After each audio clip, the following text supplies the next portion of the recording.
The Neruda Interviews 1 through 5. Sarah's notes on Dr. Neruda, written May 27, 1998. What follows are some of my notes taken while in earnest discussions with Drive. Neruda from the ACIO Advanced Contact Intelligence Organization during the last 2 weeks of December 1997, before he disappeared at least off my radar screen. Dr. Neruda is about 6 feet tall, perhaps 170 pounds, has relatively long black hair, and by all appearances, seems of Peruvian descent or at least from somewhere in South America, though I never asked what specific city or village he grew up in. I would guess he was about 50 years old with just a few tinges of gray hair. He called me out of the blue one day in mid-December 1997. His opening line to me was something like, "My name is Dr. Neruda, and I have secret information about the future of humankind that proves the existence of time travel technology." Being a journalist by profession, it got my attention, though the whole time I spent on the phone with him my skeptical nature was in high gear. I always assume stories of a fantastical nature are false in reality, though the perceiver can think them to be true. And so that's how I operated with Drive. Neruda. I felt him to be genuine and sincere, but probably misguided or in error. However, he was convincing enough to secure a meeting with me, and so we met a few days later at a coffee shop near my home. He didn't fit my stereotypical view of a scientist. He was much more sophisticated and even elegant in his demeanor, and looked as much like an executive of a Fortune 100 company as anything else. His charisma and articulate manner immediately impressed me, and I sensed that he was not a man of mental instability prone to wild claims. He told me that he had no recollection of his mother, and that his father brought him to the ACIO at an early age. A high-ranking member of the ACIO had taken him under his wing, so a considerable portion of his life was involved in one way or another with the ACIO. His father raised him as a single parent. He had been told that his mother had died from breast cancer shortly after his birth when he was only about 2 years old. He had attended the best private schools, and additionally had been provided with special tutors, which he later learned were from the ACIO.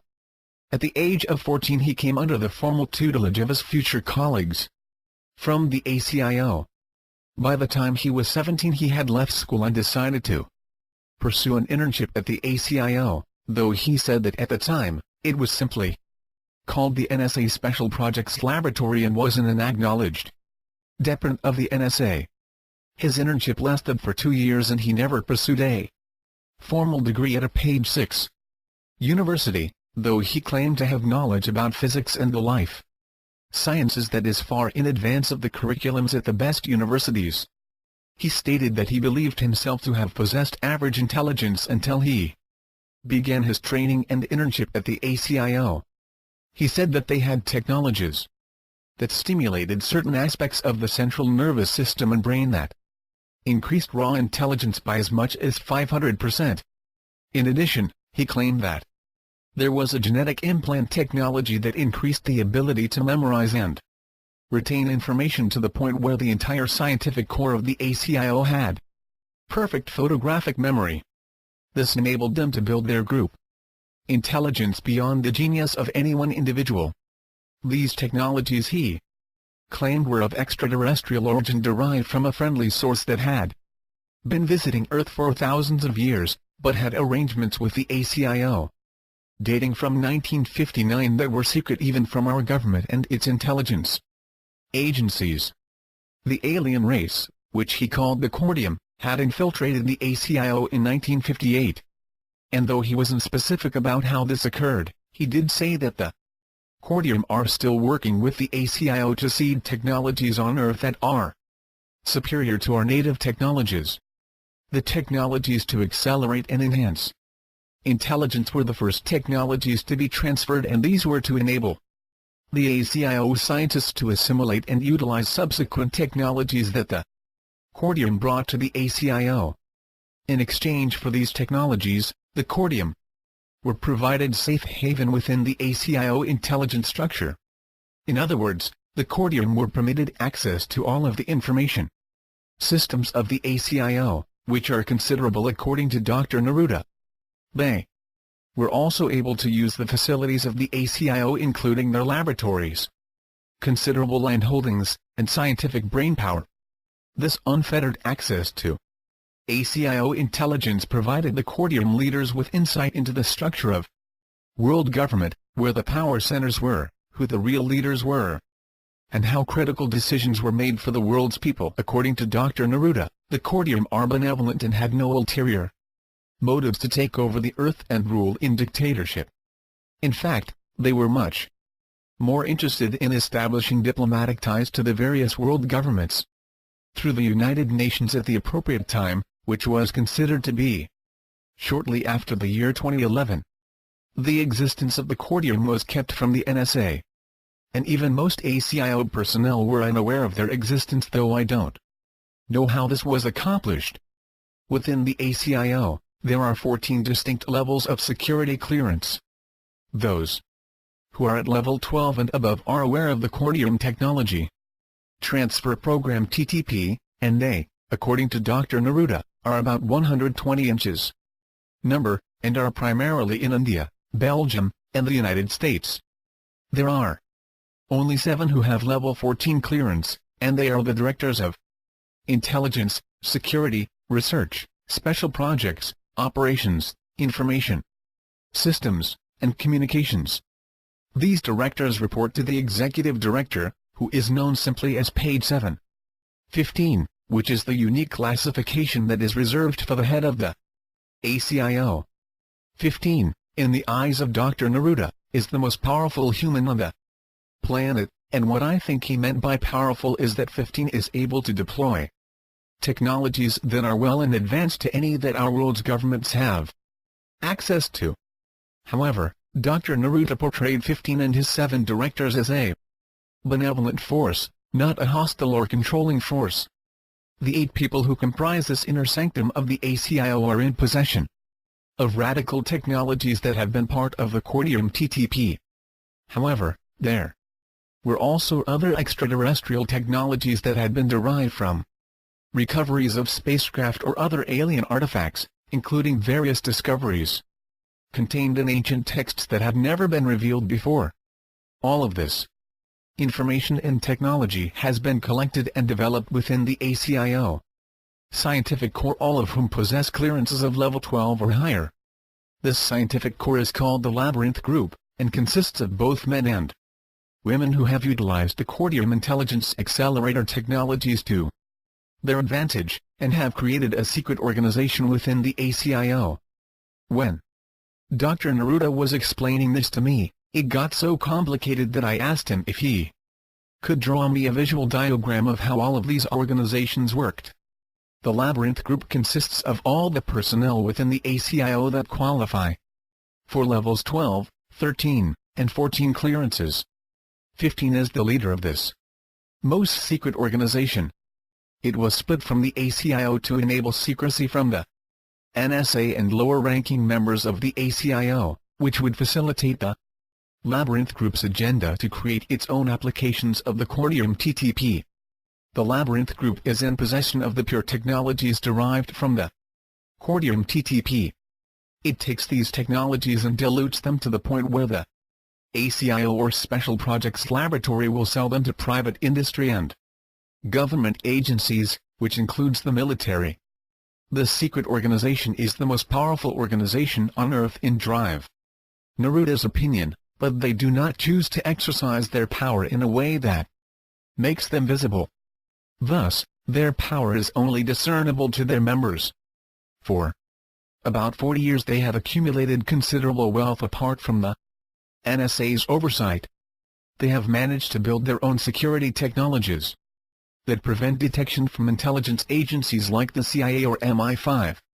They are, for all practical purpose, in total control of their agenda. Perhaps this is what makes them a unique organization.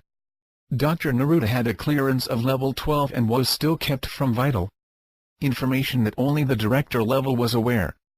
And it was assumed that even 15 kept vital information from his directors, though this was never a certainty.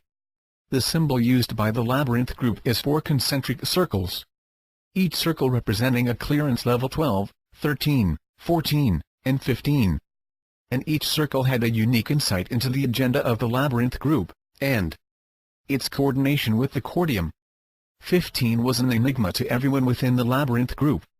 He had been a page 8 physicist before he became the executive director of the ACIO.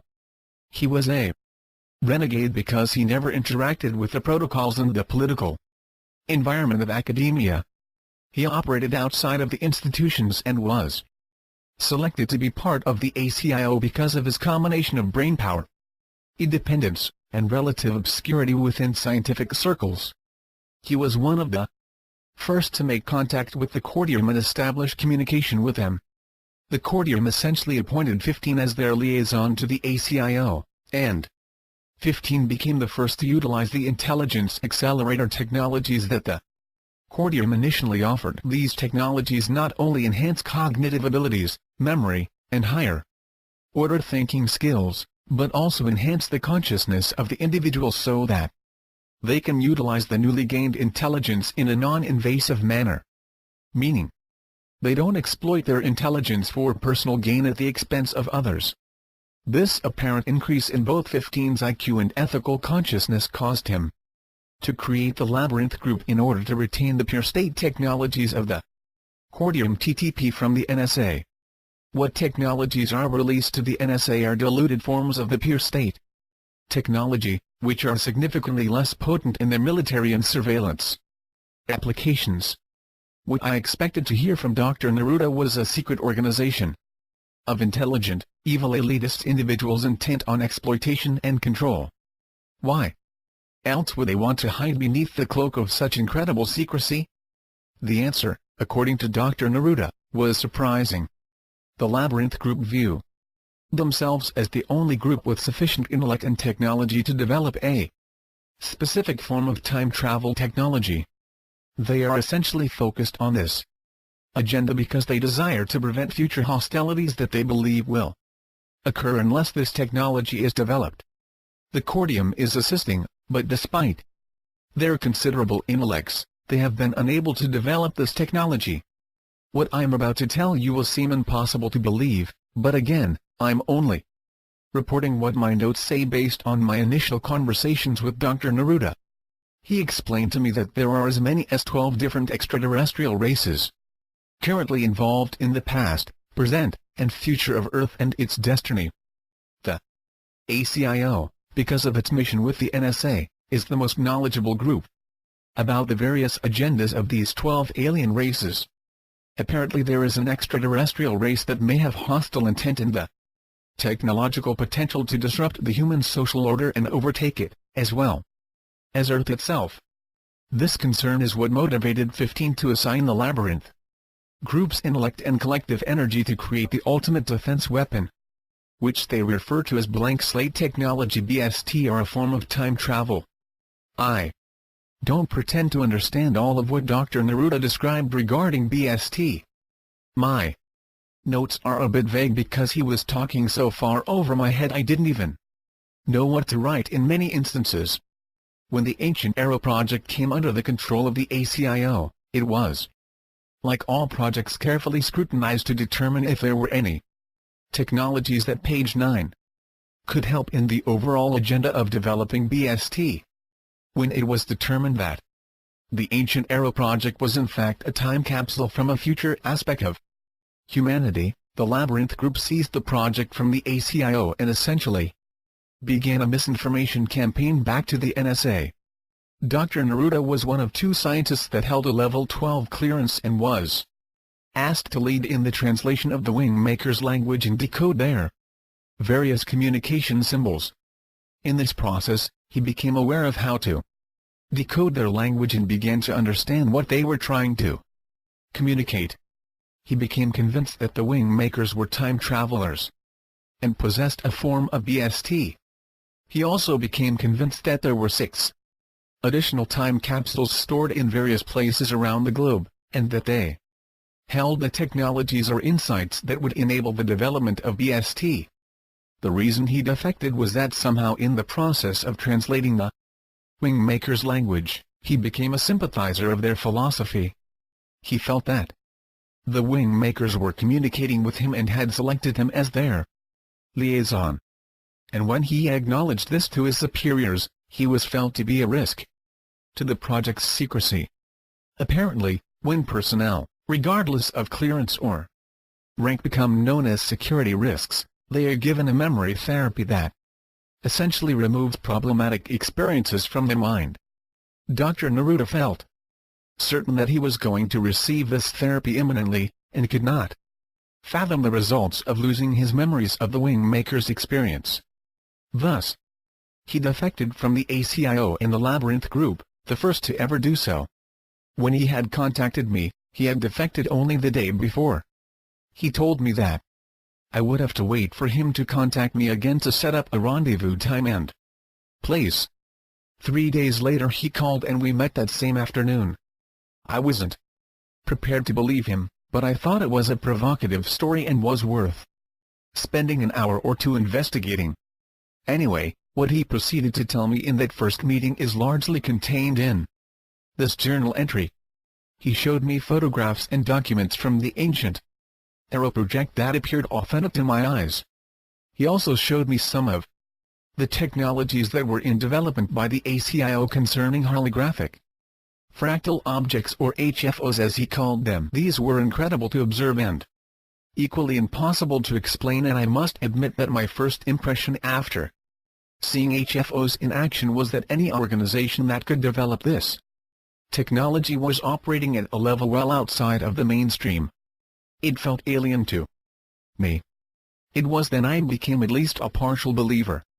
I called my employer and told them that I needed to take some personal leave. I took 1 week off and spent a significant portion of it with Dr. Neruda, asking 1,000 questions, which, for the most part, he had ready answers to. Gradually I became a reluctant believer, with a healthy streak of skepticism. At the end of the week he asked me to take some of his materials and publish them. There were times that I honestly felt he was an extraterrestrial, and even now I'm not certain that he isn't. This from a person who 6 short months ago would, page 10, have disputed ETs and any other bump-in-the-night phenomena. He was convinced that the ACIO would not allow him to defect with his memory intact. He was fearful of their remote viewing technology and was certain that they would try to track him down. He wanted me to have possession of the materials only if I volunteered to do so, and was willing to publish them. And through all of this, he wasn't absolutely certain that the Labyrinth group and their ET friends, the Cordium, were intending anything bad. He just didn't want his memory tampered with. I think he was mostly interested in exposing the WingMakers time capsule and its philosophy and communication symbols. He never seemed that interested in exposing the ACIO and its secret organization, the Labyrinth Group.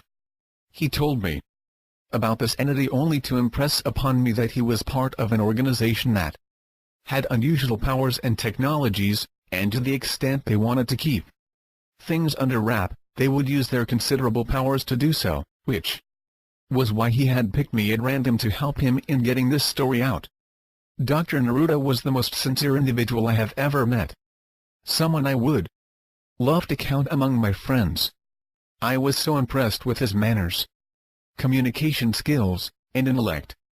At one time, I asked him what his IQ was. And with all humility intact, he simply answered that there is no way to test it, and that the Labyrinth Group's members are not interested in IQ so much as what he called fluid intelligence, or the speed with which alternative, creative solutions to a problem can be generated. He claimed this was the most important form of intelligence, and without it, one would not be able to time travel. In other words, he was convinced that time travel was not an independent technology, but was integral to the traveler. The time traveler must have a certain degree of fluid intelligence in order to withstand the stress inherent in time travel, and the best way to handle the stress was by having a high level of fluid intelligence. The thing I found so fascinating about Dr. Neruda was his descriptions of how information about ETs, new physics, cosmology, prophecies, and the galactic hierarchy were hidden from the public, government, and even intelligence organizations. He told me that only one man had ever really tried to write about the NSA's Special Project Laboratory, and that was back in 1950, and according to my notes it was written by Wilbur Smith, who I believe was a journalist from Canada. Everything else that has been written is done so on the basis of pure speculation. Dr. Neruda said that when this paper was circulated it was the genesis of the ACIO in order to build another layer of what he called an acknowledged deference. He said that unacknowledged deference are rare in intelligence agencies, but those that do exist often telescope into greater levels of secrecy in order to remain hidden from public and private scrutiny. He also inferred that there were corporate members of the military-industrial complex that were involved in these unacknowledged deference. He claimed that the ACIO or its sister organization, the Special Projects Laboratory, would sell diluted page 11 technologies to private corporations and laboratories, which in turn would be commercialized for the military, and in some instances, even consumer use. Dr. Neruda permitted me to tape record 5 formal interviews with him. These are probably the best way to understand his perspective and the story that he has to tell. Even now as I'm writing this letter, I find myself doubting much of what he told me, while at the same time I can't imagine why he'd go to all this trouble. If it were just a game or charade of some kind, it just doesn't make any sense in that context. So I'm stuck somewhere in the middle of belief and disbelief.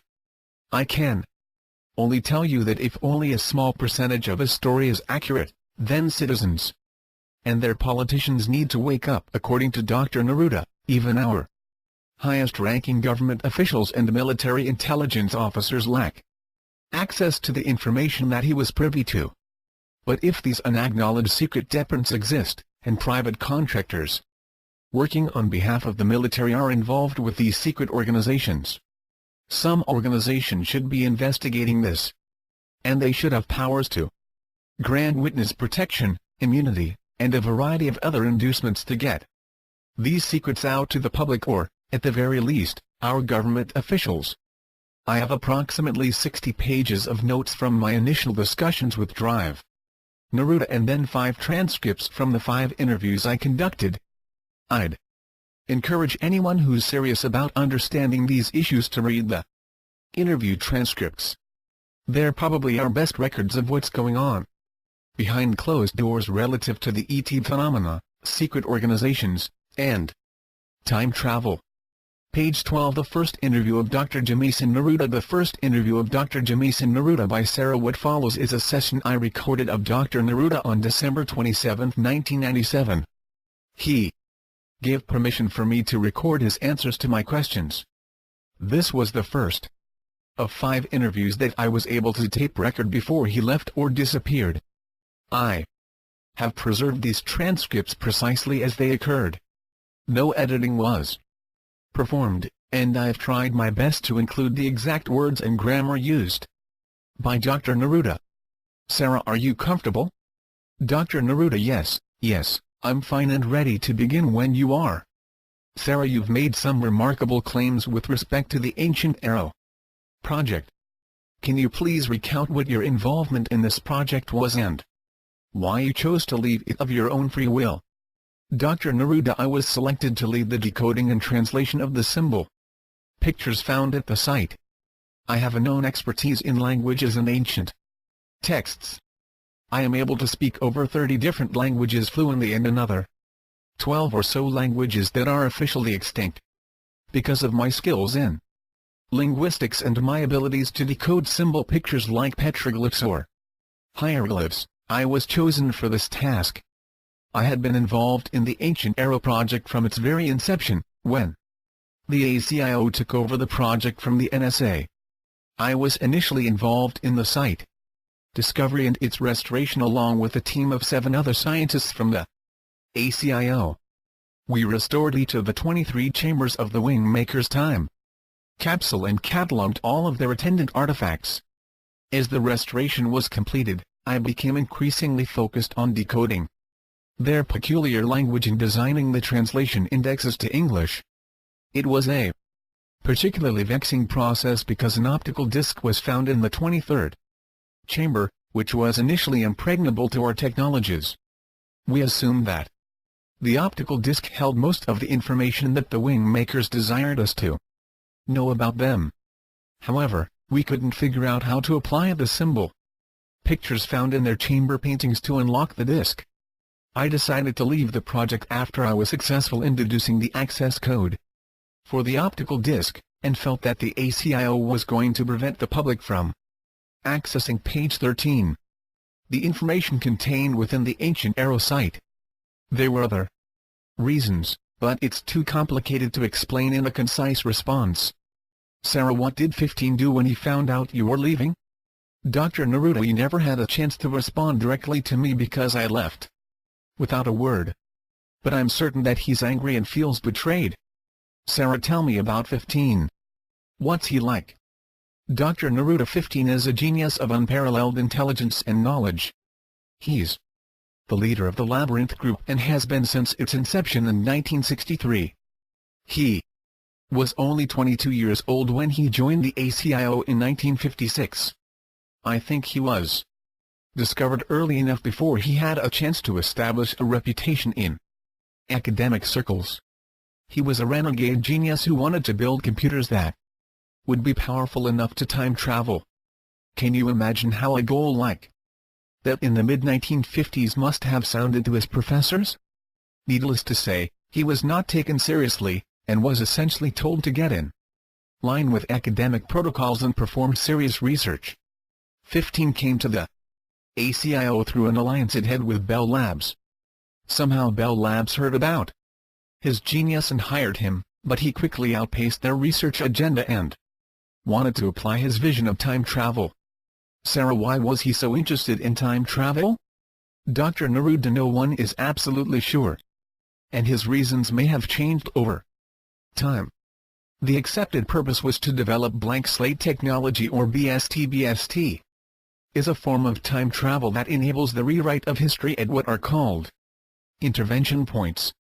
Intervention points are the causal energy centers that create a major event like the breakup of the Soviet Union or the NASA space program. BST is the most advanced technology, and clearly anyone who is in possession of BST can defend themselves against any aggressor. It is, as 15 was fond of saying, the freedom key. Remember that the ACIO was the primary interface with extraterrestrial technologies and how to adapt them into mainstream society, as well as military applications. We were exposed to ETs and knew of their agenda. Some of these ETs scared the hell out of the ACIO. Sarah, why?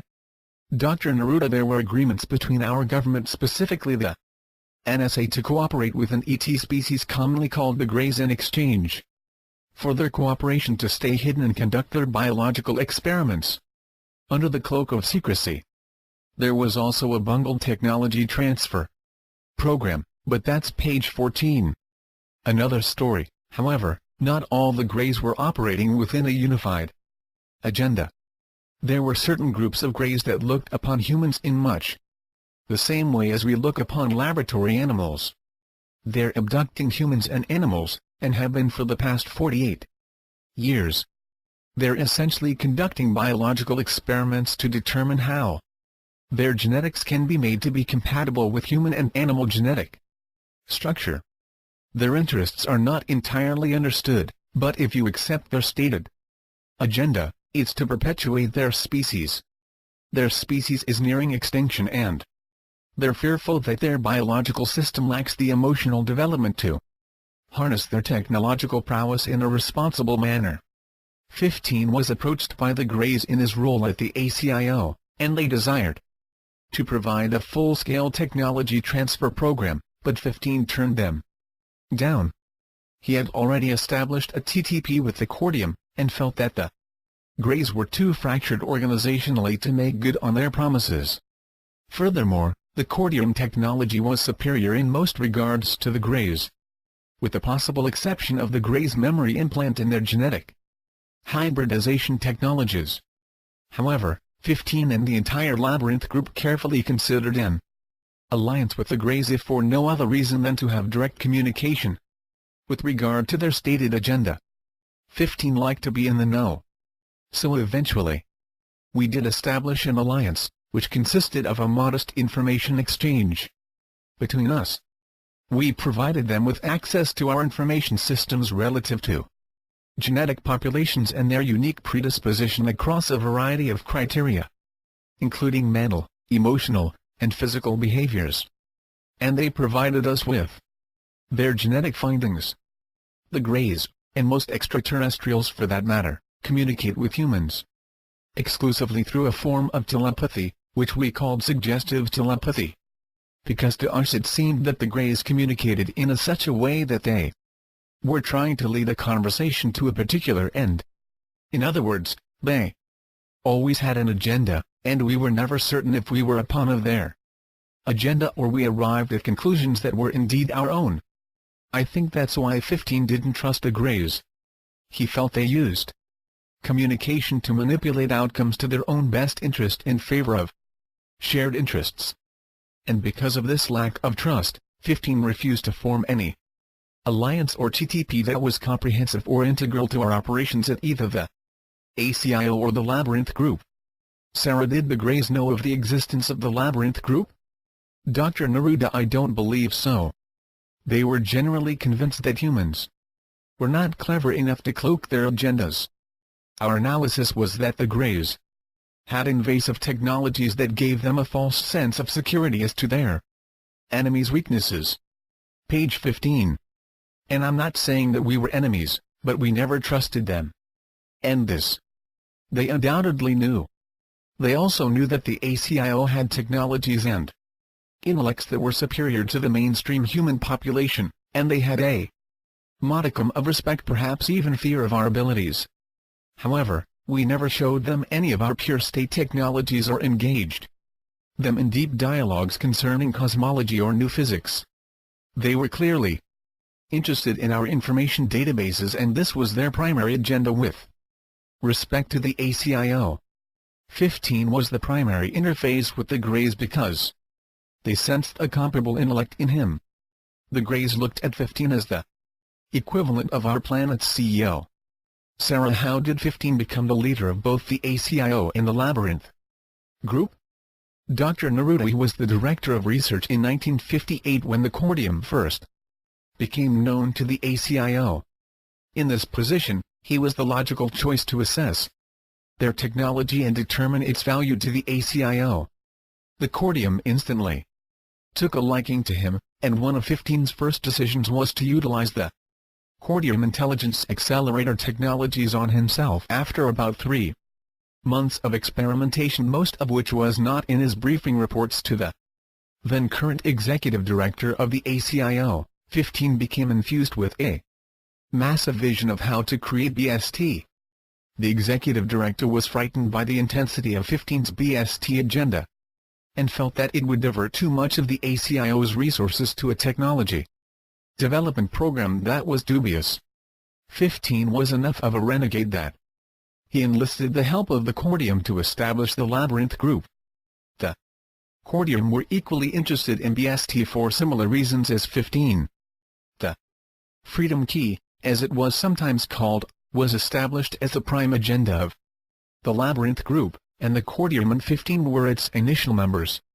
Over the next several years, 15 selected the cream of the crop from the scientific core of the ACIO to undergo a similar intelligence accelerator program, as he had, with the intention of developing a group of scientists that could in cooperation with the Cordium successfully invent BST. The ACIO, in the opinion of 15, was too controlled by the NSA, and he felt the NSA was too immature in its leadership to responsibly deploy the technologies that he knew would be developed as an outgrowth of the Labyrinth Group.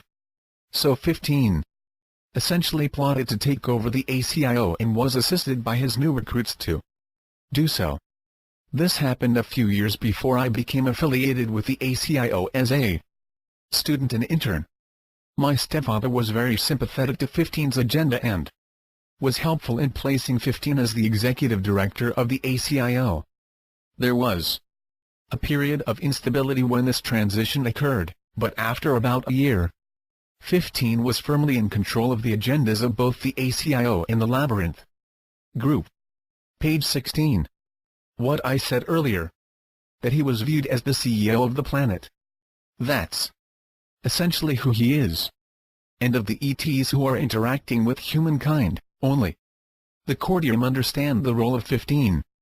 He has a vision that is unique in that it is a blueprint for the creation of BST, and is closing in on the right technological and human elements that will make this possible. Sarah, what makes BST such an imperative to 15 in the Labyrinth Group? Dr. Neruda, the ACIO has access to many ancient texts that contain prophecies of the Earth. These have been accumulated over the past several hundred years through our network of secret organizations of which we are a part. These ancient texts are not known in academic institutions, the media, or mainstream society. They are quite powerful in their depictions of the 21st century. 15 was made aware of these texts early on when he became director of research for the ACIO, and this knowledge only fueled his desire to develop BST. Sarah, what were these prophecies and who made them? Dr. Neruda, the prophecies were made by a variety of people who are, for the most part, unknown or anonymous, so if I told you their names you would have no recognition. You see, time travel can be accomplished by the soul from an observational level. That is to say, that certain individuals can move in the realm of what we call vertical time and see future events with great clarity, but they are powerless to change them. There are also those individuals who have, in our opinion, come into contact with the WingMakers and are provided messages about the future, which they had recorded in symbol pictures or extinct languages like Sumerian, Mayan, and Chickasaw.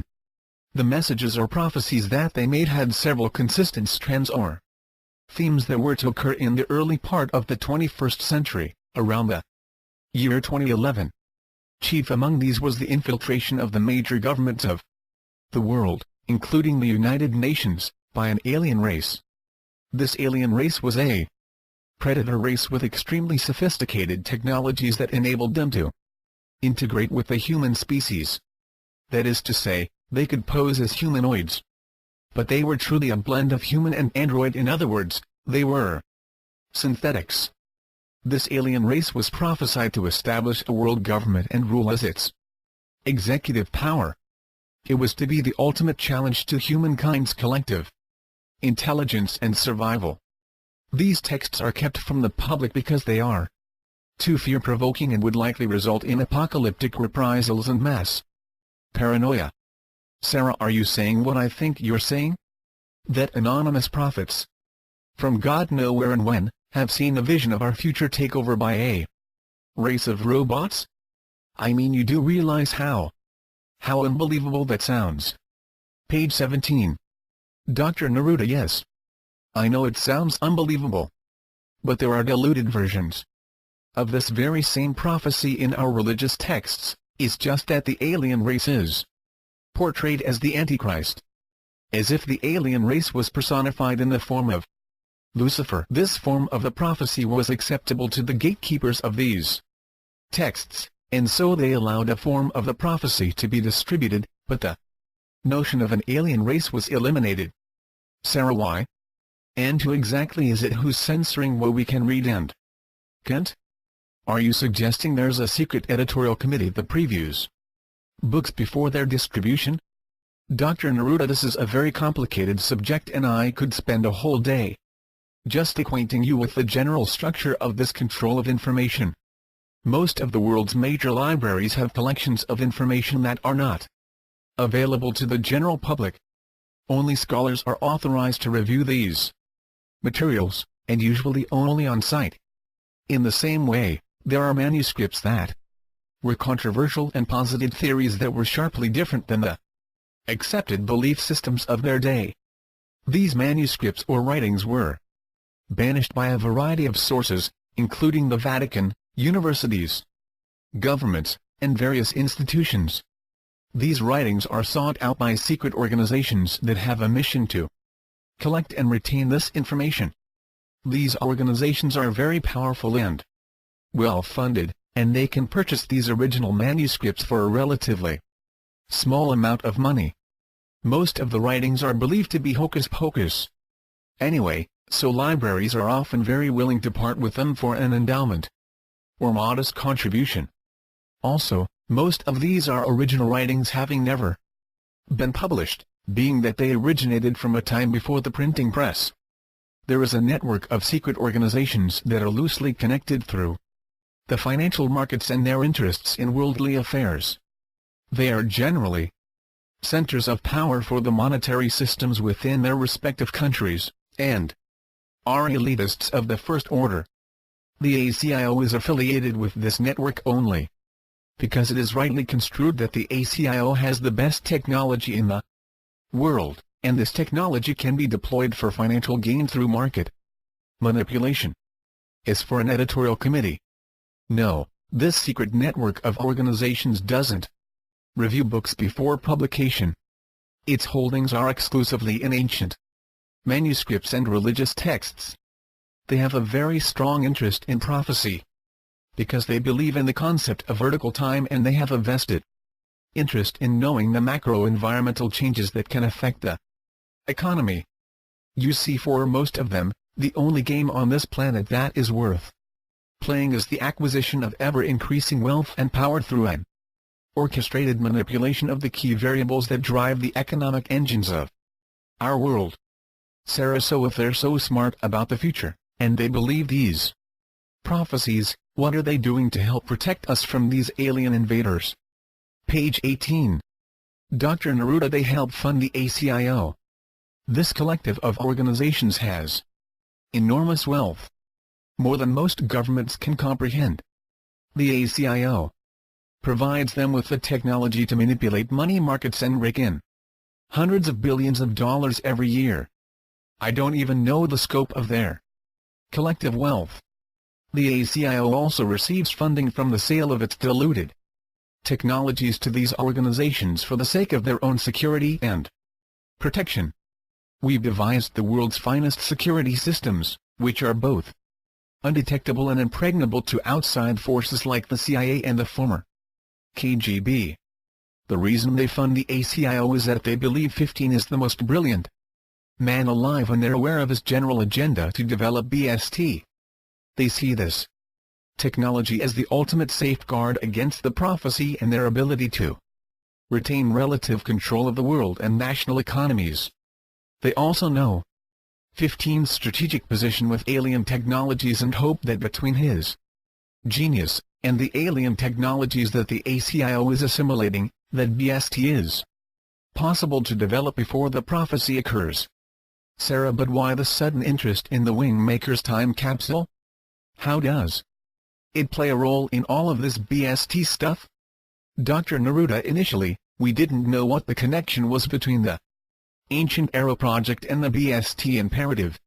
You have to understand that the time capsule was a collection of 23 chambers literally carved inside of a canyon wall in the middle of nowhere about 80 miles northeast of Truco Canyon in New Mexico. It is, without a doubt, the most amazing archaeological find of all time. If scientists were allowed to examine this site, with all of its artifacts intact, they would be in awe of this incredible find. Our preliminary assumptions were that this site was a time capsule of sorts left behind by an extraterrestrial race who had visited Earth in the 8th century. But we couldn't understand why the art was so clearly representative of Earth if it were a time capsule. The only logical conclusion was that it represented a future version of humanity. But we weren't certain of this until we figured out how to access the optical disc and translate the first set of documents from the disc. Once we had a clear understanding of how the WingMakers wanted to be understood, we began to test their claims by analyzing their chamber paintings, poetry, music, philosophy, and artifacts. This analysis made us fairly certain that they were authentic, which meant that they were not only time travelers, but that They were also in possession of a form of BST. Sarah, why did you assume they had BST? Dr. Neruda, we believed it took them a minimum of 2 months to create their time capsule. This would have required them to open and hold open a window of time and page 19. Physically operate within the selected time frame. This is a fundamental requirement of BST. Additionally, it is necessary to be able to select the intervention points with precision both in terms of time and space. We believed they had this capability, and they had proven it with their time capsule. Furthermore, the technological artifacts they had left behind were evidence of a technology that was so far in advance to our own that we couldn't even understand them. None of the extraterrestrial races we were aware of had technologies so advanced that we could not probe them, assimilate them, and reverse engineer them. The technologies left behind in the ancient Arrow site were totally enigmatic and impervious to our probes. We considered them so advanced that they were quite literally indiscernible and unusable, which, though it may sound odd, is a clear sign of an extremely advanced technology. Sarah, so you decided that the WingMakers were in possession of BST, but how did you think you were going to acquire their knowledge? Dr. Neruda, we didn't know, and to this day, the answer to that question is elusive. The ACIO placed its best resources on this project for more than 2 intensive months. I posited the theory that the time capsule was an encoded communication device. I began to theorize that when one went through the effort to interact with the various symbol pictures and immerse themselves in the time capsule's art and philosophy, it affected the central nervous system in a way that it improved fluid intelligence. It was, in my opinion, the principal goal of the time capsule to boost fluid intelligence so that BST was not only able to be developed, but also utilized. Sarah, you lost me. What is the relationship between BST and fluid intelligence? Dr. Neruda, BST is a specific form of time travel. Science fiction treats time travel as something that is relatively easy to design and develop, and relatively one-dimensional. Time travel is anything but one-dimensional. As advanced in technology as the Cordium and Greys are, they have yet to produce the equivalent of BST. They are able to time travel in its elemental form, but they can interact with the time that they travel to. That is to say, they can go back in time, but once there, they cannot alter the events of that time because they are in a passive, observational mode. The Labyrinth Group has conducted 7 time travel experiments over the past 30 years. One clear outcome from these tests is that the person performing the time travel is an integral variable to the technology used to time travel. In other words, the person and the technology need to be precisely matched. The Labyrinth Group, for all it knows, already possesses BST, but lacks the time traveler equivalent of an astronaut who can appropriately finesse the technology in real time and make the split-second adjustments that BST requires. Page 20. The first interview of Dr. Jamison Neruda. The Labyrinth Group has never seriously considered the human element of BST and how it is integral to the technology itself. There were some of us who were involved in the translation indexes of the WingMakers, who began to feel that was the nature of the time capsule to enhance fluid intelligence and activate new sensory inputs that were critical to the BST experience. Sarah, but I still don't understand what it was that led you to that conclusion. Dr. Neruda, when we had translated the first 30 pages of text from the optical disc, we learned some interesting things about the WingMakers and their philosophy. Namely, that they claimed that the three-dimensional five-sensory domain that humans have adjusted to is the reason we are only using a fractional portion of our intelligence. They claimed that the time capsule would be the bridge from the three-dimensional five-sensory domain to the multidimensional seven-sensory domain. In my opinion, they were saying that in order to apply BST, the traveler needed to operate from the multidimensional seven-sensory domain. Otherwise, BST was the proverbial camel through the eye of the needle, or in other words, impossible. Sarah, this at least seems plausible to me, Why was it so hard to believe for the ACIO? Dr. Neruda. This initiative was really conducted by the Labyrinth Group and not the ACIO, so I'm making that distinction just to be accurate, and not to be critical of your question. For 15, it was hard to believe that a time capsule could activate or construct a bridge that would lead someone to become a traveler. This seemed like an extraordinarily remote possibility. He felt that the time capsule may hold the technology to enable BST, but he didn't believe it was merely an educational or developmental experience.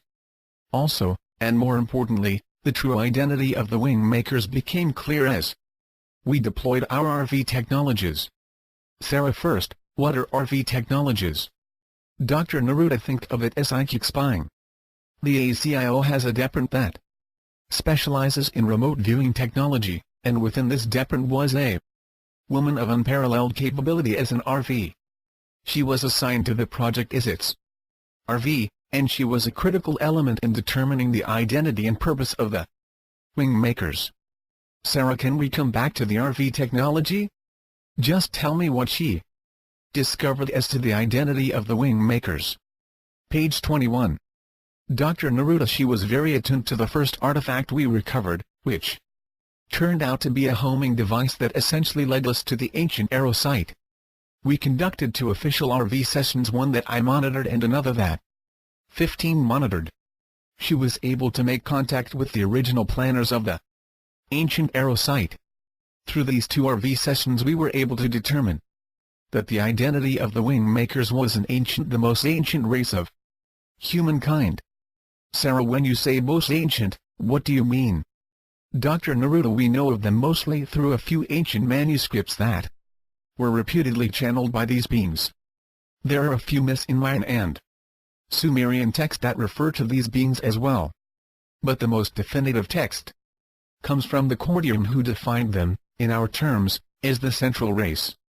Sarah, how can they be so ancient if they're so technologically advanced? Dr. Neruda, the central race resides in the most primeval galaxies nearest the centermost part of the universe. According to Cordium cosmology, the structure of the universe is segmented into 7 superuniverses that each revolve around a central universe. The central universe is the material home of First Source, or the Creator. According to the Cordium, in order to govern the material universe, First Source must inhabit materiality and function in the material universe. The central universe is the material home of First Source and is eternal. It's surrounded by dark gravity bodies that make it essentially invisible even to those galaxies that lie closest to its periphery. The Cordium teaches that the central universe is stationary and eternal, while the 7 superuniverses are creations of time and revolve around the central universe in a counterclockwise rotation. Surrounding these 7 superuniverses is outer or peripheral space, which is non-physical elementals consisting of non-baryonic matter or antimatter, which rotates around the 7 superuniverses in a clockwise rotation. This vast outer space is expansion room for the superuniverses to expand into. The known universe that your astronomers see is mostly a small fragment of our superuniverse and the expansion space at its outermost periphery. Hubble-based astronomy extrapolates, based on a fractional field of view, that there are 50 billion galaxies in our superuniverse, each containing over 100 billion stars. However, most astronomers remain convinced that our universe is singular. It is not, according to the Cordium. On the fringe of the central universe resides the central race, which contain the original human DNA template of creation. However, they are such an ancient race that they appear to us as gods, when indeed they represent our future selves. Time and space are the only variables of distinction. The central race is known to some as the creator gods, who developed the primal template of the human species and then, working in conjunction with the life carriers, seeded the galaxies as the universe is expanded. Each of the 7 superuniverses has a distinctive purpose and relationship. Page 22. With the central universe via the central race, based on how the central race experimented with the DNA to achieve distinct, but compatible physical embodiments to be soul carriers. Sarah, I don't even know what to ask next. Dr. Neruda, the central race is divided into 7 tribes, and they are master geneticists and the progenitors of the humanoid race. In effect, they are our future selves. Quite literally, they represent what we will evolve into in time and towards in terms of space. Sarah, so, you're saying that the WingMakers are our future selves and that they're building these time capsules in order to communicate with us? Dr. Neruda, the Labyrinth Group believed that the WingMakers are representatives of the central race, and that they created our particular human genotype to become suitable soul carriers in our particular universe. The ancient Arrow site is part of a broader, interconnected system of 7 sites installed on each continent. Together, we believe this system constitutes a defensive technology.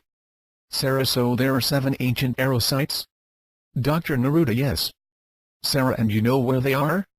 Dr. Neruda, I know generally where the remaining 6 are, but I don't know their specific location. They remain undiscovered so far as I know. Sarah, why would the most advanced race or future version of humanity place such a sophisticated array of technologies and artifacts on our planet? What are they afraid of? Dr. Neruda, they have an ancient, formidable enemy, which 15 calls the Animus.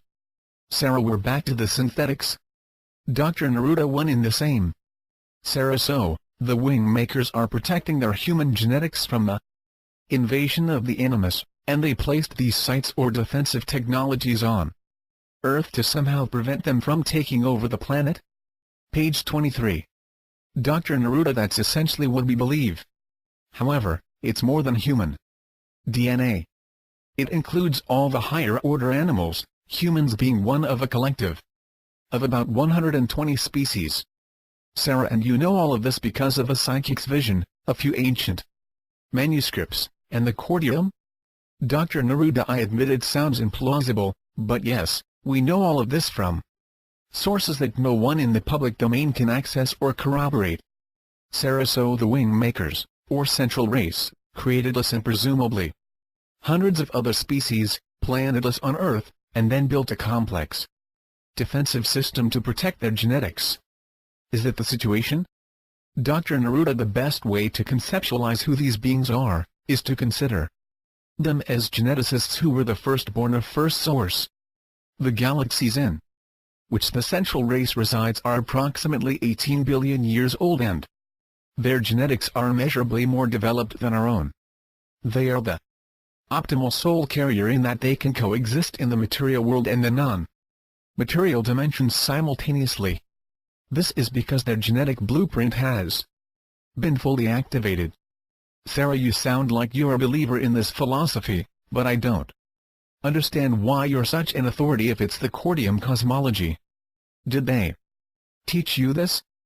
Dr. Neruda, part of our TTP with the cordium extended to their cosmology, and they have the equivalent of our Bible called liminal cosmogony that I translated. It was our first detailed exposure to the central race and their behind-the-scenes influence of genetic evolution and transformation. Sarah, what do you mean behind the scenes?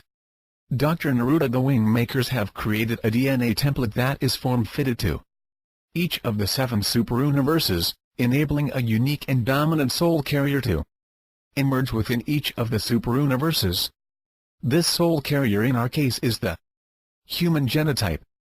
Within our genetic substrate is the inborn structure that will ultimately deliver our species to the central universe as a perfected species.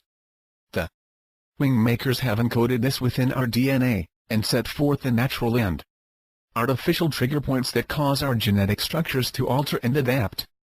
In this process, it activates parts of our nervous system that feed the brain with a much richer stream of data from our 5 senses and 2 additional senses that we have yet to consciously activate.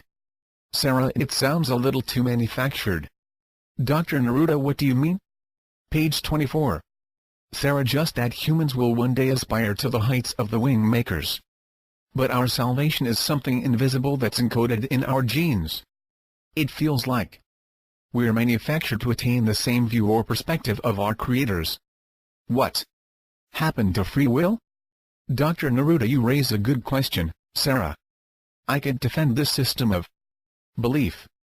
I can recite any passage you want from the books that I know, but it's just someone's opinion who's taken the time to write it down. I can tell you that in my experience, the wider the range of possibilities as one moves toward more of a multidimensional thought stream and activity path, the narrower one's choices become as they pertain to rightful living. You could even say that free will diminishes as one becomes realized to all possibilities. Sarah, I know you're trying to help, but you lost me. But don't try to explain again. Let us just chalk it up to my dense brain getting in the way. Dr. Neruda, if it's anything, it's my poor explanation. It's difficult to define these things in a way that can enter your consciousness at its preparation point. Sarah, you said earlier that the WingMakers encoded trigger points that were both natural and artificially stimulated. What did you mean? Dr. Neruda, again, I want to emphasize that this is all according to the Cordium. We have very little proof of any of this from our own empirical research. However, the Labyrinth group has a high degree of trust in the Cordium's cosmological systems of belief because of their history as an explorer race, and their superior application of physics. Our human DNA is design. It did not evolve from forces of time, matter, and energy. It was designed by the central race, and part of this design was to encode within the DNA template certain supersensory capabilities that would enable a human to perceive itself in a very specific way. Sarah, in what way? Dr. Neruda, is a soul carrier that is connected to the universe like a ray of light. Is connected to a spectrum of colors as it passes through a prism. Sarah, could you be a bit more concrete? Dr. Neruda, laughing, I'm sorry, sometimes I quote passages. It's easier than coming up with my own explanation every time. Page 25 WingMakers TL. Sarah, no doubt one of the curses of having a photographic memory. Dr. Neruda, perhaps you're right. I'll try in my own words. Our DNA is designed to respond to natural imagery, words, tones, music, and other external forces. Sarah, what do you mean by respond? Dr. Neruda, it can activate or deactivate certain components of its structure that enable adaptation in both the biological and higher states of being. Sarah, like? Dr. Neruda, like the state of enlightenment as described by some of our planet's spiritual teachers. Sarah, I've never heard of enlightenment as something that one adapts to. Dr. Neruda, that's only because mystics and scientists alike do not understand this aspect of the human DNA template. Everything, whether it's a biological environment or a state of mind, requires adaptation on the part of the person undergoing the experience. Adaptation is the primary intelligence design within our genetic code, and it is this intelligence that is awakened, or triggered, with certain stimuli. The stimuli can be artificially induced, that is to say, the central race has encoded adaptation to higher vibratory frequencies within our DNA that they can trigger through catalytic images, words, or sounds. Sarah, okay, so now you're coming full circle to the purpose of the artifacts found at the ancient Arrow site. Correct? Dr. Neruda, I believe they're related. To what extent I'm not sure. But from reading the information contained within the optical disc, I'm quite certain that the WingMakers intend the music, art, poetry, and philosophy to be catalytic. Sarah, but for what purpose? Dr. Neruda, let's save that for a later time. I promise we'll get to that, but it's a very long story. Sarah, let's take a short break and resume after we've had a chance to grab some more coffee. Okay? Dr. Neruda, okay. Page 26. Break for about 10 minutes. Resume interview. Sarah, during the break I asked you about the network of secret organizations you mentioned that the ACIO is part of. Can you elaborate on this network and what its agenda is? Dr. Neruda, there are many organizations that have noble exteriors and secret interiors. In other words, they may have external agendas that they promote to their employees, members, and the media, but there is also a secret and well hidden agenda that only the inner core of the organization is aware of. The outer rings, or protective membership as they're sometimes referred to, are simply window dressing to cover up the real agenda of the organization. The INF, Foreign Relations Committee, NSA, KGB, CIA, World Bank, and the Federal Reserve are all examples of these organizational structures.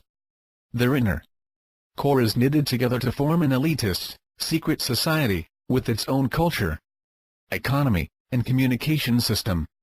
These are the powerful and wealthy who have joined forces in order to manipulate world political, economic, and social systems to facilitate their personal agenda.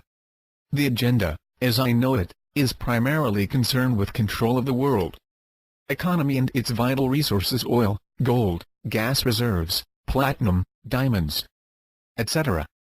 The secret network has utilized technology from the ACIO for the purpose of securing control of the world economy. They're well into the process of designing an integrated world economy based on a digital equivalent of paper currency. This infrastructure is in place, but it is taking more time than expected to implement because of the resistance of competitive forces who don't understand the exact nature of the secret network, but intuitively sense its existence.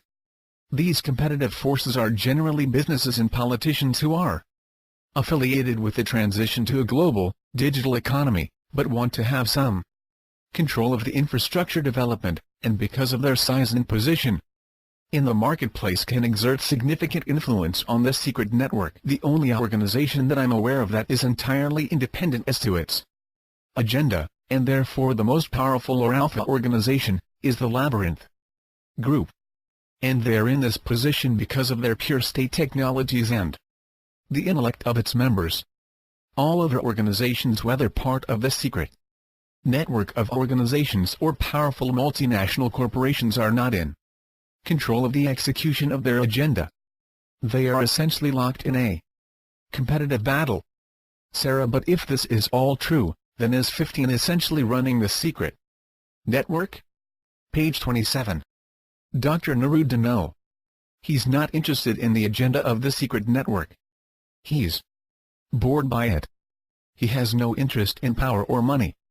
He's only attracted to the mission of building BST to thwart hostile alien attacks that have been prophesied for 12,000 years.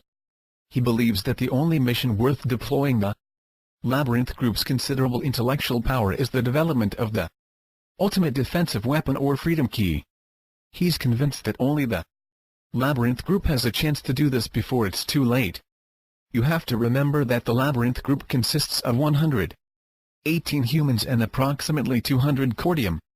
The intellectual ability of this group, aligned behind the focused mission of developing BST before the alien takeover, is truly a remarkable undertaking that makes the Manhattan Project look like a kindergarten social party in comparison.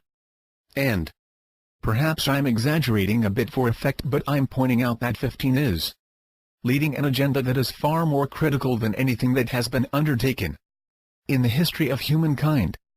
Sarah, so if 15 is running his own agenda, and it's just as you say it is, why would you defect from such an organization?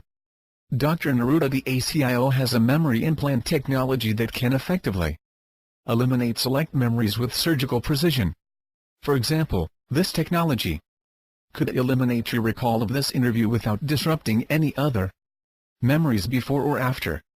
You would simply sense some missing time perhaps, but nothing more would be recalled if that.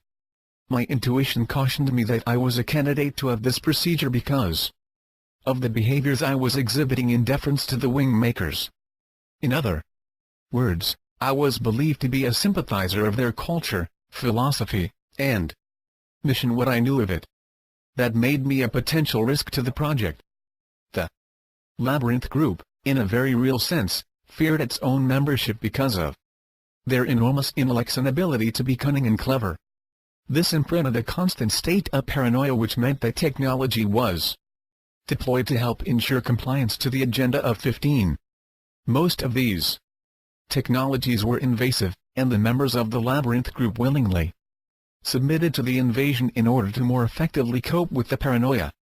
Several months ago I began to systematically shut down these invasive technologies, in part to see what the reaction of 15 would be, and partly because I was tired of the paranoia. As I was doing this, it became obvious to me that the suspicions were escalating, and it was simply a matter of time before they would ask me to subject myself to an MRP. Sarah, MRP? Page 28. Dr. Neruda. Yes, MRP stands for Memory Restructure Procedure. What I had learned from the WingMakers time capsule is not something I want to forget. I don't want to give this information up. It has become a central part of what I believe and how I want to live out my life. Sarah, couldn't you have simply defected and not sought out a journalist who will want to get this story out? I mean, couldn't you have simply gone to an island and lived out your life and never disclosed the existence of the Labyrinth Group and the WingMakers? Dr. Neruda, you don't understand. The Labyrinth Group is untouchable.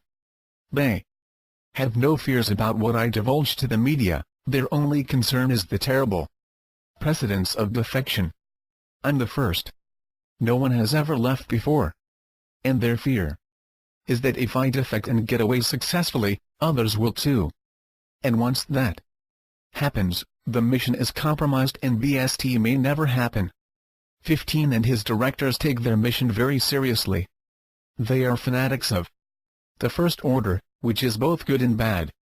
Good in the sense that they're focused and working hard to develop BST, bad in the sense that fanaticism breeds paranoia. My reasons for seeking out a journalist like you and sharing this knowledge is that I don't want the WingMakers time capsules to be locked away from humanity. I think its contents should be shared. I think that was their purpose. Sarah, this will seem like a strange question, but why would the WingMakers hide their time capsule and then encode its content in such an extraordinarily complex way if they wanted this to be shared with humanity? If the average citizen had found this time capsule or even a government laboratory, what's the chance they would have been able to decipher it and access the optical disc? Dr. Neruda, it's not such a strange question actually. We asked it ourselves. It seemed clear to the Labyrinth Group that it had been the chosen organization to unlock the optical disc. To answer your question directly, had the time capsule been discovered by another organization, chances are excellent that its optical disc would never be accessed. Somehow, this coincidence that the time capsule ended up in the hands of the Labyrinth Group seems to be an orchestrated process. And even 15 agreed with that assessment. Sarah, so 15 felt that the WingMakers had selected the Labyrinth Group to decide the fate of the time capsule's content? Dr. Neruda, yes. Sarah, then wouldn't it be reasonable to assume that 15 wanted to learn more about the contents of the time capsule before he released it to the public? Through the NSA or some other government agency? Page 29. Dr. Neruda, no. It's doubtful that 15 would ever release any information about the Ancient Arrow project to anyone outside of the ACIO. He's not one to share information that he feels is proprietary to the Labyrinth Group, particularly if it has anything to do with BST. Sarah, so now that you've made these statements, isn't it going to affect the ACIO? Isn't someone going to ask questions and start poking around looking for answers? Dr. Neruda, perhaps. But I know too much about their security systems, and there's no way that a political inquiry will find them. And there's no way the secret network of organizations I mentioned earlier could exert any influence over them. They're completely indebted to the ACIO for technologies that permit them to manipulate economic markets. They, the ACIO and Labyrinth Group, are, as I said before, untouchable. Their only concern will be defection, the loss of intellectual capital. Sarah, what effect will your defection have on the ACIO or the Labyrinth Group? Dr. Neruda, very little. Most of my contributions with respect to the time capsule have been completed. There are some other projects having to do with encryption technologies that I developed, and these will be more significant in their impact. Sarah, back to the WingMakers for a moment. If they're so advanced, Technologically, why time capsules? Why not just appear one day and announce whatever it is they want to share? Why this game of hide and seek and hidden? Time capsules? Dr. Neruda, their motives are not clear. I think they left behind these time capsules as their way to bring culture and technology from their time to ours. We also believe that these sites represent a defensive weapon. A very sophisticated defensive weapon. As for why don't they just show up and give us the information? This, I think, is their genius. They've created 7 time capsules and placed them in various parts of the world. I believe this is all part of a master plan or strategy to engage our intellects and spirits in a way that has never been done before, to demonstrate how art, culture, science, spirituality, how all of these things are connected. I believe they want us to discover this, not to be told. If they simply arrived here in your living room and announced they were the WingMakers from the centermost sector of the universe, I suspect you'd be more amazed about their personalities and physical characteristics and what life is like in their world. That's assuming you even believe them. The aspects of what they wanted to impart: culture, art, technology, philosophy, spirituality, these items could get lost in the phenomenon of their presence. Page 30. Also, in the text that we had translated, it was apparent that the WingMakers had time-traveled on many occasions. They interacted with people from many different times and called themselves culture bearers. They were probably mistaken as angels or even gods. For all we know, their reference in religious texts may indeed be frequent. Sarah, so you think they intend that these time capsules be shared with the whole of humanity? Dr. Neruda, you mean the WingMakers? Sarah, yes. Dr. Neruda, I don't know with absolute certainty, but I think they should be shared. I don't have anything to personally gain from getting this information out to the public. It goes against everything I've been trained for and places me at risk and at the very least, disrupts my lifestyle irreparably. To me, the ancient arrow time capsule is the single greatest discovery in the history of humankind. Discoveries of this magnitude should be in the public domain. They shouldn't be selfishly secured and retained by the ACIO or any other organization. Sarah, then why are these discoveries and the whole situation with ETs kept from the public? Dr. Neruda, the people who have access to this information like the sense of being unique and privileged. That's the psychology of secret organizations and why they flourish. Privileged information is the ambrosia of elitists. It gives them a sense of power, and the human ego loves to feed from the trough of power.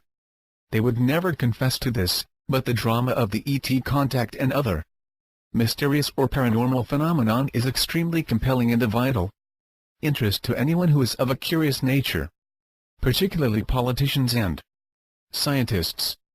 And by keeping these subjects in private rooms behind closed doors, with all the secrecy surrounding it, it creates a sense of drama that is missing in most of their other pursuits.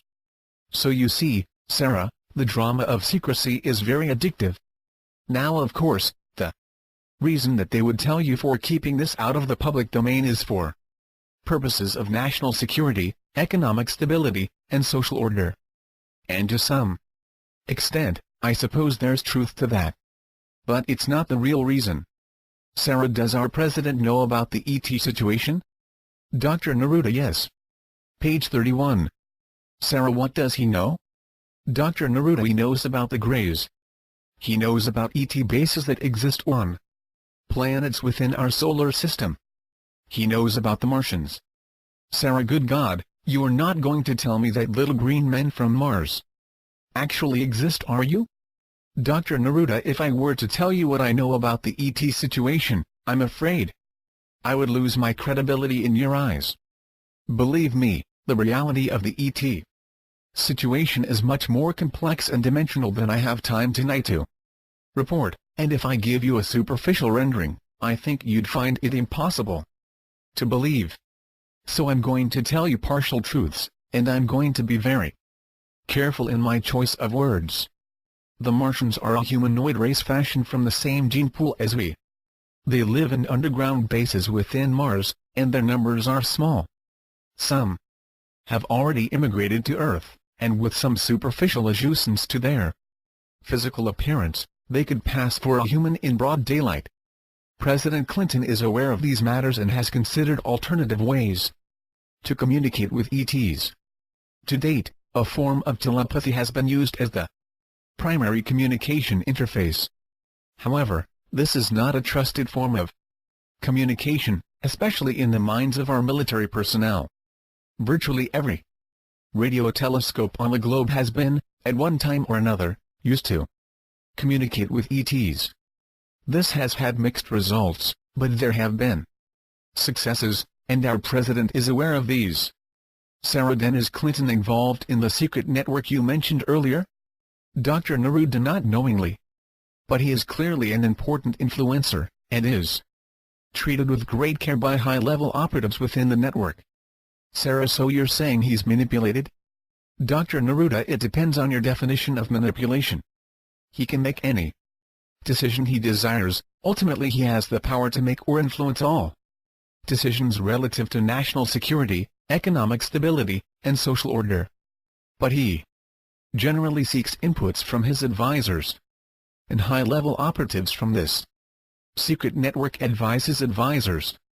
The network, and its operatives, seldom gets too close to political power because it's in the media fishbowl, and they disdain the scrutiny of the media and the public in general. Clinton therefore is not manipulated, but simply advised. The information he receives is sometimes doctored to lead his decisions in the direction that the network feels is most beneficial to all of its members. To the extent that information is doctored, then I think you could say that the president is manipulated. He has precious little time to. Page 32. The first interview of Dr. Jameson Neruda performed fact-checking and fully evaluate alternative plans, which is why the advisors are so important and influential. Sarah, okay, so he's manipulated, at least by my definition. Is this also happening with other governments like Japan and Great Britain, for instance? Dr. Neruda, yes, this network is not just national or even global. It extends to other races and species. So its influence is quite broad, as are the influences that impinge upon it. It is a two-way street. As I said before, the Labyrinth Group operates the only agenda that is truly independent, and because of its goal, it's permitted to have this independence, though in all honesty, there's nothing that anyone could do to prevent it, with the possible exception of the WingMakers. Sarah, so all the world's governments are being manipulated by this secret network of organizations. Who are these organizations? You mentioned some of them, but who are the rest? Is the mob involved? Dr. Neruda, I could name most of them, but to what end? Most you wouldn't recognize or find any reference to. They're like the Labyrinth Group. Had you ever heard of it before? Of course not. Even the current management of the NSA is not aware of the ACIO. At one time, they were, but that was over 35 years ago, and people circulate out of the organization, yet still retain their alliance to the secret and privileged information network. And no, absolutely there is no mob or organized crime influence in this network. The network uses organized crime as a shield in some instances, but organized crime operates through intimidation, not stealth. Its leaders possess average intelligence and associate with information systems that are obsolete and therefore non-strategic. The organized crime network is a much less sophisticated version of the network I was referring to. Sarah, okay, back to the WingMakers for a moment, and I apologize for my scattered questions tonight. It's just that there's so much I want to know that I'm finding it very difficult to stay on the subject of the Ancient Arrow project. Dr. Neruda, you don't need to apologize. I understand how this must sound to you. I'm still wide awake, so you don't have to worry about the time. Sarah, okay. Let's talk a little bit about your impressions or insights into the ET situation that you spoke of earlier. To me, This is the part that's most fascinating. Dr. Neruda, first of all, I want to explain that the ETs that interact with our world's governments are not the same ones that interact with the Labyrinth group. Page 33. Sarah, but I thought you said that the Greys were involved with the ACIO, or at least one of its factions. Dr. Neruda, yes, they're also known as the Zetas, but as I said, there are many different factions of the Greys, and the one that the ACIO is working with are the Alpha faction, and they don't operate with our government organizations because they are too suspicious of them, and frankly, don't view them as intelligent enough to even warrant their time. Sarah, what about the Cordium? Dr. Neruda, the Cordium are a very sophisticated culture, integrating technology, culture, and science in a very holistic manner. For different reasons. They're not involved with our governments either, mainly because of their role with the Federation. Sarah, what's the Federation? I haven't heard you talk about it before. Dr. Neruda, each galaxy has a Federation or a loose-knit organization that includes all sentient life forms on every planet within the galaxy. It would be the equivalent of the United Nations of the galaxy. This Federation has both invited members and observational members. Invited members are those species that have managed to behave in a responsible manner as stewards of their planet and combine both the technology, philosophy, and culture that enable them to communicate as a global entity that has a unified agenda. Observational members are species who are fragmented and are still wrestling with one another over land, power, money, culture, and a host of other things that prevent them from forming a unified world government. The human race on planet Earth is such a species, and for now, it is simply observed by the Federation, but is not invited into its policy-making and economic systems. Sarah, are you saying that our galaxy has a form of government and an economic system? Dr. Neruda, yes, but if I tell you about this you will lose track of what I really wanted to share with you about the WingMakers. Sarah, I'm sorry for taking us off track again. But this is just too amazing to ignore. If there's a federation of cooperative, intelligent species, why couldn't they take care of these hostile aliens in the year 2011, or at least help us? Dr. Neruda, the Federation doesn't intrude on a species of any kind. It is truly a facilitating force, not a governing force with a military presence. That is to say, they will observe and help with suggestions, but they will not intervene on our behalf. Page 34. Sarah, is this like the Prime Directive as it's portrayed on Star Trek? Dr. Neruda, no. It's more like a parent who wants its children to learn how to fend for themselves so they can become greater contributors to the family. Sarah, but wouldn't a hostile takeover of Earth affect the Federation? Dr. Neruda, most definitely. But the Federation does not preempt a species' own responsibility for survival and the perpetuation of its genetics. You see, at an atomic level our physical bodies are made quite literally from stars. At a sub-atomic level, our minds are non-physical repositories of a galactic mind.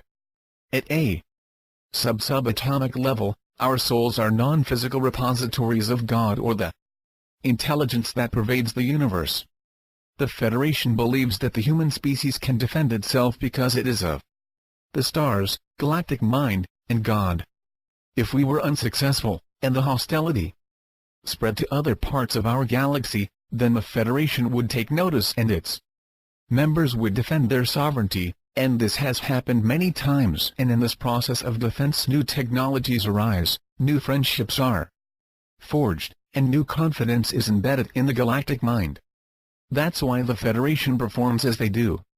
Sarah, doesn't BST exist somewhere within the Federation? Dr. Neruda, perhaps in one of the planets closer to our galactic core. Sarah, so why doesn't the Federation help? You said they could help, didn't you? Dr. Neruda, yes, they can help. And the Cordium are IMs or invited members. And they are helping us. But they themselves do not possess the BST technology.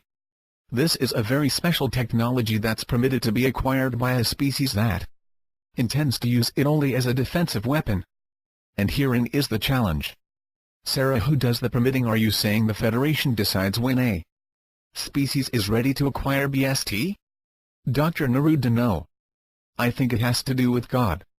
Sarah, I don't know why, but I have a hard time believing that you believe in God. Dr. Neruda, well, I do. And furthermore, so does everyone within the Labyrinth group, including 15. We've seen far too many evidences of God or a higher, page 35. Intelligence that we can't dispute its existence. It would be impossible to deny, based on what we've observed in our laboratories. Sarah, so God decides when we're ready to responsibly use BST. Do you think He'll decide before 2011? I admit there was a tone of sarcasm in this question. Dr. Neruda, you see, Sarah, the Labyrinth group is hopeful that the readiness of the entire species isn't the determining factor, but that a subgroup within the species might be allowed to acquire the technology as long as it was able to protect it from all non-approved forces. This subgroup is hoped to be the Labyrinth group, and it's one of the reasons why 15 has invested so much of the ACIO's resource into security systems. Sarah, you didn't really answer my question though. Do you think it can be developed in 12 years? Dr. Neruda, I don't know. Certainly I hope so, but BST is not our only line of defense.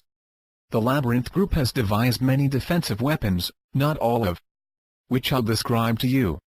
The Animus have visited Earth before, approximately 300 million years ago, but they didn't find anything present on our planet to cause them to invest the time and resources to colonize our planet.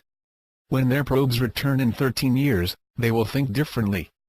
Our analysis is that they will befriend our governments and utilize the United Nations as an ally. They will set about orchestrating a unified world government through the United Nations. And when the first elections are held in 2018, they will overtake the United Nations and rule as the world government. This will be done through trickery and deception. I mention our analysis taken from 3 different RV sessions because they're quite specific as to the dates, and so we have the equivalent of 19 years to produce and deploy BST. Ideally, yes, we'd like to have it completed in order to interface with the intervention points for this race when it decided to cross over into our galaxy. We would like to cause them to choose a different galaxy or abandon their quest altogether. But it may be impossible to determine this intervention point. You see, the memory implant technology developed by the Labyrinth group can be utilized in conjunction with BST. We can define the intervention point when our galaxy was selected as a target to colonize, enter that time and place, and impose a new memory on their leadership to divert them from our galaxy. Sarah, either I'm getting tired, or this just got a lot more confusing. You're saying that the Labyrinth group already has scenarios to nip this thing in the bud, to prevent this marauding group of aliens from even entering our galaxy? How? Do you know where they are? Page 36. Dr. Neruda, to answer your question, I would need to explain with much more granularity the precise nature of BST and how it differs from time travel. I'll try to explain it as simply as I can, but it's complex, and you need to let go of some of your preconceived notions of time and space. You see, time is not exclusively linear as when it's depicted in a timeline. Time is vertical, with every moment in existence stacked upon the next and all coinciding with one another. In other words, time is the collective of all moments, of all experience simultaneously existing within non-time, which is usually referred to as eternity. Vertical time infers that one can select a moment of experience and use time and space as the portal through which they make their selection real. Once the selection is made, time and space become the continuity factor that changes vertical time into horizontal time or conventional time. Sarah, you lost me. How is vertical time different from horizontal time? Dr. Neruda, vertical time has to do with the simultaneous experience of all time, and horizontal time has to do with the continuity of time in linear, moment-by-moment experiences. Sarah, so you're saying that every experience I've ever had or will ever have exists right now that the past and future are actually the present, but I'm just too brainwashed to see it? Dr. Neruda, as I said before, this is a complex subject, and I'm afraid that if I spend the time explaining it to you now, we'll lose track of more important information like BST. Perhaps if I were to explain the nature of BST, most of your questions would be answered in the process. Sarah, okay, then tell me what blank slate technology is? Given the title, I assume it means something like wipe out an event and change the course of history. Right? Dr. Neruda, let me try to explain it this way. Time travel can be observational in nature. In this regard, the ACIO and other organizations, even individual citizens, have the ability to time travel. But this form of time travel is passive. It's not equivalent to BST. In order to precisely alter the future, you have to be able to interact with vertical time, paging through it like a book, until you find the precise page or intervention point relevant to your mission. This is where it gets so complex, because to interact with vertical time means you will alter the course of horizontal time. And understanding the alterations and their scope and implication requires extremely complex modeling.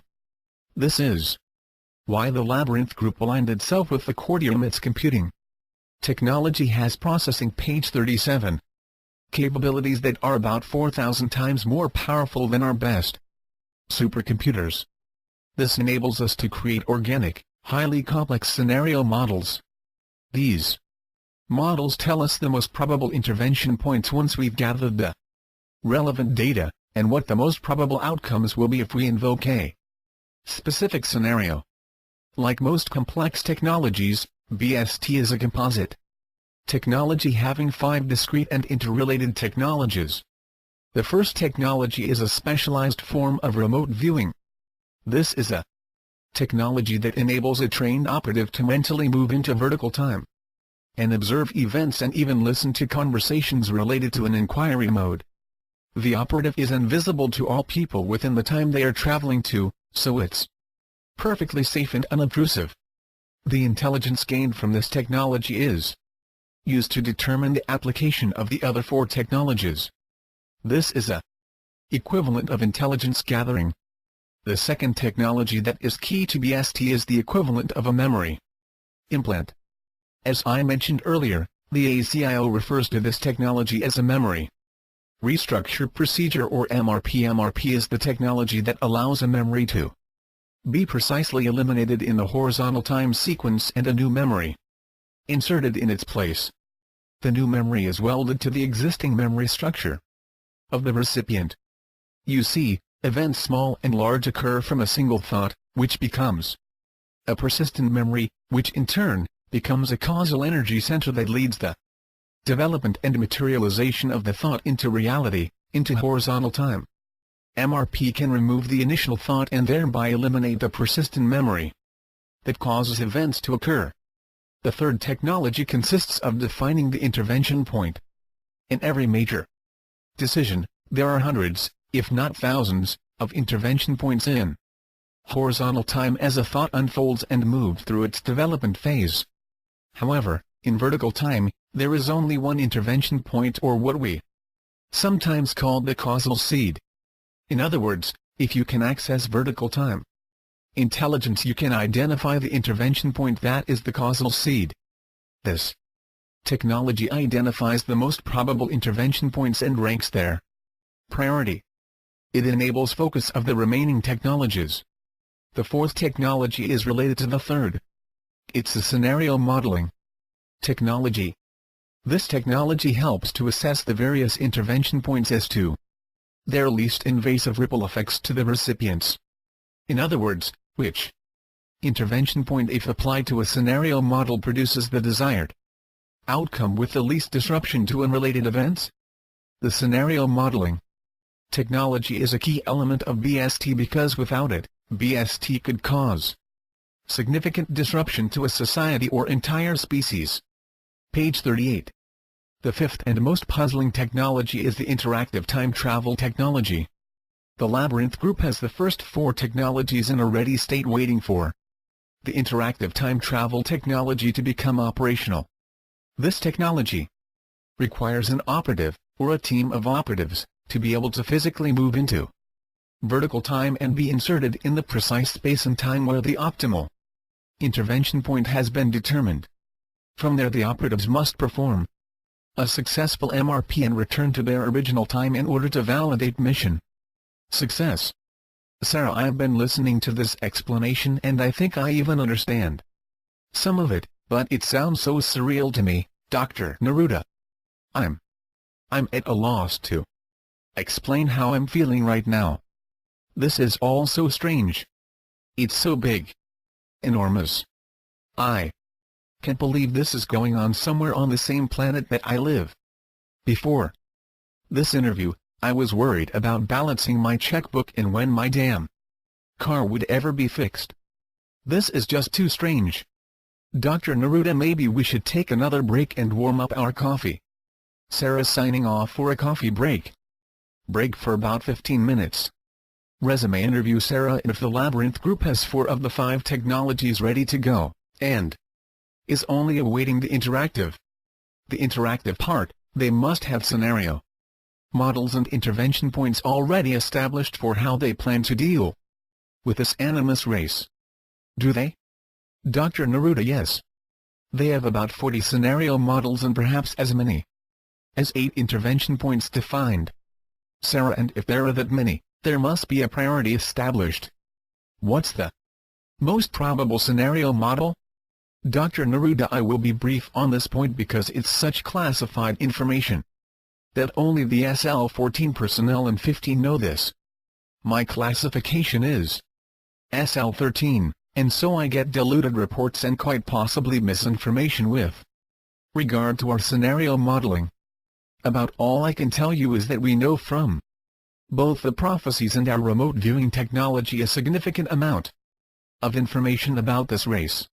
For example, we know that it hails from a galaxy that our Hubble telescope has examined as thoroughly as possible, and we've charted it as extensively as possible. We know that it's 37 million light-years away and that the species is a synthetic race, a mixture of genetic creation and technology. It possesses a hive mentality, but individual initiative is still appreciated as long as it is aligned with the explicit objectives of its leaders. Page 39. Because it's a synthetic race, it can be produced in a controlled environment and its population can be increased or decreased depending on the whims of its leaders. It is, Sarah, didn't you just say it's from a galaxy that's 37 million light-years away?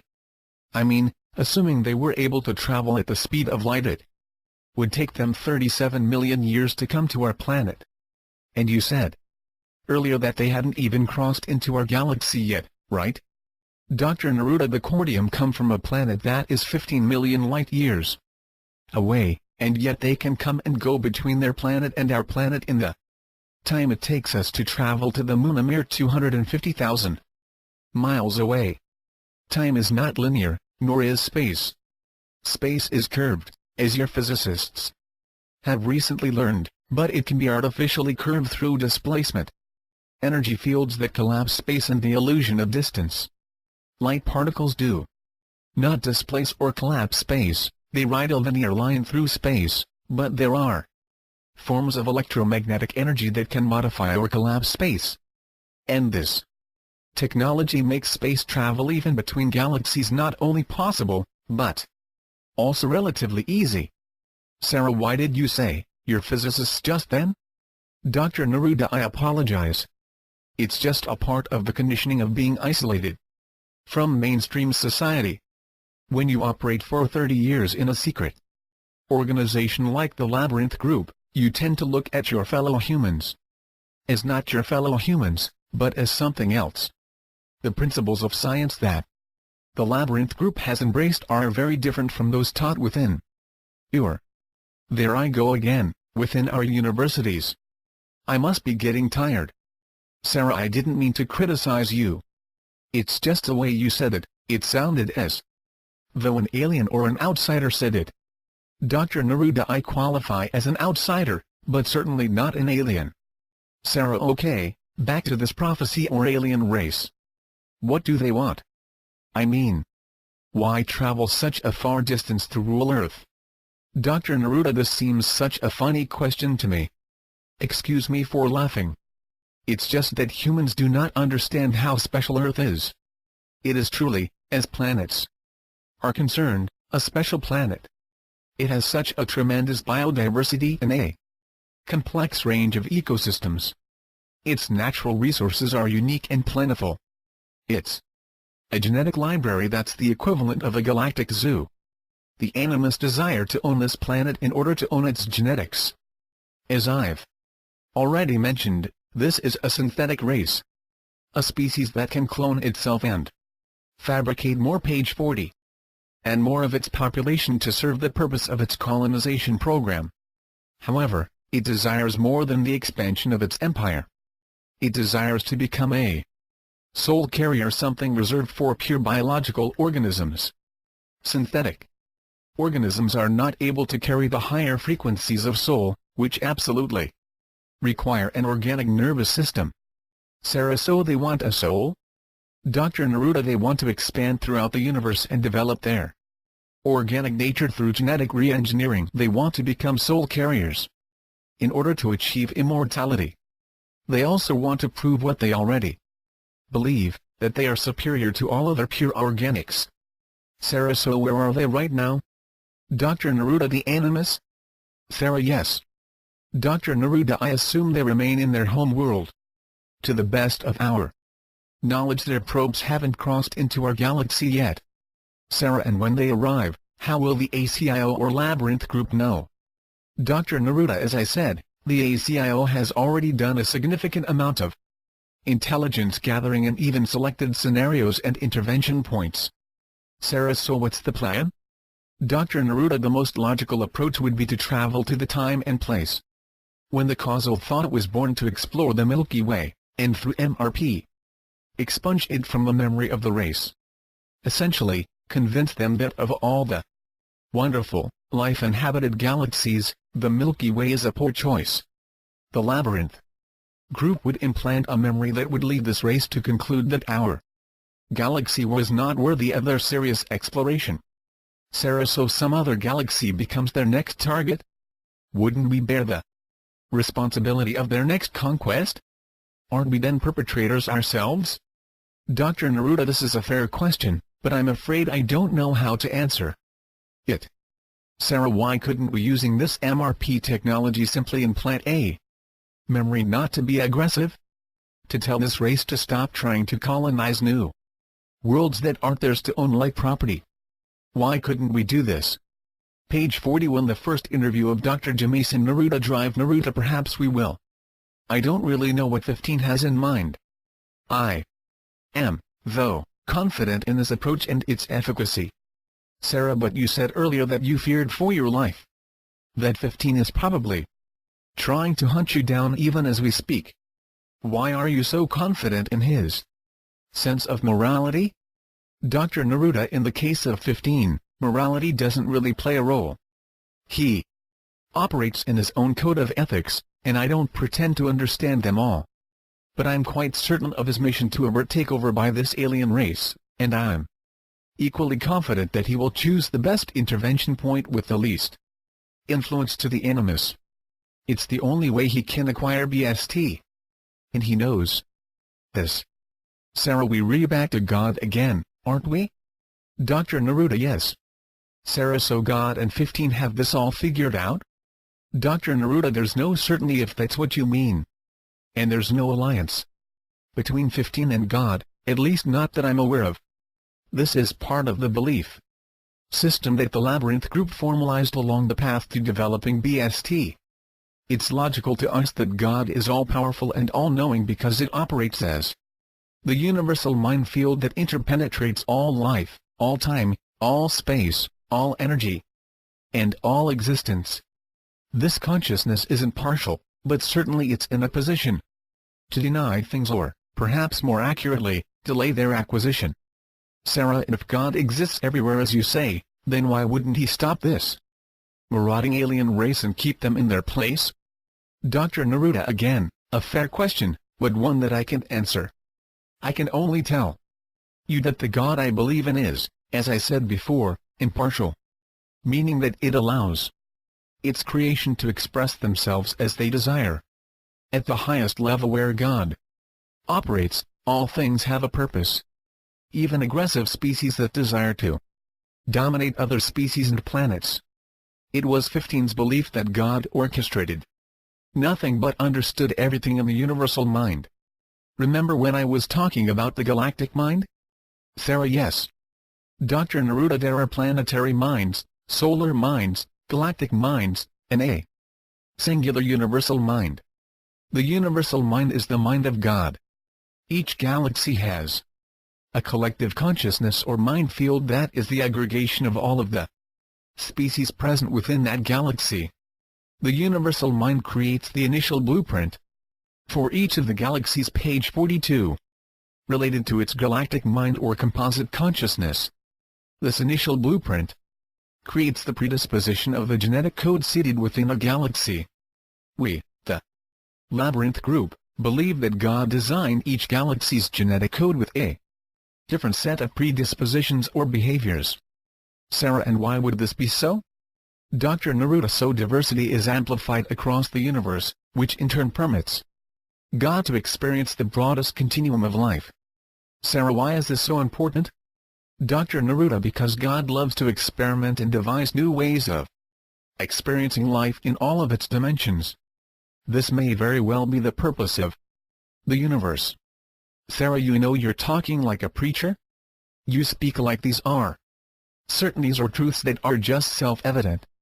But they're just beliefs, aren't they? Dr. Neruda, yes, they're beliefs, but beliefs are important, don't you think? Sarah, I'm not sure. I mean, my beliefs are changing every day. They're not stable or anchored in some deep truth that's constant like bedrock or something. Dr. Neruda, well, that's good. I mean that they change.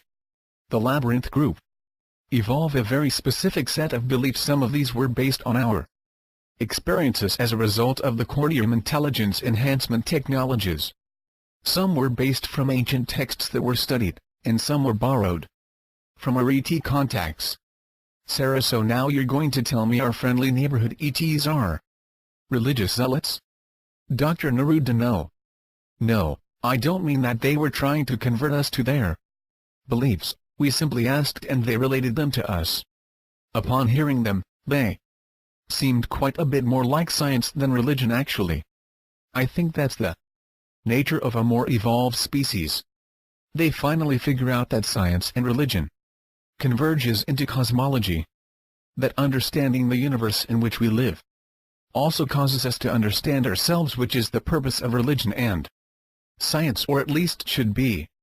Sarah, okay, this is getting a little too philosophical for my tastes.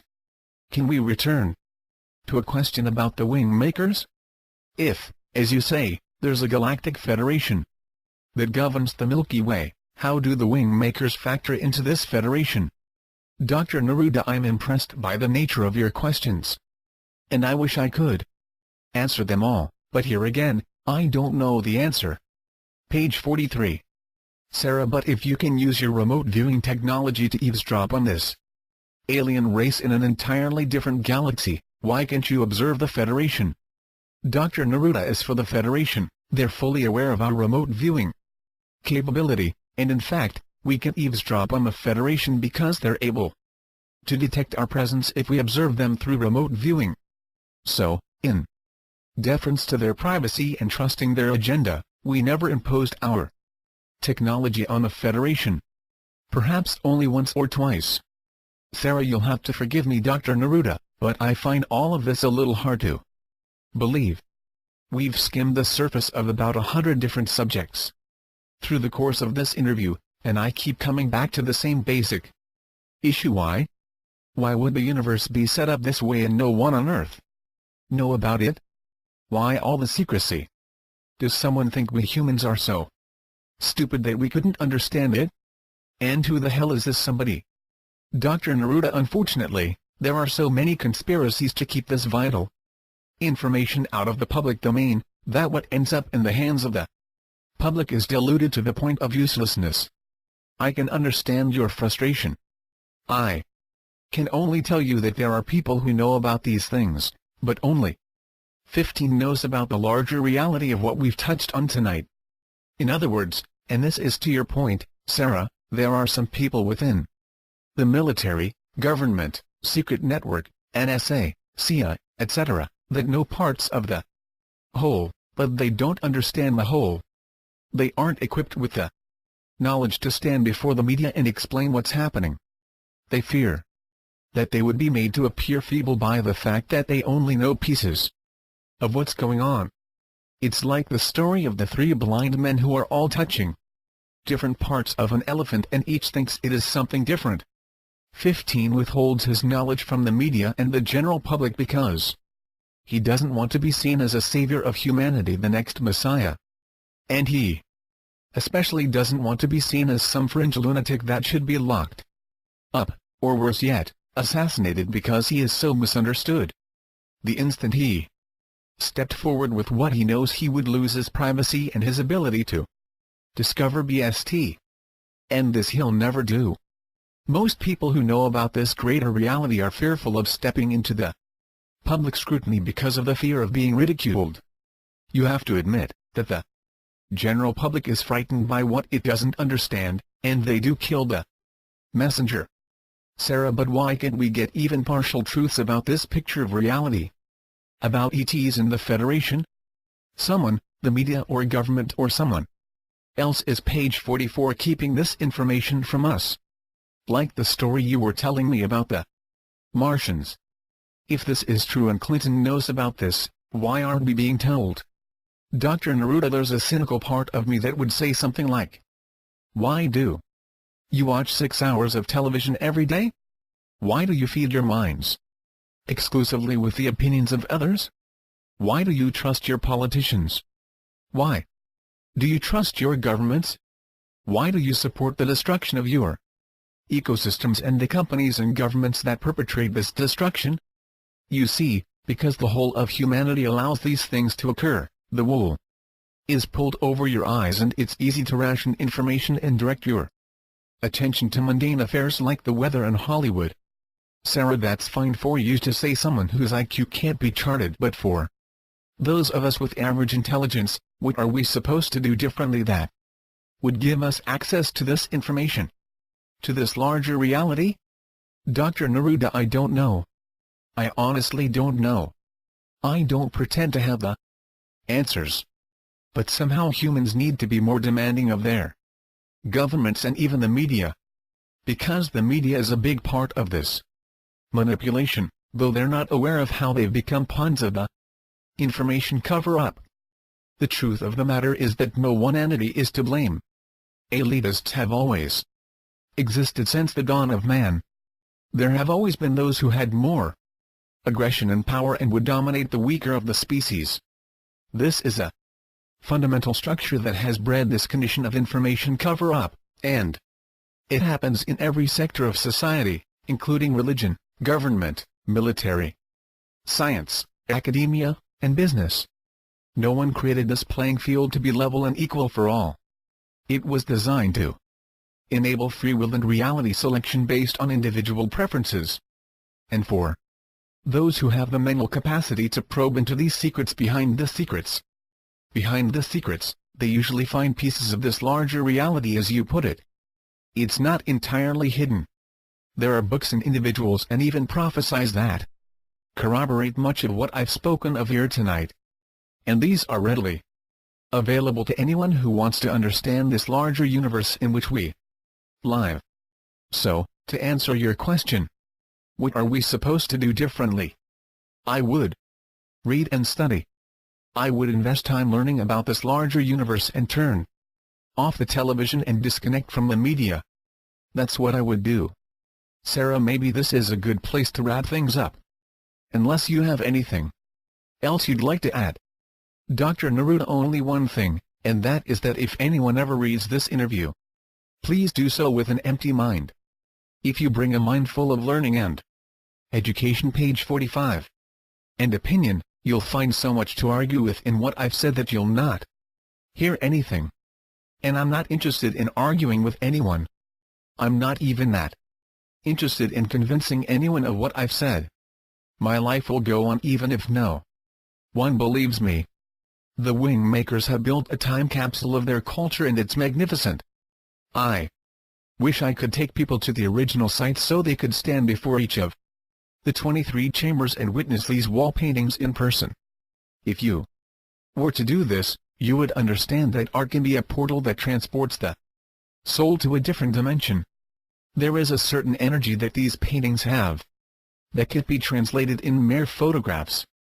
You really need to stand inside these chambers and feel the purposeful nature of this time capsule. I think if I could do that, you would believe what I've said. Sarah, could you take someone like me to the site? Dr. Neruda, no. Unfortunately, the security system surrounding the site is so sophisticated, the site entrance, for all intents and purposes, is invisible. All I have are my photographs. Sarah, you're saying that if I walk right up to the site, I wouldn't be able to see it? Dr. Neruda, cloaking technology is not just a science fiction concept. It's been developed for more than 10 years. It's used much more frequently than people realize. And I'm not talking about its diluted version of stealth technology. I'm talking about the ability to superimpose a reality construction over an existing reality that's desired to be hidden. For instance, you could walk right up to the entrance of the ancient Arrow site and see nothing that would look like an entrance or opening. To the observer, it would be a flat wall of rock, and it would have all the characteristics of rock: texture, hardness and so forth, but it's actually a reality construction that is superimposed on the mind of the observer. In reality, the entrance is there, but it can't be observed because the mind has been duped into the projected reality construction. Sarah, great, so there's no way to enter this site and experience this time capsule. So once again, us little humans are prevented from the experience of proof. You see, the reason why this is so hard to believe is that nothing is ever proven. Dr. Neruda, but isn't proof in the eye of the beholder? In other words, what is proof for you may not convince another, or vice versa. Isn't this the way of all religions and even science? Scientists claim to have proof of this theory or that theory, and then some years later, another scientist comes along and disproves the previously held theory. And on this goes. Page 46. Sarah, so what's your point? Dr. Neruda, proof is not absolute. It's not even objective. And what you're looking for is an experience that is permanent and perfect in its expression of truth. And such an experience, if it indeed exists, is not owned or possessed by any secret network or elitist organization or a galactic federation for that matter. You could have this experience of absolute proof tomorrow, and the very next day, doubt would begin to creep in, and in a matter of weeks or months this proof, or absolute truth, that you aspire to possess, it would be just a memory. And probably not even a powerful memory, because so much doubt would be infused into it. No, I can give you or anyone absolute proof. I can only tell you what I know to be true for me and try to share it as accurately as I know how with anyone who's interested. I'm less interested in trying to relate the cosmology of the universe than I am in getting the story of the WingMakers and the artifacts of their time capsule into the public attention. The public should know about this story. It's a discovery of unparalleled importance and it should be shared. Sarah, you do realize, don't you, that you've made me the messenger? You've asked me to be the one who takes the public scrutiny and suspicions, and has to endure all of the ridicule. Dr. Neruda, I'm not asking you to do anything against your will, Sarah. If you never do anything with the materials I've given you, I'd understand.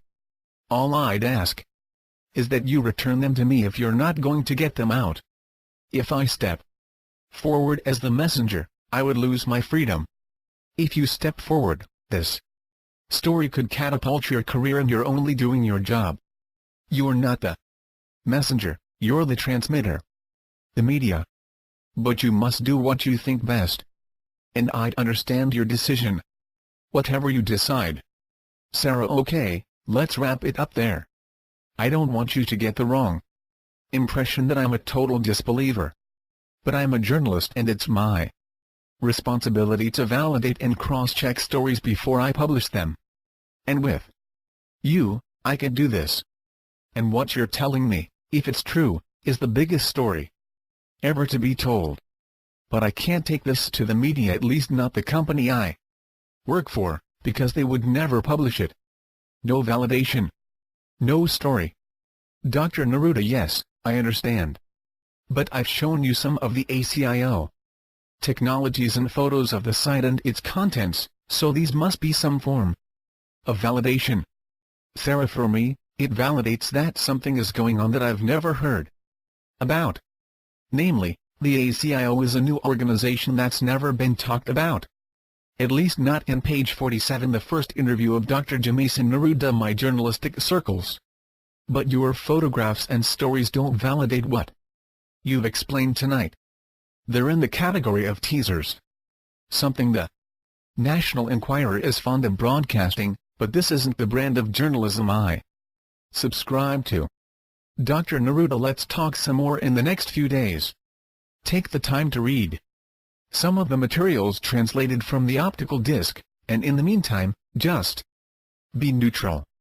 Sarah, don't assume I'm not interested, or too much a skeptic to do anything with this stuff.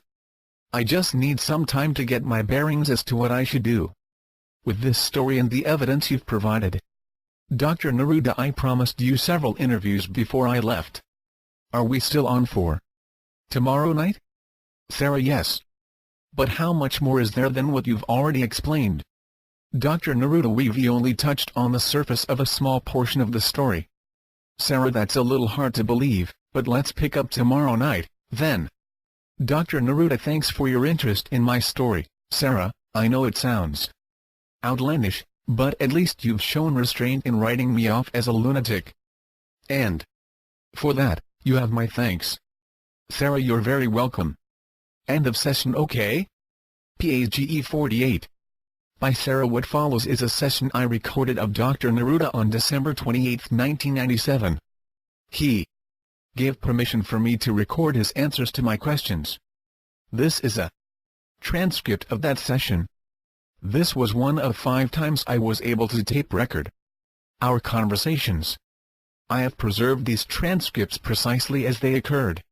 No editing was performed, and I've tried my best to include the exact words, phrasing, and grammar used by Dr. Neruda.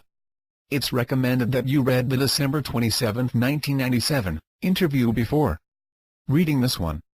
Sarah, before we begin tonight's session, I wanted to tell you that I've listened to last night's tape and have used it to formulate some new questions.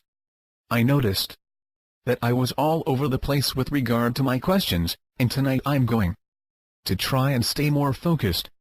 So I'm just warning you that if I get off track again, remind me to stay on course. Okay? Dr. Neruda, I'll certainly do my best, although I'm not sure what your course is.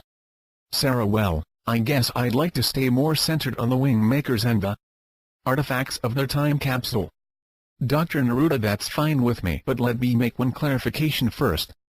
The ancient Arrow site was labeled initially as an extraterrestrial time capsule, or etc. However, it is not actually, in my opinion, a time capsule. Sarah, good, let's start right there. What exactly is it, in your opinion? Dr. Neruda, the site is part of a larger structure that's interconnected through some means I don't understand. We know there are 7 sites that have been constructed on Earth, presumably in the 9th century. We know that these sites have some defensive purpose, and we know that the site's planners represent themselves as culture bearers, and are most likely representatives from the central race. Sarah, I hear a lot about defensive weapon, but how can these wall paintings or the music artifacts be considered part of a defensive weapon? Dr. Neruda, we know from our RV sessions that the WingMakers design these sites to be more than a defensive weapon, otherwise, as you point out, the cultural page 49 artifacts wouldn't make any sense. However, it also doesn't make sense that they'd be completely unrelated to the objectives of a defensive weapon. I'd make The hypothesis that their DNA triggers. Sarah, you mean they activate something within our DNA? As you were describing last night? Dr. Neruda, correct. Sarah, and how does this relate to a defensive weapon? Dr. Neruda, it was our hypothesis that the cultural artifacts, if studied or examined, would somehow activate parts of our DNA. For what purpose we weren't certain, but I intuit that it has something to do with stimulating our fluid intelligence and enabling sensory inputs that have been dormant within our central nervous system. Sarah, and do you have a hypothesis as to why? Dr. Neruda, presumably the enhancements to the central nervous system make the defensive weapon more effective. Sarah, it's so damn easy to get sidetracked when talking with you, but I'm going to resist the temptation to move into a line of neurological discourse, not that I know anything about it anyway. Tell me more about your role with the WingMakers time capsule or whatever you want to call it. Dr. Neruda, I think for accuracy and consistency, we can refer to it as the ancient arrow sight. As I said before, I'm confident that it's not a time capsule. To your question, though, I was working with a computer we called ZEMI, helping to translate the data contained on the optical disc found in the 23rd chamber of the sight. It contained text, symbol pictures, mathematical equations, and what turned out to be music files. Once the site was located, my primary focus was to decode the optical disc and make the data therein sensible and, as much as possible, applicable to BST. Sarah, did any of it apply to BST? Dr. Neruda, not directly, at least nothing that I've read. The text was of a more philosophical nature. I was the first one to read their language. Once we unlocked the optical disc, we printed out 8,045 pages of symbol pictures like the ones contained in their artwork, except much more varied, and, in some instances, much more complex. Page 50. There were 23 chapters of text or symbol pictures, each consisting of about 350 pages. I read the first segment or chapter of this text and was amazed to find that there were passages of text in the introduction that were only readable to me. This was additional confirmation that I had a role to play in getting this information into the public domain. Sarah, are you saying that the text you read disappeared after you read it, or that you deleted it? Dr. Neruda, it disappeared. It deleted itself. Sarah, so only the first eyes would see the message? Dr. Neruda, correct. Sarah, so what did it say? Dr. Neruda, I can recite the exact words if you like, but it would take a few minutes. Sarah, give me a summary. Dr. Neruda, the essence of this passage was validating what the ACIO had already known, that the Animus were sending probes in 2011, and it was written in the form of a warning. It stated that the WingMakers had installed a defensive weapon on Earth that would render the planet invisible to the Animus probes. Sarah, invisible? How? Dr. Neruda, they didn't explain with any precision. They wrote that higher frequencies were emanating from the central universe, and that these 7 sites comprised a collective technology that somehow coordinated these frequencies or higher energies to bring about a shift in the planet's vibratory structure, enabling life on the planet to survive the shift and remain undetected by the Animus. Sarah, all life forms? Dr. Neruda, technically, the text didn't specify. Sarah, and this was for your eyes only? Dr. Neruda, yes, the ZEMI operator did not find any evidence of this section of the text. It completely disappeared. Page 51. Sarah, what else did it say? Dr. Neruda, it confirmed that we're dealing with the central race, and that they want the cultural artifacts from the 7 sites to be shared with the public. These elements were connected to the effectiveness of the defensive weapon. Sarah, in what way? Dr. Neruda, in the sense that the materials activate aspects of our DNA that make the shift easier, or perhaps possible. I'm not certain because they were a bit vague. Sarah, so, by reading the philosophy I'm supposed to be able to become invisible? Dr. Neruda, I think it's more holistic than that. They left behind poetry, music, paintings, and even a glossary. It seems to me that all of these elements in addition to the philosophy are connected. Also, I'm suggesting that something fundamentally changes when these materials are absorbed, and perhaps this change, whatever it is, resonates with the technology from the 7 sites. Sarah, sounds far-fetched to me. Why do you believe this? Dr. Neruda, I've absorbed the materials and I've noticed changes. Sarah, such as? Dr. Neruda, I defected from the ACIO. To me, that's the biggest change imaginable. Sarah, you're not implying that the materials you've read induced you to defect, are you? Dr. Neruda, it was a combination of many things, but it certainly had a significant impact on my decision. Did you read any of the materials I left last night? Sarah, I read the first section and a little of the glossary. I didn't understand it. It was too abstract. It did have an effect on me though. It managed to put me to sleep. Dr. Neruda, I know it's a little intense, but you have to admit, it's very interesting if for no other reason than they're representative of how our distant ancestors think and believe. Sarah, and you have a copy of all the pages of text? Dr. Neruda, yes. Page 52. Sarah, and can I see it? Dr. Neruda, yes, but it's not something I carry around with me. Sarah, tell me a little bit about the translation process since you were involved in it. Dr. Neruda, the translation is the key to the usefulness of the optical disc, and using a carefully sequenced set of experiments, conducted by ZEMI, we were able to access the disk's data files in 5 days. Sarah, how do you know that the translation is accurate? Dr. Neruda, within the disk, once it was accessed, were translation indexes that enabled their text to print out in perfect English, or about 60 other languages. It took us 2 days to figure out how to access the disk, but once we did, we were able to access the 24 sections of text in the span of 17 hours. The most vexing of the translations, and the one in which we have the least confidence, is the music. Sarah, good, I'm glad you brought up the music because I don't understand that element of the time capsule. Dr. Neruda, how do you mean that? Sarah, was the music already on the optical disc and you simply captured it from the disc, or was it basically produced by the Labyrinth group based on the musical notations? Dr. Neruda, actually, it was a bit of a combination of the two.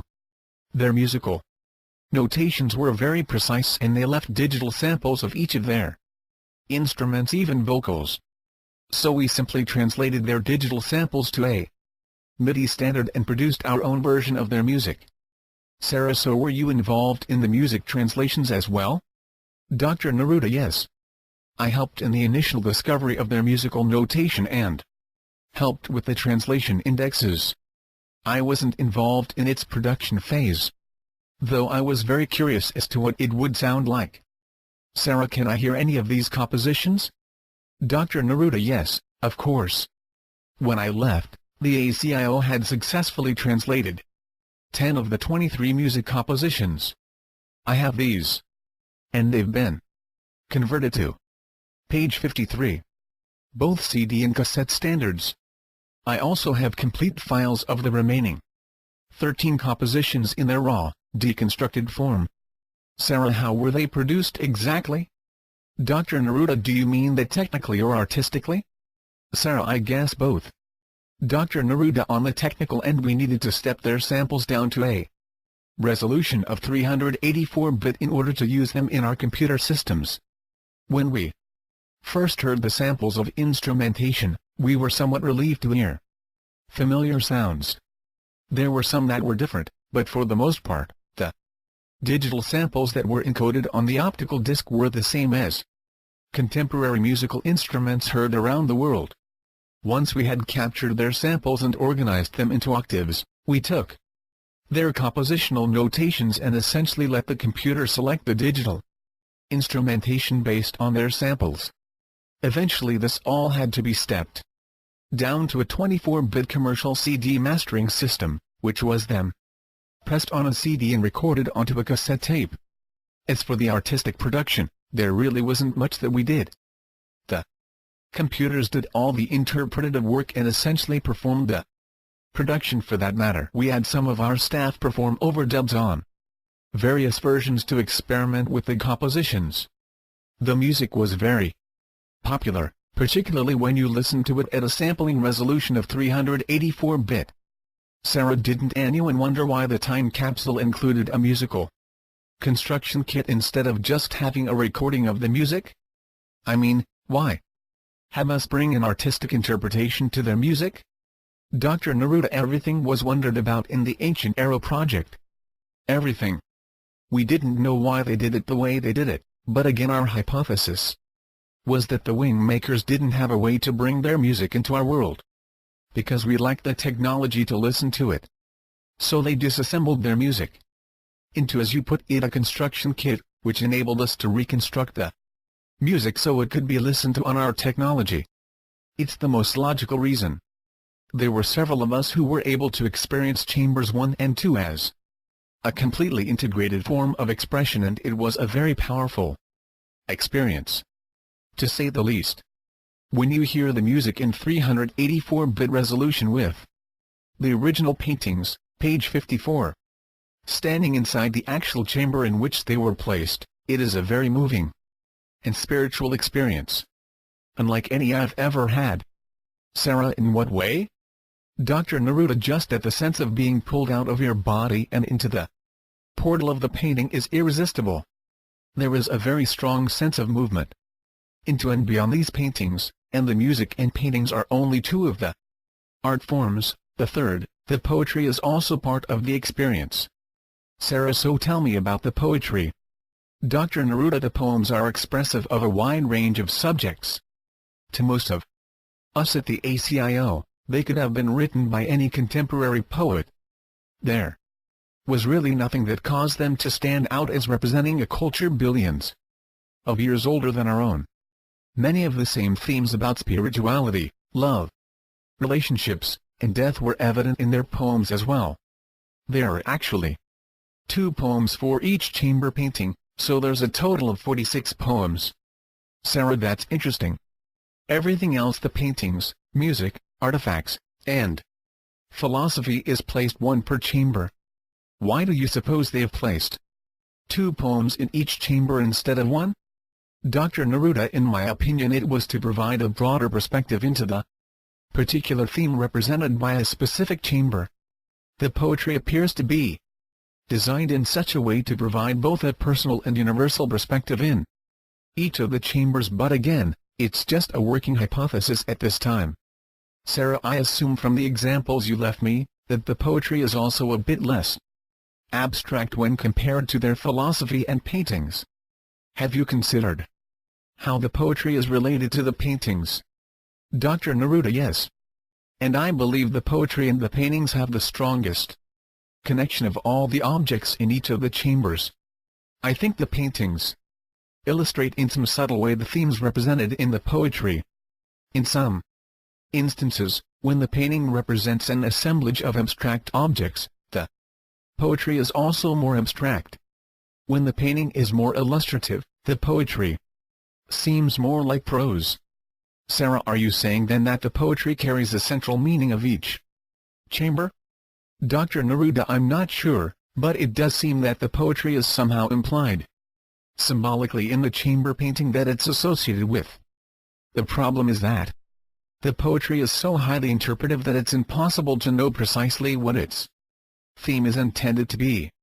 Also, and I should have mentioned this before, but the grammar and page 55 syntax of their language is very different from ours in that they have no end to their language punctuated with periods. In other words, if we made a literal translation, there would be no sentence structure. More like a logic syntactical approach, which simply means an abstracted language flow which would be, for most people, very difficult to understand. When I was doing the translations of the poetry, I placed it in a sentence structure that fragmented its meaning so that it could be better understood. Perhaps in the process I unintentionally changed the meaning, but it was either that or the poetry would be too abstracted to understand. Sarah, is there a connection between the poetry and the philosophy of each chamber?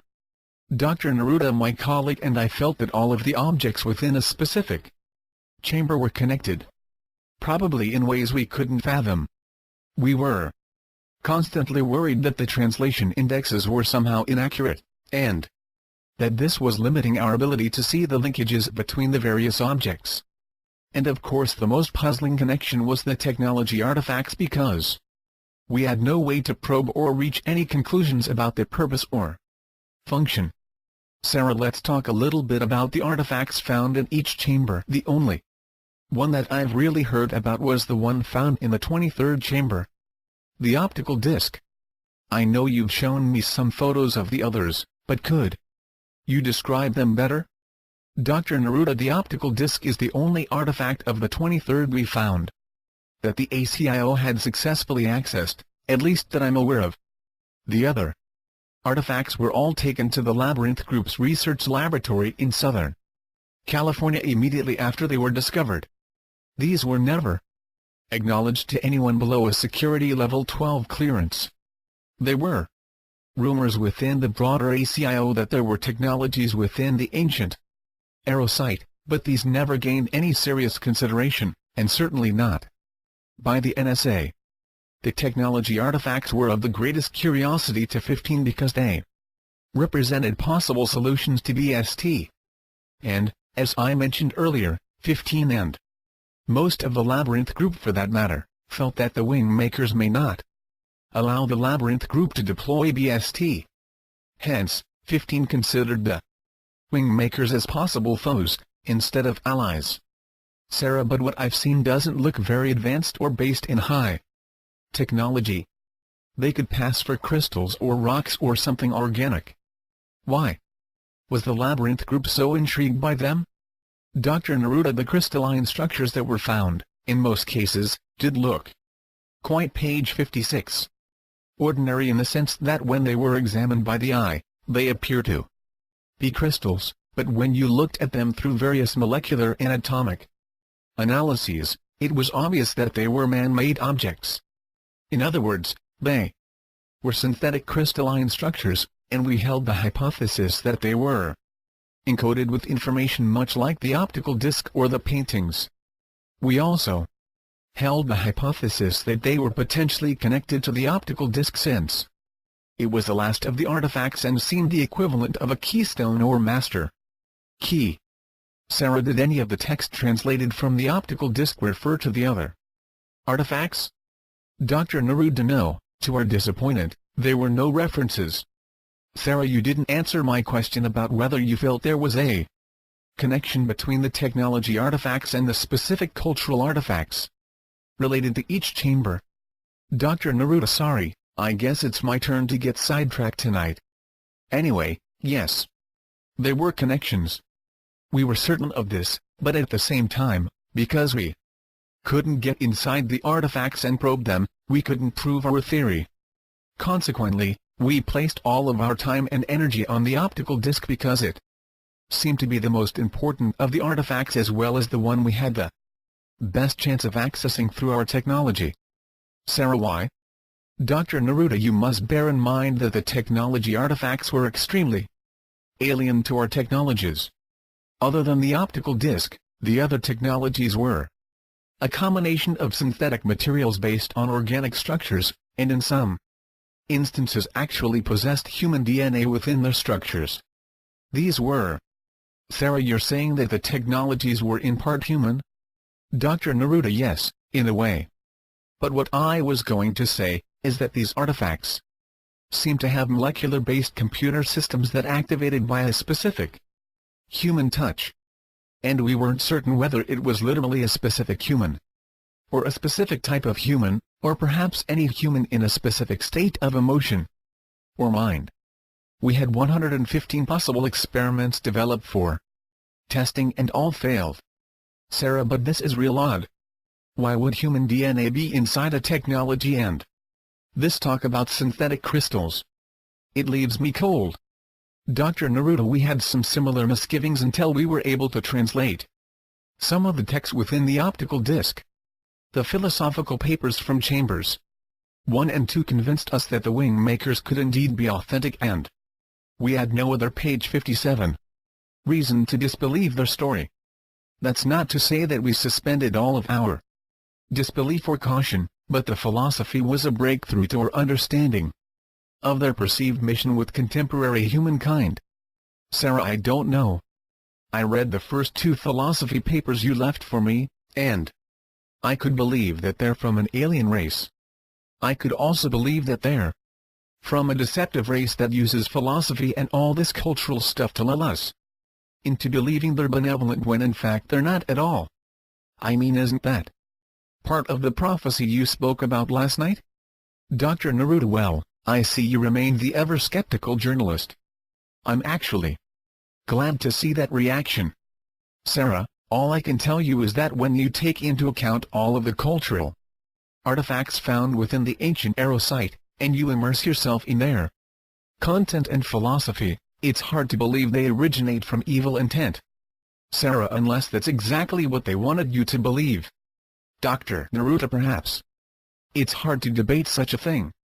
I think at some point it's an individual decision. The Labyrinth group, and I'm including the Cordium.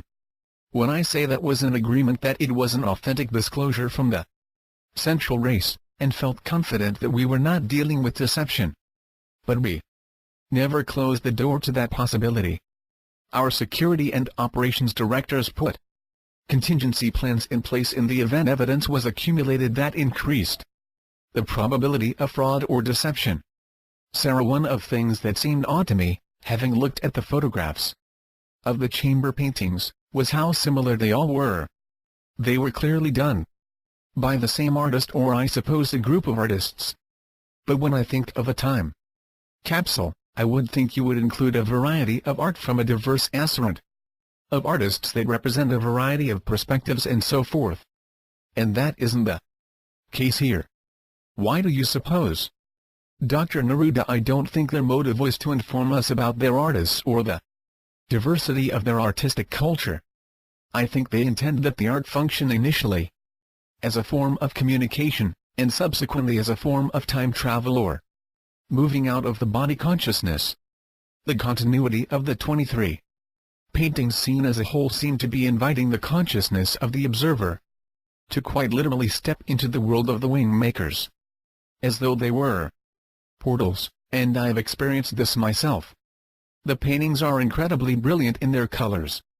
You really can't imagine how much impact they have when you see them in person, particularly after their cleaning and restoration was completed.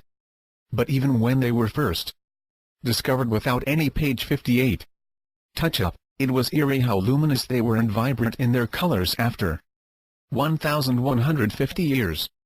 There were many times when those of us who were involved in restoration and cataloging of the artifacts would sit in the chambers and stare at these paintings. On several occasions I did this for hours, just letting my eyes wander through the painting, and imagining the mind of the artist and what they were trying to communicate. It was a very powerful experience. Sarah, I think they'd scare me a little bit. Dr. Neruda, I'm only laughing because I had such an experience. One night, after a long day of working in the artifact chambers, I was left as the last one inside the site.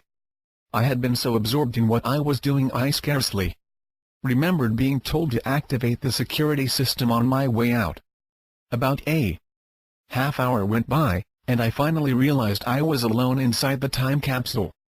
The silence was incredible. At any rate, I was walking down the corridor that connected all of the 23 chambers, and past each chamber and I began to feel a presence that was overwhelming. Every time I would come upon one of the chambers I expected something from the painting to jump out at me. They literally seemed alive. Our lighting was a very high-quality portable halogen system, and every chamber was outfitted precisely the same. When I got to the bottom of the corridor, what we called the spiral staircase, and looked into chamber 2, I clearly saw motion and nearly jumped out of my skin. Not necessarily out of fear, but out of excitement, I suppose, though there was fear as well. But this motion was simply a blurred image of something stepping out of the painting and then disappearing into thin air. I couldn't really Sarah, what was it? Was it human? Dr. Neruda, I couldn't see it clearly enough to tell you what it was, but I began to theorize that some of the chamber paintings may have purposes beyond just visual stimulation. Our RV also had some experiences of sensing motion in the paintings, feeling as though she was being pulled out of her body. Sarah, this may seem to be an odd, off-the-wall question, but how do you know this wasn't all a hoax? That someone or some group created this whole thing to look like an alien or a future time capsule just for the fun of playing with your minds? Dr. Neruda, the one thing we know for certain is that this is not a hoax. The ancient Arrow site consists of an enormous rock structure that has literally been hollowed out in the form of a helix that deters every 10 meters into a separate chamber, 23 to be exact. The entire structure would have taken an incredible technology to build. We have accurate dating of when the chamber paintings were created, and they were conclusively produced in the 9th century, and we're certain that this technology didn't exist then. Page 59. Sarah, I'm not trying to argue with you, but if these artifacts are really from the Central Race, it just seems so odd that they'd be buried inside a huge rock in the middle of nowhere in New Mexico of all places. And it also seems odd that they'd go to all this work, but make it so damn hard to understand what the hell they were trying to say. Do you see what I mean? Dr. Neruda, yes, I understand, and I don't take your questions as argumentative. But the point I'm making is that this site is indeed a set of real objects. And these objects don't even correspond to the same time frame. For example, while the paintings were created about 1100 years ago, the artifacts do not even respond to our carbon dating or biochemical analysis. To complicate matters, the pictographs in and around the ancient Arrow site were determined to have been created in the past 50 years, and could very well have been done in the year, or month, the site was discovered. These real objects are admittedly an enigma, but they are not a hoax to my eyes. The real question is whether the WingMakers' identity and purpose is as they represented. Sarah, okay, let's say it's not a hoax. Then tell me, why are you so convinced it's a defensive weapon? It seems to me that it might be more of a communication device or perhaps an educational tool of some kind. Why a weapon? Dr. Neruda, the text from the optical disc states this. And we had an RV session that corroborated it. Sarah, so, Earth is this genetic library that the Animus want to use in order to recreate themselves as soul carriers, as you put it? And the ancient Arrow site and its 6 companion sites is going to protect Earth and all of us from these marauding aliens? How am I doing so far? Dr. Neruda, I can't say that your specific conclusions are right or wrong. I can only tell you that the Animus are a real threat and that the WingMakers intend to protect their genetics. Sarah, okay, then tell me, why would the Central Race, who lives trillions of light years away, care about what happens to us? Dr. Neruda, the Central Race is responsible for seeding and cultivating higher life forms throughout the universe. They're vitally interested in protecting their genetics from the Animus. Earth isn't the only genetic repository that they protect. In this manner, our RV sessions uncovered a database of planets throughout our superuniverse that was incalculably large. Sarah, so this is just standard operating procedure for this race to install a defensive weapon on the planets they seed with life? Page 60. Dr. Neruda, I believe so. Sarah, I looked the word Animus up in the dictionary this morning. It's a real word. How did the race whose most recent visit to Earth was some 300 million years ago become an entry in Webster's dictionary? Dr. Neruda, their name is known even by the WingMakers. They used the same word in their translation indexes. There are certain words that have been purposely seeded within our language by the WingMakers. Sarah, so now you're saying that WingMakers actually place words into our dictionaries? Dr. Neruda, no. Remember when I told you that the WingMakers were culture bearers? Sarah, yes. Dr. Neruda, they have encoded the discovery of language, mathematics, music, and so forth into our genetic structures. As we evolve, certain forerunners of our species, people like you and I, activate a part of their DNA before the rest of us. These forerunners are able to retrieve this encoded information and share it with the species. In subsequent generations, this insight is transmitted, and pretty soon, the entire species encompasses this new information or skill. Sarah, so you're really saying that the word animus was encoded into our sense of language, and someone invented the word, not realizing it was the name of this alien synthetic race? Dr. Neruda, yes, something like that. Sarah, I also read the memo that Dr. Saunders, a colleague of Dr. Neruda, wrote about a global culture being an outcome of this technology from the WingMakers sites. But how could these objects be used to build a global culture? It seems a little naive to me. Dr. Neruda, all I can tell you is that it's related to the internet and a new communication technology that the WingMakers refer to as OLAN, or the One Language Intelligent Network. If you read the glossary section that I left behind, you'll see it referenced there. The WingMakers seem to feel confident that the OLAN technology will help create the global culture through the internet. This, incidentally, is consistent with prophecies that the Labyrinth Group was privy to, dating as far back as 1,500 years ago. Of course, the enabling technology wasn't called OLAN, but the notion of a global culture and unified governance has been predicted for many centuries. Page 61. Sarah, this is what George Bush used to call the New World Order, isn't it? Dr. Neruda, yes, but there have been 4 other presidents who've acknowledged this concept. Sarah, what would make the world's people decide to unify under one governing body, or for that matter, create a global culture? Whatever that means. I just can't envision it happening, not in my lifetime. Dr. Neruda, according to the WingMakers, it will happen through the digital economy and then through the Internet's OLAN technology platform. And through this global network, entertainment and educational content will be globalized. This is the basis of a global culture with unified commerce, content, and communities. Once these pieces of the infrastructure are in place, then the need to govern this infrastructure will loom as the preeminent issue of the day. And the United Nations is the logical ruling body for such an endeavor.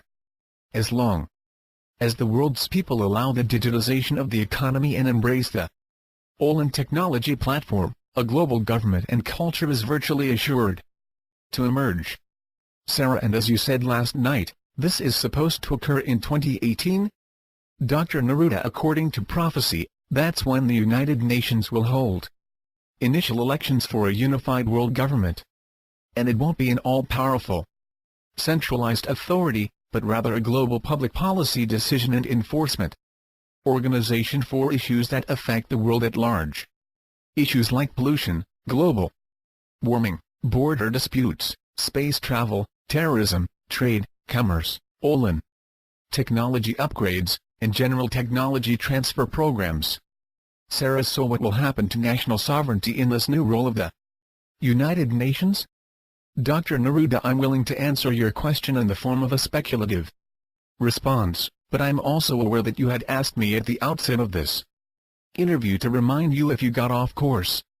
What would you like, Sarah? No, you're absolutely right. Sorry. Let's go back to the artifacts. What was the condition of the site when you first entered, or better still, why don't you just describe your first encounter going inside the site? Dr. Neruda, I was one of 5 from the ACIO who made the trip to New Mexico to explore the site after it was initially determined to have potential ET implications. None of us at the time knew anything that would have led us to conclude that the ancient Arrow site would become such an important discovery. Page 62. The only real clue we had was an artifact that had been recovered near what was determined much later as the entrance of the interior chamber of the time capsule. It was this artifact that brought the project under the control of the ACIO because the artifact was considered by the NSA to have potential ET origins. Sarah, what specifically led the NSA to conclude the artifact was alien? Dr. Neruda, like all the other artifacts, it showed no response to carbon dating. analysis, and it had peculiar markings or symbols that seemed otherworldly. It was a pure-grade composite of unknown origin. Also, and perhaps more importantly, there was no obvious way to activate the artifact or access its interior controls. Its interior was impervious to various spectrum analyses. Even simple X-rays were unable to penetrate the object. At any rate, this artifact was essentially handed over to the ACIO, which deemed it to be of ET origins, and then proceeded to investigate the region in which it was found. We discovered that the outside casing of the artifact held a detailed topographical map that defined the region in which it was discovered. We began to think the artifact might activate or become more useful if taken to the region depicted on its casing. Sarah, is this the artifact you showed me pictures of? Dr. Neruda, no. This artifact destroyed itself after it led us to the ancient Arrow site. Sarah, why did you think it was important to activate it where it was found? Dr. Neruda, because it was thought to be a form of a compass or homing beacon. We weren't sure, but we couldn't determine any functional purpose in the laboratory, so it seemed like a logical experiment to see how the device would function in the area in which it was discovered. Also, the original people who found the artifact complained that it induced a hallucinogenic experience when it was held near the stomach area. The exploration team from the ACIO figured out how to use this device to locate the entrance to the interior of the canyon wall in which the ancient Arrow site was hidden. The device, when activated, seemed to pass thought waves or mental pictures of where it wanted the person to go. The RV assigned to our team was the one holding the device when it was first activated, and she immediately began to see pictures. I did as well. Ultimately, it led us into a cave-like structure tucked 20 to 30 meters inside one of the clefts of the canyon wall. Sarah, was there an entrance already, or did you have to blast your way inside? Dr. Neruda, the way into the interior was cleverly hidden behind a natural-made cavern, which in its own right was well hidden by natural underbrush. This cavern was page 63. About 25 meters deep and led inside the canyon wall. We presumed it was an Indian dwelling of some kind that had long been abandoned. Towards the end of this cavern there was a corridor that jutted off to the side, and at the back of this corridor there was another chamber. A large, flat rock on the floor hid the entrance to the site. Sarah, so you were convinced there was something underneath the rock? Dr. Neruda, yes. After removing the rock, we were able to determine a tunnel was indeed underneath it. The tunnel was in the form of a J and was about 1 meter in diameter. I slid down first through the tunnel and crawled my way to the entrance of the site. Sarah, so all 5 of you were inside the site, looking around with flashlights. What was running through your mind at the time? Dr. Neruda, we were all very excited and somewhat apprehensive as well.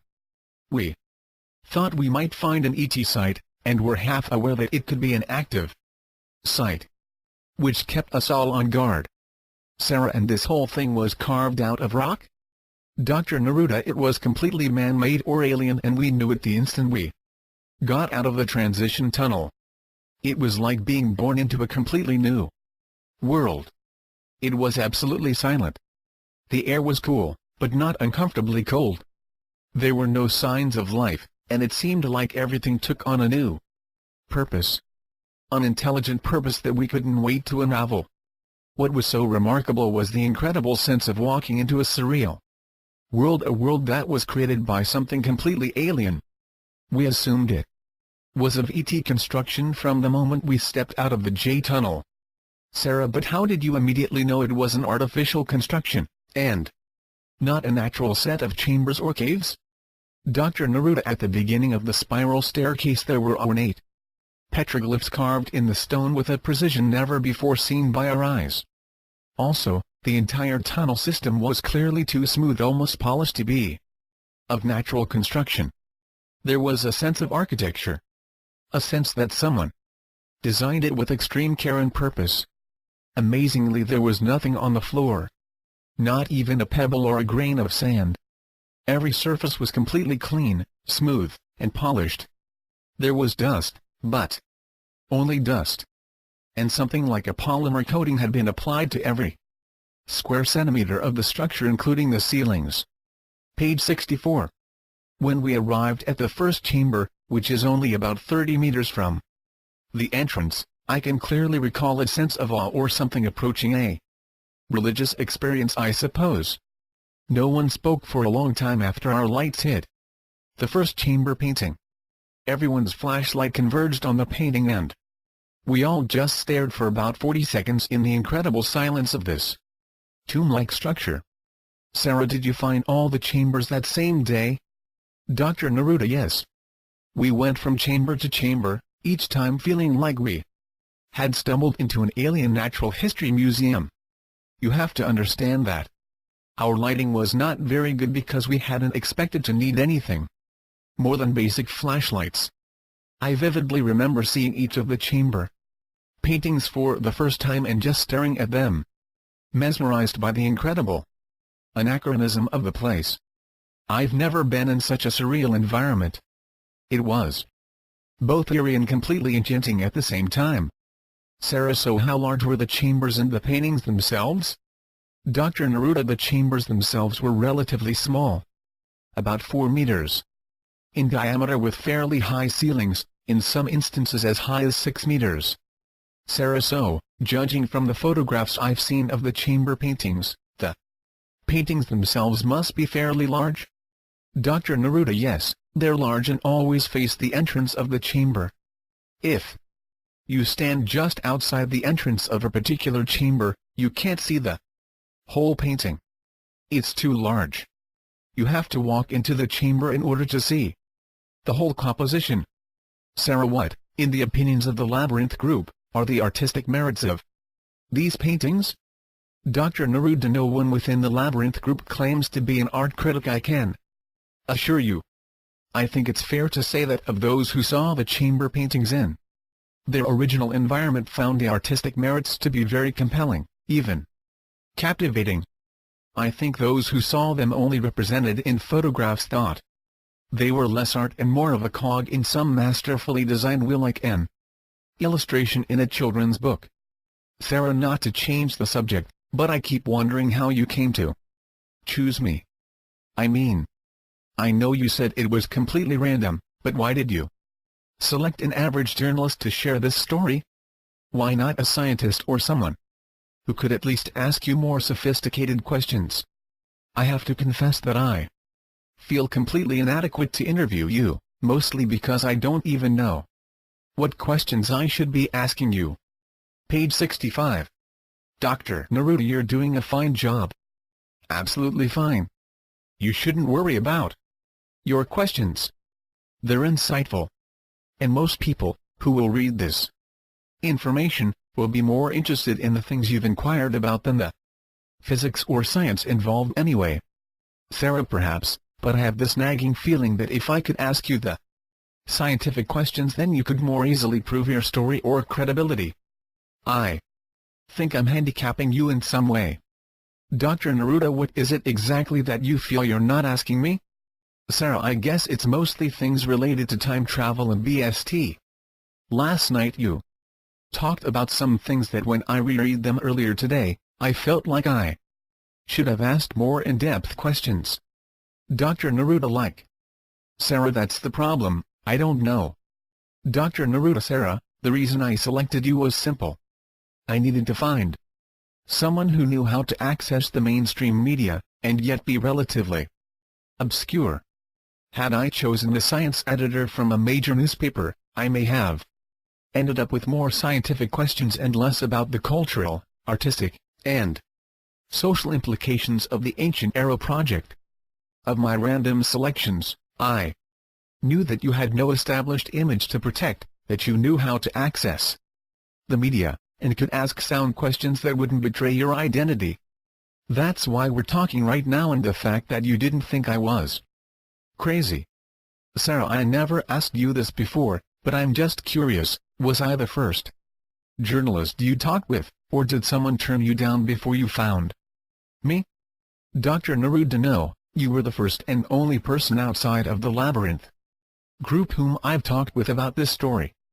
Sarah, I'd like to change the topic slightly and ask you about 15's personality. Is that okay? Dr. Neruda: Yes, that's fine. Sarah: What's he like as a leader? Dr. Neruda: He's extremely focused, and demands everyone he works with to be similarly focused. He's a workaholic, sleeps about 4 hours a night and works the rest of his time on some aspect of BST. If there's research or development of new page 66 technologies that don't have a specific and strategic impact on BST, he's not involved in it. He won't even ask questions about projects of that nature, and generally within the ACIO, there are always 3 or 4 projects that are unrelated to BST. Within the Labyrinth group, every project is related to BST. Sarah: What's he look like?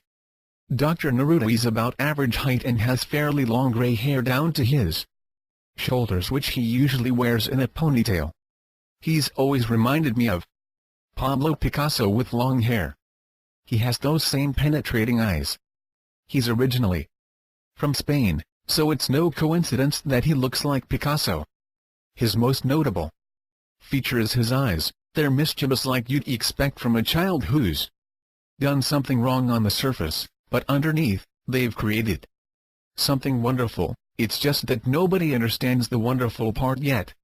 That's what you see going on behind his eyes. Sarah: I may have already asked you this, but how old is he? Dr. Neruda: He's about 60 years old, I think, or at least he looks about that old. I've never heard anyone say his age. I know when he was a student, he was supposed to look old for his age. I think he started getting gray hair when he was in his early 20s, and that's probably why he was often mistaken for a professor rather than a student. Sarah: You said earlier that he was kicked out of school. Why? Dr. Neruda: Remember, he was, even at an age when most kids are concerned about dating and parties, working on BST. Or at least early versions of time travel. He's one of those rare visionaries that enter the physical world and knew at a very early age what he came to do. 15 was born to time travel. Period. End of story. That's all he's ever cared about. In the 50s, researching BST was considered a waste of time, no pun intended. It was simply too theoretical and disconnected from anything practical. I think 15 also rubbed his professors the wrong way because he was so bright as a student that he intimidated most of them. He's also very stubborn, and when the professors told him to change his research to something more practical, 15 apparently told them they were small-minded or something to that effect. Later that semester he was forcibly expelled, as the story was told to me. However, Bell Labs hired him for a short stint because his research on quantum objects and how they could be influenced by consciousness interested them. Sarah: Forgive me, but what exactly are quantum objects? Page 67. Dr. Neruda: They're elementals like electrons or neutrons. Quantum objects are fundamental building blocks of matter, and they can appear both as a wave and a particle. Sarah: Okay, so 15 was trying to prove that quantum objects are influenced by consciousness. Why was that so dangerous to a research university? Dr. Neruda: That in itself wasn't so radical, but it was only a small part of his total research into how to construct BST using the new physics that was being introduced rapidly in the community of quantum physics. 15 has always maintained that Einstein's general theory of relativity was flawed, which is not a popular position to take. In somewhat the same way that Newton's theory of the mechanistic universe became too constricted and unable to explain so much of the phenomenon of what we call today complexity or chaos theory, 15 felt that Einstein's theories underestimated the influence that consciousness had on quantum objects. In the 50s and 60s, this was tantamount to heresy, particularly because it wasn't possible to prove by mathematical modeling or formula. Consequently, 15 just continued to develop his theories in secret and began to become noticed by the ACIO when he became involved in a project having to do with heuristic learning systems based on a technology that the ACIO had re-engineered. From the Greys.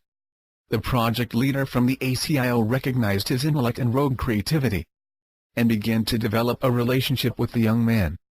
Several months later, 15 was recruited to join the ACIO and essentially left his identity behind, quickly rising to the position of Director of Research.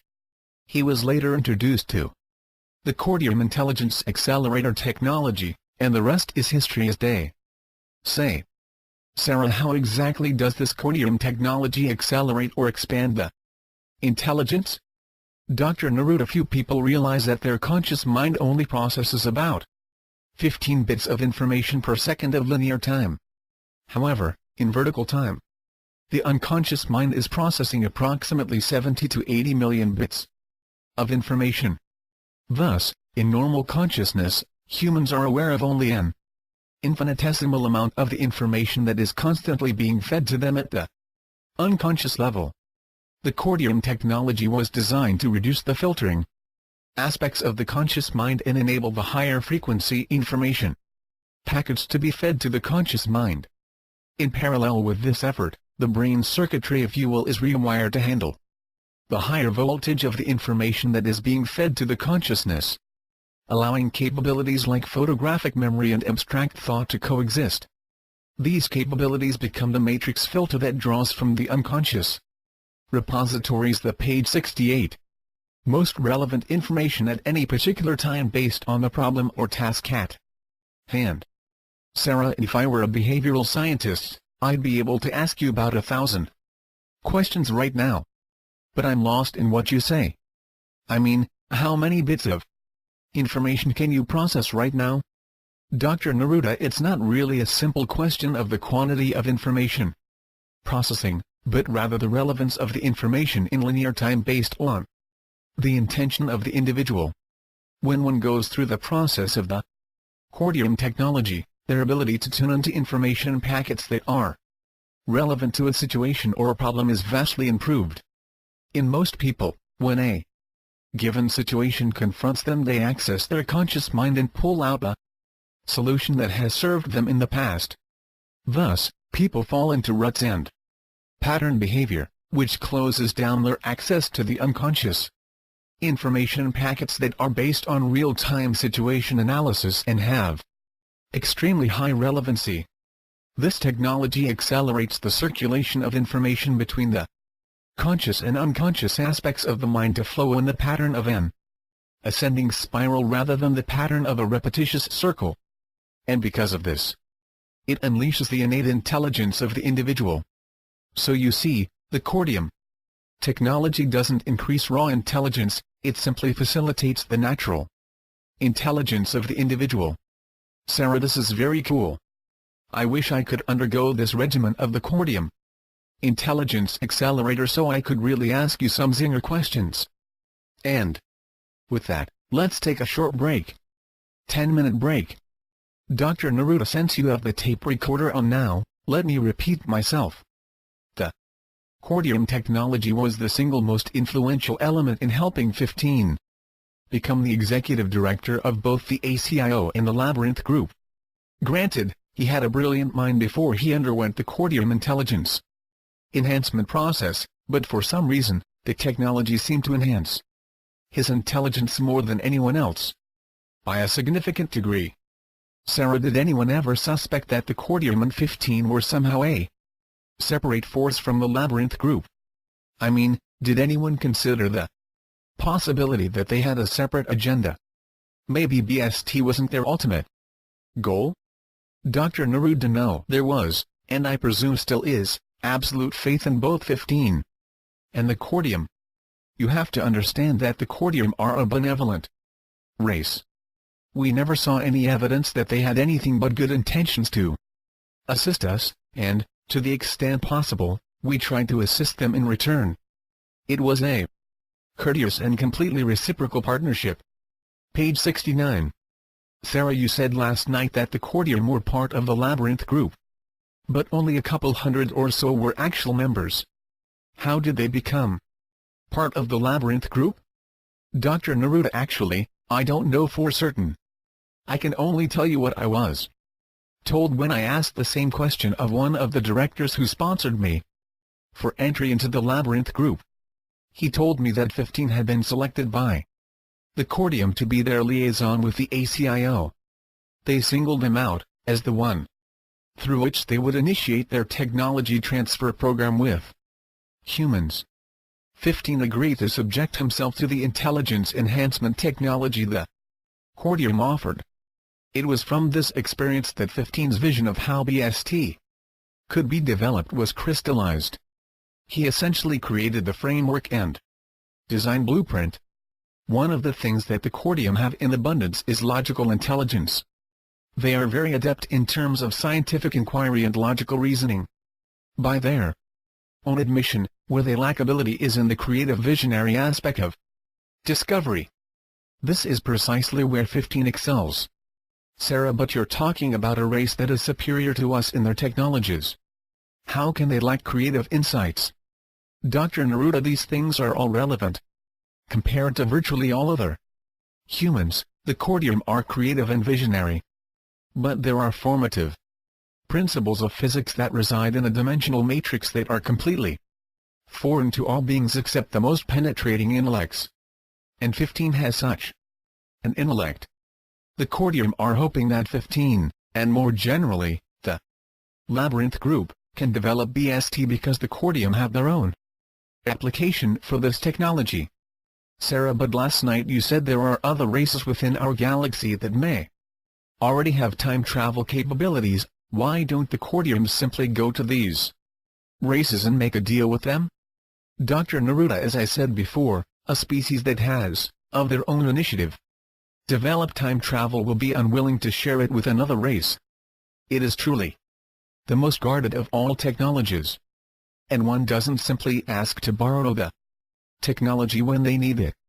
Even when the need seems compelling and true. It's so easy to become dependent on the technology itself. Furthermore, as I tried to explain last evening, there's a considerable difference between time travel and BST.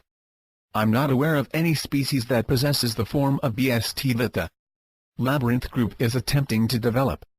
It's like this, Sarah, BST requires a suite of interdependent, but discrete technologies that require a developer to apply new theorems, new laws of physics, that have never page 70 been discovered before. And then to build this suite of technologies based fundamentally on a new matrix of how the world works. It's a daunting task.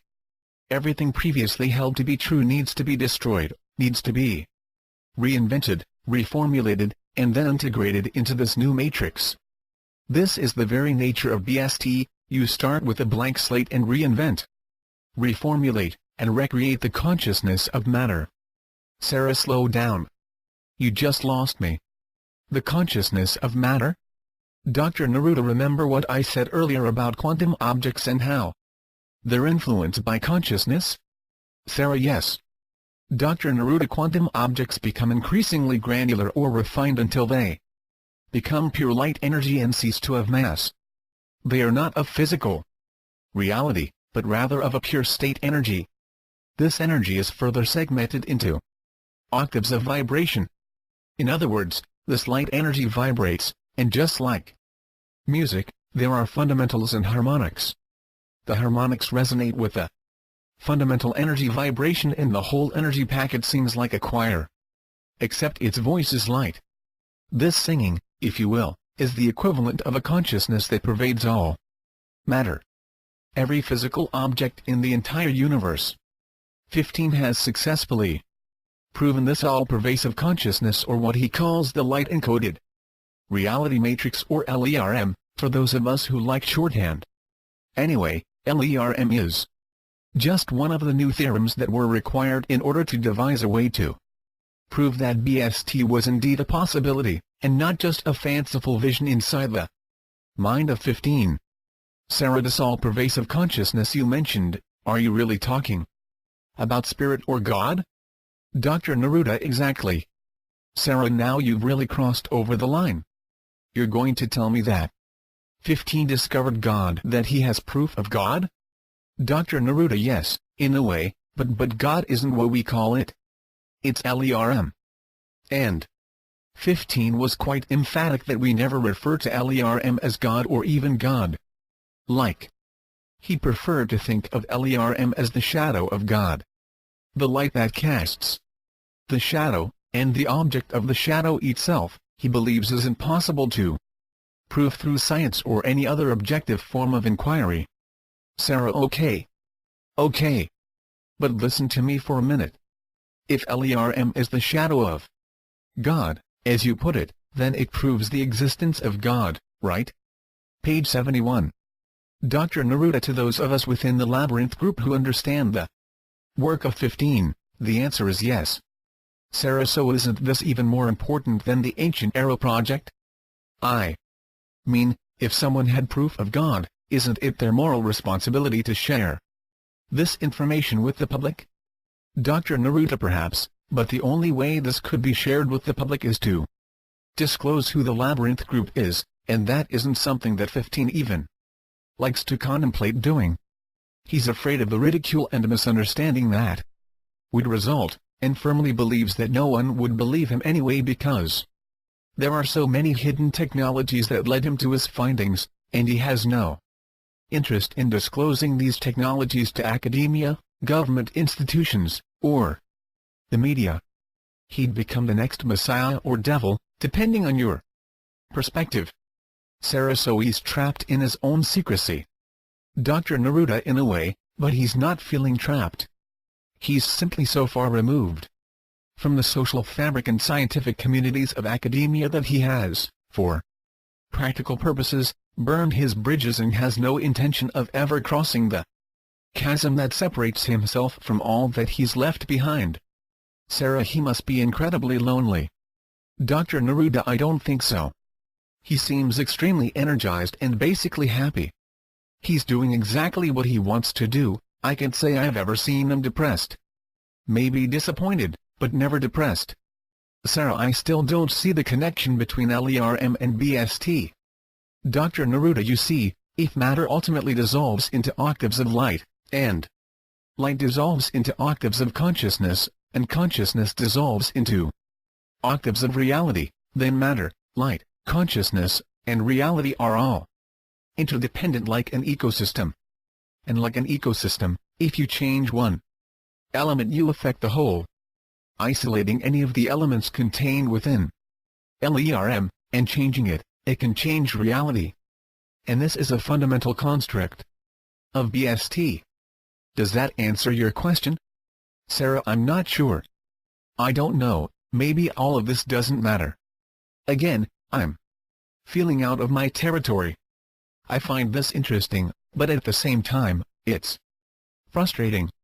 I even find myself feeling pissed off that all of this stuff is going on in my world and I don't know about it. Well, I mean, I didn't know about it until just now. It seems like an injustice to me. It's the old haves and have-nots story all over again. Can you appreciate how someone would feel hearing all of this for the first time, and feeling so left out? Page 72. Dr. Neruda: yes, I understand. Sarah: to you, you can take all of this for granted. After all, you're in the know.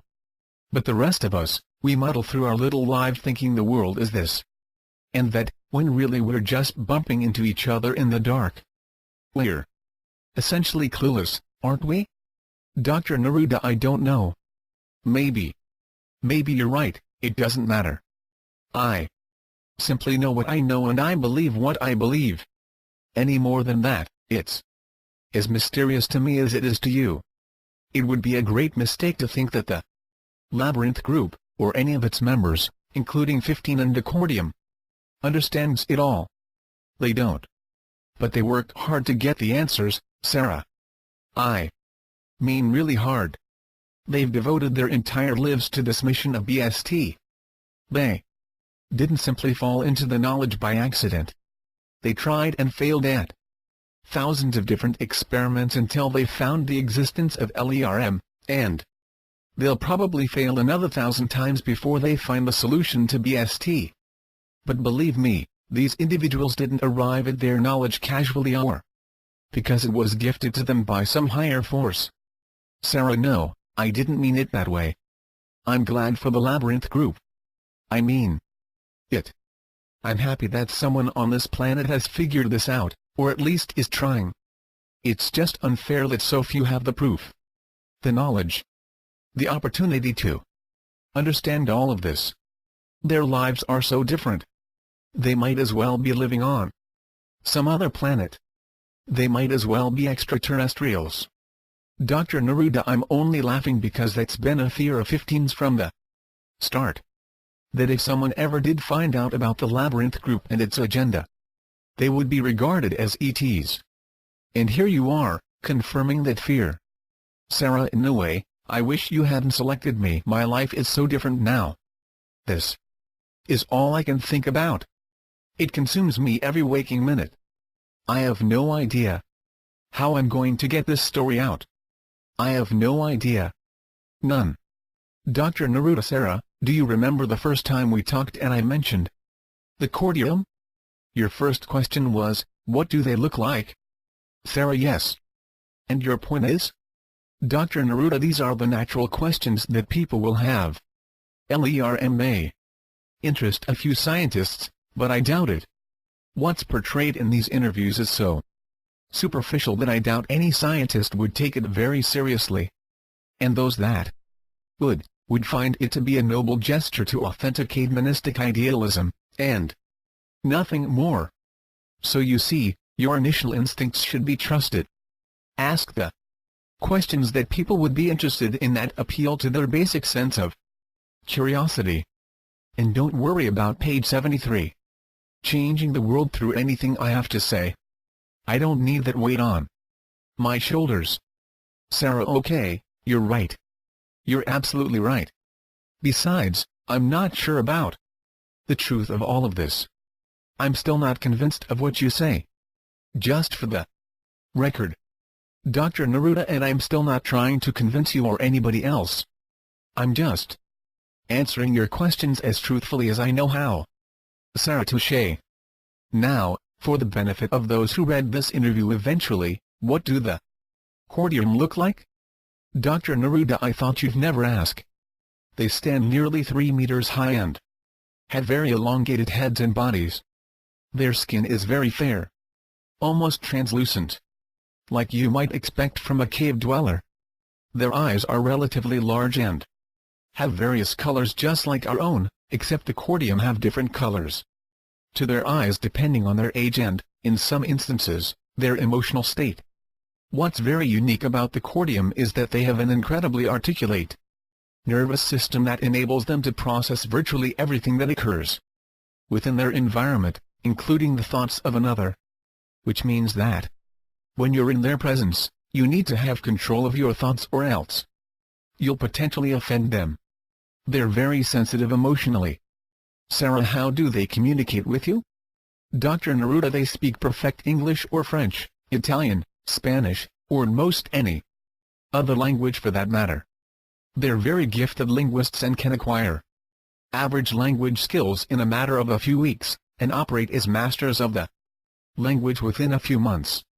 Their minds are like sponges, but like I said before, while they possess incredible mental powers to absorb new information and synthesize it with previous information, they're not necessarily adept at creating new information totally unrelated to existing information. That's precisely what impressed them so much with 15. Sarah, what's their interest in the Ancient Arrow project? Dr. Neruda, no different than 15's, I presume. They're completely absorbed in the efforts to create BST, and hope that there's some technology or theorem within the Ancient Arrow site that can help accelerate the development of BST. Sarah, and what do the cordium want to do with BST? Page 74. Dr. Neruda, the cordium have a planetary system that's in a very fragile state, because its protective ionosphere is degenerating at an alarming rate. Their ionosphere protects them, just as our own, from harmful light waves that are generated from their local sun, and, to a lesser extent, their closest stars. Anyway, this condition has led them to become nocturnal, only venturing outside at night. And even then, only for as short a time as necessary.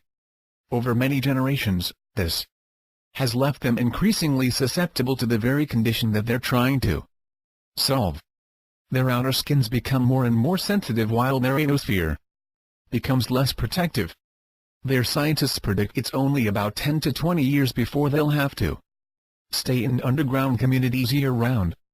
This has had a major impact on their standard of living, economy, social structure. Every possible aspect of their society has been affected, and mostly in a negative way, at least by their own measure. They hope that BST will enable them to install a technology that they've recently discovered to prevent the deterioration of their ionosphere. Sarah, why can't they simply deploy this technology now? Dr. Neruda, it's not a regenerative technology, it's a preventative technology. Regenerative technologies are impossible once a system reaches a certain retrograde trajectory. In their scenario, only BST would restore their environment. Sarah, obviously they have space travel technology, why don't they pick out another planet and colonize it? Dr. Neruda, they have tried, but every planet they've found that's suitable for their species is occupied. And they're not interested in being assimilated into an existing culture or society. They want their own identity and social structure. Also, what they deem suitable for habitation is extremely particular. For example, they have the same problem with Earth as they have with their own planet. In fact, it's worse here. They have to live in our underground base in order to survive on our planet. It required that we build a special way station for their spacecraft. Sarah, do they want to interact with our governments and our people? Dr. Neruda, initially I think they did. And in fact they tried.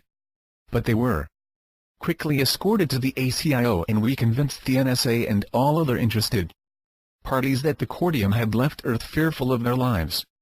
So as far as our operatives within the NSA are concerned, the Cordium are long gone, and fortunately the NSA at the time were quite preoccupied with other ET issues. Anyway, namely the Greys. Sarah, I want to return to the WingMakers for a moment. What do the Cordium think of the WingMakers site? I assume they've seen everything? Page 75. Dr. Neruda, yes, they've been involved from the beginning. The Cordium are as integral to the Labyrinth group as any of its human members, so nothing is hidden from them. The leader of the Cordium mission to Earth is called in English Mahanahe, and he happens to be an artist first and foremost, and a scientist is his secondary nature. He was always excited to see and hear about our findings. He asked if we could create a way station to the ancient Arrow site so he could visit the site himself, but it just wasn't practical to do so without drawing attention to the site. Sarah, I have a few oddball questions, so bear with me. First, every time you mention a member of the ACIO, Labyrinth Group, or Cordium, it's always a male reference. Are there any women in any of these organizations? And second, why would an artist be the leader of a space mission of the Cordium? That seems very strange to me. Dr. Neruda, in answer to your first question, it's true that the Labyrinth Group is mostly male. I'm not aware of this being by design, but rather by accident. One of the directors is a woman. She's in charge of communications, and, as a director, has a level 14 clearance. We also have 9 females who are in the 12 or 13 clearance categories. All of them are extremely bright and capable and share responsibility with their male counterparts without any form of discrimination. At least that I've ever been aware of. We even have one married couple. Each person, regardless of sex, is paid the identical sum of money and has all the same privileges. There's no distinction whatsoever within the ranks of the Labyrinth Group, and that's at 15's insistence. As for the Cordium, they're all males. Their culture is much more role-defined than our own. And it's not to say that the females are treated as the lesser sex. No. In fact, it may be quite the opposite. It's just that space travel and interaction with other species is left to the male sex until species interaction procedures are brought into play. That's so their children can retain access to their mothers and their families can remain more intact. Most, if not all, of the members of the Cordium contingent are married. As for your second question, the Cordium look at science, religion, and art as three equal members of a unified belief system that defines their social order. As I understand it, leadership varies between each of these three elements of their social order, depending on the contact that is made with an alien race. When they first made contact with humans, it was decided that the leadership should come from the ranks of the artistic side because they felt we were more of an equal in this domain, and thus the leader could more appropriately understand our motivations and desires. Sarah, that's interesting. They actually thought we were more artistic than scientific or spiritual. I guess now that I think about it, I can understand that. As a race, we probably are more inclined in that way than the others. Dr. Neruda, that was their assessment anyway. Page 76. Sarah, I'd like to go back to the artifacts for a minute. The artifacts that are technology-based, where are they right now? Dr. Neruda, after the initial discovery of the ancient Arrow site, all of the physical artifacts that could be removed from the site were carefully packed in shipping crates and shipped to the ACIO Research Lab in Southern California, and are held by the Labyrinth Group in its own laboratory. That's where they still are, to the best of my knowledge, Sarah, and only the homing device found outside the site and the optical disc have been, to some extent, understood? Dr. Neruda, that's correct. Sarah, so we really don't know whether BST is possible, do we? Dr. Neruda, we know it's possible, but it's like anything that is extremely complicated and interdependent. One needs a fine-grained understanding of the total environment that encompasses the problem before they can modify or change the environment to solve the problem, and this requires an understanding of LERM that is still evolving within the Labyrinth Group, and I dare say, may yet require years of experimentation before its understanding is sufficient to identify intervention points and time splice in such a way to minimize undesirable effects. Sarah, so we're back to the shadow of God discussion, or LERM as you affectionately call it. Why is the understanding of LERM so fundamental to achieving BST?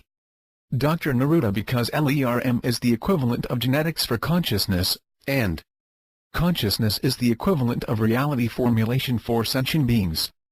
So if LERM is understood, one understands the causal system that operates in non-time and non-space, which fundamentally constructs the reality framework of space, time, energy, and matter. Quantum objects operating in the construct of LERM have an existence that is entirely different from macro objects like this table or chair. Quantum objects in their true state have never been seen by a human. Scientists have witnessed the effects and some of the properties of quantum objects, but their causal nature is not visible through scientific instruments.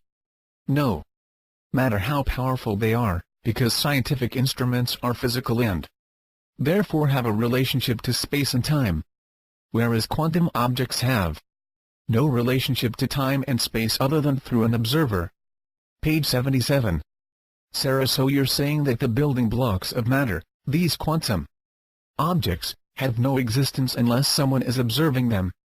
The consciousness makes them appear real and fixed in time and space? Is that what you're saying? Dr. Neruda, in a way, but not exactly. Let me try and explain it like this. Consciousness stems or originates from non-time and non-space as a form of energy that is a basic building block of LERM. Consciousness becomes localized as it becomes physical. In other words, consciousness becomes human, or animal, or plant, or some object that has physical characteristics. Are you with me so far? Sarah, yes. Dr. Neruda, good. As consciousness becomes a localized physical object, it essentially orchestrates LERM to conform to a reality matrix that has been encoded into the genetic or physical properties of the object it has become. In other words, consciousness moves from non-space and non-time to become matter, and then it orchestrates LERM to produce a physical reality consistent to the encoded genetic properties of the physical object it has become. If that object is a human being, then the genetic triggers that are uniquely human become the tools of consciousness from which it constructs its reality. LERM is essentially an infinite field of possibilities, or, as Aristotle referred to it, potentia. This potentia is like fertile soil from which physical objects are created. Those who can orchestrate LERM through the application of their consciousness are able to manifest reality and not simply react to it. This manifestation can be instantaneous because, again, quantum objects originate in non-time and non-space. Sarah, not to get overly religious here, but what you're really talking about is what Jesus or other prophets have done. Essentially manifest things like turning water to wine or curing the sick. Right? Dr. Neruda, yes. It's the same principle, only I described it instead of performed it. It's much easier to perform than describe. Sarah, so now you're going to tell me you can turn water into wine? Dr. Neruda, actually I've never tried that before, but yes, all of the members of the Labyrinth group can manifest physical objects from out of LERM. This was actually one of the outcomes of 15's discovery. The process of orchestrating LERM and manifesting physical objects on demand. Sarah, okay, now you've definitely got my interest, but I'm feeling a little guilty. Because I swore I was going to stay on the subject of the WingMakers and the Ancient Arrow project. So tell me, can you teach me how to manifest things out of thin air? Page 78. Dr. Neruda, yes, but it would take some time. Probably a few weeks or so. Sarah, can you show me some examples of how you do it? Dr. Neruda, how is this? Sarah, for purposes of those reading these transcripts. Dr. Neruda just made a ball of twine appear out of nowhere. He just made it disappear as well. Now it has reappeared again. This is incredible. He's not holding it, so it's not like a magician who's making this appear from his sleeve or from behind his hands. Somehow, it's quite literally appearing and disappearing on a table about 3 feet in front of him, which is about 6 feet away from me. I can see it all very clearly. I'm picking up the ball of string and it's definitely a physical object. Not simply a mirage or a hologram. It has all the normal properties. Weight, texture. It's slightly warm to the touch, but in every other respect, it's exactly how I'd expect a ball of twine to feel. Can you make something else appear, something more complicated, like $1 million in cash? Dr. Neruda, yes. Sarah, okay, let's see it. Dr. Neruda, you see, this is the problem with these discoveries and capabilities. If I produced $1 million in cash right now, you'd have a dilemma. What to do with $1 million? Could you bear to see me make it disappear as easily as I make it appear? Sarah, are you crazy? Since the first moment I met you, I've never believed in what you've said until now. And I'm not even saying I totally believe you even now, but I'm a hell of a lot closer. I know, people in general need to see things with our eyes. We need to believe in what our eyes tell us because they have all the senses seem to have a fix on reality. And you've finally shown me something that is tangible, that my eyes relate to. I'm just asking for one more confirmation of your abilities. I mean, a ball of string doesn't seem like such a huge deal. Not that I'm not impressed.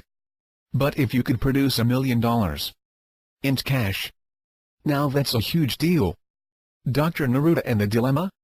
Sarah, okay, I have a proposition for you. I'm going to need to quit my job for at least a few months to get this story out to the public and maybe even relocate or move. Page 79. Underground somewhat. What if I kept just $10,000 to help me through the next 2 months? Could that work for you? Dr. Neruda, yes, I could do that. Sarah, I'm now looking at a loose pile of $100 bills that appear to be perfect replicas. I'm touching them. Again, they feel slightly warm to the touch. But these would definitely pass as the real thing. Wow. I can't believe it. But this can't be $1 million. You only manifested 10,000, didn't you? Dr. Neruda, yes, give or take a few $100. Sarah, you do realize that you just undermined your own credibility to those who will read this transcript. You just made yourself unbelievable. I'm not even sure I should include this because no one will believe it anyway, and it may instead hurt your credibility in all the other areas of our discussion. This is truly not a believable experience unless you see it with your own eyes.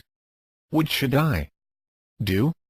Dr. Neruda, Sarah, whether anyone believes me isn't important. No one believes anything anyway unless they experience it, and even then, most people fall back into doubt. Belief is short-lived and always questioned, as it should be. Even the most devoted believer is in doubt most of the time, regardless of what they say. So don't worry about whether this impairs my credibility or not. I don't care. It doesn't matter because I'm not trying to convince anyone of anything.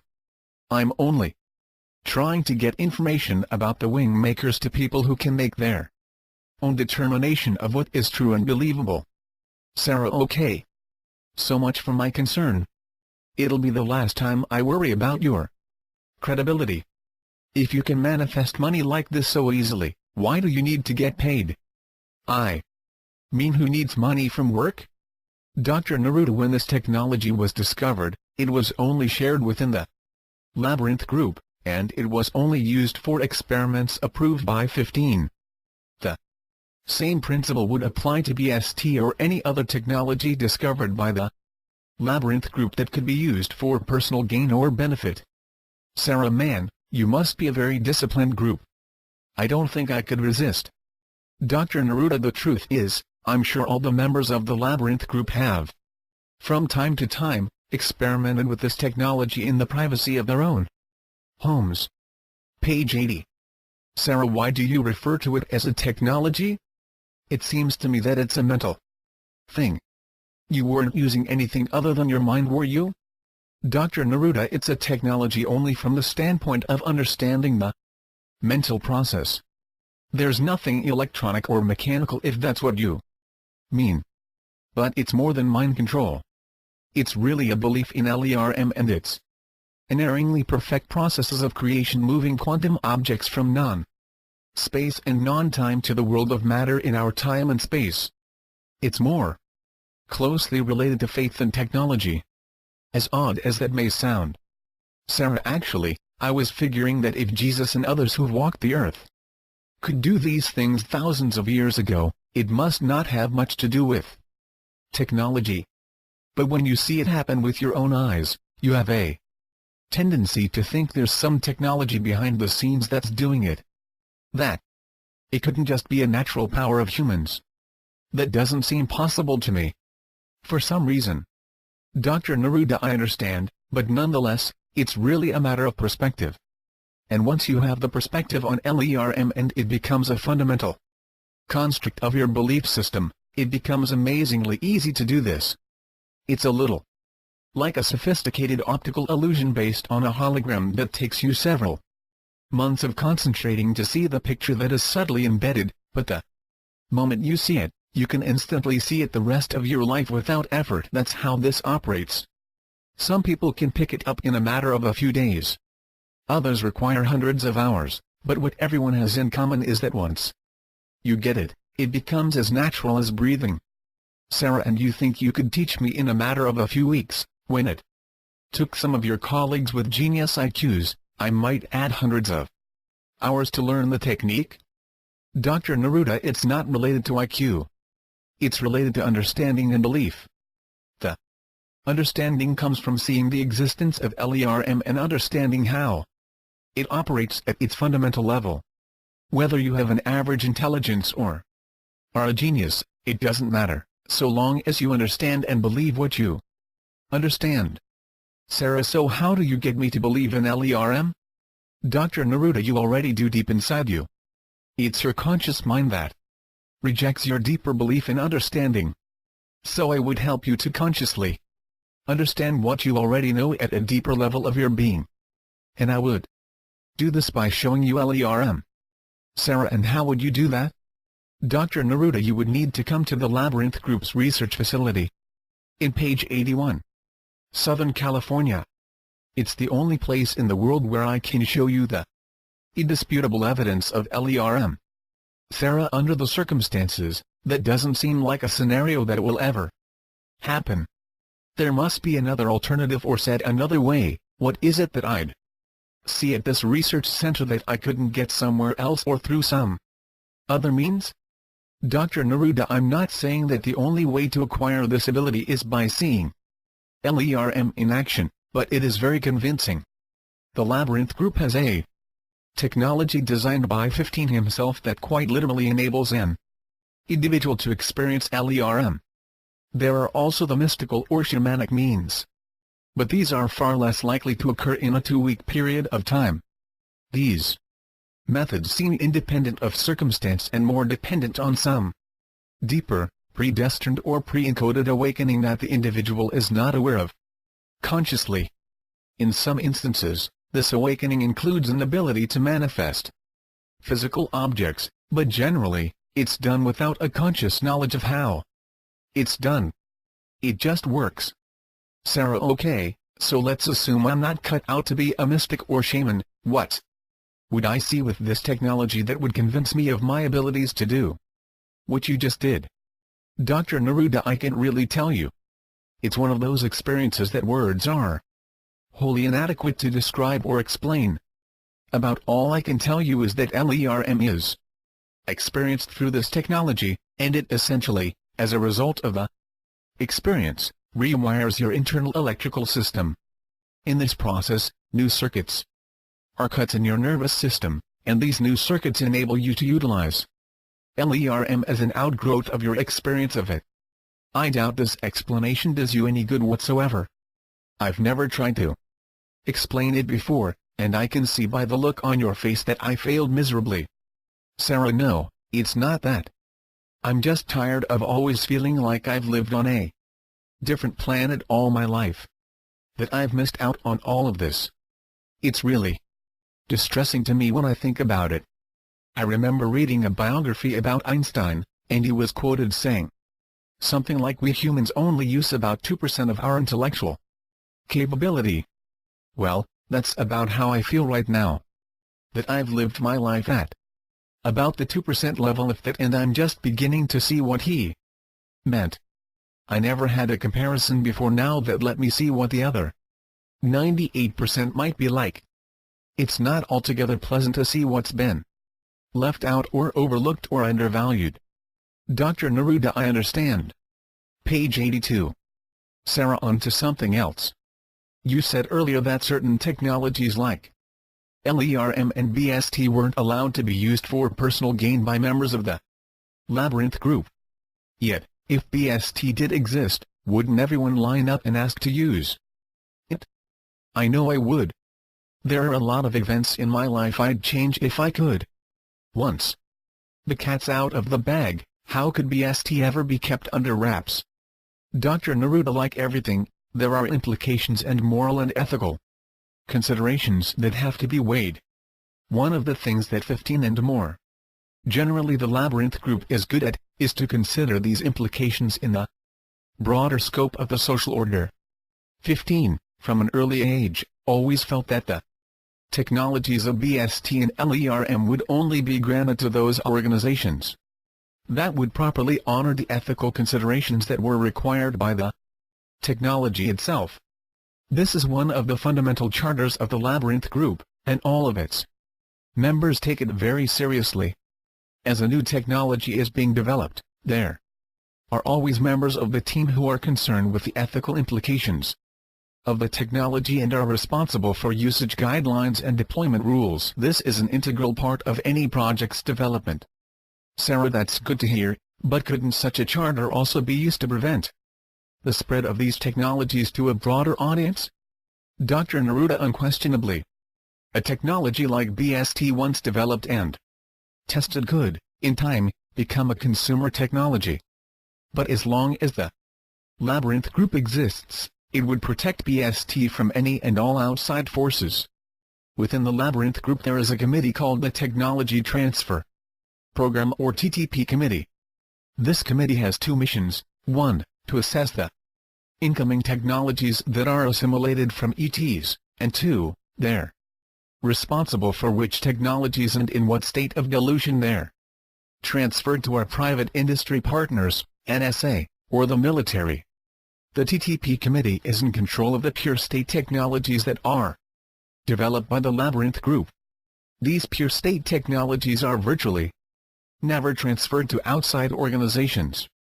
Even those staff members in the ACIO who are not part of the Labyrinth Group are unaware of these pure state technologies, and when if I place these interview transcripts on the internet or some media publication picks up this story, more than just the ACIO staff members are going to know about this stuff. Isn't this going to screw up the Labyrinth Group's cloak of secrecy? Dr. Neruda, no. The Labyrinth Group is more than a secret organization. For all practical purposes, it doesn't exist. The ACIO doesn't exist. No one will be able to trace the ACIO, let alone the Labyrinth Group. Their security technologies are so vastly, page 83, superior they are completely invulnerable in this regard. Nothing I say, or you publish, will make them more vulnerable. As I said before, their only concern will be the precedent of my defection and how it could create more defections over time. Sarah, why would anyone want to leave? I mean, I understand your case. You didn't want your memories changed or removed. But they don't commonly do that, do they? Dr. Neruda, not often, but I'm certainly not the first to be targeted to undergo memory implant sessions or other forms of invasive security measures. They're all part of the culture of the Labyrinth Group and the ACIO. Everyone who enters either of those worlds understands what they must subject themselves to. It's very clear why the paranoia must be part of the culture. But over time, certain individuals find it suffocating. And these individuals are the ones who are most at risk to see my defection as a reason for their own. I may be entirely wrong about this, but I believe there are 10 to 20 individuals who would leave the ACIO or even the Labyrinth Group if they were given the choice without repercussions. Sarah, but I thought you said last night that these people were in love with their jobs because of the special access to technologies and research labs that were so advanced to anything else available? If that's the case, what would they do in normal society? Dr. Neruda, I'll find out. I'll be the first to experience normal society as a normal person. Sarah, well, at least you won't have any problem getting a job. What am I saying? You won't even need to work. I forgot, you can make your own money out of thin air. Dr. Neruda, you'd be surprised to know that I live a pretty simple life. I own a '92 Honda Accord and live in a modest 3-bedroom home in a suburban neighborhood of modest homes. Sarah, you're kidding? Dr. Neruda, no. Sarah, you make $400,000 a year tax-free and have a money tree in your mind, and you live like I do? If you don't mind my asking, what do you do with all your money? Dr. Neruda, I have blind trusts. Sarah, are all the Labyrinth Group members like you? Page 84. Dr. Neruda, you mean in regard to money and possessions? Sarah, yes. Dr. Neruda, must live at a higher standard of living than I do, but it is part of our culture to live modestly, and none of the members live a pretentious lifestyle. 15 pays people what they're worth, not because he wants them to throw money around and live flamboyantly. He's a big believer in this, and he himself, even more than I, lives humbly. Sarah, I find this really hard to believe. I think of just about everything you've told me so far. This is one of the hardest things to believe. I'm totally baffled. Here. Dr. Neruda, I can appreciate that, but what I'm telling you is the truth. Initially, the way new people are recruited to join the ACIO is largely because of the monetary incentives. These are extremely bright and capable people and could easily secure positions in academia or private industry making $200,000 per year, and more. The ACIO lures them by at least doubling their salary and offering them lifetime employment contracts. But those who ultimately earn the right to enter the 12th level are then inducted into the labyrinth group, and by the time an individual has risen to this status, money has become increasingly unimportant, particularly after the courtier intelligence accelerator experience. After the LERM experience, it's diminished even more. You'd probably find it interesting that 15 lives in a small, 3-bedroom home in a regular community where the average property value is about $250,000. That's not much of a house by West Coast standards. His automobile must have at least 100,000 miles on it, no air conditioning, and he's perfectly content with his situation. New ACIO recruits are always amazed at 15's thrift. I think bewildered is a better way of putting it. But over time, they learn to respect him not as an eccentric, but as an extremely dedicated genius who simply likes to live like other people and blend in. Sarah: okay, I've got to get personal here, and I know I've totally betrayed my agenda, but you've got to tell me a few things about, well, like, what do your neighbors think you do? Dr. Neruda: I don't know my neighbors very well. I've worked 70 hours per week since I was 18 years old. When I socialize, it's generally with my colleagues. There's very little time for establishing other relationships. But to answer your question directly, I don't know for sure what they think I do. I've only told them I'm a research scientist for the government. For most people that settles their curiosity. Page 85. Sarah: but what if you met a woman and fell in love? She'd want to know what you did and how much money you made and so forth. What would you tell her? Dr. Neruda: I work for a government weather research center. I'm a research scientist in applied chaos theory and I make $85,000 per year. Sarah: so you'd lie? Dr. Neruda: it's part of the culture of the labyrinth group. We can't tell the truth, and if we did, the vast majority of people would think we were crazy. It's also why we keep to our own. We can tell the truth among ourselves. Sarah: when I first heard about the ACIO and its secret mission, and that you were defecting and afraid for your life, I thought the ACIO was an evil-minded, control-the-world type of organization. Then I heard about the kind of money you all made and I pictured a bunch of intellectual snobs driving bulletproof Mercedes-Benzes and living in posh mansions, and you just dismantled my image. You completely destroyed it. So why are you so afraid? Dr. Neruda: the labyrinth group, because of its connection to the ACIO, is still very much connected to the secret network of organizations who control a great deal of the world's monetary and natural resource assets. This network of organizations will know about my defection the instant these materials I've given you gain any visibility in the press or on the internet. They will know of its authenticity by simply reading these 2 interviews. While there's nothing they can do to the ACIO or the labyrinth group, they can make my life difficult to live. And they will most definitely try. I know all about their technologies and how they deploy them. I know the people behind these organizations and I know how they operate. I have knowledge that I've only shown you a small fraction of. And this knowledge would make certain individuals very powerful. Individuals very uncomfortable. It's extremely rare, but when high-level operatives defect, they're hunted like dogs until they're found and disposed of. Or, if they serve an ongoing purpose, their memories are selectively wiped clean.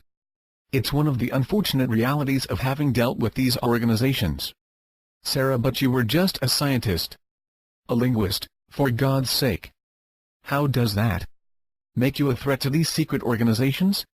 Dr. Neruda: I was the one that created the underlying encryption technology for their security system that overlays their predictive modeling software for the world's stock exchanges. I may be a simple scientist in your eyes, but my talents for linguistics is not the only talent I possess. I'm also gifted in the field of encryption. And within the world of economics, I'm simply the best. And this Talent was given to certain page 86 organizations to help them, and in the process of doing so, I learned about these organizations and how they operate. It makes me a security risk. Sarah, why? I mean, if the ACIO and Labyrinth Group have so much money, why work with these evil groups? Dr. Neruda, first of all, they're not evil. These organizations consist of educated elitists who are self-absorbed perhaps, but not evil. They look at the world as a biological experience where the strong survive, the powerful thrive. And the secret of control. They like being in control of the experience.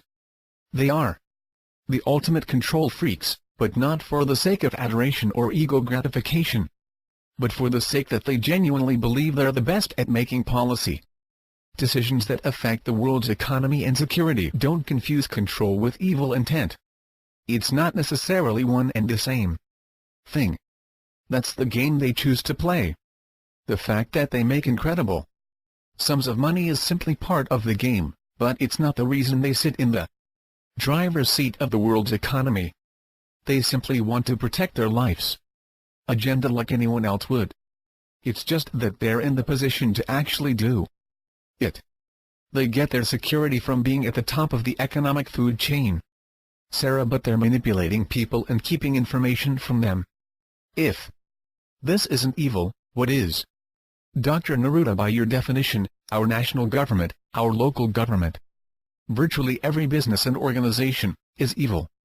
Everyone manipulates and keeps information hidden. Governments, organizations, and individuals. Sarah, you're twisting my words. It's a matter of degree, isn't it? I mean, it's one thing if I don't tell you my true hair color, and it's another thing if, as part of this secret network, I withhold information about how I'm manipulating the world economy. They're entirely different in scale. You can compare them. I still think it's evil when organizations manipulate and control things for their own gain. Dr. Neruda, believe me, I didn't set out to be the defender of these organizations, but you need to understand this because it's important and it may affect you in the days ahead. This secret network of powerful organizations are more aligned with the goals of the Labyrinth Group than our world's governments, and, in particular, our military leaders. If you're worried about anything, you would be well advised to worry more about the administration, Congress, and the Department of Defense. Not only in the United States, but in every country. Sarah, how can you say that? Are you saying that our government and military leaders are trying to cause us harm and these secret, manipulative organizations are trying to help us? Page 87. Dr. Neruda, I'm saying that the leadership in the world's community of nations is inept, and can be bought with the holy dollar. And that it's not the secret network that I've been talking about who's manipulating our government and military leadership to invest huge amounts of money in destructive forces like nuclear and biological weapons. This, they're deciding on their own. The secret organizations that I'm pointing the finger at are opposed to these military buildups because they interject a degree of uncertainty in their models for controlling economic and social order.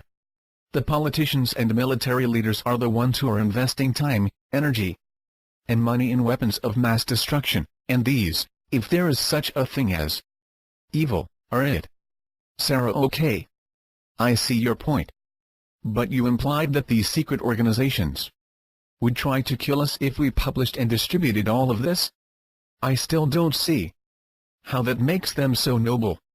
Dr. Neruda, I don't think you have to be concerned about these secret organizations. You don't know enough to be dangerous to them. Besides, they're used to journalists snooping around and trying to expose them. None have succeeded in any meaningful way. Dozens of books have been written about them. So they're not going to bother you. Their interest will be in me and me alone. It's one of the reasons why I'm careful in what I tell you. I know they'll read these transcripts, as will the NSA, CIA, ASIO, and the entire Labyrinth Group. I'm allowing you to record these conversations because I know who will hear these exact words, And I want them to know precisely what I have shared with you, and through you, to others. I'm not making a value judgment as to whether these secret organizations are noble or not. I'm merely pointing out that they're not the ones wasting huge sums of money and intellectual capital on weapons of mass destruction. They're significantly more competent to rule than our politicians and military leaders are. And this is simply my opinion. Sarah, I still don't get it. If the Labyrinth Group, the ACIO and this secret network of organizations are also noble and benevolent, why are you afraid for your life? And why are they hiding from the public like cockroaches? Dr. Neruda, to answer your first question, I fear for my life because I know information that could cause irreparable harm to a variety of secret organizations. Though I have no intention to do so, Sarah, but simply because you know these things, they'll hunt you down and kill you? Sounds like a nice group to me. Certainly not evil. Page 88. Dr. Neruda, remember, they're control freaks. They don't like having anyone loose who could cause them potential harm. If I wanted to, I could bring them down. I know that much about their computer algorithms and encryption technologies. Sarah, but how would you get access to their system? It would seem to me that you'd be placing yourself in great jeopardy if you tried to get into their system. Dr. Neruda, I don't need to get into their system to cause them harm. I need to get into their system to prevent harm. They will invite me into their system. Sarah, I don't understand. Dr. Neruda, when I developed the system initially, there were certain time-delayed algorithms that were scripted to occur at specific times, and if they were not maintained accordingly, the program would essentially self-destruct. Something that these organizations cannot afford to happen. Sarah, why did they agree to this? Dr. Neruda, it's part of the fee that the Labyrinth Group extracts from its clients. More importantly, it ensures that our technologies, even in their diluted states, are operated according to our agreement and not misused. I have the access codes for this system and the maintenance key that will prevent it from crashing. I've made certain that I'm the only one who has this knowledge. Sarah, you're telling me that with all those photographic memories running around at the Labyrinth Group, that you're the only one who knows the code? Dr. Neruda, I didn't exactly report the right number when I did my last update of their system. So, yes, I'm the only one who knows the correct code. I design it that way to ensure my safety. Sarah, but with all the geniuses in the Labyrinth Group, you're telling me that they could solve this problem themselves? Dr. Neruda, not without a significant amount of time. Which is something 15 won't agree to do. It's too wasteful and a major distraction to BST research. Sarah, do they already know about this? Dr. Neruda, oh, yes. I informed them shortly after I defected. Sarah, they must have been pissed. Dr. Neruda, it wasn't a pleasant conversation, to put it mildly. Page 89. Sarah, I was thinking about all of this sophisticated technology that the Labyrinth Group has, but I don't understand something. How do you manufacture it? I assume Intel isn't doing the manufacturing, right? Dr. Neruda, correct. There's no one on this planet that can manufacture these technologies. They're all based upon the Cordium technology, which is about 150 generations ahead of our best computer technologies here on Earth. For example, the LERM project used only one domestic technology in the total array of about 200 different technologies, and it was a relatively insignificant part of the project. Sarah, what was it? Dr. Neruda, it's a derivative of a laser telemetry technology that the ACIO developed about 20 years ago, but it filled the specific needs of the LERM project because it was based on analog protocols, which were required for the application in that specific part of the experiment. Sarah, so the Cordium performs all the manufacturing of what the Labyrinth Group designs. What if the Cordium decide, for whatever reason, not to share these technologies all of a sudden? Wouldn't the Labyrinth Group cease to exist? Dr. Neruda, perhaps. But 15 is shrewd, and these put certain contingencies in place to help ensure nothing like that would ever happen. Bear in mind that the Cordium are at least as motivated as we are to develop this technology, perhaps more. They have tremendous respect for 15 as well as the other human contingent of the Labyrinth group. However, when the Labyrinth group was first formed, 15 negotiated with the Cordium to share all source code for the projects that came out of BST research. All base technologies were replicated in 2 separate research labs.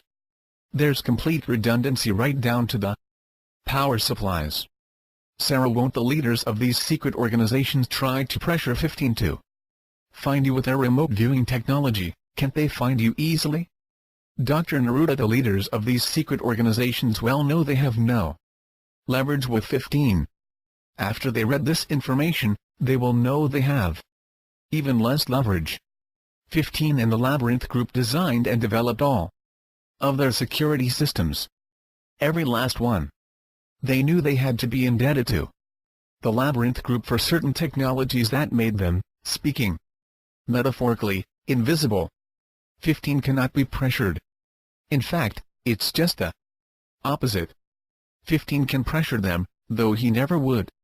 To 15, these organizations simply represent the best alternative to letting our own governments take control of the economic engines and social order of the world infrastructure. Hence, he sympathizes with them and tries to help them to the extent he can afford the time and energy. Page 90. Sarah, so how will you hide from them? Dr. Neruda, as I told you before, I began to systematically disentangle myself from the ACIO's invasive security precautions, which include electronic sensors implanted underneath the skin and the back of the neck. I effectively stripped myself of these devices so I'd have a chance of remaining underground until a reasonable solution could be negotiated. Sarah, but you said they had RV technology that can locate you. What about this? Dr. Neruda, there's little doubt that they will try this, but it's not an exact science. An RV could see this room, but not have a clue as to how to find it. They might be able to key in on a particular object like that clock, for example, but unless it was the only clock of its kind and they could trace its location, it wouldn't help them. Sarah, is there anything I should be worried about, then? Dr. Neruda, I think we need to move around a bit, and vary our meeting time and place. We should conduct the next interview in a new environment, perhaps outdoors. Something generic without landmarks. Sarah, so they can't read my street sign and then look at my house's address? I mean, if they were doing an RV session right now? Dr. Neruda, they would try, and it's possible they'd be successful, but not likely. Sarah, I suddenly got very nervous. You are not making me feel comfortable with this. Dr. Neruda, I can only be honest. Sarah, what would they do with me and my daughter if they found us?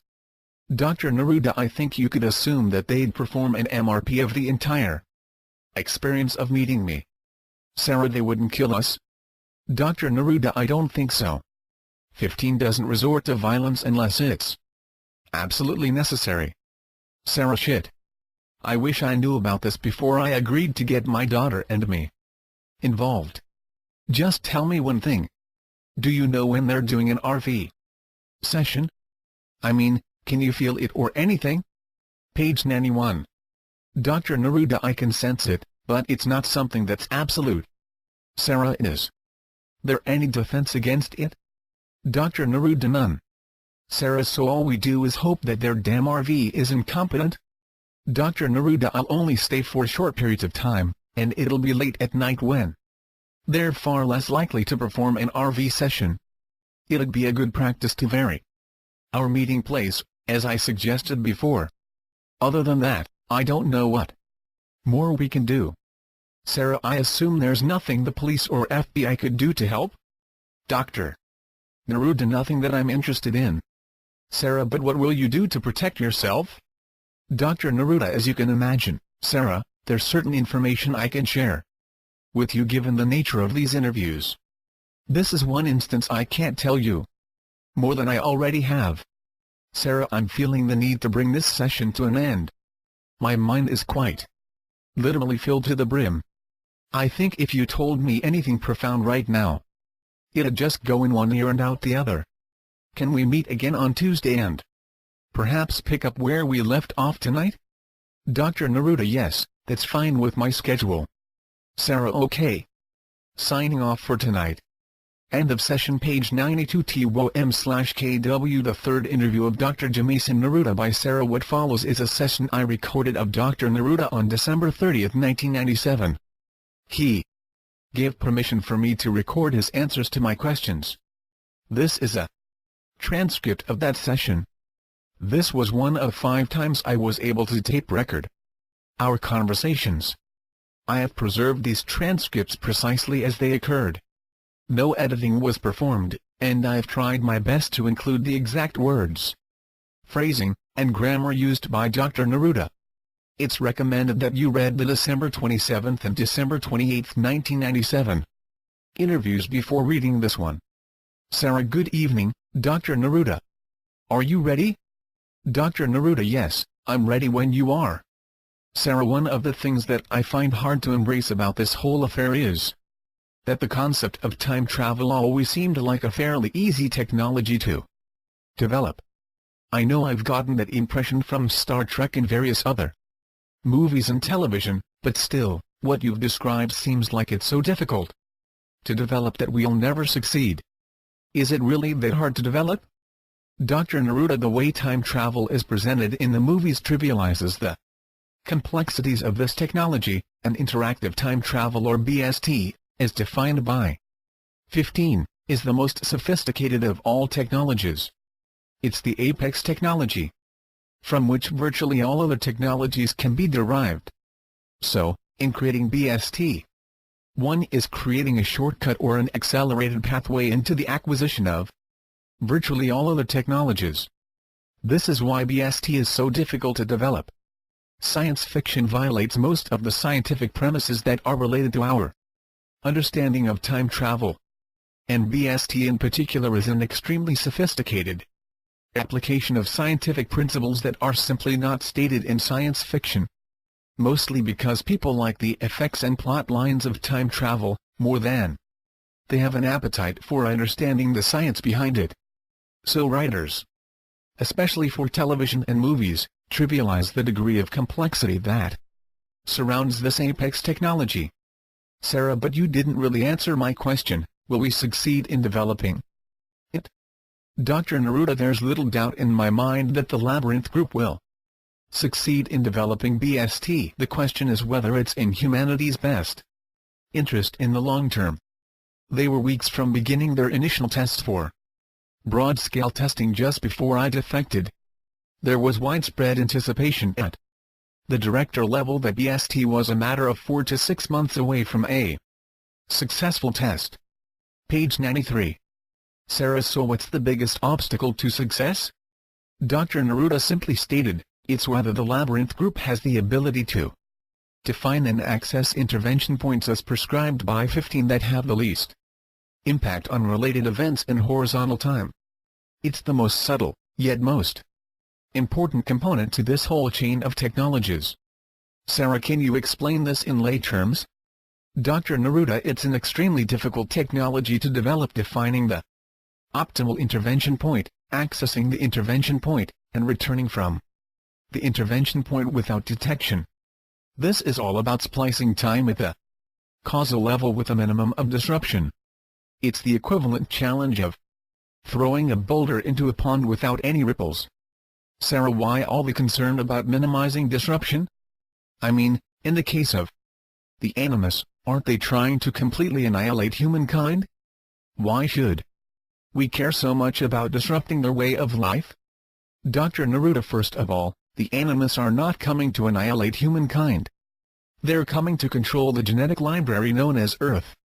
Their intention is not completely understood, but it's not to kill our animal populations or the human species. It has more to do with genetic engineering and how their species can be modified to enable it to house a spiritual consciousness. They want unfettered access to our DNA in order to conduct experiments. Beyond this, they want to colonize Earth, but for what ultimate purpose we don't know.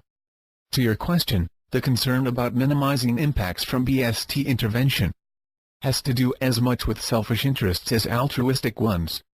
When events are altered or changed, they can have unintended and very unpredictable consequences. For example, we could successfully divert the animus from our galaxy, but in the process, unintentionally send them to another planet.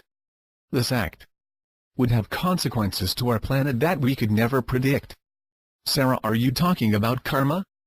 Dr. Neruda, no. It has to do with physics and the inherent nature of complex systems. Causal energy is eternal. It simply bounces from event to event. In some cases, it shapes the event. In others, it creates the event.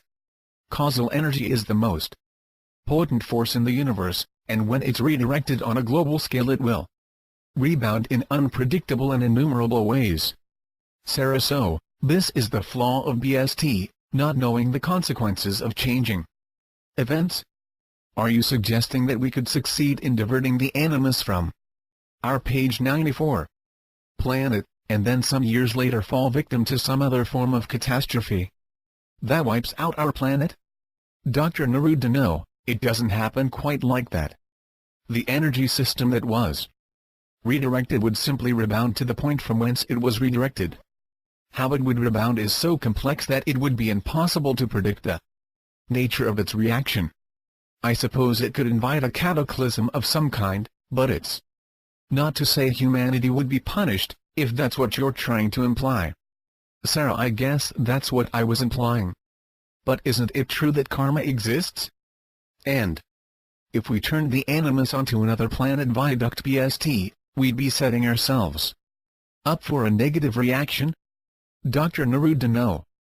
It means we'd receive a reaction, and the nature of the reaction may be so unrelated to the causal energy redirect that no one would know it was a reaction. This is the nature of causal energy. It rebounds of its own force and intelligence. It's not a simple reaction to an action. Sarah, I thought karma, and even physics, held that for every action there's an equal and opposite reaction. What happened to this principle? Dr. Neruda, it's alive and well. It just doesn't apply to causal energy systems or the dimension of vertical time. Sarah, okay, I'm going to avoid another discussion of physics in favor of finding out why you think BST will succeed given our discussion of the past few minutes. Dr. Neruda, it's one of the main reasons I defected. Sarah, how do you mean that? Dr. Neruda, this issue of uncertainty regarding causal energy systems has always been the breaking point of BST, at least theoretically. 15 believes he knows how to manage this. I'm not so certain it can be managed, particularly after my exposure to the WingMakers and gaining a bit of understanding into their solution in dealing with the animus. Sarah, I know you've talked a little bit about this already, but refresh my memory. What is their solution? Dr. Neruda, I have only a few pieces to go by, so I'm not going to be able to talk definitively about this. Sarah, and what's the nature of these sources? Page 95. Dr. Neruda, there was an RV session that elicited some insight. I read more about it in the introduction of the text from the optical disc. Sarah, this being the text that literally disappeared? Dr. Neruda, yes, but I've stored the entire text in my memory. Sarah, anything else? Dr. Neruda, I had a direct communication with what I believe was a representative of the WingMakers. Sarah, how? When? Dr. Neruda, it's a complicated story, but Samantha, the RV assigned to our project, was having increasingly strong connections to the WingMakers. Unfortunately, they were so strong that 15 had little choice but to subject her to an MRP. I met with her just prior to the procedure, and she suddenly began channeling a presence to me that I believe was from the central race. Sarah, and from these three sources you have a pretty good idea as to how the WingMakers plan to protect their genetic library? Dr. Neruda, correct. Sarah, and what did this channeled entity say? Dr. Neruda, its primary emphasis was that our technology would fail us. Sarah, and by technology, it meant BST? Dr. Neruda, that was my interpretation. Sarah, so you trust this Samantha? Dr. Neruda, I have no doubts about her whatsoever. She was simply our best RV, and quite possibly the best natural intuitive we ever had within the ACIO. Sarah, let's go back to something you implied a minute ago. Did I understand?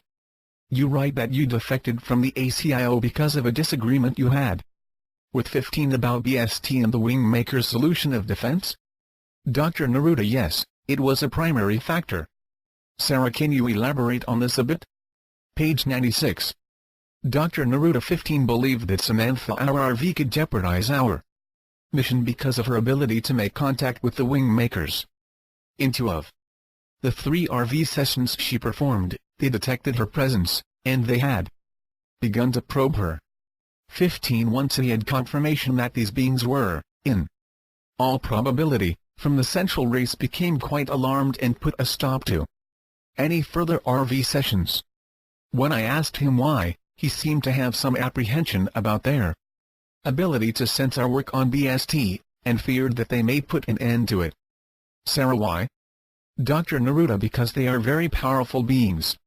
What most people consider God, amplified by a factor of 1,000, and you would be close to the range of capabilities and power that these beings can wield. Sarah, are you saying these beings are more powerful than God?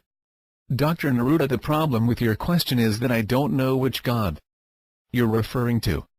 The conception of God in the Bible, or in most of our planet's holy books, bears no resemblance to the image of God that I hold in my mind. Sarah, okay, I want to come back to this topic because it really holds an interest to me, but I also want to complete our discussion around your defection. Can you explain what happened? Dr. Neruda, simply put, I began to feel that the defensive weapon installed on this planet by the WingMakers stood a better chance of succeeding than BST. Well, logic dictated this to be true. 15, however, disagreed. He would allow further investigation into how to find the remaining WingMakers sites and how to bring them online, but he would never share the technology or anything related to the discovery with the general public. Sarah, and so your differences over this issue caused your defection? Dr. Neruda, yes. Sarah, back to the topic of God. Tell me how your version of God is defined. Dr. Neruda, God is a unifying force, primal and eternal. This force is the original force that summoned life from itself to become both its companion and journey. The life that was summoned was experimented with many times until a soul carrier was formed that could take a particle of this force into the outer, expanding universes. Sarah, I assume the soul carrier you're referring to is the central race? Page 97. Dr. Neruda, correct. Sarah, are these the same as angels? Dr. Neruda, no, the central race is more akin to genetic planners and universe architects. They're not well known or understood, even in the most insightful cosmologies held by the Cordium. Sarah, so, I presume if angels are real, they're yet another creation of the central race? Dr. Neruda, correct. Sarah, then God, or this force as you were describing it, didn't really create anything other than the central race, and then returned to his abode in the center of the universe. It sounds like the central race does all the work. Dr. Neruda, the central race is simply a time-shifted version of the human race. Sarah, huh? Dr. Neruda, the central race holds the genetic archetype of the human species. No matter what form it takes on, no matter what time it lives in, no matter what part of the universe it lives in, this archetype is like a magnetic force it draws the lesser developed versions of the species towards it. All versions of the humanoid species are merely time-shifted versions of the central race, or at least that's the view of the Cordium. Sarah, stop a second. Are you saying that I'm made from the same DNA as the central race? That I'm essentially the same, genetically speaking, just in a different time and space? How's that possible? Dr. Neruda, it's possible because the central race designed it that way. DNA is not something that only transmits physical characteristics or predispositions. It transmits our concepts of time, space, energy, and matter. It transmits our conscious and unconscious filters. It transmits our receptivity to the inward impulse of original thought, and this receptivity is what defines the motion of the being. Sarah, the motion of the being? Dr. Neruda, all beings are in motion. They're going somewhere every moment of their lives. If not physically in motion, their minds are in motion. Their subconscious is always in motion, interacting with the data stream of a multiverse. The motion of the being is simply a term we used at the ACIO to define the internal compass. Page 98. Sarah, and the internal compass is? Dr. Neruda, it's the radar system of the individual that defines its path through life at both the macroscopic and microscopic levels, and everywhere in between. Sarah, I have this feeling that this topic could go on forever. Dr. Neruda, it's not that complex, Sarah. Think of the decisions you make in your life. Which ones would you say were made for you by external sources? Which ones were your own, and which ones were a combination of both external and your own decision? Sarah, you mean as a percentage? Dr. Neruda, tried to estimate. Sarah, it depends on what stage of my life I consider. When I was a baby, my parents made all my decisions. Dr. Neruda, no, this applies to all stages from birth to death. Just make a guess. Sarah, I don't know, maybe 40% external, 30% my own, and 30% a combination. Dr. Neruda, then you'd be surprised if I told you that you deposit an image within your DNA before you're born that defines your motion of being. And when this deposit is made, your motion of being is defined by you, not someone else. No external force makes your decision. An external force can only inform and activate a decision already made. Sarah, you lost me. Are you saying that every decision in my life was already made before I was born? Dr. Neruda, no. Every causal decision was. Sarah, so what's the difference between a causal decision and a regular decision? Dr. Neruda, think of how many decisions you make in a day. Wouldn't you agree that it's probably hundreds if not thousands every day? These are, as you put it, regular decisions. Causal decisions are defined by how integral they are to the substrate of the individual being. Are you receptive to new ideas? Are you able to synthesize opposing thoughts? Do you process information dominantly in a visual or numeric context? These are causal decisions that you define before being born, and they're encoded within the DNA that activates your decision matrix. External forces like page 99. Parents, teachers, and friends only inform you of what you've already defined as the motion of your being. Sarah, is this according to the Cordium, too? Dr. Neruda, this is part of the learning I personally gathered from my LERM experiences. The Cordium subscribed to a similar belief, however. Sarah, you're telling me a variation of reincarnation, aren't you? When you said that we deposit an image within our DNA before we're born, who exactly is the depositing? Dr. Neruda, only the formless consciousness can deposit an image onto the DNA template. Sarah, I assume you're talking about soul? Dr. Neruda, it depends again on your definition of soul. The formless consciousness is that which observes and experiences through forms or structures, not just physical embodiments. For example, consciousness can be contained inside a structure or form, but not be physically based. The mind is such a structure. While it's not physical, consciousness, when physically embodied, peers through a mind structure like someone looking through a window. Soul is often confused with the mind and vice versa. The formless consciousness is that particle of God that is decelerated from the frequency of the God state into individuality, where it can become autonomous and exercise free will. Think of it like a photon, or subatomic particle that is cast into a web of interconnected particles of like-mindedness. That is to say, all the particles have a similar frequency, or spin rate, and they're able to step down their frequency, at will, in order to enter membranes of consciousness that can only be entered by taking on a form.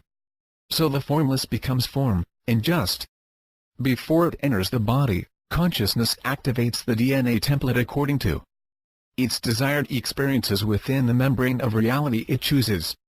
Sarah, what do you mean by the term membrane? Dr. Neruda, the multiverse is a collection of reality membranes, clustered together in a dimensional matrix that responds to the thought circuits and gravity fields of our formless consciousness. We've been trained, through evolutionary timescales, to accept the three-dimensional world as our reality. These reality membranes are not structured like parallel planes or rungs of a ladder, but rather are like lattices of interlocking cells. If you want, I can describe them in more detail, but I think it becomes so abstract from here forward that I suspect your eyes will glaze over. Page 100. Sarah, all of this seems unbelievable. I'm beginning to wonder if you're the reincarnation of Jesus or Buddha. Dr. Neruda, laughing, I'm reincarnated, and that's as far as I can attest. Sarah, do you remember any of your previous incarnations? Dr. Neruda, previous is a relative term. I prefer to think of my incarnations not so much as a function of memory, but something more akin to a bleed-through of a simultaneous reality membrane. The compartments into which human experience is divided are not so watertight that they exclude one life from entering, or influencing, another. And from my experience, these compartments represent parallel moments in the life of an individual across a broad sweep of time and space. Sarah, so you're implying that our past, present, and future lives are all lived out at the same time, even though they seem to be taking place in different places and times? Dr. Neruda, yes. Sarah, okay, then explain how it's possible, because it doesn't make any sense to me. Dr. Neruda, our formless consciousness is like a spear with many spokes leading outwards from its central core. Each of these spokes connects into the vertical time continuum through forms, and these forms human or otherwise feed the formless consciousness with insights about the different reality membranes in which it has form. In this way, the forms of the formless bring it awareness of different reality membranes, which in turn is processed by the formless and passed on through the unification force to God. Sarah, God's the recipient of all this information or experience, from every living thing, from every time and place? How? Dr. Neruda, I don't have any idea. Sarah, but this is what you believe, and I have to assume you wouldn't believe it if you didn't have some evidence to support your belief. Dr. Neruda, sometimes you follow a trail of evidence to a point where it comes to an abrupt end, but you can still imagine how the trail continues despite the lack of proof that it moves forward in a particular direction. You can intuit its pathway. Call it imagination or pure conjecture, I don't care, but it's what I've done in this case. I truly don't know how this magnitude of data could possibly be processed for any useful purpose, but I believe it. Page 101. Sarah, okay, give me a second to review my notes, because I want to go back to something you said earlier. Here it is. You said that everyone defines his or her motion of being at the causal level. If that's the case, and assuming that soul is intelligent, why would any soul choose to be impaired mentally, emotionally, or physically? Dr. Neruda, how do you mean that? Sarah, let's say that soul entered a body, but chose to be closed-minded, stupid, and generally a blob. Why would an intelligent consciousness choose this and then imprint it on their DNA so their life is made more difficult, or at least more boring? Dr. Neruda, let me ask you a question. Why would God impose this same condition on a person? Sarah, but you're starting with the assumption that God exists. Dr. Neruda, make this assumption and then answer my question. Sarah, I know what you're implying, but why would either God or soul impose these, at least from my point of view, stupid decisions? Dr. Neruda, it has to do with complex systems and their inherent rules of dynamics. Sarah, could you be a bit more specific? Dr. Neruda, in order to expand and ultimately support diverse life forms, the universe required an incalculably complex system of interrelated principles and rules. The more complex this system is, the more dynamic are its poles of interaction. Think of it like an uncut diamond. When you shine a focused beam of light on it in a dark room, there's only a muted glow, but if you facet the diamond, making it more complex, it spreads light in a radiant pattern upon all the walls of the room. Complexity works in a similar manner with consciousness. It facets human experience and spreads the light of consciousness upon all the walls of experience, including ignorance, stupidity, wickedness, beauty, goodness, and every other possible condition of human experience. The formless consciousness is not stupid in choosing to experience something that we might deem difficult or boring. It's simply acknowledging that the reality membrane of Earth requires it. No one can live within this reality membrane and be untouched by the dynamics of the human experience. No one's exempt from difficulties or pain. Does that prove that every one of us makes stupid decisions? No, it only proves that we lie within a complex world. That and nothing more. Page 102. Sarah, not to sound offensive, but you'd agree that some have easier lives than others. Dr. Neruda, yes, but it's not relevant to the intelligence of the formless consciousness. Sarah, okay, so is it related to the age of the formless consciousness? Dr. Neruda, are you asking if the formless consciousness as it gains experience becomes better at selecting its motion of being? Sarah, exactly. Dr. Neruda, the formless consciousness looks upon hardship and ease, the way you might look upon the negative and positive ends of a battery. With relative indifference, I would imagine. Sarah, there's no difference, is that what you're saying? No value to being an Einstein versus a Hitler? I don't believe that. Dr. Neruda, the choice is not made to be evil or wicked, or to select a life path that is excruciatingly difficult for oneself and others. Nor, in the case of Einstein, did he choose to contribute to humanity's understanding in a way that permitted the creation of nuclear weapons. In the formless consciousness of these individuals prior to their most recent incarnations, they didn't make choices to harm or help humanity. They made choices to experience aspects of this reality membrane that would contribute to their own understanding. Sarah, so, you're saying that the soul chooses its motion of being according to its selfish desires? It doesn't think about the greater good at all? Dr. Neruda, it doesn't need to think about the greater good. That's what the unification force does. Sarah, it's an interesting philosophy. We can be as selfish as we desire, and leave it up to God to make our selfish, clumsy actions into something that contributes to the common good of humanity. Is that what you're really saying? Dr. Neruda, no. I'm saying that God, working through its unification force, orchestrates the intermingling of life in order to bring about transformation in the universe. God is like the cosmological alchemist who transforms the selfish interests of the one into the transformative conditions for the many. Page 103. Sarah, then you're saying that God solves all of our human frailties.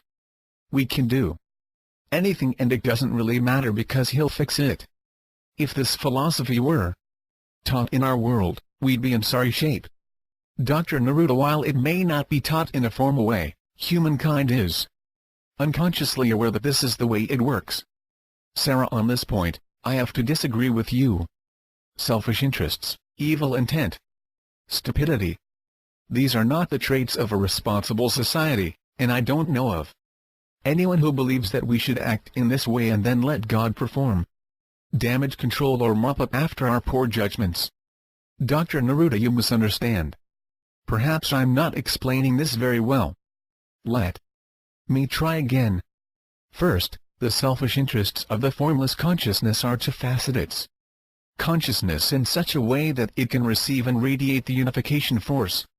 In so doing, it can become consciously connected to this force and knowingly become a conduit for it into a broad range of reality membranes.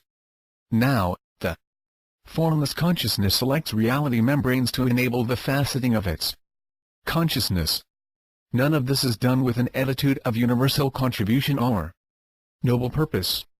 However, this isn't a result of selfish behavior as you think of it. It's a result of its nature. The way it was designed. I'm not saying that God cleans up after our messy mistakes. I'm saying our messy mistakes are not messy mistakes. Again, we live in a complex system of interdependent reality membranes. You can think of these membranes like scales on a snake, and the snake represents the collective human consciousness. Each scale protects the human soul and, collectively, propels it through its environment, in this case, the multiverse. The messy mistakes that we individually and collectively make are as responsible for the existence of the multiverse as are the noble contributions. Sarah, let me see if I got this right. You're saying that our mistakes both as individuals and as species make it possible for us to exist, so, therefore, they're not mistakes? Dr. Neruda, as I said earlier, complex systems require a near-infinite range of dynamics in order to sustain the system. Our reality membrane is form-fitted to the complexity of our universe, which in turn created the environment of Earth and its various life forms. Yes, our mistakes, our individuality, are a central part of our ability as a species to sustain itself in the face of a complex, interconnected structure of the quantum world and the cosmos. The selfish motivations harvest the experience that facets our consciousness, which in turn are harvested by the unification force and used to transform reality. Membranes, page 104. Into passages through which a species can return to the God state. The mistakes weigh equally in this process, as do the unselfish contributions. Nothing is wasted. Sarah, if this is all true, why even worry about the animus or anything else? Just let God take care of everything. Dr. Neruda, because the animus are not connected to the unification force. Sarah, why? I thought you said everything was. Dr. Neruda, the formless consciousness doesn't select soul carriers that don't utilize DNA as its formative structure. It knows that these structures are not able to connect to the unification force, and therefore, cannot be trusted. Sarah, and they can't be trusted because? Dr. Neruda, because the unification force is what brings coherence to incoherence, and purpose to chaos. Without it, physical structures tend to ebb and flow in stasis, which is to say, they don't transform. Sarah, how did this happen? Dr. Neruda, what? Sarah, that the animus became an independent race unconnected to God? Dr. Neruda, you've heard the story of the fallen angels? Sarah, you're talking about the Lucifer rebellion? Dr. Neruda, yes. This story is misrepresented in biblical texts, owing to the fact that the authors of these texts didn't have a sufficient understanding in which to define cosmology or physics. The central race designed the higher life forms, and this includes a wide range of beings that operate within the quantum world and the reality membranes therein. Among these beings are what we commonly refer to as the angels, who are intermediaries between the soul carriers of humanoids and the central race. There were some within the angelic realm that believed the central race was too controlling of the soul carrier structure. They felt that a structure should be created that would enable angels to incarnate within the reality membrane of Earth and other life-bearing planets. They insisted that this would improve these planets and the physical structure of the universe at large. However, the central race refused this proposal, and a renegade group left to design a soul carrier independent of the central race. Page 105. Sarah, hold on a moment. You're saying that Lucifer led this rebellion to create a soul carrier that could house the spirit of an angel, and the animus are the result? Dr. Neruda, it's more complicated than that. Lucifer, or what we have come to call Lucifer, was a very devoted servant of the central race. He was one of the forerunners of the angelic species, capable of powers that were diminished by the central race in subsequent prototypes. Sarah, are you saying that angels are created, that they can reproduce like humans? Dr. Neruda, correct. Lucifer's personality included a strong sense of independence from his creators, and an even stronger sense that his creators were flawed because of their insistence that the humanoid soul carrier would exclusively house the formless consciousness, and not the angelic form, To Lucifer, this seemed unthinkable. Because the angelic form was superior in its capabilities and could be of great assistance to the physical life forms on Earth and other life-bearing planets. From Lucifer's perspective, humans and the higher-order species would be unable to transform themselves because of the severe limits of their soul carriers or physical forms.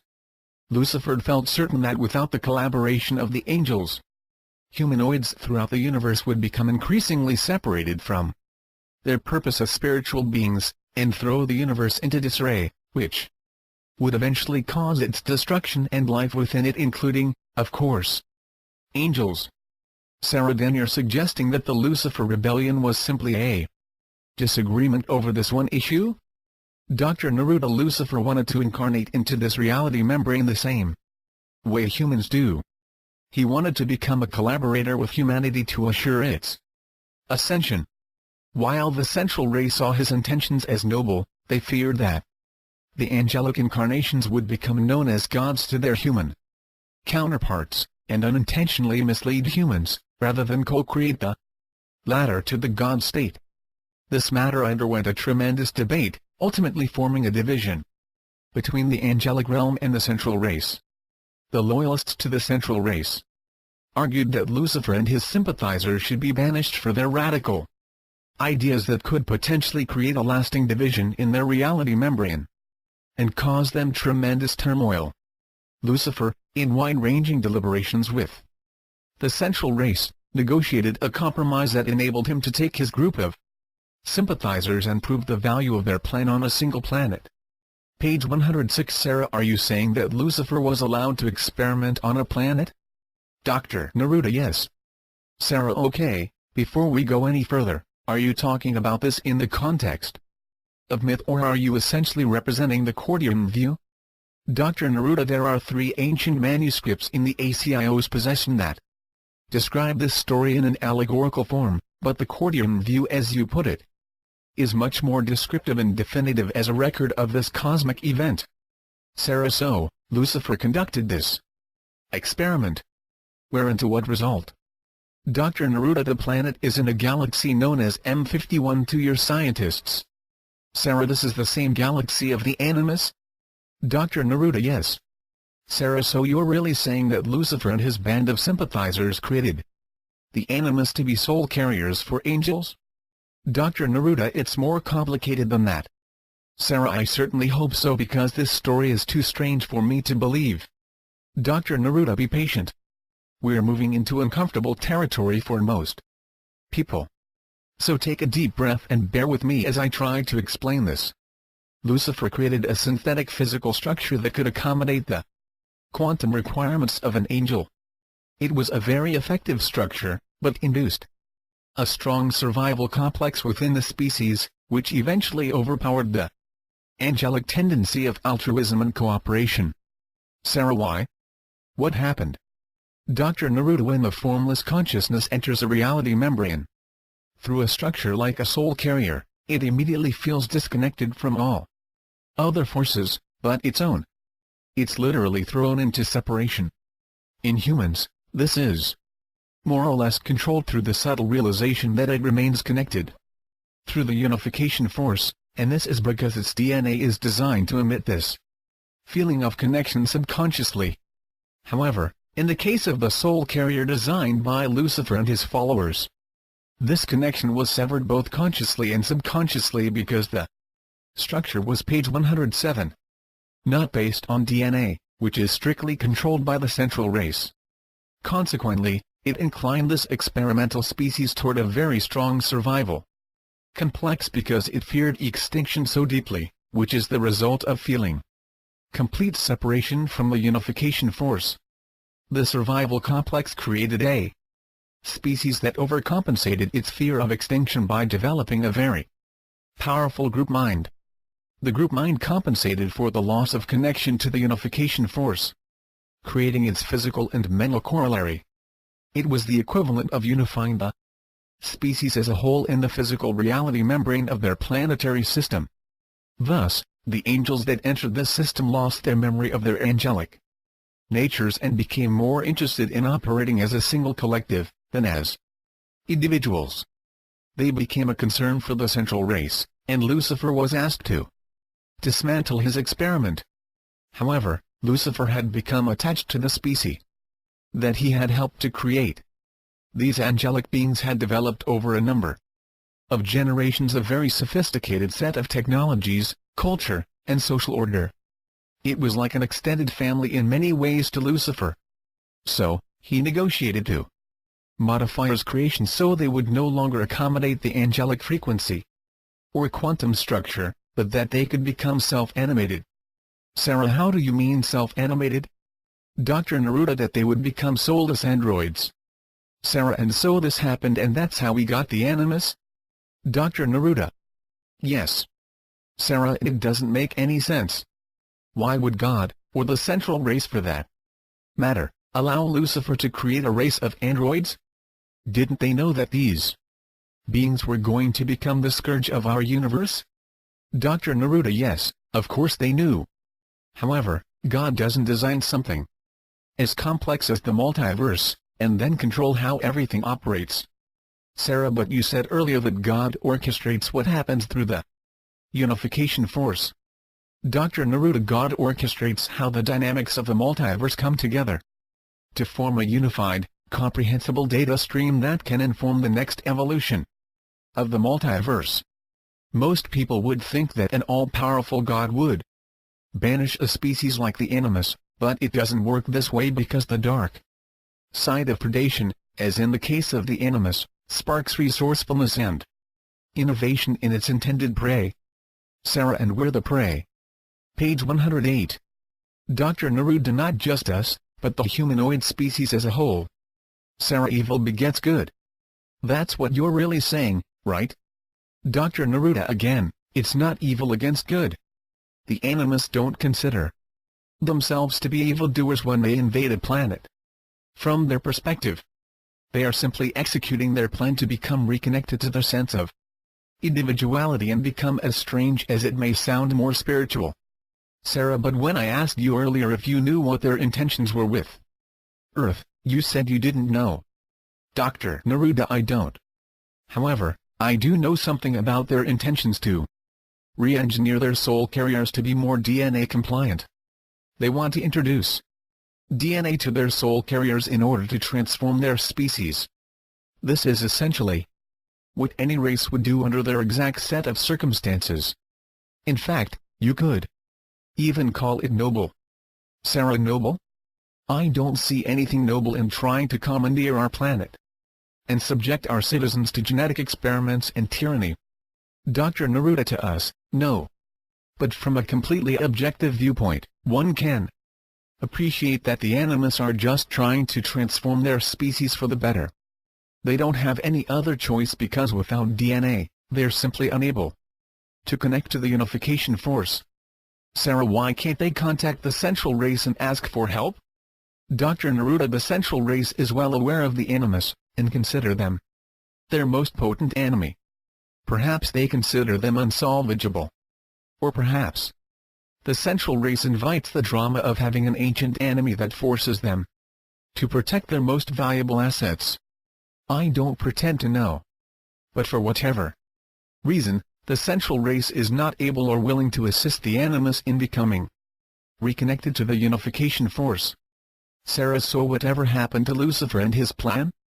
Dr. Neruda: according to the Cordium, he's alive and well and completely reintegrated into his species as a member of high standing. Sarah: just so I'm clear, we are talking about Satan, aren't we? Dr. Neruda: theologians are left with a tattered tapestry of myth and legend, and from this, they've injected their own interpretations down through time. What we're, page 109, left with is little more than the fiction of 1,000 voices, but it somehow manages to become known as fact. Satan, as we think of him, never existed.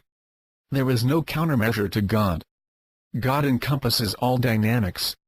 It has no polarity of itself that is beyond its reach, or personalized outside of itself. The story of Lucifer at a very high level was just described to you. I assume you can see some similarity to the version of the Lucifer rebellion depicted in the Bible, but the correlation I'm sure you'd admit, is sparse at best. Sarah, but if there's no source of evil, why does evil exist in such abundance? And before you answer, I know you'll disagree with my assumption that evil exists, but how can you reconcile terrorism or any other predator force of humankind as anything but evil, even if Satan never existed as you claim? Dr. Neruda, if you watch movies like Star Wars or Star Trek, they imply that extraterrestrials populate every planetary system in the galaxy and beyond. However, it just isn't true. Our planet is an extremely rare combination of animals and organisms. The universe that comprises our physical reality membrane is in fact hostile to life at an extreme level. And yet life somehow managed to emerge on our planet in the black depths of our oceans. Sarah, what does this have to do with my question? Dr. Neruda, be patient, I'll get to it. I promise. Sarah, okay. Dr. Neruda, the habitable zones within our universe would be analogous to extracting a drop of water from the Pacific Ocean every cubic mile, and defining it is the only part of the ocean that contain all of the potential conditions to bear microbial life. Then, extracting a single molecule from each of these drops of water, and defining it is the only part of the drop that could sustain multi-cellular life. And from each of these molecules, extracting a single quantum particle and defining it is the only part of the molecule that could sustain complex, sentient life forms like humans. The genetic library that thrives upon Earth is a form of currency that has no price tag. All I can say is that its value far exceeds anything that human thought could imagine. And with this incredible value, our planet attracts interest from a wide range of extraterrestrial races, and this is as true today as it was 1,000 years ago or 100,000 years ago. Objects of inestimable value and rarity, such as Earth, attract beings from outside our planetary system that desire to control them, which makes Earth an extraordinary object. Page 110. Of attraction. It's precisely this attraction that has brought the concepts of evil to our psyche. Sarah, I followed you right up to the last sentence and then lost you. How did this attraction bring evil to our consciousness?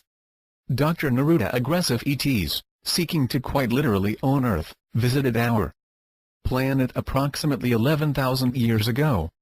These ETs brought their genetics to our native DNA, and in so doing, modified our human DNA, adding a more aggressive, domineering drive to our personalities.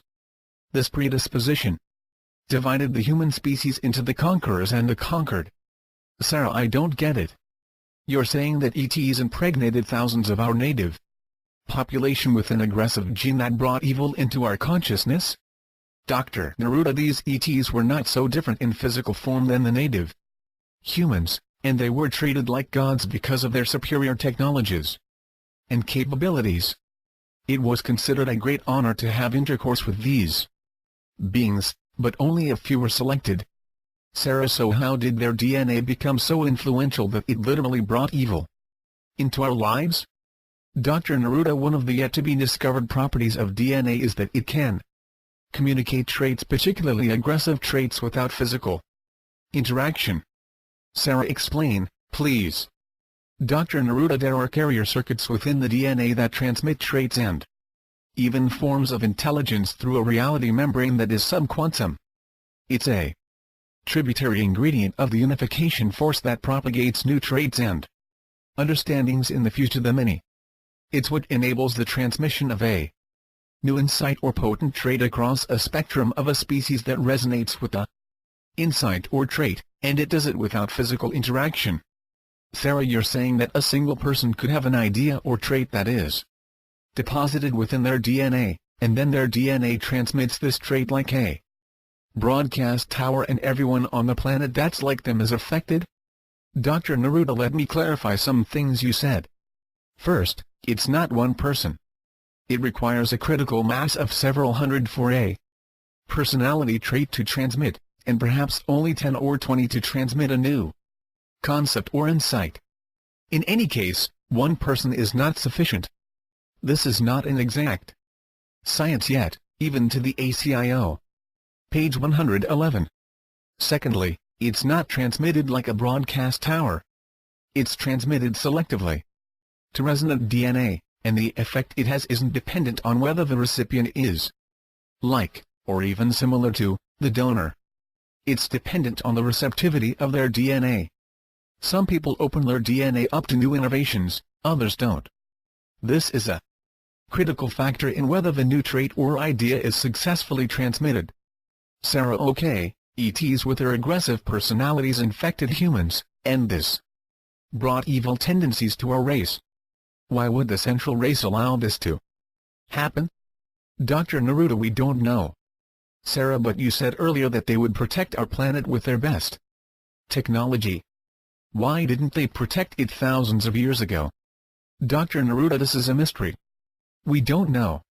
Sarah, I assume this must be another reason that 15 doesn't want to rely on the WingMakers for our protection. Dr. Neruda, he doesn't talk about it, but I'd agree with you.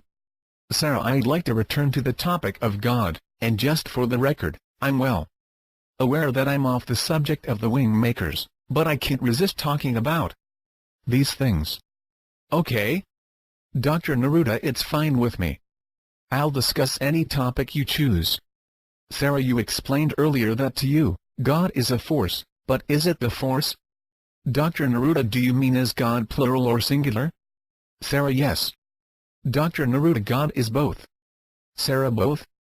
Dr. Neruda, God is found everywhere because it's the unification force, but paradoxically, being the unification force, it is also unique or singular.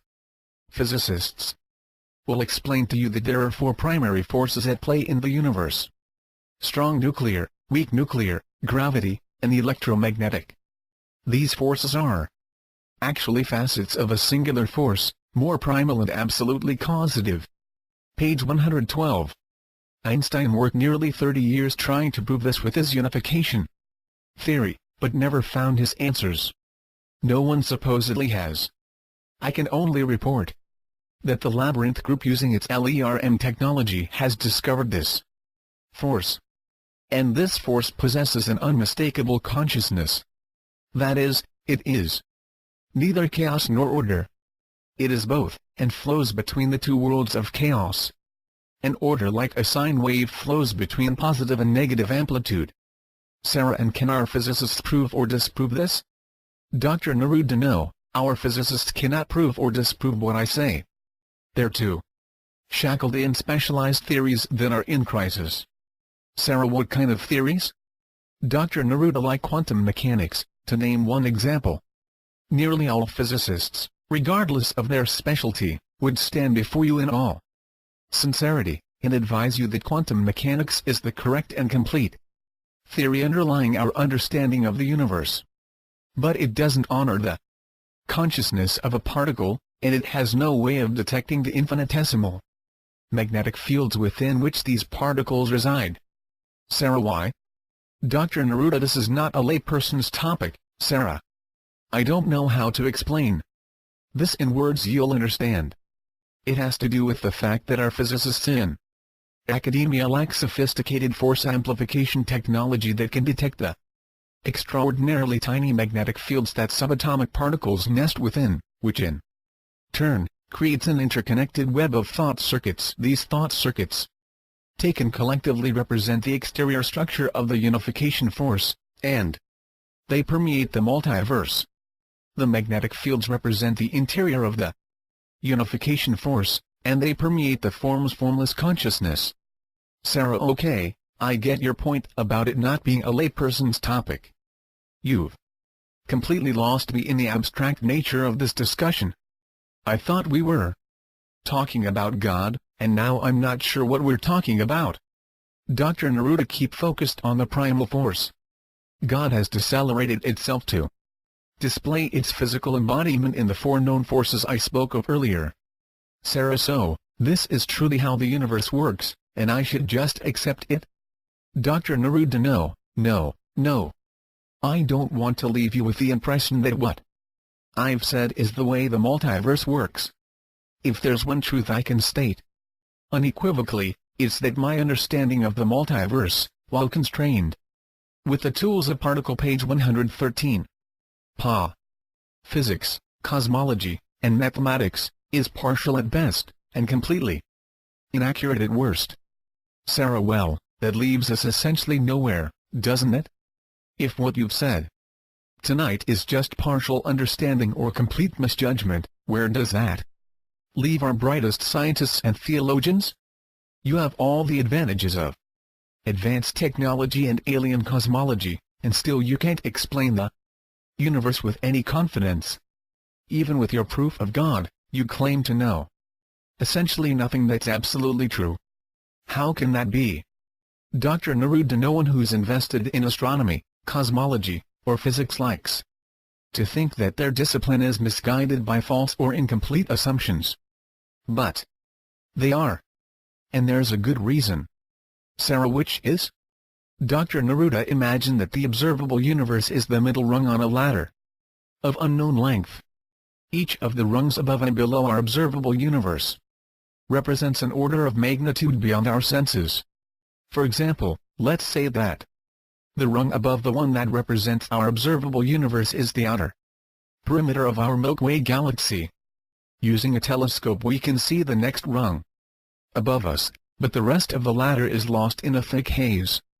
Looking downward at a microscopic level with an electron microscope we can add another rung below our observable universe, and with a particle accelerator, we can even theorize what the next rung below that might be, but the rest of the ladder trails downward into a thick haze, no different than when we try to look up. With all of our technology and theory, we still have no idea how tall the ladder is, or even whether the ladder is straight or begins to curve like a double helix. We don't know if perhaps the top end of the ladder curves to such a degree that it actually connects with the bottom end of the ladder. And we don't even know whether there might be additional ladders. Sarah, okay, I think I know where you're going with this, but then why does it always seem that science knows more than they really do? Dr. Neruda, the largest population of the planet, perhaps 99%, has no experience beyond the middle rung of the ladder. And those that are privileged to observe the next rung above or below by the use of technology, falsely assume, or perhaps hope, that the ladder retains the same form and holds to the same principles. The ACIO has observed another rung of this ladder beyond the technology of academia. Nothing more. However, in doing so, we've only become humbled by the depth and breadth of our ignorance. We've learned that the ladder does change. It, page 114, begins to modify its form, and we theorize that its shape is no longer predictable or even stable. Sarah, so doesn't that mean that our physics is wrong? Dr. Neruda, I like the way an obscure writer, by the name of Gustave Nacket, put it: whenever knowledge takes a step forward, God recedes a step backwards. Each rung of the ladder may require a different physics or set of laws and instruments. Is the Neanderthal wrong in the face of the modern human? He was merely a precursor or early prototype. And this is the same as physics or cosmology. It must be understood as a valid prototype that has its purpose in time, but will ultimately be displaced by a new model that encompasses more rungs of the ladder.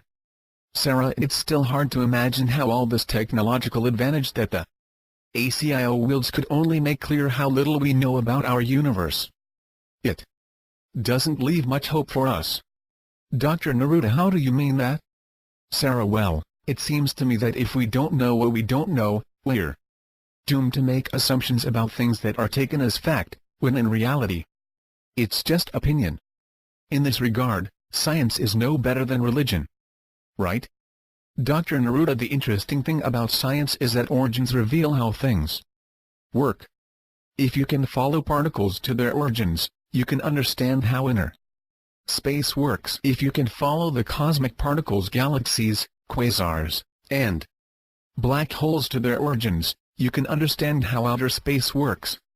When you put the two halves together within between space, or the observable universe, you can understand how the whole multiverse works. The problem is that no one has the lens or technology to observe the origins.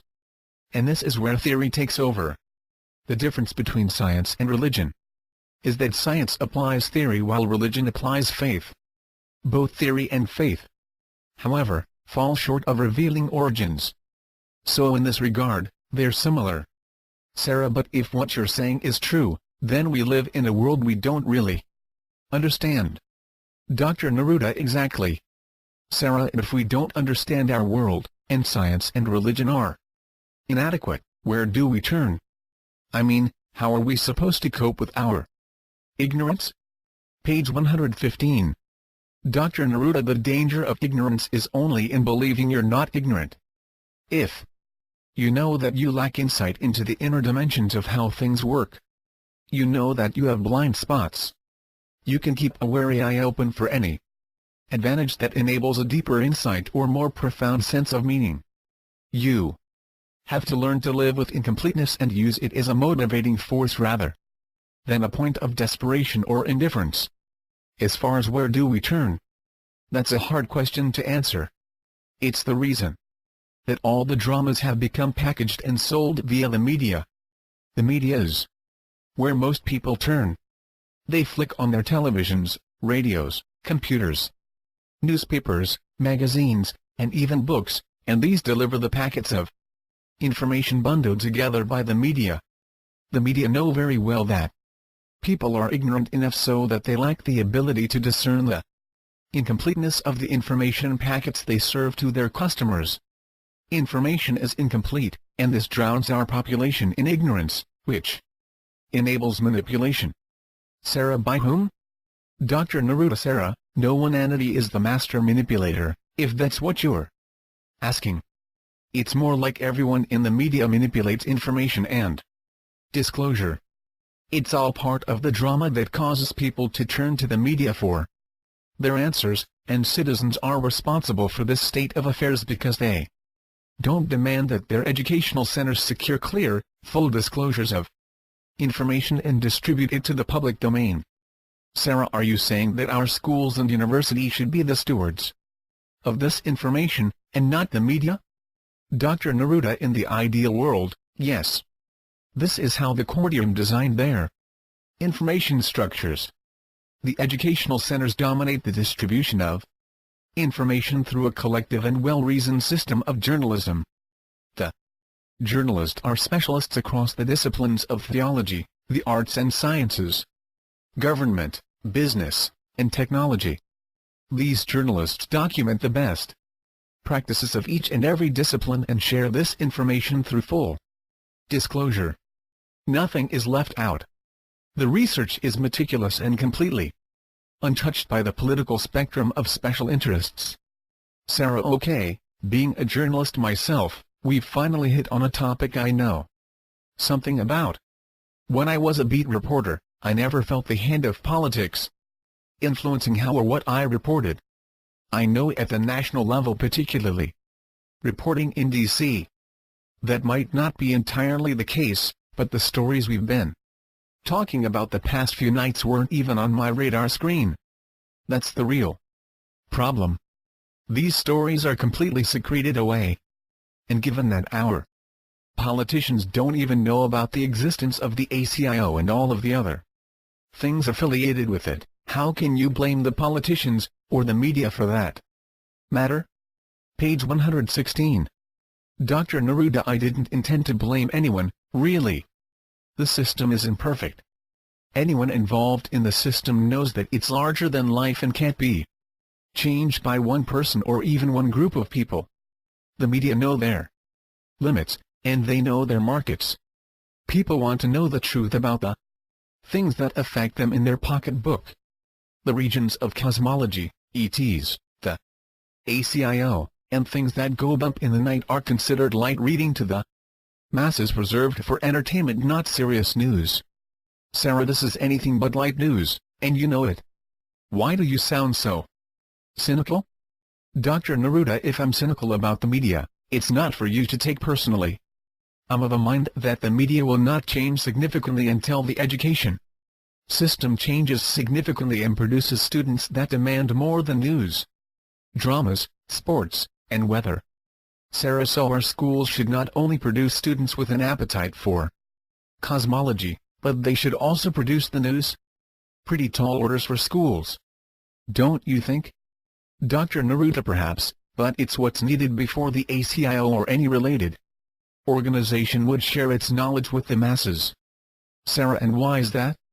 Dr. Neruda, academia would absolutely be turned on its head if the ACIO stepped forward and provided its research findings, technologies, and evidence of ET interactions.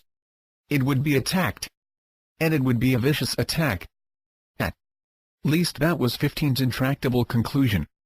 The ACIO, therefore, had no other way to bring its findings to the public than through the private sector and the alliances it had with the NSA's Special Projects Laboratory. Sarah, give me an example of something, a technology or discovery that was first uncovered by the ACIO and then exported to the private sector. Dr. Neruda, the transistor would be a good example. Sarah, you're telling me that the ACIO invented the transistor? Dr. Neruda, no, Bell Labs invented the transistor, but the ACIO worked with Bell Labs, or more specifically, Mervyn Kelly, who ran its operations in the mid-1950s. Mr. Kelly had attached a rather brilliant physicist to this project by the name of Bill Shockley, who became aware of the outermost edges of the ACIO. Page 117. Sarah, how did that happen? Dr. Neruda, a little-known fact, Mr. Shockley, working with a friend of his, invented the world's first nuclear reactor. The Defense Department heard about it through Mr. Kelly, and wanted it badly. This was before the Manhattan Project got underway. Mr. Kelly wanted a patent for the discovery, but the government threw up every conceivable roadblock. They kept the whole discovery under complete confidentiality and negotiated to have one of our scientists work with Mr. Shockley in secret. Sarah, when was this? Dr. Neruda, this was happening in 1944 and 1945. Sarah, why did our government squabble about the patents? Dr. Neruda, they knew Mr. Shockley could play a role in the war, and they wanted to use this as leverage to secure his commitment to help. He was a difficult man to work with, so I was told. He never stepped forward and volunteered to do anything unless he knew it would somehow benefit him. So, our government held the patents up until he would enlist. Sarah, and did he? Dr. Neruda, yes. Sarah, and how did it benefit him? Dr. Neruda, there was, within our government, a newly formed intelligence agency. It was the forerunner of the NSA. It was known as the General Services Special Projects Laboratory, and to this day, very little is known about it. The SPL was later folded into the NSA in 1953 as an unacknowledged department, and ultimately the ACIO was folded into the SPL as an unacknowledged research laboratory. So, the ACIO was 2 levels deep, or what is called black root. Sarah, what was the motivation for all the security? The war? Dr. Neruda, it may surprise you, but the war wasn't of great concern to the forces that the ACIO were dealing with. The concern was ETs and who would be able to first utilize their technology in military applications. In the early 1940s, UFO sightings were quite common, even more so than today. And our government was convinced that these sightings were real and that they were indeed off-planetary forces. They wanted 2 things: steal the technology from downed spacecraft, or establish an alliance. They weren't too particular about which way it happened. Sarah, but how did all of this pertain to Shockley? Page 118. Dr. Neruda, I got off track a bit. Mr. Shockley was introduced to the SPL and was made privy to many of the secret initiatives of the SPL. If not for his personality traits, he would have been recruited to join the SPL. He was that brilliant. Anyway, he was given access to some of the research in field effect transistors that was underway within the SPL. This was before the Bell Labs discovery of the joint transistor, which was made by colleagues of Mr. Shockley.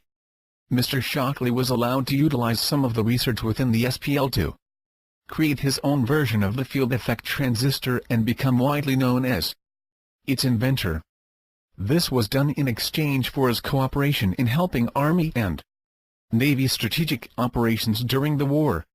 He was aware of the SPL and knew part of their agenda, and I was told that he wanted to join the SPL after the war because of its superior laboratories, but again, his personality traits prevented his admission. Sarah, so Bell Labs received the patent for the transistor in exchange for Shockley's assistance with the war. What exactly did he do that was so important? Dr. Neruda, I don't know for certain, but in general, his role was helping to optimize weapons deployment. Sarah, what was the role of the NSA during all of this? Dr. Neruda, the NSA wasn't in existence until November 1952. During this time, the SPL and ACIO were the two most advanced, secretive labs in existence. And they each had only one private sector lab. They worked with Bell Labs. And this is because Mr. Kelly was a friend with the executive director of the SPL. Sarah, so what was the relationship between the SPL and ACIO? Dr. Neruda, you mean in the 1940s? Sarah, first, how far back does it go? Dr. Neruda, the SPL was formed in 1938. There was a strong development, particularly throughout Europe, in fission energy. The SPL was initially conceived to examine fission as an alternative energy source as well as its possible military applications. Sarah, why was it kept so secret? Dr. Neruda, in the late 1930s there was significant political unrest in Europe, and the U.S. wasn't sure whom it could trust. It had a notion that fission was the answer to superior technical warfare, and didn't want to share it unwittingly.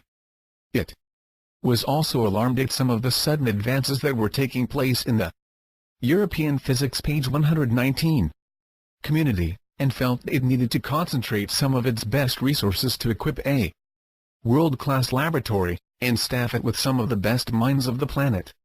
Sarah, how could the best minds of the planet suddenly be plucked up by the U.S. government and not be noticed by the scientific community?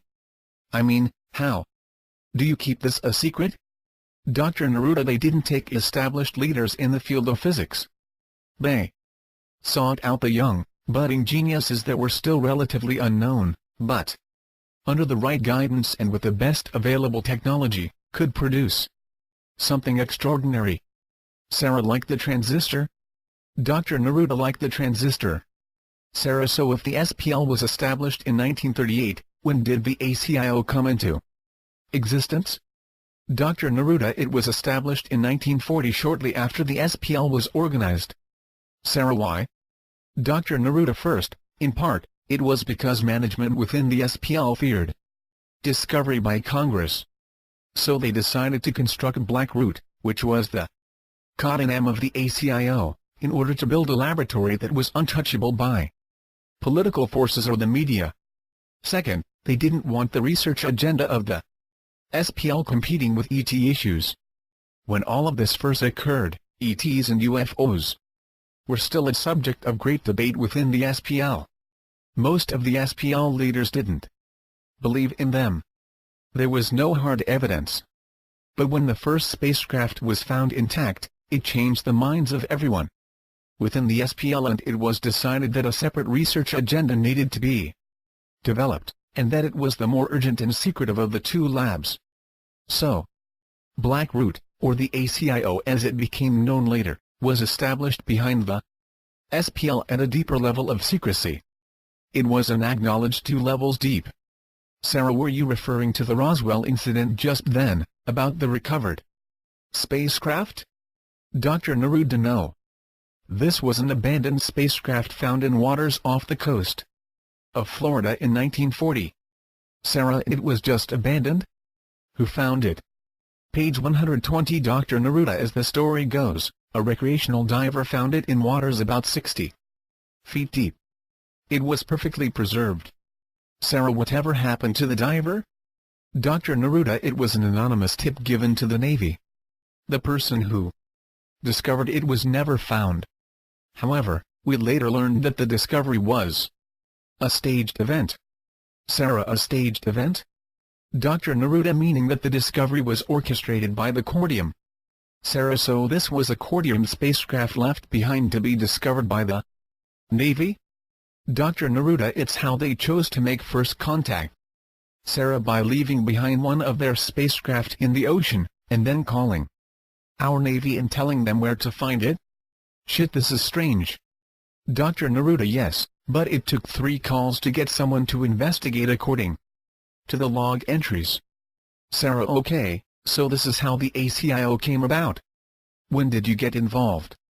Dr. Neruda: in 1956, my father discovered a damaged spacecraft in the jungles of Bolivia during a hunting trip. It was a triangular vessel about 70 meters from end to end, nearly equilateral. It included 26 crew. All dead. Sarah: cordium? Dr. Neruda: no, this craft was later confirmed as a Zeta ship. It was on a scouting mission similar to my father hunting for animals. Unfortunately, it malfunctioned in flight during an electrical storm. My father was an electronics dealer, mostly for the Bolivian military. Sarah: I know you told me this story before, but please repeat yourself for the sake of the record. Dr. Neruda: my father recovered a specific technology from the ship, and then contacted a military official within the Bolivian government that was a trusted friend. Initially, my father was interested in selling the craft to the Bolivian military, but it quickly became a concern of the U.S. military, specifically the SPL. A director from the SPL met with my father, ascertained the ship's location, and performed a complete salvage operation in the span of 3 days. Page 121. This was done in exchange for U.S. citizenship and a role within the SPL for my father. Sarah: why did your father negotiate for this instead of money? Dr. Neruda: he knew it was the only way to preserve my life and his. He retained control of a navigational technology that was aboard the ship, and turned everything else over to the SPL. Sarah: and what about the Bolivian government? Dr. Neruda: they were handsomely paid. Sarah: that's it? Dr. Neruda: in the 7 years between 1952 and 1959, 6 additional spacecraft were found under similar circumstances as in the case of my father. Only one of these was found in U.S. territory. The other 5 were willingly handed over to our military in exchange for money. Sarah: I take it these countries didn't want to deal with the political implications? Dr. Neruda: that, but they also wanted the money and a friendly alignment with the U.S. military. They saw future benefits in the form of shared technologies, military protection, loans, and many other intangible benefits. In short, it was smart politics. Besides, no other country, outside of the Soviet Union, had any laboratories like the ACIO. What would they do with these spacecraft? Sarah: your father and you end up in the United States. What qualified him for an admission into the SPL, and what did he do there? Dr. Neruda: my father was not simply a salesman to the Bolivian government. He was an electronics expert with the equivalent of an advanced electrical engineering degree. He had several patents to his credit, but was considered something of a dreamer and a lost soul, I suppose. Sarah: is he still alive? Dr. Neruda: no. Sarah: I'm sorry. What about the rest of your family? Was it just you and your father that came to America? Page 122. Dr. Neruda: I was an only child. My mother died shortly after I was born. I was only 4 years old when we came to the States. I really don't have strong memories of my home in Sorata. Sarah: where's Sorata? Dr. Neruda: north of La Paz, on the east end of Lake Titicaca. Sarah: maybe I've watched too many episodes of the X-Files, but it seems a little hard to believe that your father could negotiate a job and U.S. citizenship with the SPL. Can you explain how he did that? Dr. Neruda: we asked. It wasn't such a hard thing. Here's a man that speaks perfect English, knows electronics, and has some political clout. More importantly, he led the SPL to a very important discovery, worth billions of dollars in research and development. And my father was smart enough to photograph the craft and secure electronic components that pertain to navigation. He had these carefully secured with instructions for their distribution. should anything befall him or me. Sarah, don't take this the wrong way, but didn't you say that only young geniuses were hired into the ACIO? I assume your father didn't qualify. Dr. Neruda, no, he wasn't a genius. But he was smart enough to add value to some of the reverse engineering experiments that were ongoing within the ACIO, especially those that pertained to semiconductors. Sarah, and all of this was happening in the mid-50s? Dr. Neruda, yes. Sarah, was 15 there at the time? Dr. Neruda, no. He joined the ACIO in the spring of 1958. Sarah, so you knew your father?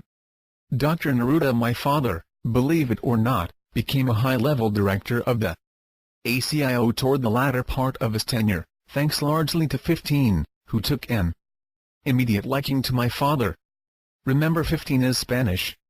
My father knew 15 as well as anyone, and had the most respect for him. Sarah, was your father part of the Labyrinth group? Dr. Neruda, yes. Page 123. Sarah, when did you find out about the Labyrinth group and its mission? Dr. Neruda, 15 introduced me to it in a meeting I'll never forget. Sarah, what time was this? Dr. Neruda, September 18, 1989. Sarah, what happened?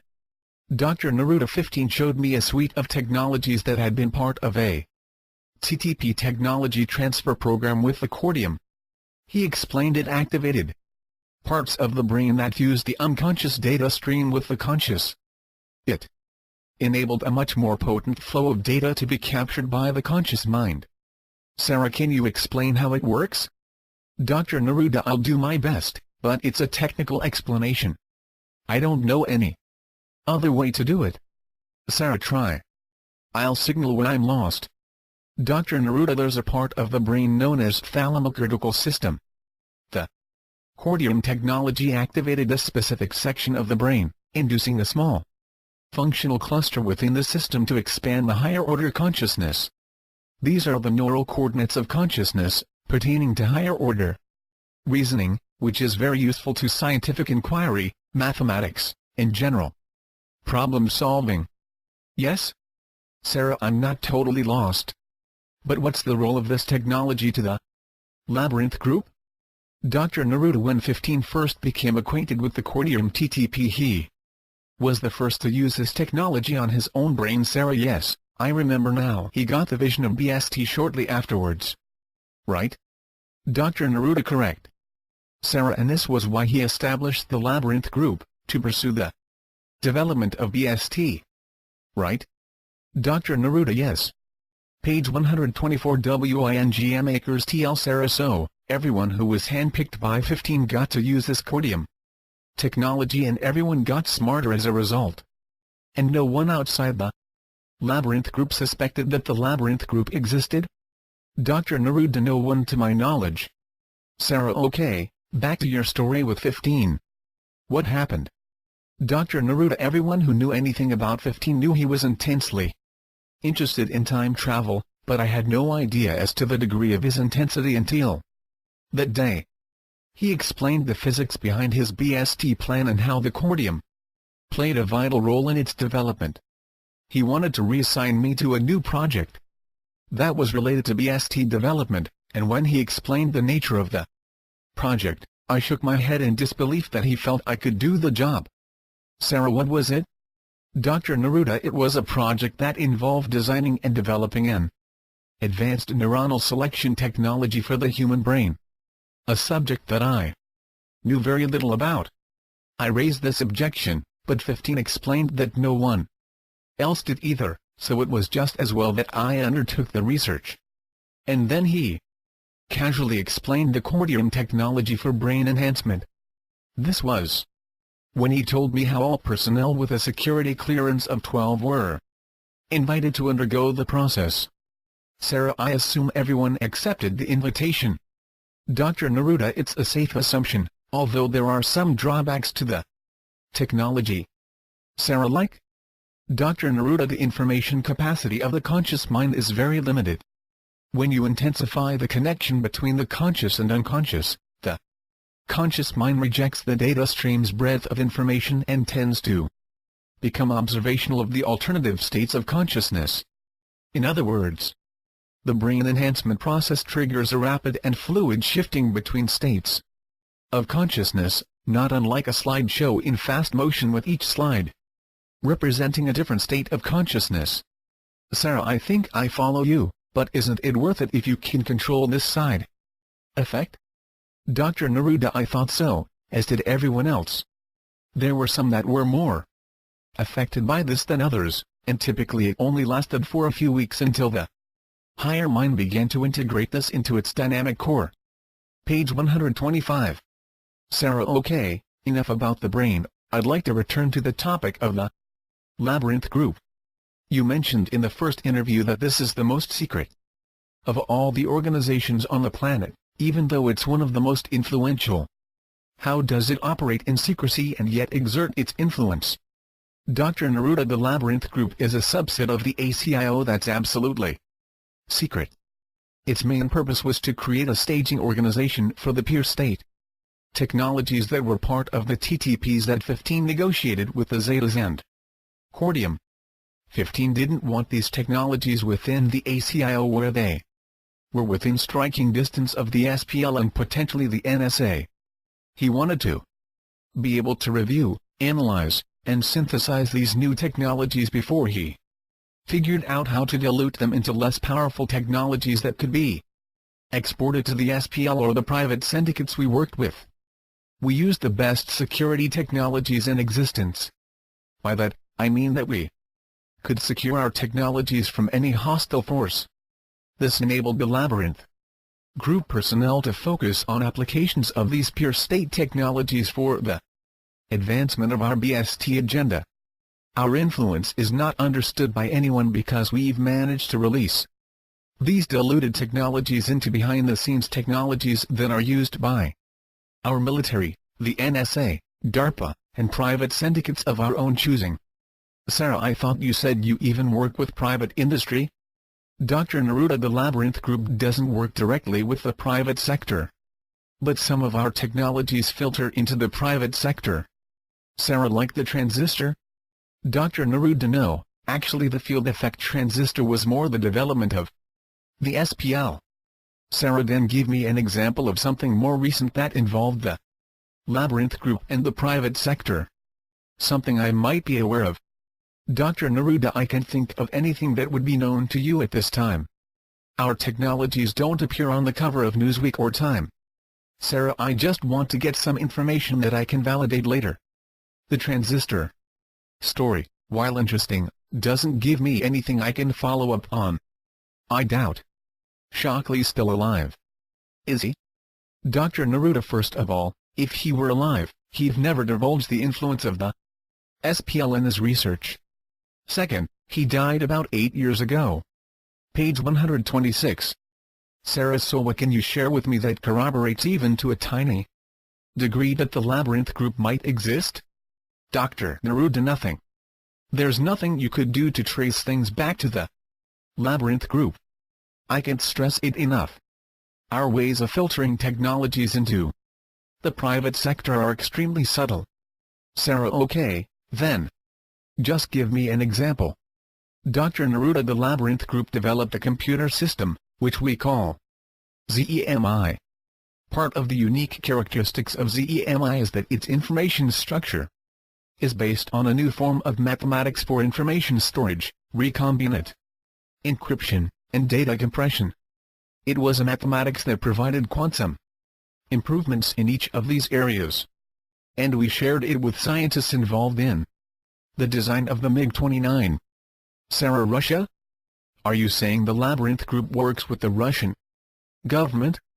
Dr. Neruda, no, we never worked with governments directly. In this case, we worked with the Phasitron Research and Production Company in Moscow. We supplied them with an assortment of algorithms, which they in turn adapted for use within their information and fire control radar systems aboard the MiG-29. These same algorithms were discovered by American interests and are now being adapted for use in broadband delivery systems for the global market. Sarah, who's the American interest? Can you give me names? Dr. Neruda, it's not a well-known company, but they go under the name of Omnigen, based in San Diego. Sarah and Omnican has this technology, which was originally developed by the Labyrinth Group for computer storage, and now they're using it to build broadband delivery systems? In layperson's terms, can you tell me what these networks will do? Dr. Neruda, assuming they use this technology appropriately, it'll enable Omnican to embed a significant amount of functionality in the switches of the A network and not rely on server-side solutions, which will increase the speed and custom functionality of a network. Sarah, by my definition, that wasn't in layperson terms. But it doesn't matter. Did the Labyrinth Group create this technology or reverse engineer it from ET sources? Page 127. Dr. Neruda: a little of both, actually. They were created within the Labyrinth Group, but some of the initial thinking came from the Zetas, which was reverse engineered from one of their spacecraft.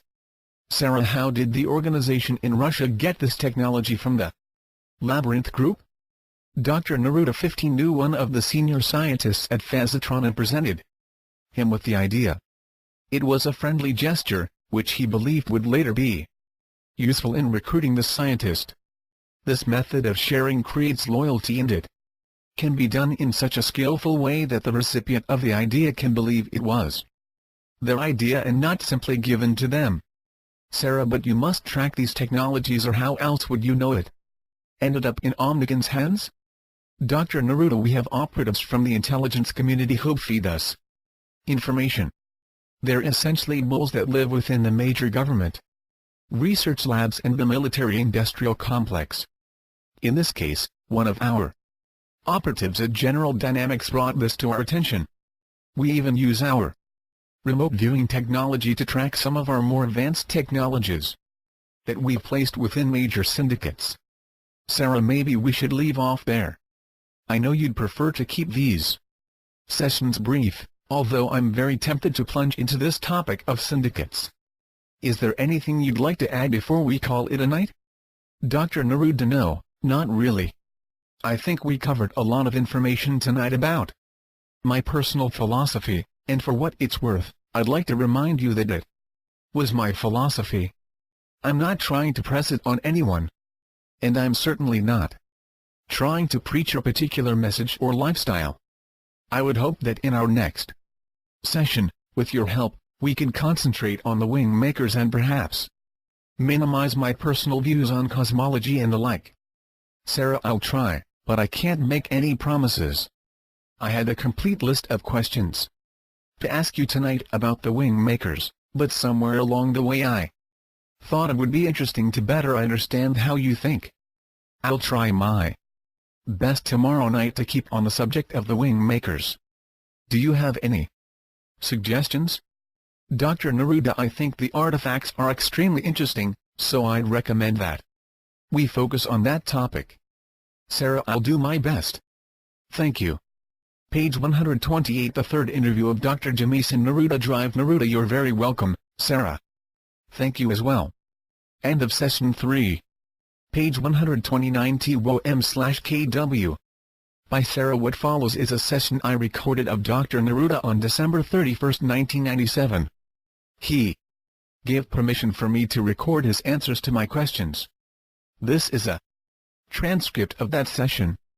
This was one of 5 times I was able to tape record our conversations. I have preserved these transcripts precisely as they occurred. No editing was performed, and I've tried my best to include the exact words, phrasing, and grammar used by Dr. Neruda. It's recommended that you read the previous 3 interviews before reading this interview. Sarah, as promised, one of the things I want to focus on in this interview is the ancient Arrow site. From what you said the other day, the ancient Arrow site was essentially stripped of its artifacts. Where are they now, and what do you think the ACIO intends to do with them? Dr. Neruda: as of the time of my defection, the site's antechamber and 23 subchambers were carefully measured, analyzed, and each of the artifacts were catalogued. All of the artifacts that could be taken from the 23 chambers were moved to the ACIO lab for rigorous testing. The initial hope was that they contained accessible technologies that could somehow accelerate the deployment schedule for BST. However, I think that expectation changed following the discovery of the 24th chamber. Sarah, you never really talked in any detail about the chambers before. What was so special about the 24th chamber? Dr. Neruda, what was interesting about the chambers apart from the artifacts they contained was that the site was as sterile as an operating room, except the 23rd chamber. Remember that these chambers protruded outward from a central corridor that spiraled up through solid rock. From the top of the 23rd chamber to the antechamber below was approximately 50 meters. We knew there were 24 chapters or segments on the optical disc, but we assumed that the antechamber, even though it didn't have any artifacts, was included. Thus, we falsely assumed that the 24 chambers were accounted for. Sarah, they weren't? Dr. Neruda, no. There was another chamber that had been hidden. Sarah, how? Page 130. Dr. Neruda, the 23rd chamber had a significant amount of rock debris on its floor. It had all the markings of being unfinished, as if the constructors had to leave suddenly or simply ran out of patience before they completed their mission. We invested a reasonable amount of time and analysis studying the walls and debris of the 23rd chamber, hoping to discern the methods of construction, but we never suspected that there was a hidden passageway beneath the debris on the floor of the chamber. Sarah, so there was a trap door? Dr. Neruda, shortly before my defection, a trap door was discovered by some ACIO researchers who were conducting a form of X-ray photography of the interior of the site. Sarah, for what purpose? Dr. Neruda, they were trying to determine if there were any structural deficiencies in the site that could cause instabilities within the site in the long term. We had, in effect, broken the seal on this site and introduced a significant amount of stress to the structure. 15, being the thorough person he is, wanted to be sure we hadn't inadvertently compromised the structural integrity of the site. He felt certain that the site's preservation was potentially critical. Sarah, okay, so these X-rays showed a trap door to another chamber. How was it overlooked before? Was it completely hidden? Dr. Neruda, not really. We had been told to leave all the chambers as we had found them, other than to remove the artifacts and catalog everything we found. What we didn't realize was that the 6 inches of rock chips on the floor of the 23rd chamber concealed a vertical passageway. Sarah, it went straight down? Dr. Neruda, correct. It dropped nearly 50 meters, Sarah, but I thought the antechamber was 50 meters underneath the 23rd chamber. Dr. Neruda, it is, but not directly underneath. The 24th chamber is only separated by 4 meters from the nearest wall of the antechamber. Sarah, was there a passageway between the two, or was the only entrance from the 23rd chamber? Dr. Neruda, the only entrance was from the 23rd chamber, which made it near impossible to get to. Sarah, why? Page 131. Dr. Neruda, because the passageway was cut too small for an adult body, and it was a long distance to traverse. Sarah, with all your technology, couldn't you have made it wider? Dr. Neruda, it was an alternative, but 15 didn't feel it was warranted. Sarah, why not? It seems like a pretty important discovery, maybe the key to the whole site. Dr. Neruda, the ACIO had technologies that allowed us to drop cameras down the passageway and photograph the entire chamber remotely. Sarah, what did you see? Dr. Neruda, it was the largest of the 24 chambers in all dimensions.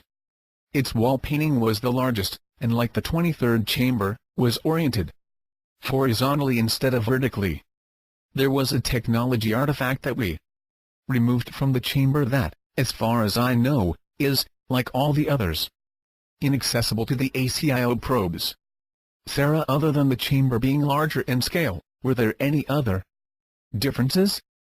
Dr. Neruda, it was very similar to the 23rd chamber in the sense that it was also unfinished in appearance, but it was about 3 times as large in volume. There were a series of glyphs incised on the wall opposite the painting that were organized in 7 groups of 5 characters. Sarah, I know you showed me photographs of the chamber paintings. Did I see this one? Dr. Neruda, no. Sarah, what's it look like? Dr. Neruda, it's the most abstract and complex of the collection, and consequently, hard to describe. Like all the chamber paintings, we invested considerable effort and time to decode the symbols and analyze the content of the painting, but we only had speculation as to its real purpose. Sarah, any hypothesis on why the 24th chamber was hidden? Dr. Neruda, remember that the site was interpreted by most within the labyrinth group as being loosely based on our human genome, Sarah, because of the helix shape? Page 132. Dr. Neruda, that and the fact there were 23 chambers, the precise number of chromosomes or pairs of chromosomes in a normal human cell. These factors, along with some of the detail contained within the chamber paintings and philosophical text we decoded, led us to conclude that the site was designed to tell a story about the human genome. Sarah, okay, but why was the 24th chamber hidden, and how does that relate to the human genome? Dr. Neruda, I don't know with certainty, but remember that the 23rd chromosome determines the sex of the individual. The wall painting from the 23rd chamber is the only painting that shows, albeit abstractly, the genitalia of both a man and a woman. We assumed that this was deliberate. The fact that the 23rd chamber was unfinished suggested that the 23rd chromosome was also somehow unfinished, implying that there may be some other function of the sex gene that has not been completed yet. Sarah, but isn't the entire genome unfinished? I remember reading that 95% of the genome is unused. Isn't that true? Dr. Neruda, it's true that the instructions contained within the genes are mostly unused, but the genes themselves, as far as their instruction set, are not incomplete so far as we know. There are, of course, genetic mutations that occur from time to time, but again these are not states of incompletion so much as spontaneous adaptation to genetic interfusion. Sarah, then what's the case with the 24th chamber? Are there instances when some people have 24 chromosomes? Dr. Neruda, first, it's 23 pairs of chromosomes, and yes, there are people who have an extra chromosome, but it's generally not desirable, and is often lethal.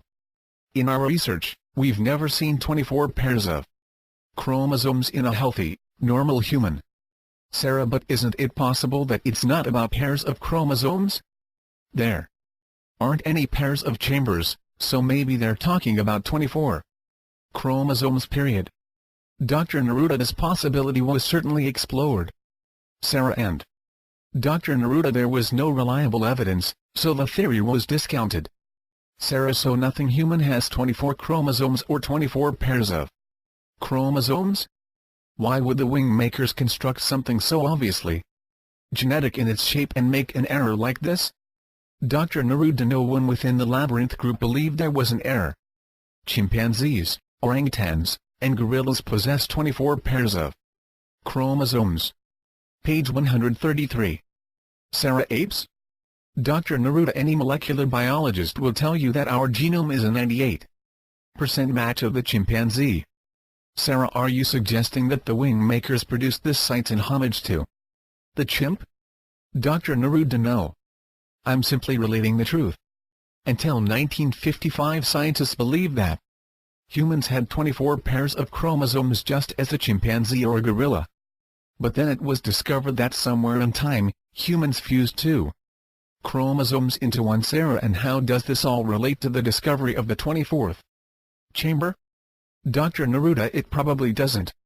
The human genome is like a set of encyclopedias with 23 volumes. It's quite possible that the 24th chamber, in this case, is the equivalent of the index or navigation volume. Sarah, but it's not visible like the other 23 chromosomes? Dr. Neruda, we thought there was significance in the fact that the 24th chamber was hidden, and was only connected by a narrow, vertical passage to the 23rd. It's possible, in theory, that the 24th chromosome isn't a molecular-based gene repository. There may be a genetic mutation that is being foreshadowed in our future, or the 24th chamber is a metaphor for a new functionality of the human species that is as yet dormant or non-coded. Sarah: so, what does 15 think it all means? Dr. Neruda: I have done an exhaustive search of the variables, and I believe 15 had more or less accepted its most probable alternative, that the 23rd chromosome was destined to mutate and create or catalyze the creation of a 24th chromosome that would act as a navigation system or index for future geneticists. Sarah and I deduced all of this from a single painting? Dr. Neruda: I had 62 different analyses of the 24th chamber painting, and each of them had probabilities of over 40%. This is unheard of unless an object is coded in sufficient complexity, and this coding is consistently applied to produce a web effect of possibilities. This painting, along with the glyphs on the opposite wall, achieved that end. The ACIO calls this phenomena complexity interlocks, with factors on a scale of 0 to 100. If an object or event has a CI of 15, it's considered a coded object. The artifacts of the 24th chamber had the highest CI of all the chambers, 94.6. To put it into perspective, the next highest chamber, chamber 6, had a CI of 56.3. Page 134. Sarah: why is that important?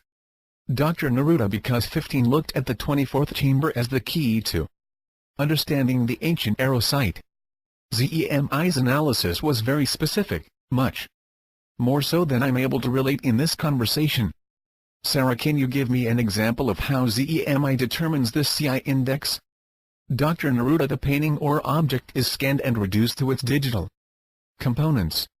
Color, scale, position, shape, and repetition are all established and analyzed.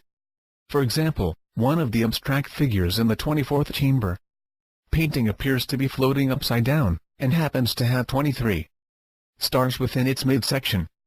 ZEMI would associate significance to this, and this would become a thread of the web effect. ZEMI would continue to create these threads, looking for a consistent pattern. If a pattern emerges with sufficient mathematical coherence and context, it deduces that the object is designed for a purpose. Sarah: in other words, a higher CI indicates a higher purpose?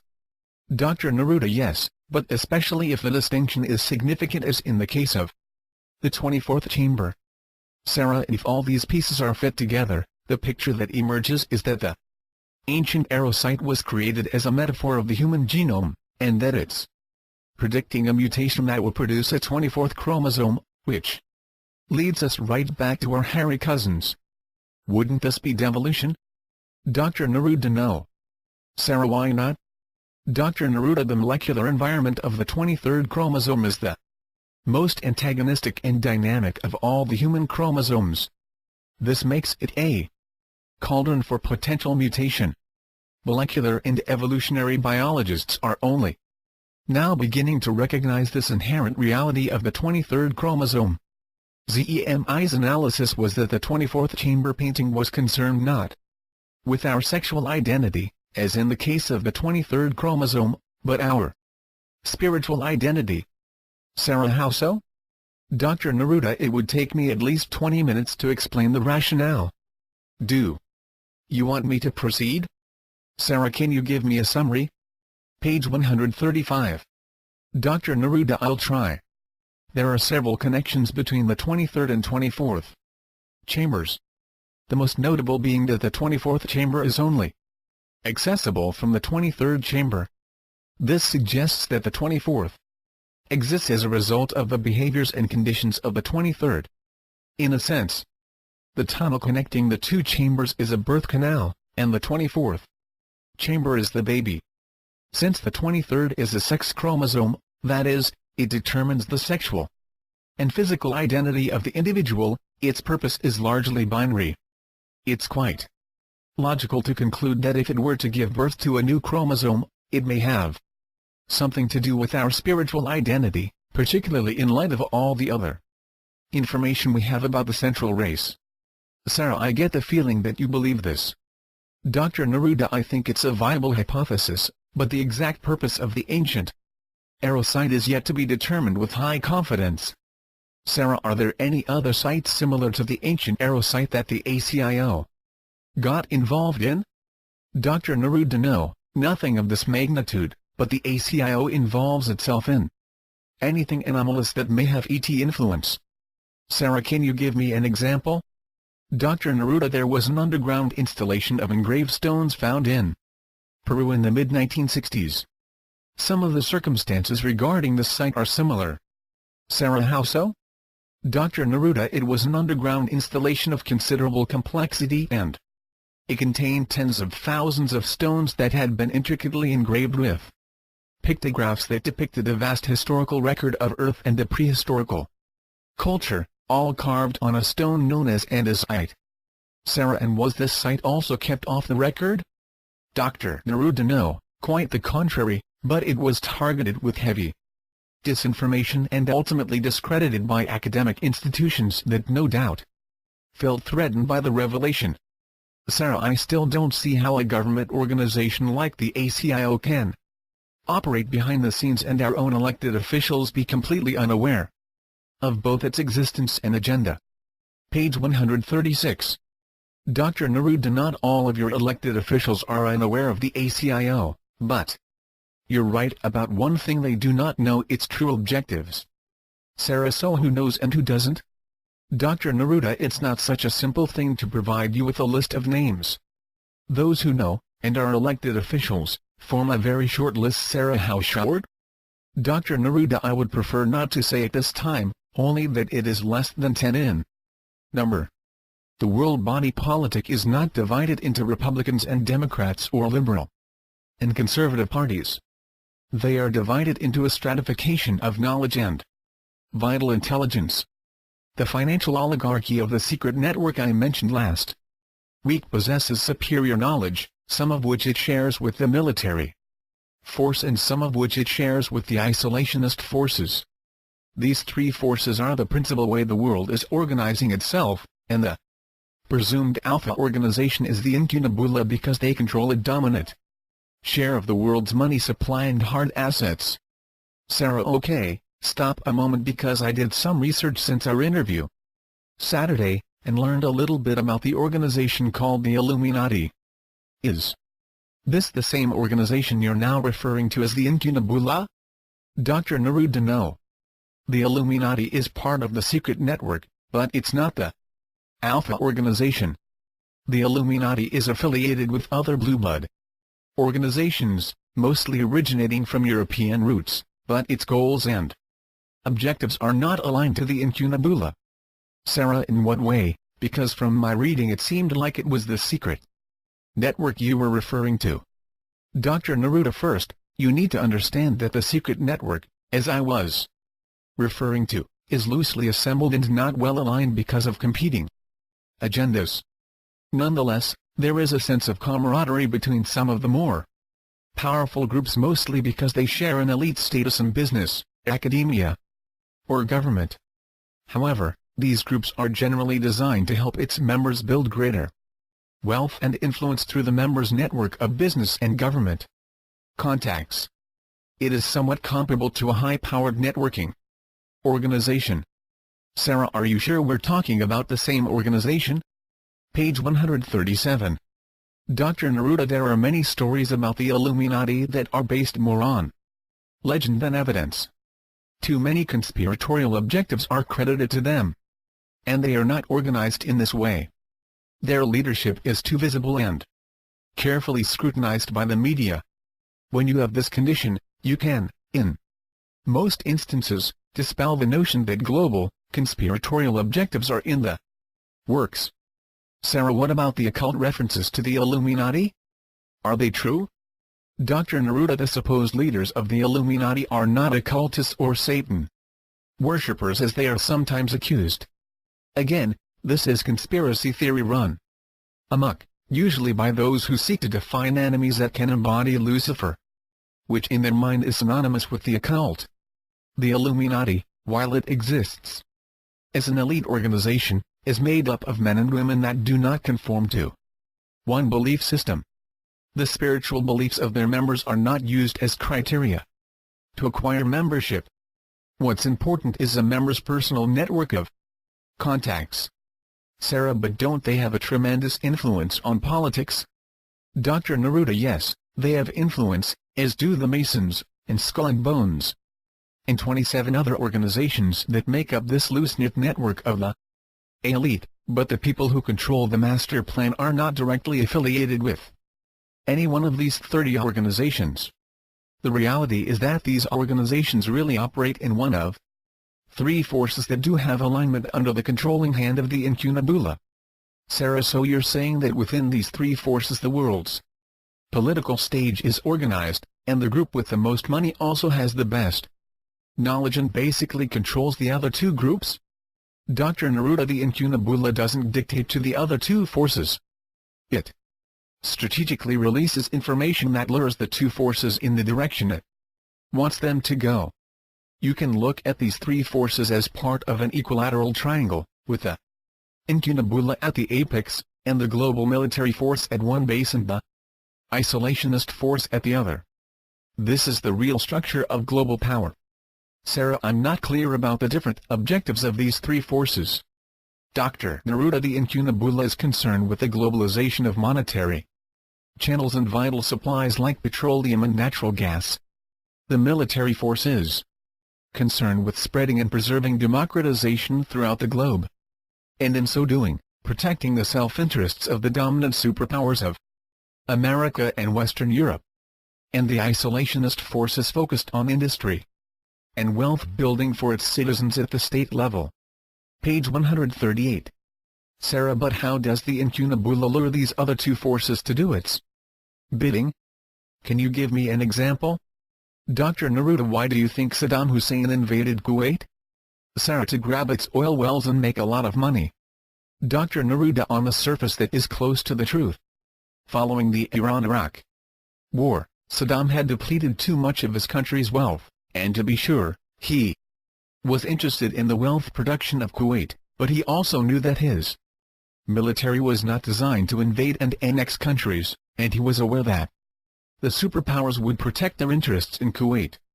Saddam had a real dilemma. He had upwards of 1 million soldiers that were without jobs after the Iran-Iraq war, and there was no place within Iraq's broader economy to absorb these men. The military force was aware of Saddam's dilemma, and, through a consistent disinformation campaign by the military force, Saddam was led to believe that he would be allowed to invade Kuwait without superpower retaliation. There are high-level operatives within the military force that are also the eyes and ears of the incunabula. It was well understood that Iraq had weapons of mass destruction that it had developed during the course of its war with Iran. The military force saw this as a destabilizing element of its long-term policy to bring democracy American style to the oil-producing region. The incunabula does not have control of the Middle East oil. It is the only vital asset in which they do not exercise prime authority.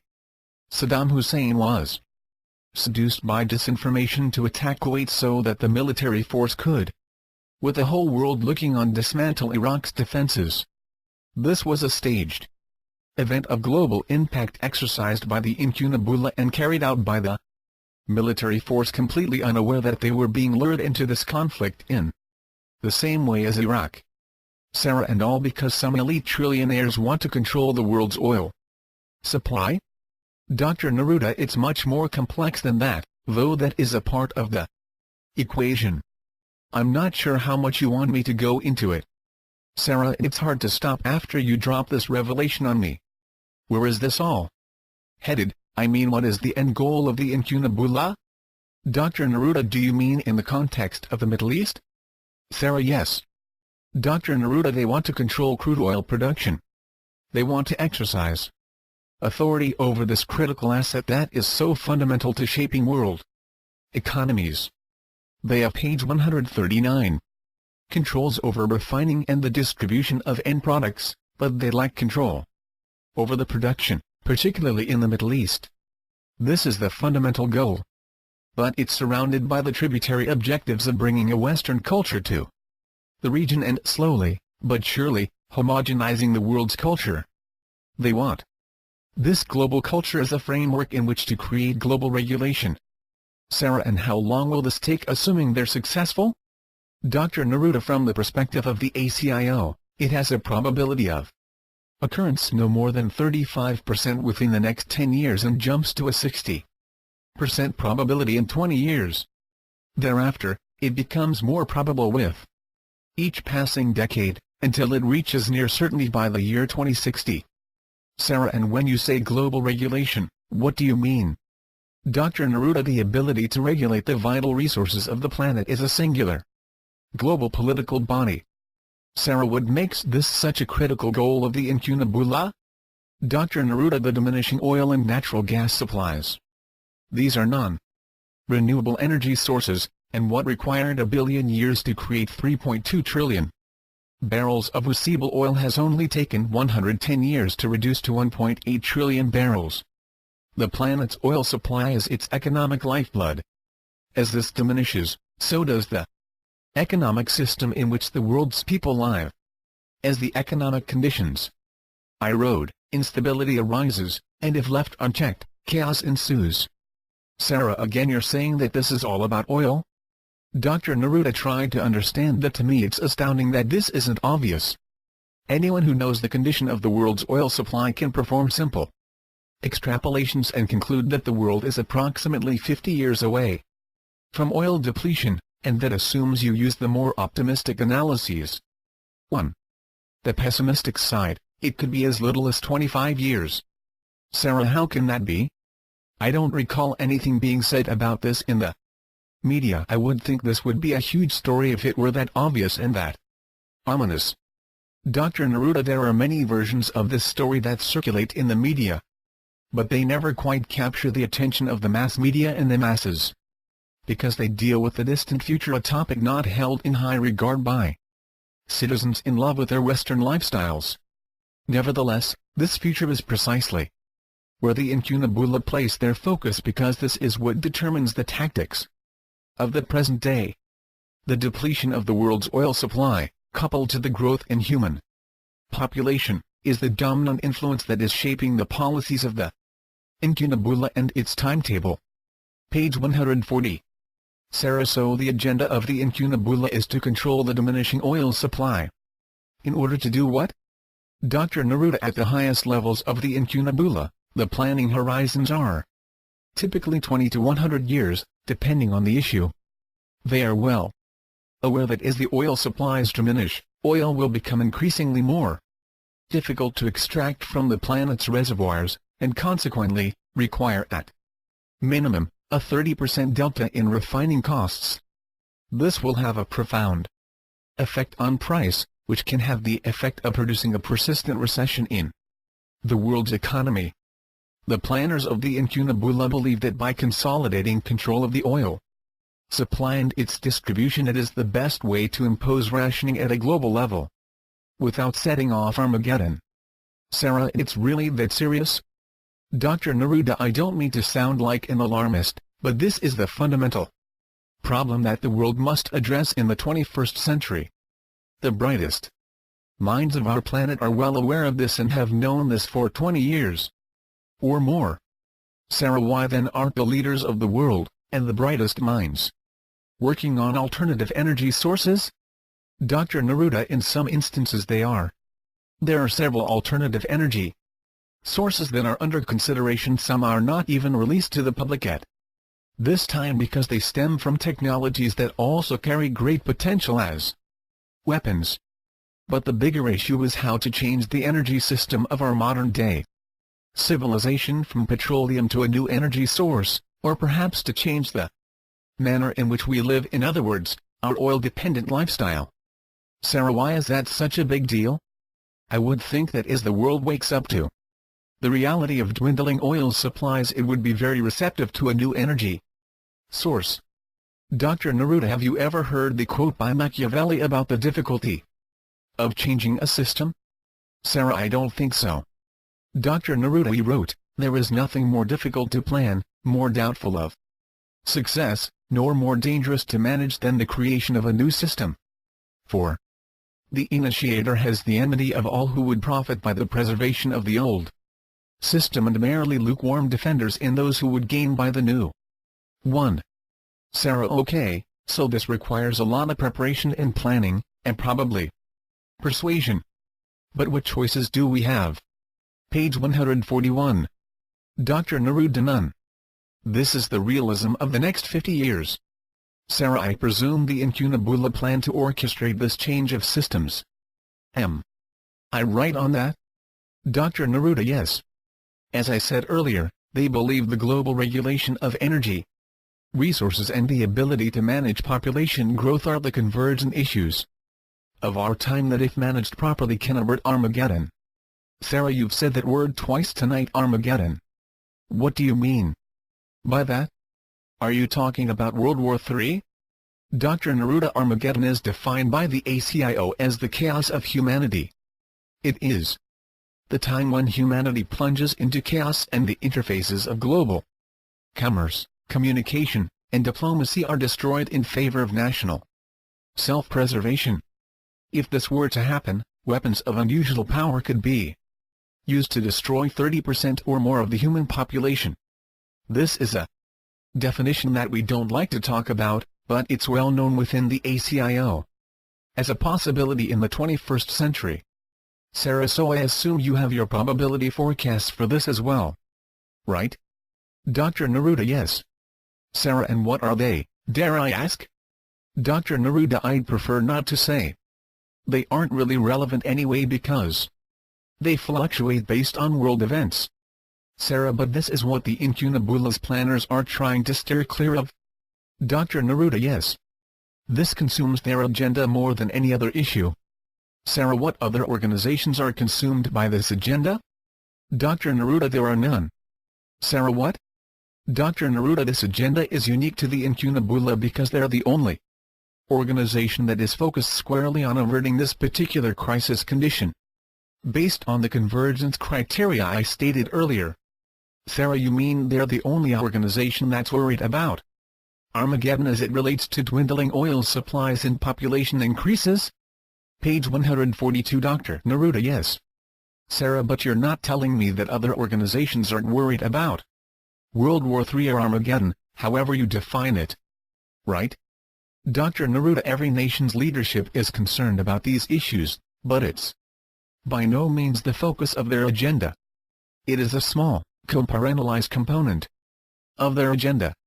This is precisely why 15 is involved with the incunabula's planners. The threats to the human race are both real and persistent, and with each passing decade the conditions are only growing more fertile for fragmentation and chaos, the very kind you would observe in tribal warfare.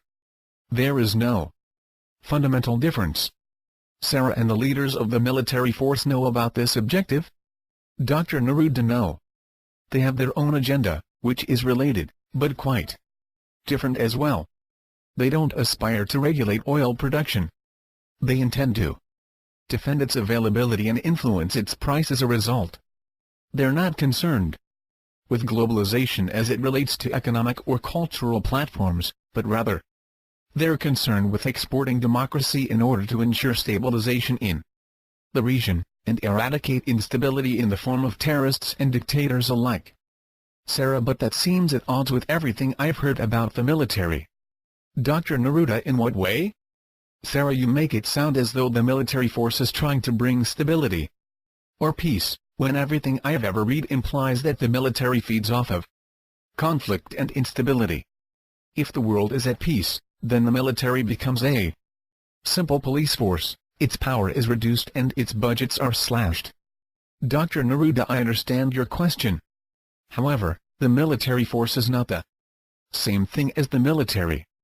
While it is very pro-military, it operates in a longer planning horizon than military personnel.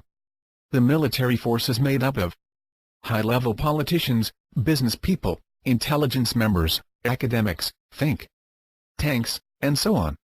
Its members are from the United Kingdom, America, Germany, Canada, Australia, Israel, and many other countries. Its cohesion, as a group, is not so much a function of formal structure and meetings, but rather its publishing classified papers that are shared among its elite members. These papers define the platform, goals, long-term objectives, and essentially map out the strategy and tactics by which the military force intends to execute its plan. The military force is working on hybrid defensive and offensive weapons that relate to space, bioweapons, the Internet, and other environments that are as yet not viewed as battlefield arenas. They would contend that R&D budgets should be increased in order to develop these new weapons in order to secure the rights of free people to live without fear. Page 143. A preemptive attack. They intend to remove this reality from the face of the earth and at the same time, propagate democracy. Sarah, but isn't this a noble goal? Dr. Neruda, their goals are not necessarily misguided, but their methods to achieve these goals are. This is all about projecting power, and, as a consequence, dictating the prevailing political platform by which the world achieves peace. It is enforced peace. It is peace through power and manipulation. Sarah, but it's still peace and it's still democracy. It's certainly better than the alternative of wars and anarchy or dictatorship. Dr. Neruda, there are other means to achieve the same end. Sarah, you said that the budget for military spending would only increase over time if the military force has its way.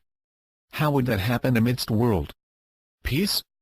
Dr. Neruda, new threats will be determined that will create this need even though our countries of the world are at peace. Sarah, are you talking about ETs again? Dr. Neruda, among other things. China will likely be the last island of opposition that the wave of democracy will land upon, but when it does, the military force desires to have unique weapons at its disposal in order to swiftly bring the changes it seeks. Bioweapons will likely be the choice. Sarah, how is that possible when the U.S. has banned bioweapons? Dr. Neruda, unfortunately the discoveries in the human genome are too compelling for the military force to ignore as it pertains to bioweapons development. Research is already underway, and has been for 2 years, to develop bioweapons that target certain genomes indicative of a specific race. Sarah, like Chinese? Dr. Neruda, yes, but it doesn't mean the weapon would ever be deployed. It would simply be a known capability of the military force, and that alone would make the change of regime irresistible. Sarah, I have to stop here and make a confession. Part of me wants to cry when I hear this and bury my head in a pillow, and part of me wants to keep asking more questions. I'm really torn on this one. I don't think I want to talk about this anymore. Okay? Dr. Neruda, I'm only answering the questions you ask of me as honestly as I can. Page 144. Sarah, I know, and I'm not complaining about you or your answers really. I just needed to say what I was feeling. Dr. Neruda, I understand. Sarah, do you want to take a break and stretch your legs?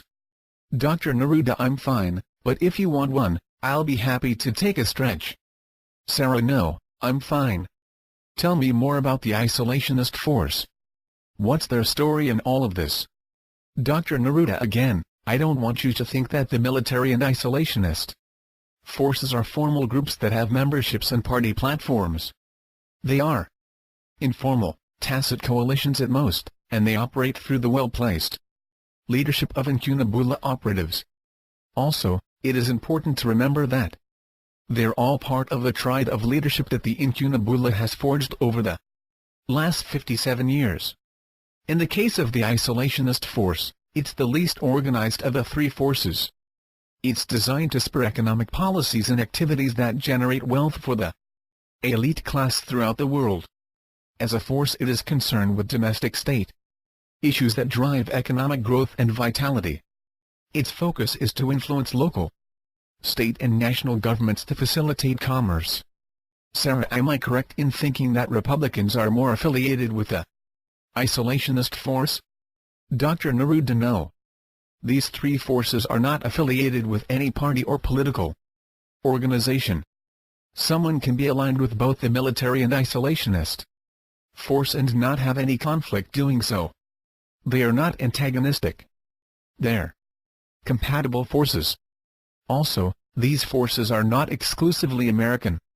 They are global forces, albeit with dominance from American and European interests, but they're not party affiliations like Democrats and Republicans, nor are they state-sponsored in any way. Sarah, if the oil production is in the hands of the Incunabula, what will happen to the Arab state regimes that currently hold this power? Dr. Neruda, it depends on the regime. The Incunabula is expert at influence. Through financial services and legal maneuvering, they will assert their influence. Slowly, gradually, and in a manner that will catch the royal families and cartel by surprise. Their patience is unmatched, and they operate on multiple levels of influence, which is why they win nearly every time. Page 145. Even at the present time, many of the royal families exert influence in domestic affairs, but not oil production. They reap the rewards of the oil financially, but others within their regimes are truly operating the production and interacting with the cartel, developing the core relationships of trust and influence. These are the ones that the Incunabula bring into their fold, and slowly win over as operatives in their plan. The military force, at the appropriate timetable, will overturn the regimes in conflict with the plan, and those regimes that are friendly will be allowed to retain their domestic presence and influence. These are carefully orchestrated events. Sarah, and once the Incunabula has control over oil production, what then? Dr. Neruda, the dismantling of hard currency. The Incunabula desires to have an electronic currency because it tracks everything and enables a more thorough analytical insight into the affairs of the individual. Sarah, so what do they want to do with all this information? Dr. Neruda, they want to observe patterns and manipulate events in order to protect their dominance as a leadership body, and, as I said earlier, they want to define the new systems and manage system change. Once this dominance is perceived as reaching a critical mass, the Incunabula plans to create a global body of governance that brings stability to Earth and a set of policies that aid humanity at large. Sarah, again you're telling me that their goal is to help humanity, but I find it hard to believe. Dr. Neruda, in a way it is the only way they can retain power. If they concentrate wealth and services too much, they will lose control of the population they seek to govern. Rebellion is never far away when empty stomachs grumble in unison. Sarah, how will they dismantle our hard currency? Dr. Neruda, there will be a gradual devaluation of the stock markets worldwide. Americans in particular have become accustomed to easy money production within the stock markets, as well as lavish lifestyles.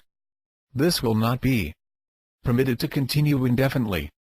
Recessions will occur in waves until the value of currency is called into question. This will begin in third world countries first. And as these become the initial victims of feeble economic policies, the Incunabula will essentially force these countries to sell their assets at rock bottom prices in return for helping them out of economic crisis. In the best of times, the world economy is a fragile patchwork of economic systems that run at different rates without a smooth interface or a macro system in which to operate. In the worst of times, it is a house of cards vulnerable to the faintest of winds. Hard currency and the monetary system that supports it will become a scapegoat of the economic slowdown, and electronic currency will increasingly become the solution to the general malaise of the global economy. Page 146. Sarah, I'm not an economist, so I don't even know what questions to ask, but it leaves me with a queasy feeling in my gut. I get the feeling that there's only one real power in the world, and it's the Incunabula, and we're all just puppets of this elite group of monomen. Isn't that pretty much the subtext of all your comments here? Dr. Neruda, no, not at all, but I can understand how you arrive at that conclusion given that we've been focused on the triad of power, or TOP, as we refer to it within the Labyrinth group. TOP is a reality on Earth, and it probably will be for many generations to come, and it's certainly in the best position to dominate world affairs and development, but there are other powers that can intervene and bring fresh opportunity to the world's people. Sarah, like religious powers? Dr. Neruda, yes, that's one, though they will never rival the incunabula in terms of impacting on world affairs. Sarah, so who are you talking about? Give me some names or examples. Dr. Neruda, the rise of personal computers and the Internet was never intended to occur according to the incunabula. It was one of the developments that genuinely surprised the planners within the incunabula and proved to be a very vexing issue for nearly a decade. Computing power was supposed to remain in the hands of the elite. The Internet grew organically and at a pace that no one thought possible, and it caught the incunabula completely off guard. Sarah, so technology is a power that frustrated the plans of the incunabula? Dr. Neruda, it's one example. Sarah, I imagine the ACIO is another? Dr. Neruda, the single greatest weakness of the incunabula is its lack of scientific expertise within the ranks of its leadership. While it has technical and scientific members in special projects within the global military-industrial complex, they are not leaders, and it is the leadership of the incunabula that establishes its agenda. Sarah, but I thought you said that 15 was part of the incunabula.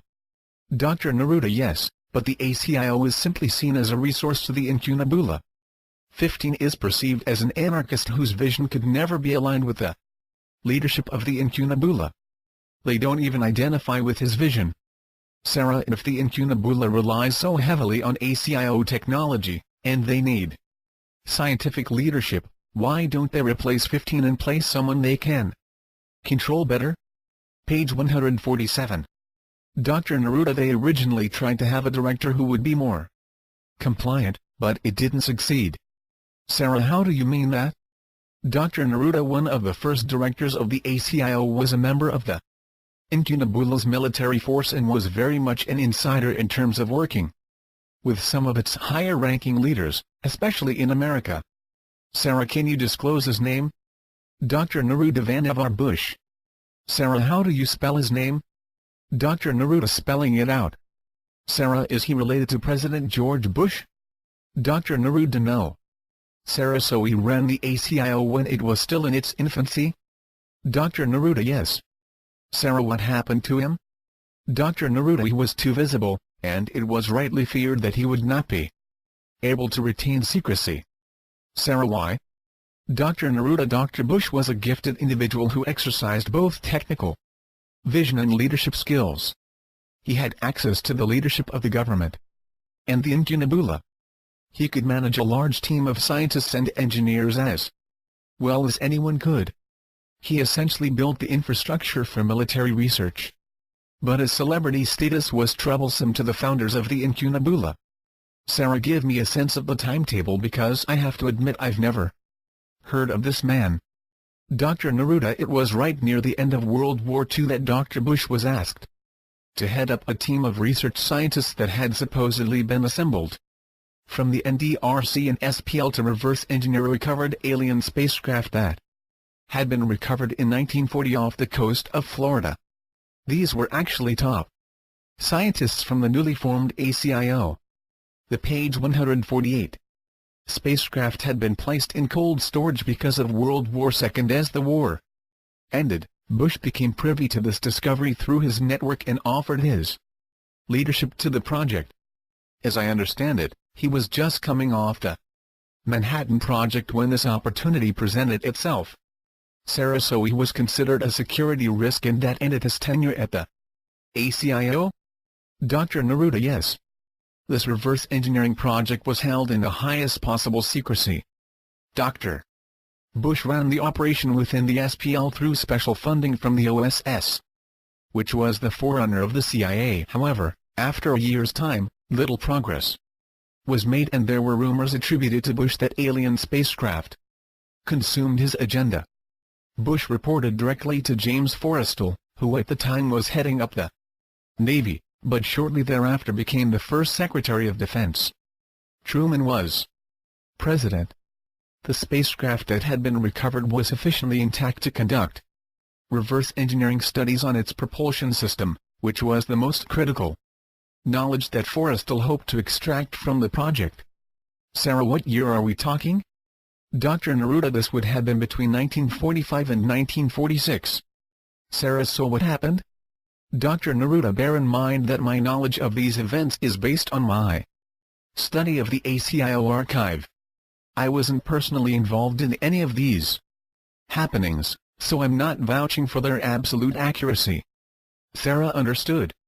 Dr. Neruda. Dr. Bush was asked to replicate the propulsion system of the recovered craft in 12 months, and was given the resources of the ACIO in order to do so. Sarah, and did he succeed? Dr. Neruda. Only partially. The electromagnetic fields were not fully replicated in terms of their sustained intensity levels in metals because of electron drift, which, and I'm struggling to keep this in layperson's terms, was the primary reason they failed. Nonetheless, there were prototypes built that replicated aspects of the alien craft's propulsion system, and these were sufficient to galvanize funding and support for the ACIO. Sarah, then why didn't Dr. Bush join the ACIO? Page 149. Dr. Neruda. He knew it would require that he go underground and essentially become anonymous. He didn't want anonymity because he was a prodigious inventor, and liked the limelight accorded him from government officials as well as the scientific community at large. Also, I don't think the head of the OSS thought his mental capabilities were sufficient to the task. Bush was a great organizer of talent, but he lacked the commanding intellect in physics to lead the ACIO as it was envisioned in those days. Sarah, how many people knew about this project? Dr. Neruda. I'm not sure. Perhaps 5 or 6 knew the total scope of the project, and another 50 knew elements of the project. It was, as I said before, a very well-guarded secret. Sarah, how do you keep something like this a secret? Dr. Neruda. There are entire departments within our government that have responsibility for this. It's a very well-engineered process that includes legal contracts, clear penalty reminders, and known deterrence factors that include very invasive technologies. In the worst case, if vital information was disclosed, a different but related department would step in that would masterfully spread disinformation. It was, and still is, virtually impossible to bring this information to the public. Sarah, they had invasive technologies even in 1945? Dr. Neruda. Yes. While the invasive technologies were more crudely applied, they were certainly effective. There was nothing more vilified in these undisclosed organizations than traitors. The entire organizational culture was designed to reward loyalty and severely punish disloyalty in any form. Sarah, I want to switch topics for a moment. It seems that we're in a new stage of world peace and economic stability, but when I hear you talk, it seems that this just isn't possible given the nature of the incunabula and the triad of power that you were talking about earlier. Is this true? Dr. Neruda. It is an illusion. There may be lulls in the movements of war, but look at the past 100 years. Isn't it an assemblage of wars? Sarah, and all because war feeds the triad of power, as you call it? Dr. Neruda. No. There are forces that truly believe in good and evil. In their view, countries like people are essentially cast into 3 categories: good, neutral, and evil. Those that are good must dominate the world political structures and ensure that those that are evil are identified and reduced to a non-threat status. Sarah, but the Cold War is over, right? The Soviet Union is no more, and what's left of it seems more or less friendly to the interests of the free world. Isn't this true? Page 150. Dr. Neruda. When power is concentrated in a single person, and that country or organization develops long-range missile technology, it immediately becomes a target for concern within the intelligence community.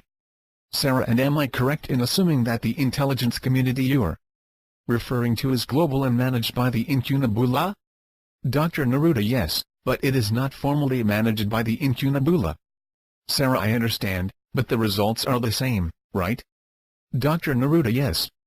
Sarah, I apologize for the interruption. Dr. Neruda. The perceived enemy is missile technology in the hands of a concentrated power. There are many countries that have this technology. So it ensures distrust. Organizations like the UN, United Nations are not sufficiently empowered to deal with these threats, so multilateral coalitions are developed between nations to deal with the perceived threats, often completely undisclosed to the public. Iraq is a perfect example. North Korea is another, though it lacks the strategic geography to place it on the top of the list. So, geography also plays a central role in this assessment. Sarah, so essentially the world is coalescing into three camps. I understand that. But who determines who is evil, neutral, and good? I mean, isn't this a terribly subjective call? Dr. Neruda, whoever exerts the greatest global leadership in terms of projecting military force, economic vibrancy, and foreign policy, makes this determination.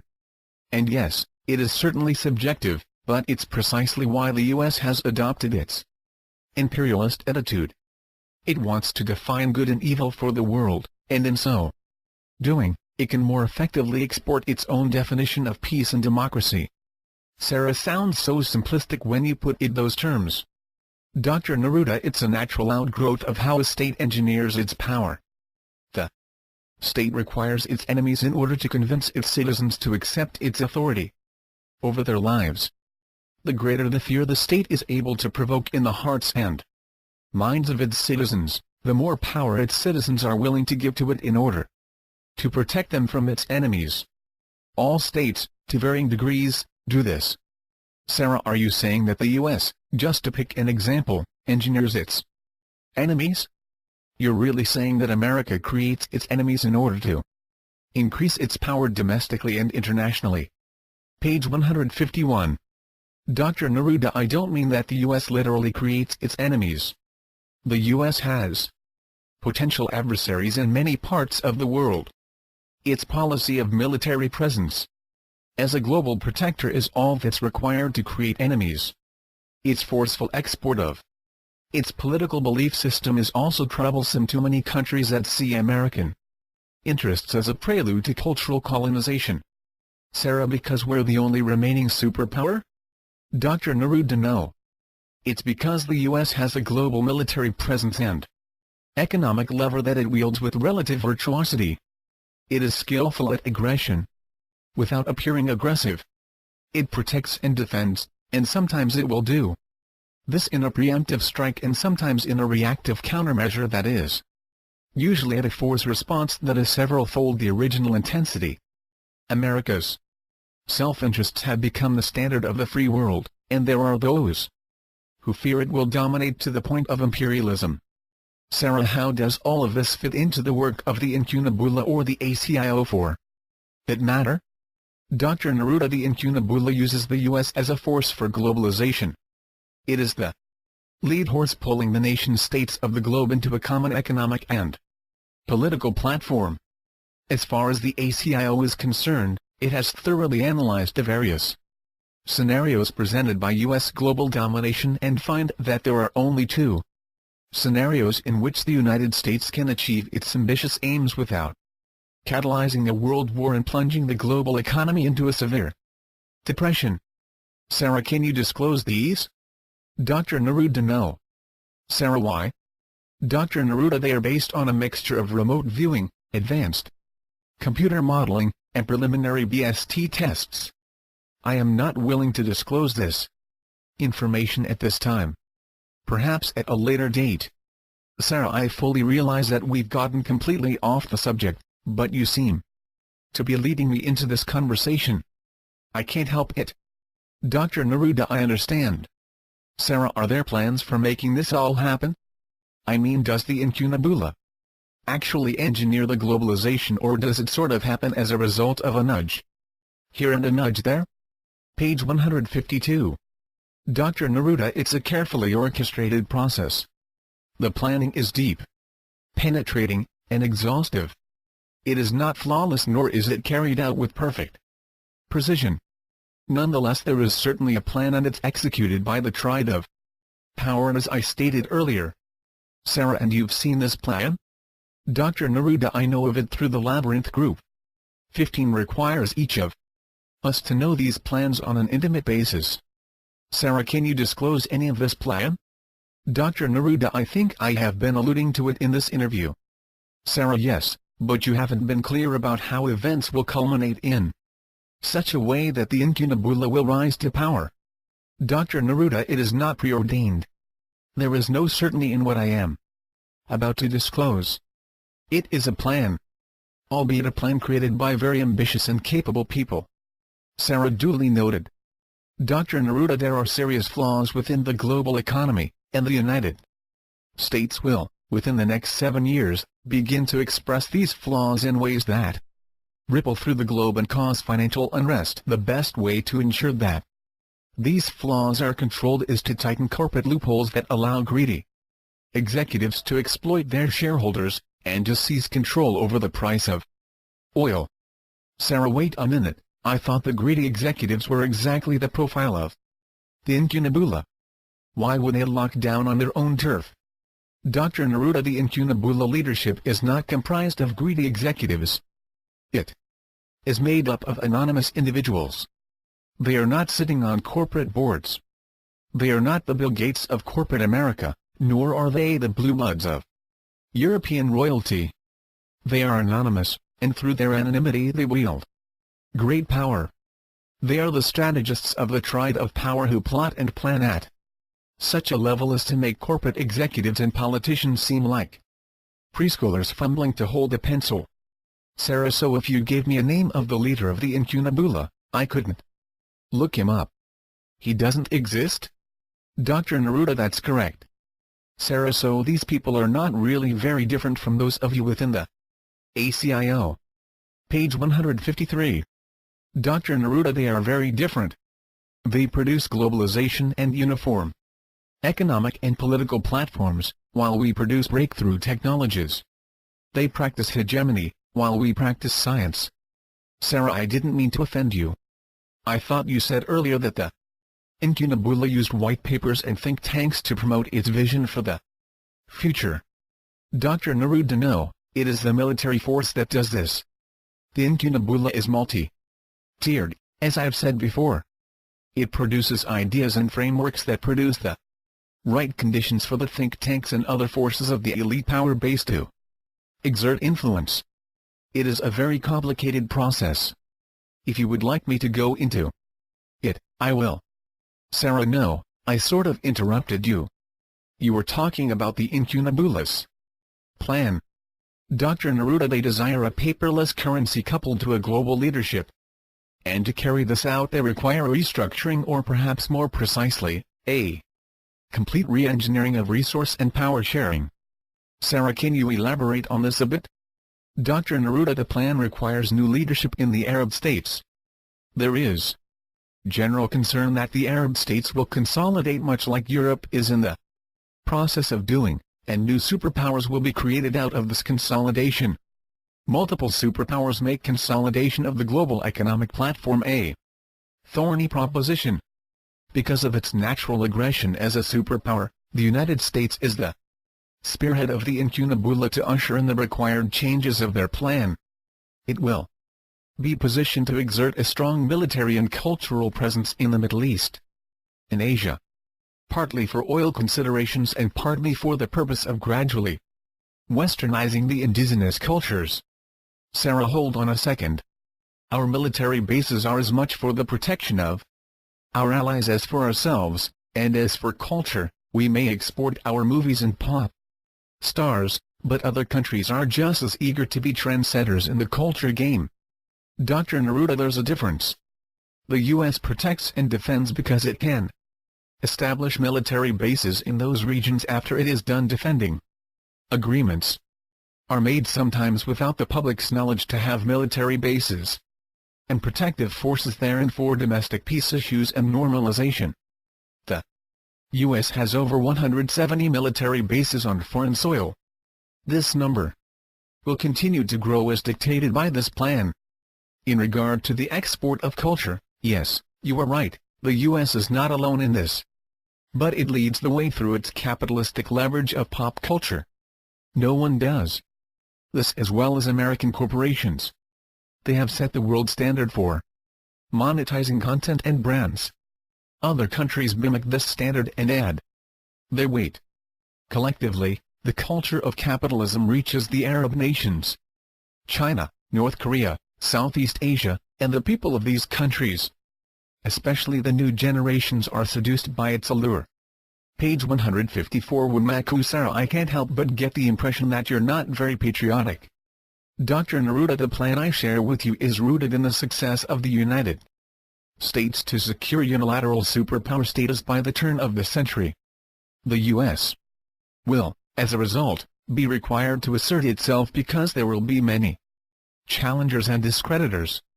However, in this process, it will increase its worldwide presence as the leader of the free world. This is the goal that many throughout the world hold dear to their heart, whether they voice the sentiment or not. I don't hold any grudge against the U.S. for this assertion.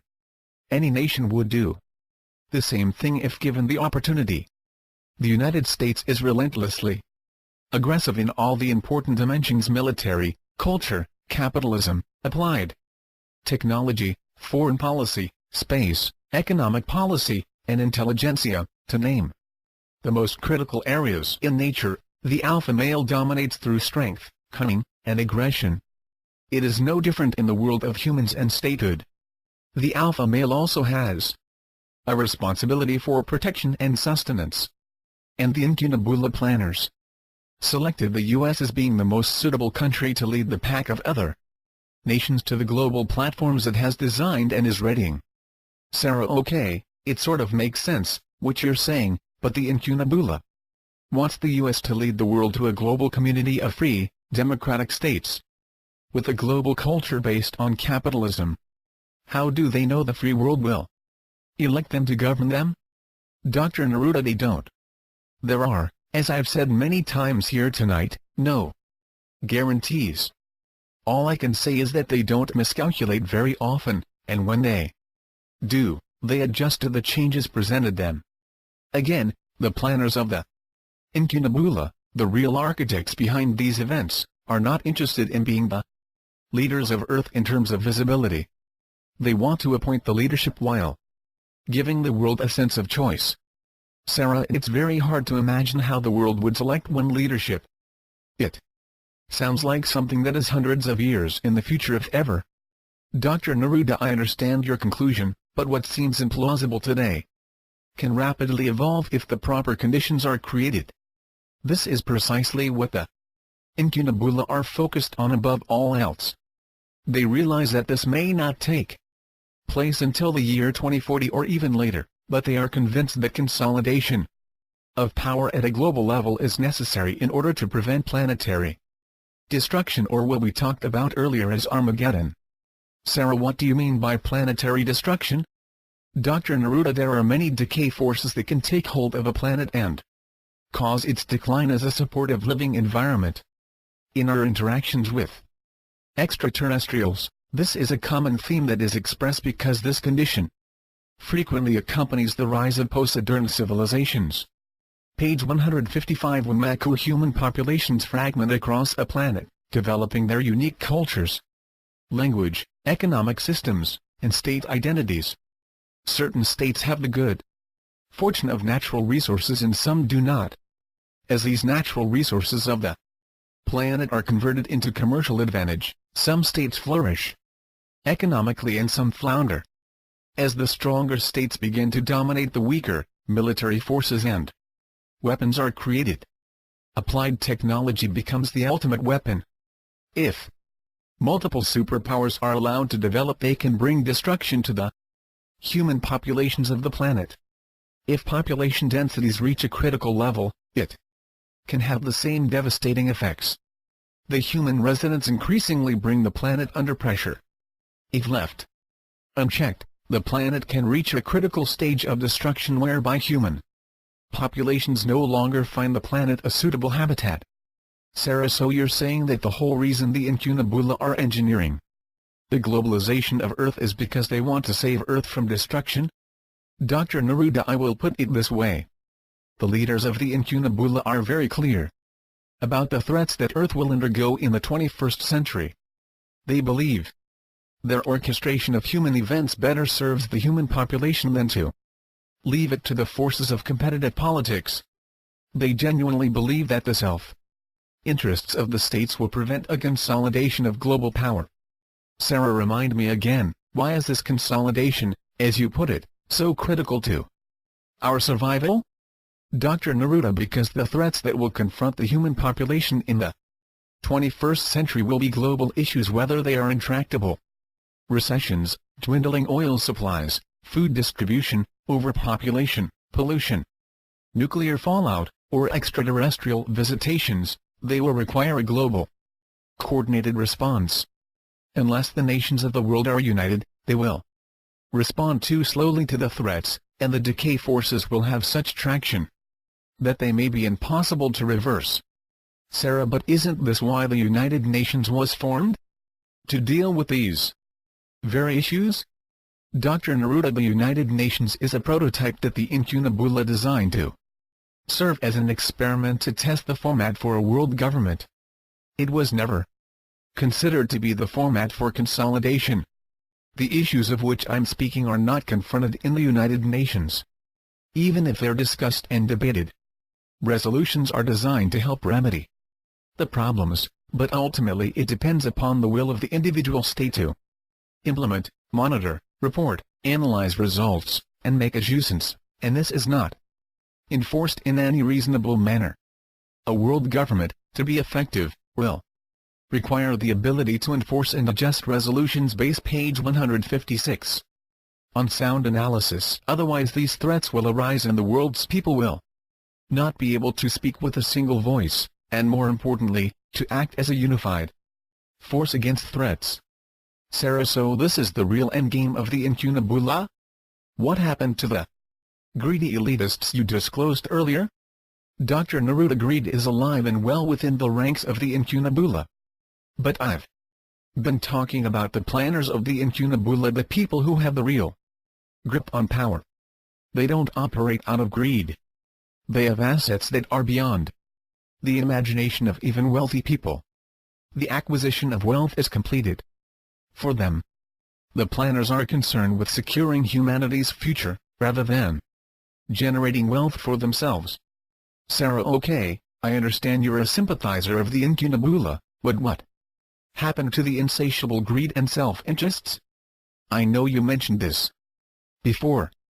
Dr. Neruda, it exists, but the incunabula, like any undisclosed organization, is composed of multiple levels. Operatives at the lower levels function within a set of rules and norms that do not apply to the higher levels. In other words, planners operate in a completely different organizational culture.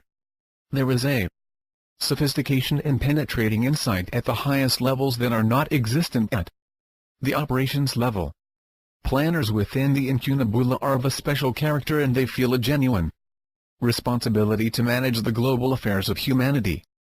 They are most certainly better equipped than heads of state to perform this function, and so they compose and orchestrate world events instead of merely participating in their unfolding. Over time, this role has made them very responsible and even paternalistic to humanity as a whole. They're not motivated by greed, as are many others within the incunabula and the broader triad of power, but they earnestly desire to save the planet. They are like captains of a ship that know where the dangers lie in the waters below and steer quietly away because they do not want to go down with the ship.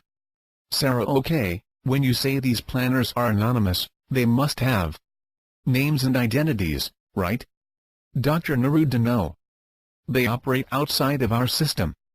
They cannot be tracked or identified.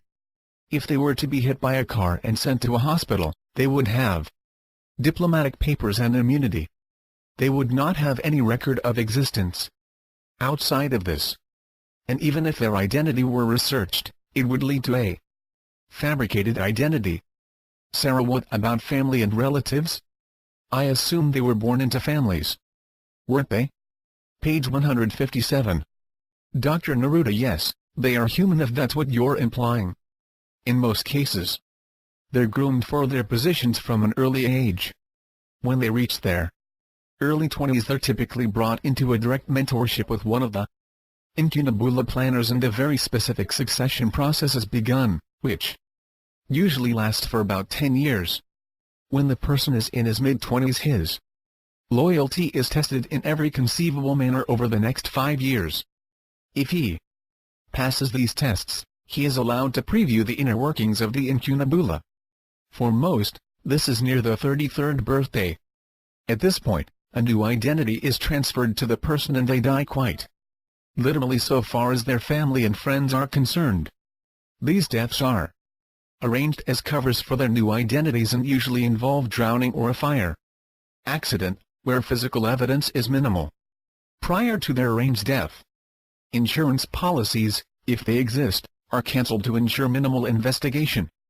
And usually the death is staged during a trip to a specific third world country, where police investigators are more easily controlled. After their death event, the new planner is inducted in a secret ceremony that I do not have details of.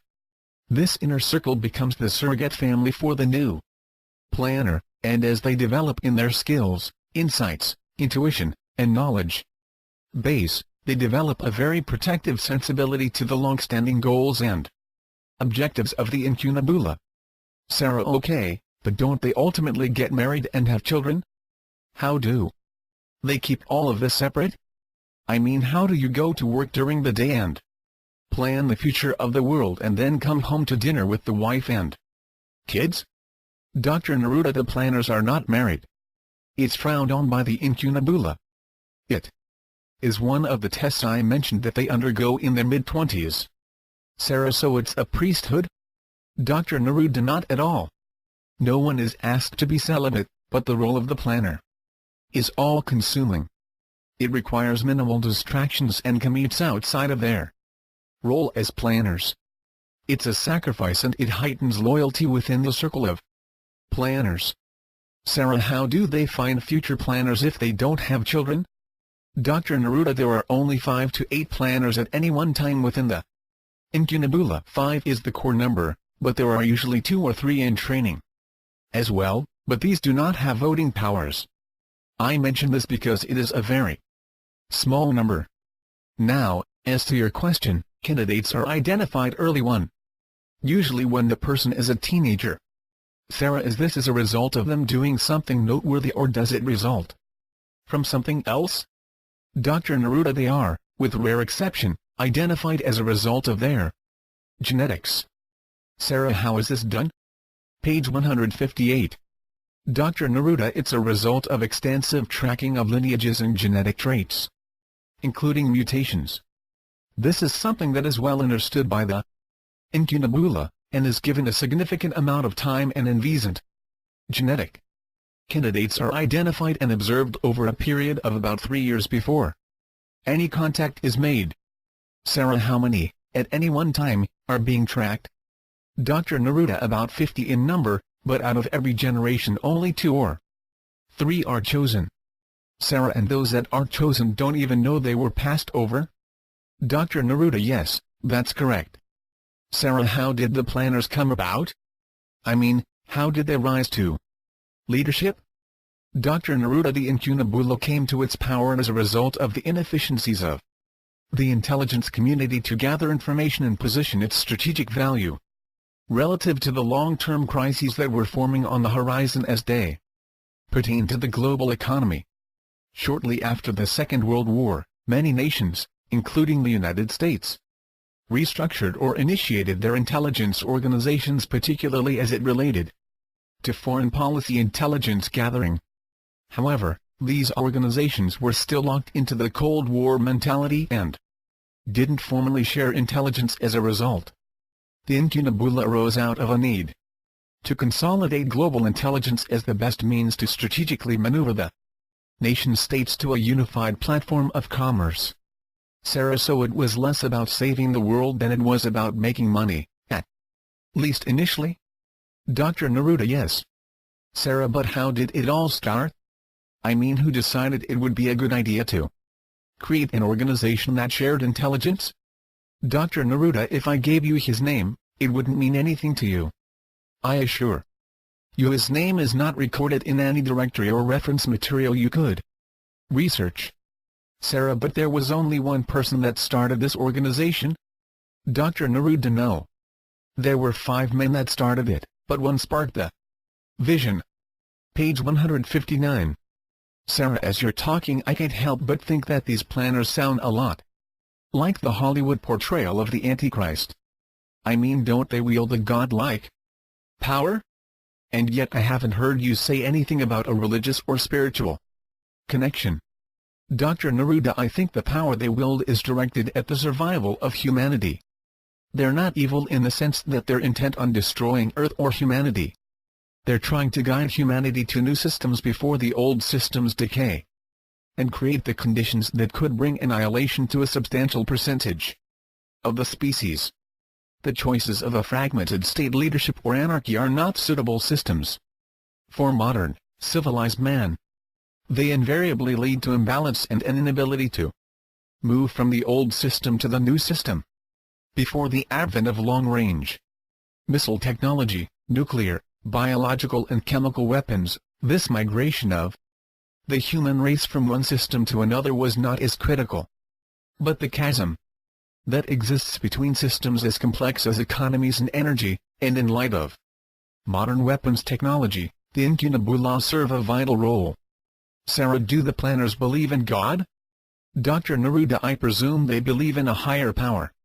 Perhaps they don't call it God because of the religious overtones contained in that word, but they certainly are aware of the unification force because 15 has acquainted the present generation of planners with the LERM technology. Sarah, that's interesting. So they've all seen LERM and know how it works? Dr. Neruda, yes, to your first question, but I don't believe they understand how it works at the microfactual level. Sarah, when someone like an incunabula planner interacts with LERM, assuming he didn't believe in God beforehand, in other words he's an atheist, does it convert him? Dr. Neruda, again, it depends on the definition of God. If they don't believe in God as defined by a certain religion, and then experience LERM, they will not be persuaded by LERM to believe in the religious version of God. Sarah, I think I followed your explanation, but what I mean is different. Assume they didn't believe in any higher power, that the universe is a big mechanical formation that became the way it did by some evolutionary quirk. Would someone of this mindset become a believer that there's a force orchestrating things even if you don't choose to call it God? Dr. Neruda, everyone who has undertaken the LERM experience concludes that a unifying intelligence pervades the universe in every measurable dimension, and that this intelligence is both personal and universal simultaneously, and because of this feature, it is absolute, unique, singular. Page 160. It's a life-changing experience even if you already believe in God. You are converted, as you put it, no matter how strong or weak your previous beliefs in God were. Sarah, it's too bad you didn't bring this technology with you when you defected. I'd love to experience this. So, back to the incunabula for a moment, it would make me feel better if I knew they believed in God, and you're saying they do. Right? Dr. Neruda, they believe in this unifying intelligence that I spoke of, and I suspect that if you asked them, they would tell you that they're guided and perhaps even inspired by this intelligent force. I don't know if they would call it God or some other name, but I trust they are believers in what some would call the unification force. Sarah, but it's not like a religion to them? Dr. Neruda, that's correct. I know of nothing that would suggest that the incunabula planners follow a specified religion or desire to start one for that matter. Sarah, I don't know why I'm asking all these questions tonight, but it's fascinating to hear more details about the incunabula. I find it an irresistible topic. How is it that you know so much about such a secretive organization? Dr. Neruda, as I mentioned previously, the ACIO is a major contractor with the incunabula and receives funding and support from them, including shared intelligence and mutual protection. As a result of this long-standing relationship, directors at the ACIO have considerable insight into the organization. 15 is not a planner, but is held in very high esteem by the planners and meets with them perhaps once or twice a year. 15 is well aware of the objectives of the planners, and he shares his insights with members of the Labyrinth group. We also discuss how the incunabulous plans might bear on our own. The incunabula is a factor in the ACIO plans, but they don't dominate its agenda. Sarah, how much do the incunabula know about the WingMakers and the ancient arrow site? Dr. Neruda, very little, as far as I know. 15 begrudgingly provides some information to his direct agency supervisor, but the NSA is not aware of the ancient arrow site. There are 2 operatives within the NSA that are aware of the original artifact that was found, but 15 placed the existence of this artifact in question due to its self-destruction. Sarah, I assume from your response that whatever is shared with the NSA, at least in the case of the ACIO, it is shared with the incunabula planners. Page 161. Dr. Neruda, no. There are information filters that reduce clutter. Only certain information, as deemed necessary by 15, is forwarded up the command chain to the incunabula planners. Sarah, the WingMakers are understood to be a force to be reckoned with. Correct? Dr. Neruda, do you mean by the incunabula planners? Sarah, yes. Dr. Neruda, the planners know about the central race and the legend pertaining to their existence.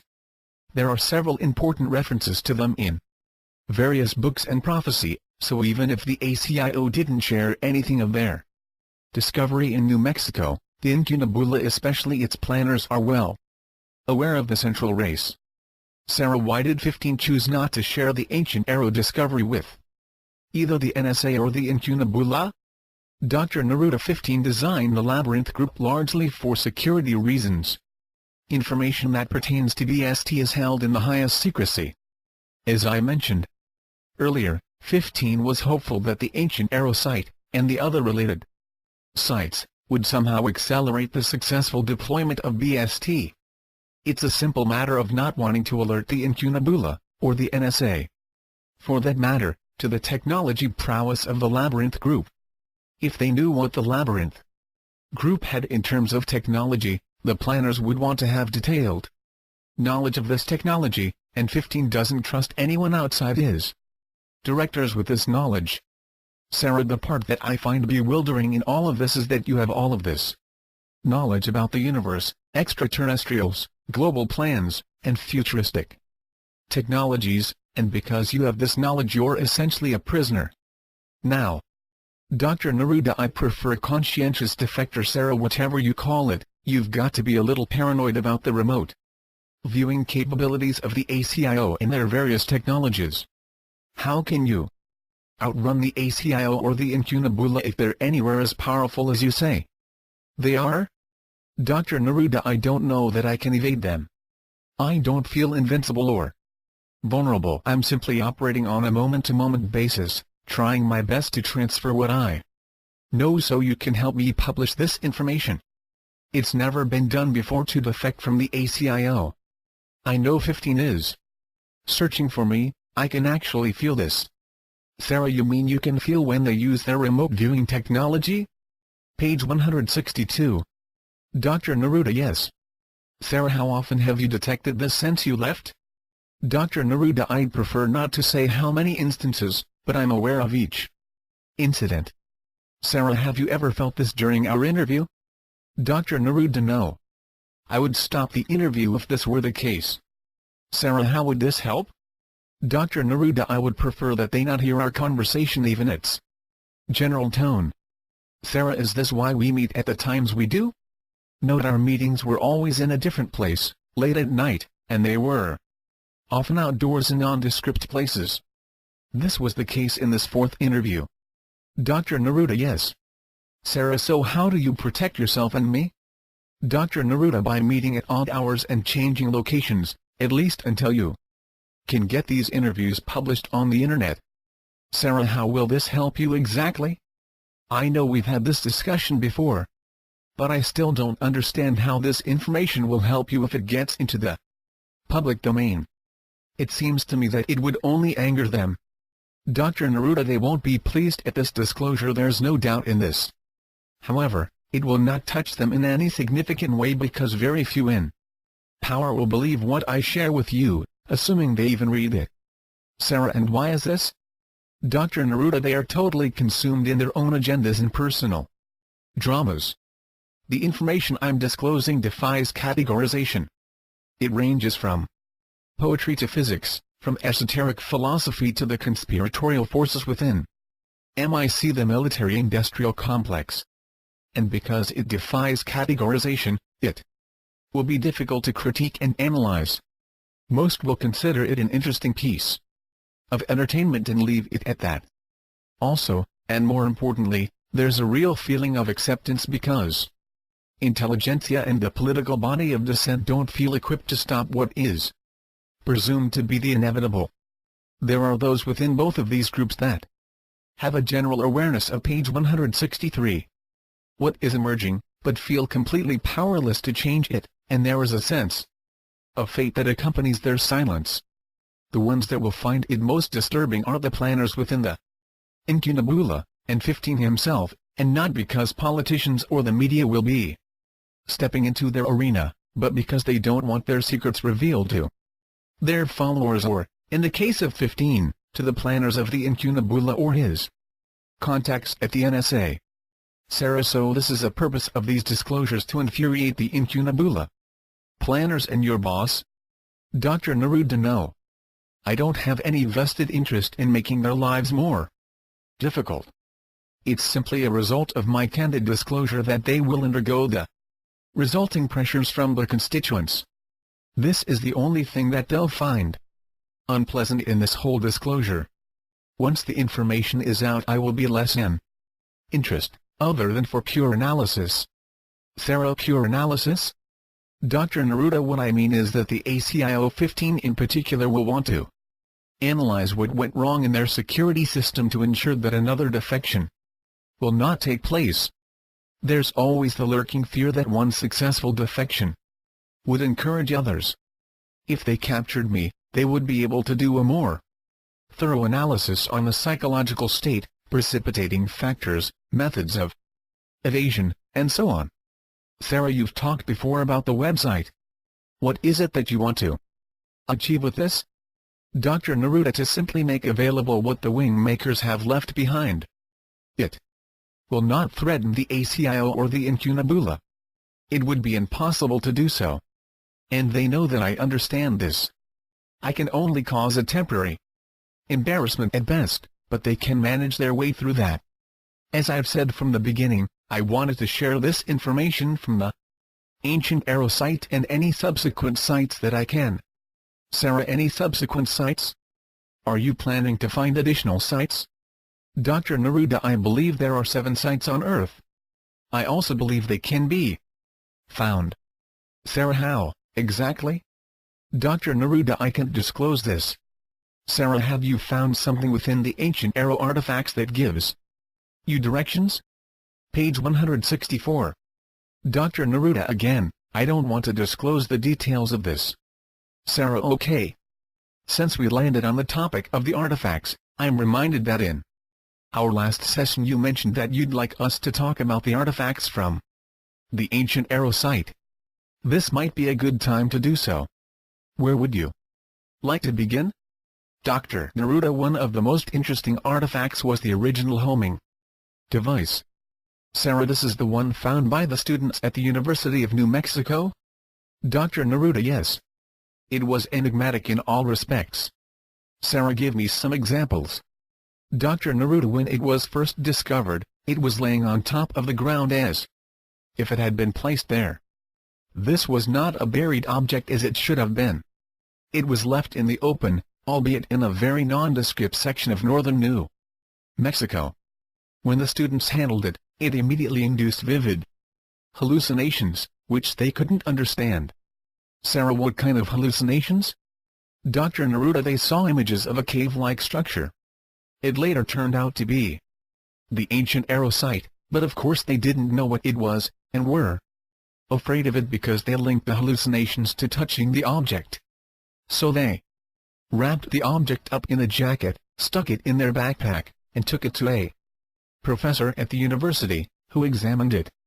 We discovered it within hours afterwards and dispatched a team to secure the artifact. Sarah, how exactly did you find out about the artifact? I assume the ACIO isn't listed in the phone directory. Dr. Neruda, there are certain keywords that are monitored in email and phone communications, especially within academia. The ACIO simply taps into this technology that was developed by the NSA, and can intercept emails and phone calls anywhere in the world that relate to keywords that it monitors. Sarah, like alien or extraterrestrial? Dr. Neruda, yes. It actually works a little differently because the ACIO can define how many characters in the case of email, or how much time in the case of a phone conversation it wants to monitor on either side of the key word, and then extracts entire sentences or even paragraphs in an effort to verify context. It also correlates this to the email's IP address or phone number to a credibility index. If all of these variables meet a specified level, the communication event is relayed to analysts at the ACIO, who then perform more invasive techniques to ensure context and content are matched and verified. All of these steps can take place in a matter of an hour or two. Page 165. Sarah, and once you have this information verified, you swoop in and take possession of whatever you want? Dr. Neruda, we have uncovered our most important discoveries in this very manner since the system was activated, and the ACIO operates differently depending on the situation. In this case, operatives were dispatched to the professor's office posing as NSA agents in search of a missing experimental weapon. It was believed by the professor to be in his own best interest to release the object without delay, since the artifact was deemed to be imminently dangerous. Sarah, I'm surprised. Didn't he wonder how you knew he had it? Dr. Neruda, I'm sure he did, but there's an element of shock that the operatives make use of, and they're also highly skilled in the use of mind control. I'm sure he was very cooperative. The artifact was secured without any major objection by the professor or the university. Sarah, if I contacted the University of New Mexico, would I be able to confirm that this occurred? Dr. Neruda, no. Every event of this kind is com-cleared, which is an ACIO term, meaning contracts are signed and all communications are monitored for 1 year to ensure compliance. Sarah, so they signed contracts and won't talk because of a piece of paper? That seems a bit outlandish. Dr. Neruda, do you know the penalty for treason? Sarah, no, I mean, I understand it's not a good thing and all, but I just find it a little strange that someone like a learned professor would be intimidated by a signed contract. What about the students that originally found it? Are they also com-cleared? Dr. Neruda, yes. Sarah, okay, back to the artifact. What happened when you retrieved it? What was your role specifically? Dr. Neruda, I was asked to lead a team to assess the artifact using our internal sanitaire process. Sarah, what's this process do? Dr. Neruda, whenever an extraterrestrial artifact is recovered, it's initially put through the sanitaire process, or what we sometimes refer to as the I steps, which includes 4 stages of analysis. The first is inspection, where we examine the object's exterior and map its page 166 exterior features in our computer. The next is inference, which is the stage where we take the results of stage 1 and compute the probable applications of the object. The third stage is intervention, which is related to any issues that pertain to the defense or security mode of the object.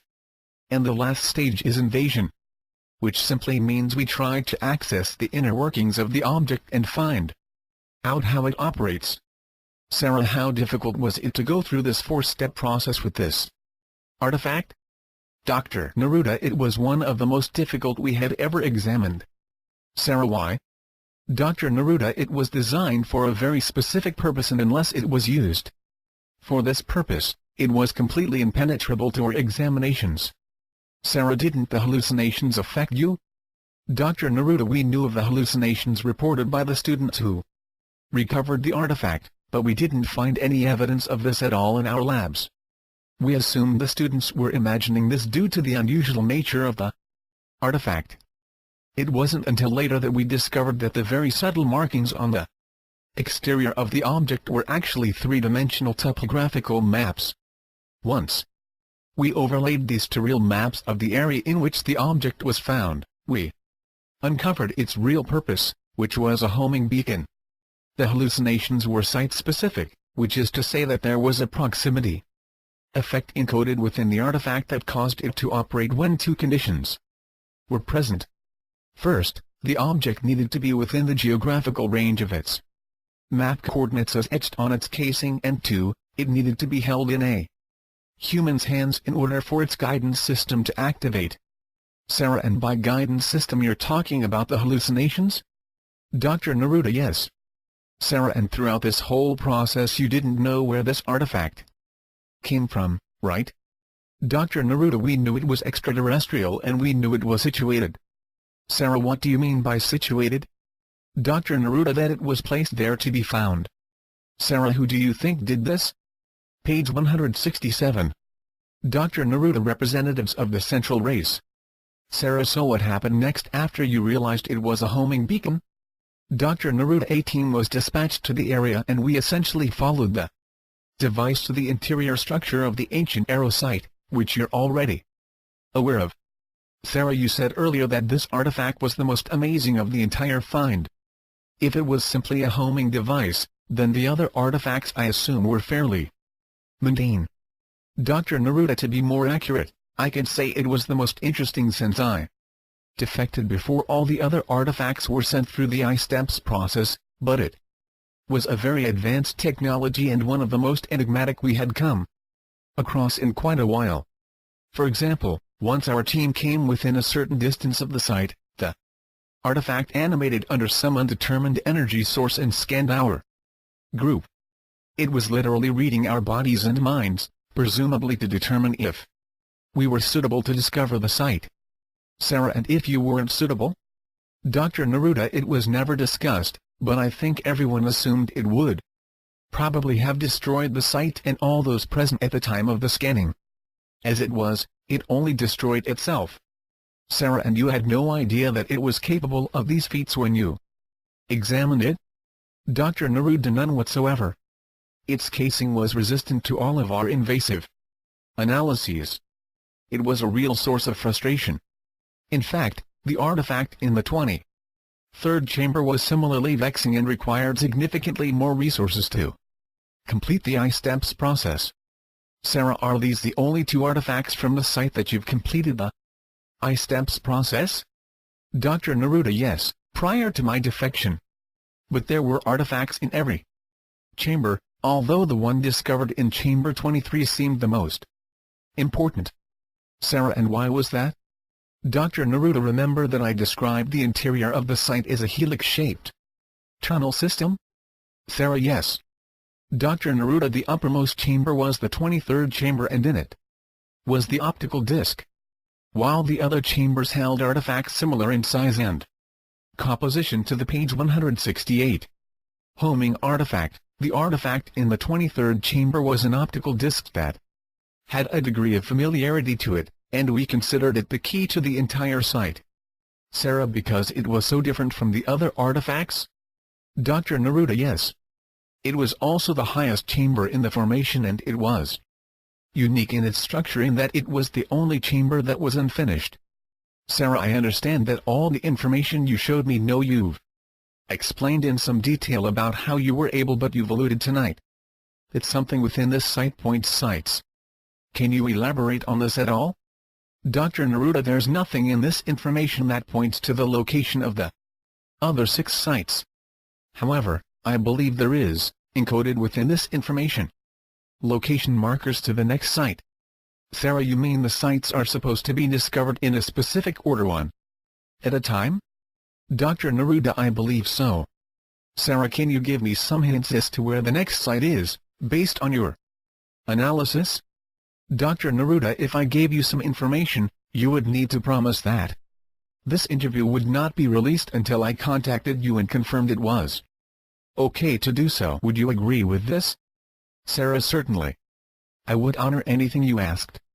Dr. Neruda, there is an ancient temple just outside of the city of Cusco, Peru, called Sacsayhuaman. It is somewhere near this temple that the next site will be found. Sarah, and do you know where exactly, or are you simply saying near to be evasive? Dr. Neruda, no, I believe I know the exact coordinates, but this detail I won't disclose. Sarah, this is your homeland, isn't it? Dr. Neruda, yes, I grew up not too far from this area. Sarah, have you been to this site before? Dr. Neruda, no, but I'm somewhat familiar with the city of Cusco. Came from the disk, and I to decode the information, to the location of 6 other page 169. Sarah, this question may seem to come out of left field, and I'd understand if you don't want to answer it, but why do you think the Central Race would design a defensive system upon Earth and then leave its discovery and activation to an organization like the ACIO? Dr. Neruda, I don't think it was left in the hands of the ACIO to find and activate these sites. Sarah, you, then? Dr. Neruda, I'm not able to say at this time. Sarah, but you're certainly an important part of this, aren't you? Dr. Neruda, I hope so. Sarah, okay, here's another left curve. Why are 5 men, the Incunabula planners, allowed to control the destiny of humanity? I mean, it's only 5 men and we're 5 billion world citizens. No one elected these guys, and virtually no one knows who these guys are, what their plans are, capabilities, insights, or even if they truly have our best interests at heart. After hearing your story tonight, I'm left with this sense of indignation that 5 guys, no matter how well-intentioned, are deciding the fate of humanity, and no one knows who they are. At least with politicians I can see them, hear them talk on television, and get to know their unique personalities. There's comfort in this. Whether I believe them all the time, well, that's a different story, but most of the ones I voted for I think are good and honorable people. Dr. Neruda, when you ask the question, allowed to run the world, to whom are you referring? Sarah, doesn't the Central Race have something to say about this? After all, as you mentioned the other night, all of these 7 ancient sites are part of a defensive weapon designed to protect the Earth. They also placed this homing device in clear sight for the ACIO to uncover, which proves they're interacting with us in our present time. Wouldn't the Central Race need to allow these planners to have such authority over humanity's destiny? Dr. Neruda, let me try to answer your question this way. Presidents and senators, members of Congress, and governors, presidential cabinets and military leaders, all ebb and flow, which is to say, they have their influence for a period of years, and then they move aside for others to take their place. Their agendas express short page 170. Term power to pass new legislation, appoint new judges, or amend laws. They are so focused on the politics of the near term that they lose sight of the importance of the long term. The Incunabula planners have the safety of permanence and place their whole focus on the long-term objectives of humanity. This is the nature of the Incunabula. They bring continuity to the major issues of our time and the times to come for the next 3 generations. They operate in this realm to ensure they are not influenced by the short-term goals of special interests. As to your question about who allows them to perform this function, I'd have to say that no one does. No one has control or authority over the planners, no more than anyone has control or authority over 15 or the Labyrinth Group. Sarah, what about the Central Race, though? Doesn't it stand to reason that they know about these planners and watch them? I thought you said earlier that this unification force, or God, advises them or something like that. Didn't you make this comment? Dr. Neruda, what I meant is that the Incunabula planners believe in this force that unifies all sentient life throughout time and space. They believe very strongly in their personal destinies, or they would never have been placed in the position of a planner. It is a very esteemed position despite its anonymity. I have no doubt that the Central Race is aware of the Incunabula planners, and perhaps there is even some influence or exchange. I don't know. As I said before, my knowledge of the planners is based exclusively on the reports from 15. Sarah, so it's possible that 15 made all of this up? Dr. Neruda, you mean about the planners? Sarah, isn't it possible? Dr. Neruda, no.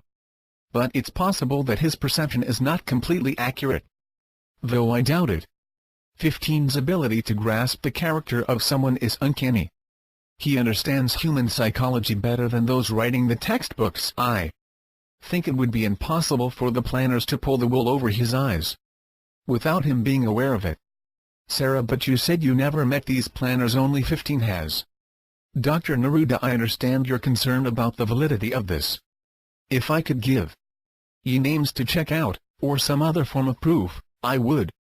These organizations exist right up to the incunabula, and they can be traced and researched.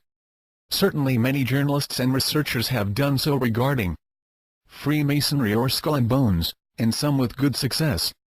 But they never look at the broader order and what organization manages these larger, more abstract forces that make up the triad of power. Page 171. Sarah, but why? Dr. Neruda, there's nothing to drill into. There's no research traction. The organization is purposely abstract and amorphous. Sarah, but leaders like Clinton and Blair, aren't they really pulling the strings? How do the planners within the incunabula have greater power than these leaders who are signing new legislation into law or deciding whether we go to war or not? It just doesn't make sense. Dr. Neruda, everything within a democracy is consensus, and the game is designed to shift consensual opinion and fix it on a specific galvanizing target. If there's sufficient resonance with the people, the shift can be manipulated. If there is not, the political will is stymied. Leadership all over the world, unless it's in a country like North Korea, is bound to this certainty, and nations' leaders are generally well schooled to operate within this reality. Yes, the world's leaders appear to wield a great deal of power, but it is really aggression, not power. True power is contained in the acts of implementing a plan that is designed to enhance or optimize the position of humanity relative to its environment, and to protect it from formidable threats. The key word is humanity, which is an analog for the collective soul of every person on the planet.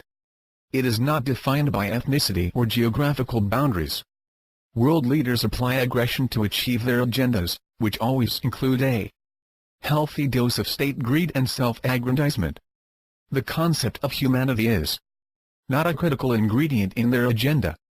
Their power, if that's what you want to call it, is a collective will of a small inner circle of political zealots who want to secure the benefits of their power for themselves first, their state second, and their citizens third. Sarah, that's a pretty strong condemnation of our political system, assuming I understand you correctly. Dr. Neruda, then I would say you understand me quite well. Sarah, so our political leaders lack real power because they're absorbed in state agendas that exclude humanity as a whole? Dr. Neruda, please understand that I'm not condemning the individual leaders so much as I am the provincial state system, which has been engineered to excite nationalism. The individual leaders assume the identity of the state system, which is largely contrived around the single concept of patriotism. Sarah, so now you're saying patriotism is the problem? I'm confused. Dr. Neruda, patriotism is the state catalyst. It is the means by which citizens are stirred to a response. It is also the means by which leaders are directed to respond to issues or threats. Under this singular banner, wars have been prosecuted and aggression veiled. It's the ideal method that the state uses to enjoin its citizens to support its leadership.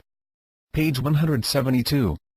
I'm saying that the citizens' identification with the state, or patriotism, is the real stumbling block to effectively deal with the issues of humanity. The individual leaders are simply pawns within the structure that was engineered as a means to colonize the weaker states. Sarah, I think my brain can only handle one more question, and then I'd like to call it quits for tonight. Okay with you? Dr. Neruda, yes, whatever you'd like. Sarah, in this whole discussion tonight, most of which has been centered on the incunabula, or, maybe more appropriately I should call it the world power structure, I don't hear much about the spiritual implications. It really sounds oddly impersonal and unspiritual, if that's a word. Can you comment on this?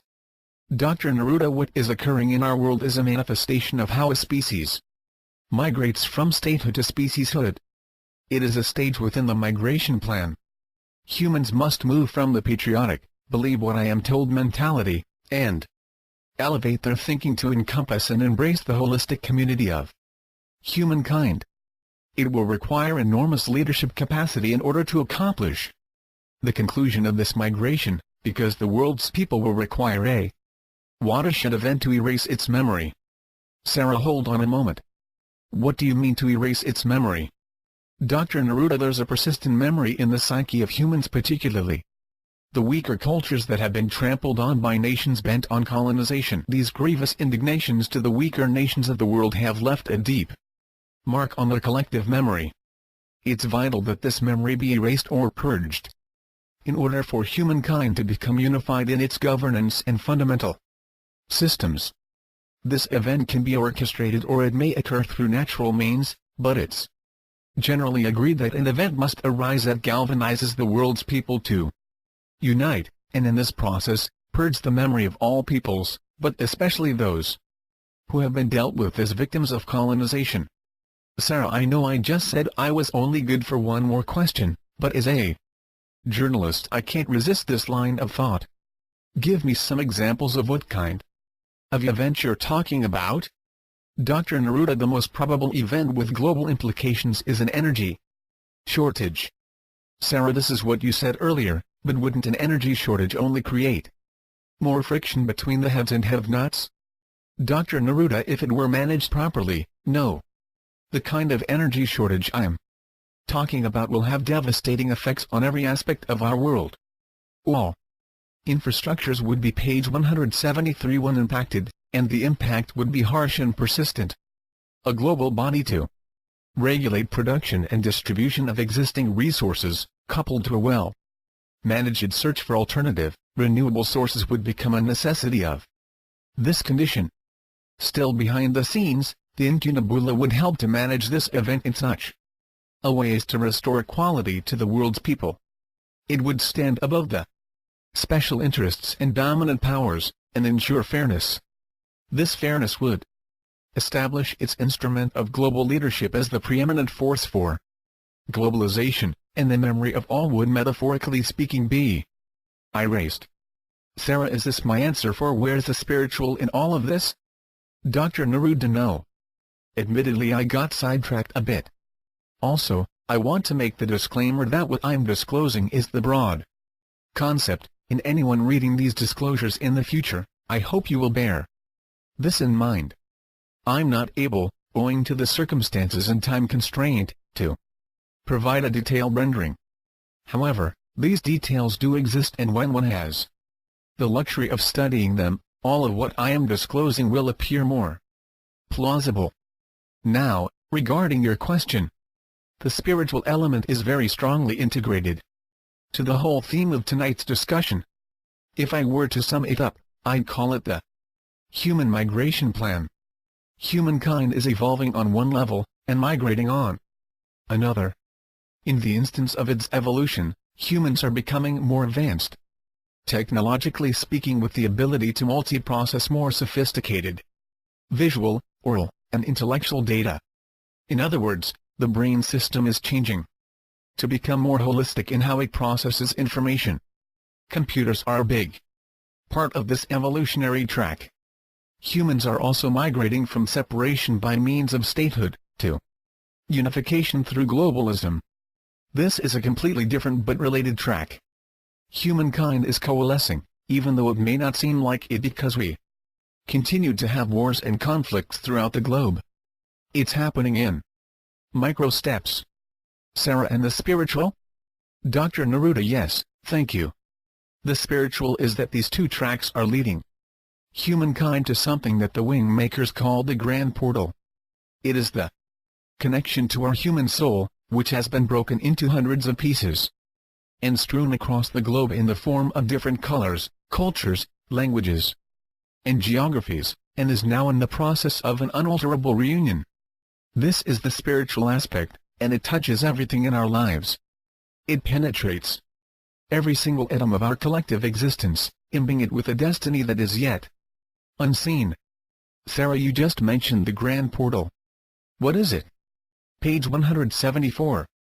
Dr. Neruda, in the glossary found on the optical disc, it talks about this. Sarah, just so you know, I did read the section of the glossary you gave me, but only once, and it didn't stick with me too well.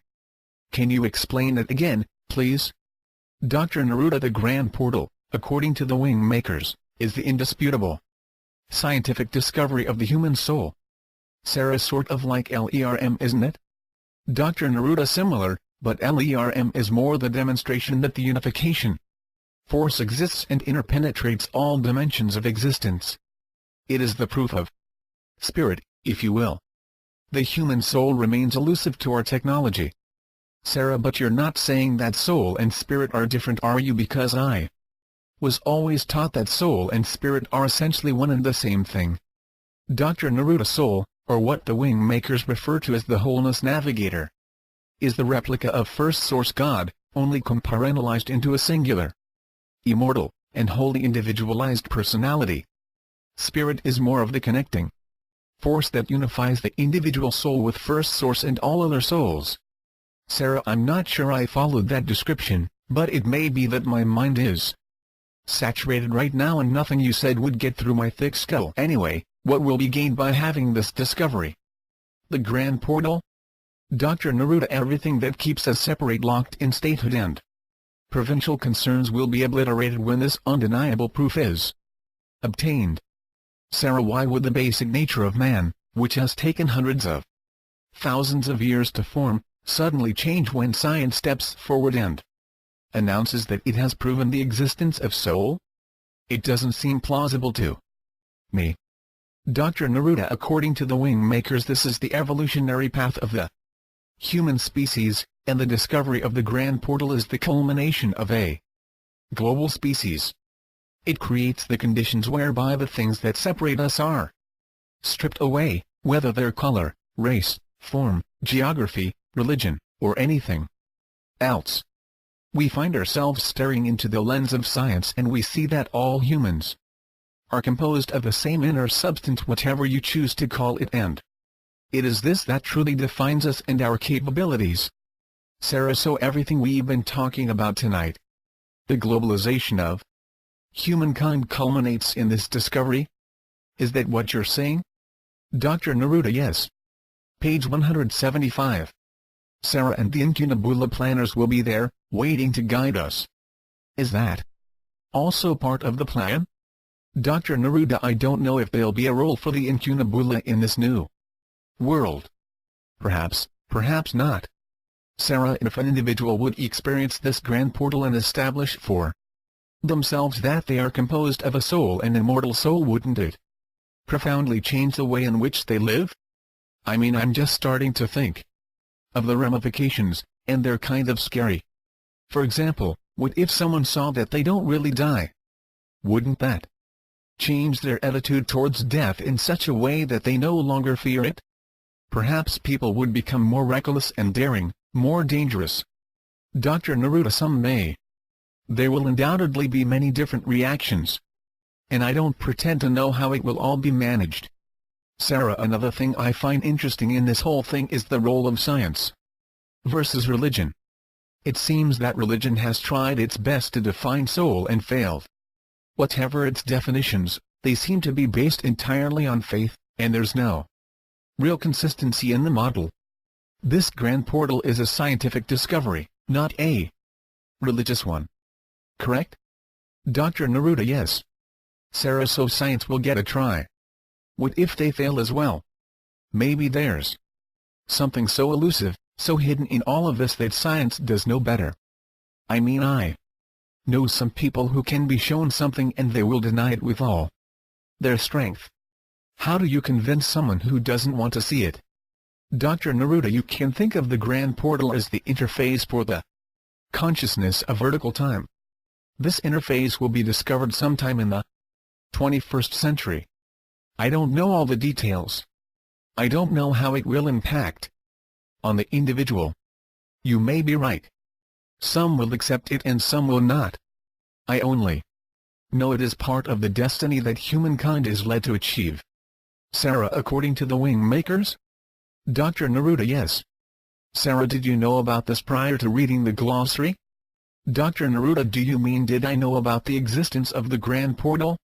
Sarah, yes, that, or simply the technology to prove the existence of the human soul.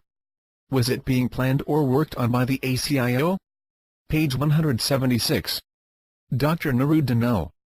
Sarah, are there any other organizations working on this proof even now? Dr. Neruda, not that I know of. Sarah, if no one's trying to discover this Grand Portal, who will? Dr. Neruda, that's why I want to get these materials out. The WingMakers materials are designed to activate those souls that are incarnating who will play active roles in the discovery and creation of the Grand Portal. Sarah, are you saying that souls are incarnating specifically for this purpose? Dr. Neruda, yes. There are very advanced souls who are incarnating in the next 3 generations who will design, develop, and employ the Grand Portal. This is the central purpose of the WingMakers materials stored within these 7 sites. Sarah, I thought you said they were a defensive weapon? Dr. Neruda, that's one role, but there is another as well. And I believe it has to do with the artistic elements. They are encoded. They are catalysts of consciousness. I'm convinced of this based on my own experience. Sarah, I've read many of these writings, and listened to the music. I like it, but it hasn't catalyzed anything in me. I certainly don't feel like I want to help design or build the Grand Portal, not that I have the mental capacity to contribute anything of value. Dr. Neruda, perhaps your role is different. Sarah, or I have no role at all. Maybe you have to have the qualities inside you before the materials can activate anything. And in my case, I have this feeling that there's nothing there to awaken. Well, as much as I'm tempted to dive into more information about this Grand Portal, I think my mind has reached its full ration for the night. Let's plan to talk more about the Grand Portal in our next interview. Okay? Dr. Neruda, that's fine with me. Sarah, anything you want to say before we sign off? Dr. Neruda, yes. If you, the reader, wonder how the information I have presented about the incunabula relates to all of the various conspiracy theories about the New World Order, intelligence community, Illuminati, Freemasonry, and all the other supposed clandestine, page 177, organizations of the world, I would respectfully ask you to suspend your prior notions about the motivations of these various groups. These are not evil-minded organizations regardless of how some portray them. Their members have children and families just like you, and they take pleasure and disgust in the very same things as you do. They are humans with all the same weaknesses for vice and greed, but they also have a strong energy to improve the world. It is simply that their definition of what a better world is may differ from yours. If your interest is to conjure an antagonist for your amusement, that's your prerogative. But the issues I have related tonight are too serious to be amusing. They are deserving of your attention and discernment. Do your own investigation into the energy supplies of our world. You may come up with different numbers than what I mentioned, but only because the technology of the ACIO is more advanced than the petroleum industry. Nonetheless, you'll see confirmation of this general condition. Look at the current events of your time whenever you read this interview. You'll see how this plan is progressing. It may seem to take detours, but the general course is what I've described. It is moving in this direction not out of accident or because of the whims of the world's leaders, you can be sure. It is all part of the orchestration of events that are played out according to the well-designed blueprints of the incunabula planners. You may feel a certain anguish that you're being led to a future not of your choosing, but if you want to have influence, then you need to be educated and aware of the real forces that are defining your future. This is a free will universe. There is no hierarchy of angelic beings guiding the destiny of Earth. There is no ascended master who dictates the pathway to enlightenment for humanity or the individual. If you truly want to express and apply your free will, make it a personal religion. To know the facts, learn how to look behind the stories that are being sold by the media and politicians, and form your own conclusions. Keep your doubt intact about everything you're told from the political stage, especially when you're induced to be patriotic. It is one of the clearest signals to be suspicious of what you're being told. When enemies are created, especially new ones, be wary of the motivations of those who claim them to be enemies. Investigate the facts. Look under all the rocks and verify your evidence. Each of you must become investigators and learn the art of research and analytical study if you want to feel more a part of the movement to globalization. Your insights and understandings may not change humanity's course 1 millimeter, but they will change your ability to feel a part of this migration and have a sense of where humanity is moving and why. And to those who prefer to strike out on their own path and believe that globalism is pure folly, I can only explain to you that it must happen. It is the outward expression of who we, page 178. And it is the natural progression of our species to unify around the inner essence of our identity, instead of the outer facade of our particular nation or religious belief. I believe everyone understands this to varying degrees, but it is the methods of this unification that concern people. And I share this concern. If we're collectively informed about the plan and understand the end goal is something that holds a great promise for humanity, we can pursue this goal with greater velocity and with added confidence that the methods will be in everyone's best interest. This must be our goal. And finally, many of you may feel that globalization is a concept of the new world order and therefore dismiss it as a movement born out of greed and the lust for power. Yes, there are always those who will take advantage of this movement to achieve personal gain, but the reason to become a unified people on this earth is far greater than the personal gains of a few. Remember this as you read your conspiracy stories. I'm finished, Sarah. Thank you for your indulgence. Sarah, thank you for your comments. End of session. Page 179. By Sarah. What follows is a session I recorded of Dr. Neruda on January 2, 1998. He gave permission for me to record his answers to my questions. This is the transcript of that session. This was one of 5 times I was able to tape record our conversations. I have preserved these transcripts precisely as they occurred. I've tried my best to include the exact words, phrasing, and grammar used by Drive. Neruda. Editor's note: this interview number 5 has been unpublished until March 2014. The reason is based on Dr. Neruda's timing. The specific reasons for this timing have not been communicated. Sarah, what we discussed Wednesday night has been swirling around me ever since. I think I've become a bit obsessed with all of this. What for me, anyway, is new information. I'm trying my best to process it into my mental framework.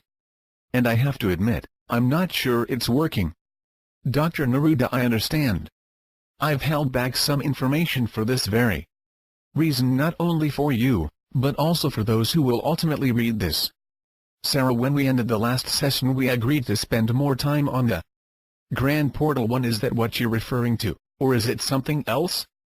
Dr. Neruda, it's all related.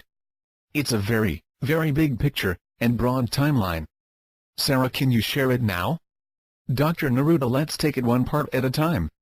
With your questions, I hope it will all come clear, but I have to warn you that it will seem a little unwieldy or odd until the whole of it is out. Sarah, okay. Where do you want to start?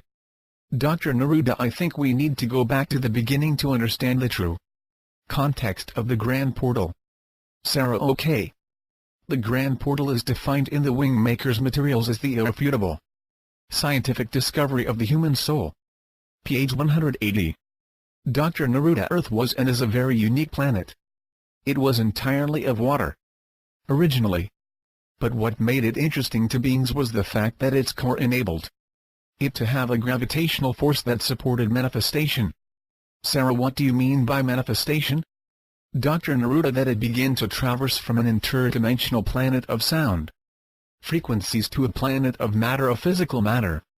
Its gravity-producing core, or nucleus, was able to literally create the conditions that allowed it to materialize itself over eons of time. Sarah, how do you know this history? Dr. Neruda, there are records of this on the disc that was taken from the 23rd chamber at the ancient Arrow site. But some of this we knew from other documents we retrieved from the Sumerian record that have not been widely distributed. We've also had discussions with the Cordium that bear this out. Sarah, so Earth started out as a water planet and it wasn't physical? Dr. Neruda, correct. This was when the Atlanteans lived within the planet. They were the race of beings that inhabited Earth at the time of its formation. The Anunnaki came to them and negotiated an agreement to allow the Anunnaki to mine a substance near the core of the planet that would be in its essence what today we would call gold. These races of beings known as the Atlanteans and Anunnaki were not three-dimensional. They didn't possess bodies as we think of them today. Their existence was contained in a different range of frequencies, what we would call higher dimensional frequencies. Sarah, why did they want gold? Dr. Neruda, the Anunnaki required it. The exact reason is unknown, but it had something to do with the way that gold modulated the frequency of their body. Gold was an essence to their race. It held a property that was vital to their survival. The record is a little vague as to exactly why it was so important. But these records mention that their entire planet had 12 major cities and all of them were made of a semi-transparent gold. Even the Book of Revelations refers to this. Sarah, who were these beings? I mean, I've heard of the Atlanteans, but never the Anunnaki. Dr. Neruda, they were a race of transdimensional beings. The Atlanteans were the only race of beings on Earth at that time, and they, the Anunnaki, sought permission to set up mining on Earth, which the Atlanteans agreed to. The ancient Arrow site is known within the WingMakers materials as the extraterrestrial time capsule that was discovered in Chaco Canyon, New Mexico. Page 181. Sarah, why? Dr. Neruda, they didn't see any harm in helping the Anunnaki. They weren't a competitor, because the Atlanteans were more numerous. The Atlanteans wanted to have an agreement with the Anunnaki, if only to befriend them for their technology. Also, the gold mining was in an area of Earth that was of little consequence to them. Sarah, I don't see how this relates to the Grand Portal. Dr. Neruda, it's a long story, and we just started, but I promise I'll come to that in a bit. Sarah, okay, that's fine, I'll be patient. Dr. Neruda, the Earth began to materialize more and more. It began to harden in a sense. The gold with it, the Earth, and everything on it, was solidifying. The mining of the gold would soon become impossible for the Anunnaki, because they'd be unable to mine the gold if it were in a dense, physical state. Sarah, why not? Dr. Neruda, their bodies were etheric. They could not mine the gold if it was physical. They needed to have bodies that would be able to operate on Earth and mine the gold. Sarah, how quickly did this happen? Dr. Neruda, I don't know. Our records don't stipulate the time scale, but I assume it was over tens of thousands of years. The point is that they needed to create a physical vessel like an astronaut would require a spacesuit to inhabit space. They tried hundreds of experiments and had the help of both the Atlanteans and Syrians. Sarah, I assume this vessel is the human body? Dr. Neruda, yes, we call them physical uniforms sometimes. The WingMakers refer to them as human instruments. Sarah, so the Anunnaki created a physical body to mine gold. You mean like a robot, or are you saying these were humans? Dr. Neruda, no. These were the equivalent of ape men. They were pre-human by a long shot. But they were our predecessors. We sometimes refer to them as Human 1.0. Sarah, but were they robots or biological? Dr. Neruda, they were completely biological, but human 1.0s were not fully physical. They were partly etheric. You see, the Anunnaki and Sirians design them to synchronize with the evolving densification of the Earth. So as the Earth solidified, so did the human instruments. Page 182. Sarah, if they were biological, did they have a soul? Dr. Neruda, we wouldn't call them human if they didn't. Remember I mentioned the Atlanteans? Sarah, yes. Dr. Neruda, the Anunnaki and Sirians placed them, the Atlanteans, inside these human uniforms. These were very advanced beings, but apparently naive. Sarah, they wanted to be in these ape-men bodies and mine gold? Dr. Neruda, no, that was not their interest at all. In fact, they allowed the Anunnaki to mine their gold, but as the Earth began to solidify, they told them that if they could engineer a vessel to enable them to continue to mine their gold, that would be acceptable, but on a small scale. The Anunnaki had some kind of a falling out with the Atlanteans, and began to conspire with the Sirians and another race referred to as the Serpents. Each of these three races was interested in figuring out how to embody physical planets. They saw Earth as a laboratory of sorts to figure it out. The Anunnaki already had a human uniform. They simply needed to power it with a life source or soul. The bigger issue was how to get the Atlanteans into these embodiments and keep them there. In effect, these three races conspired to enslave the Atlanteans within these prehuman vessels. The Atlanteans were the power generators that made these biological entities operate. Sarah, are you saying these primitive ape men had powerful souls inside them? I don't understand how that'd be possible. Dr. Neruda, it's a very complicated subject. The WingMakers wrote about the implantation of programs inside the human uniform, even version 1.0. The Sirians were mostly credited with this invention, but it was the offspring of Anu 3 that really perfected these implants by programming them. The human uniform version 1.0 was designed by the Anunnaki, the implants were designed by the Sirians, and the programming of the implants was designed and evolved by a being known as Marduk. Sarah, that doesn't answer my question as to how a powerful soul would suddenly be plugged into an ape-man vessel and behave like a Neanderthal. Anu is the leader of the Anunnaki. He was known as the sky god in Mesopotamian times. The Anunnaki were the deities written about in the Sumerian text, known as the royal blood. Page 183. Dr. Neruda, well, first, these were much more primitive than Neanderthals. But the answer is in the implants. You see, the biological entity or ape-man, as we're referring to it, was not able to operate in the physical world. They needed survival skills, how to eat, how to hunt, how to clean themselves, how to even move their bodies. All of these very fundamental functions were necessary to actually include or program into the vessel, which was the purpose of the functional implants.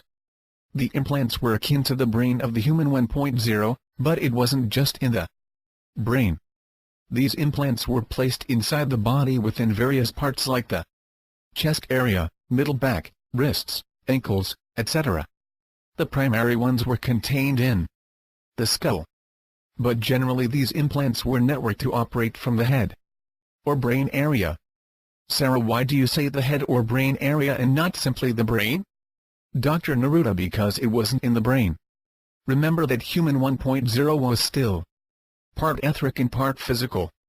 The implants also needed a similar consistency or sound vibration. They were placed into the bone or skeletal structure mostly, and some in the muscle tissue. These functional implants fused into the muscles and bone, including the DNA. The WingMakers put it this way: the DNA integration was for the intelligence of the plan. The muscle tissue allowed the life essence to power the functional implant. There was a central coordination point, and that was in the brain, but the implants were located throughout the body.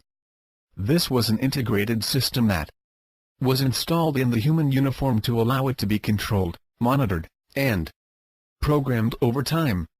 It was the evolutionary stick and carrot. Doing it this way allowed the early humans to dig out gold, which, as I said, was their primary purpose initially. Sarah, I'm sorry to sound like a broken record, but I still don't get how such an advanced race as the Atlanteans could power these ape men and become slaves. It doesn't make sense to me. Dr. Neruda, you have to understand that the implanted functionality was partly to make the human 1.0 and its power source the life essence of an Atlantean to function efficiently and effectively as miners. That was the prime goal. The second, however, was to suppress the power source, or in this case, the Atlantean beings inside the human vessels.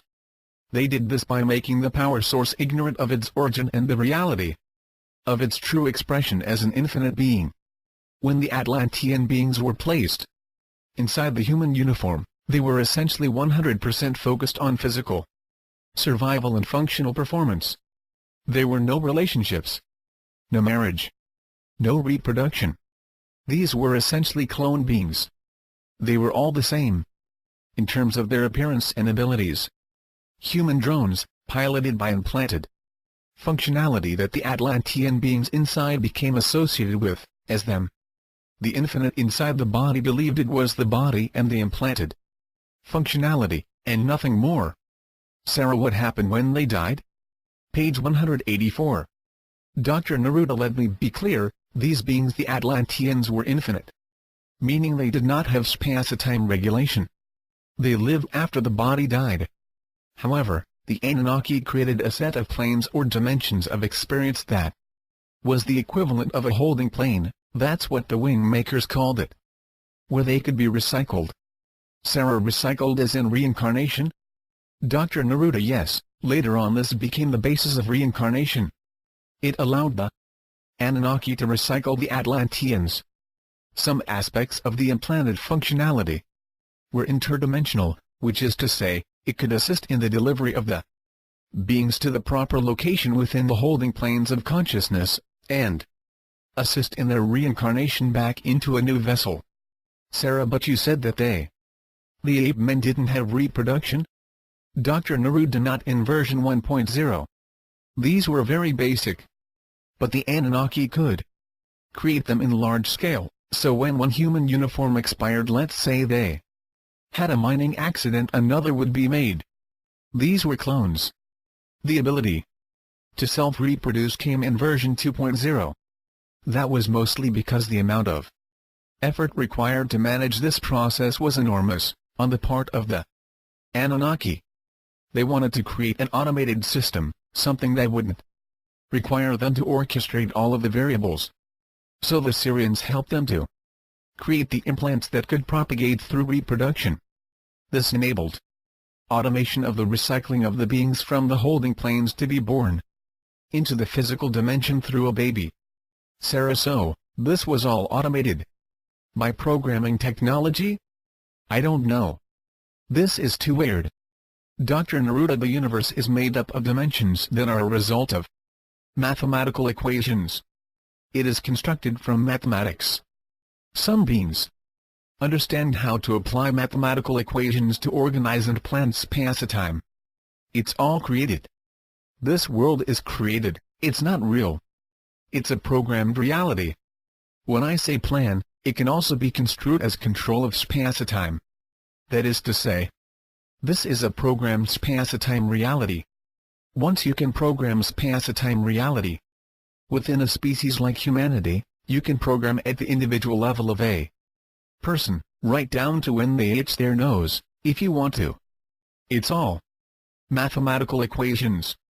Sarah, I don't know what to say.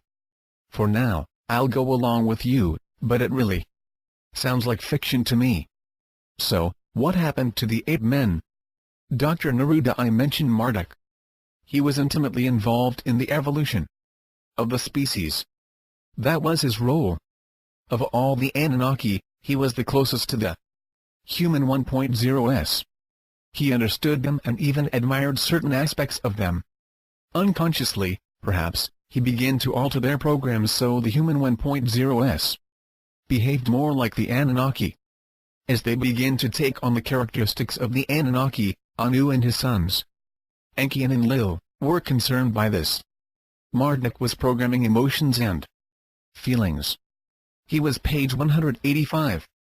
Evolving humans too quickly, but remember, this was the evolution of the functional implants, the interface between the power source Atlanteans and the human physical body. So it was the interface that was being evolved, which enabled the human body to show emotion, to communicate, to sense more of a three-dimensional world called Earth, etc.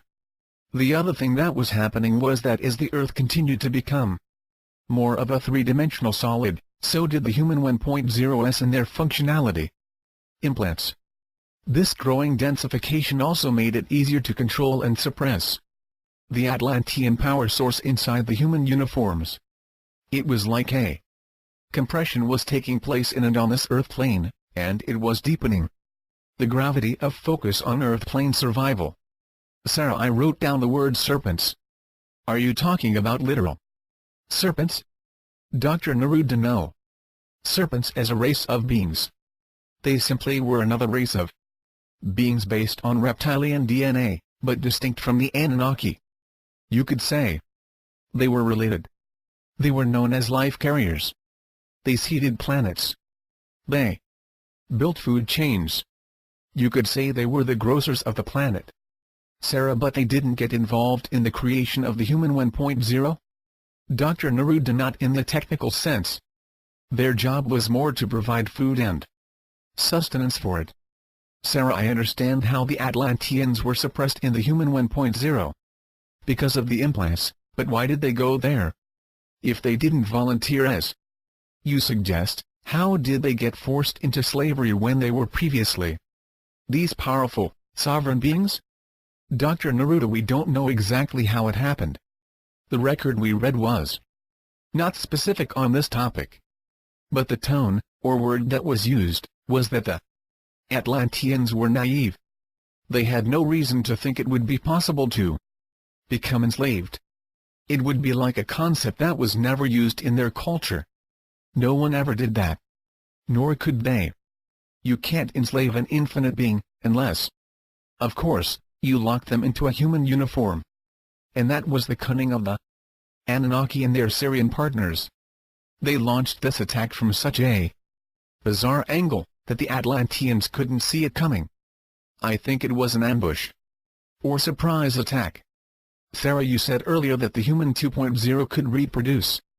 How long of a time existed between 1.0 and 2.0, and what were their primary differences?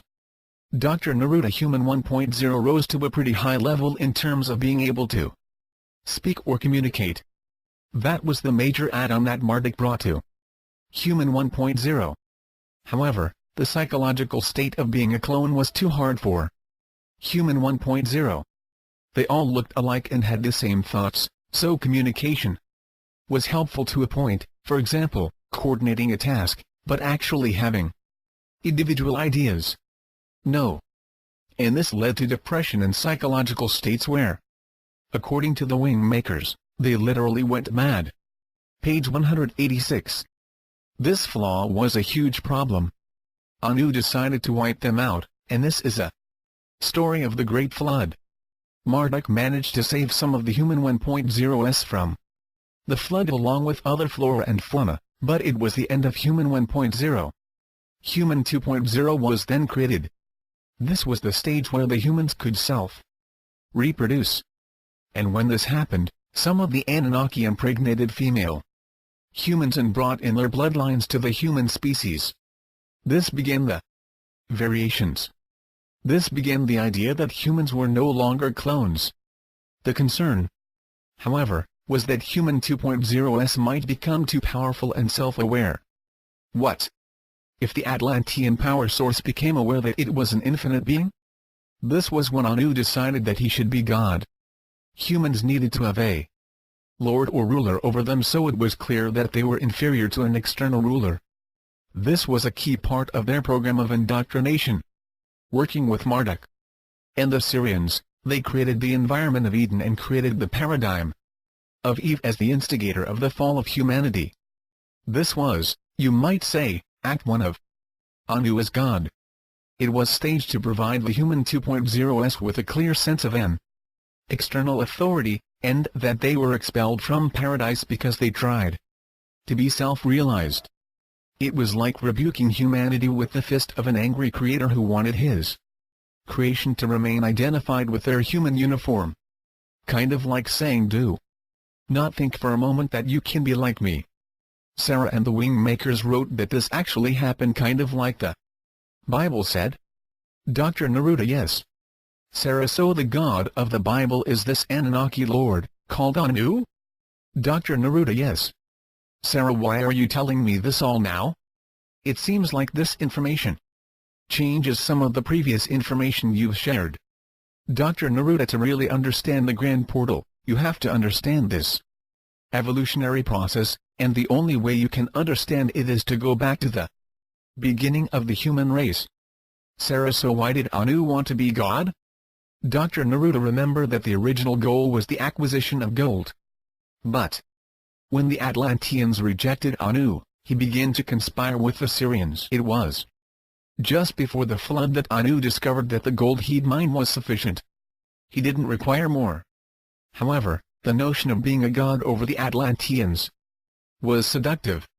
The Syrians and serpents felt that the idea of enslaving infinite beings in planet ecosystems was their invention. They had something that was totally unique. They were creator gods, and every other race could be ensnared in a similar type of vessel. Page 187. They began to do just that. Sarah: you mean enslave other races? Dr. Neruda: yes.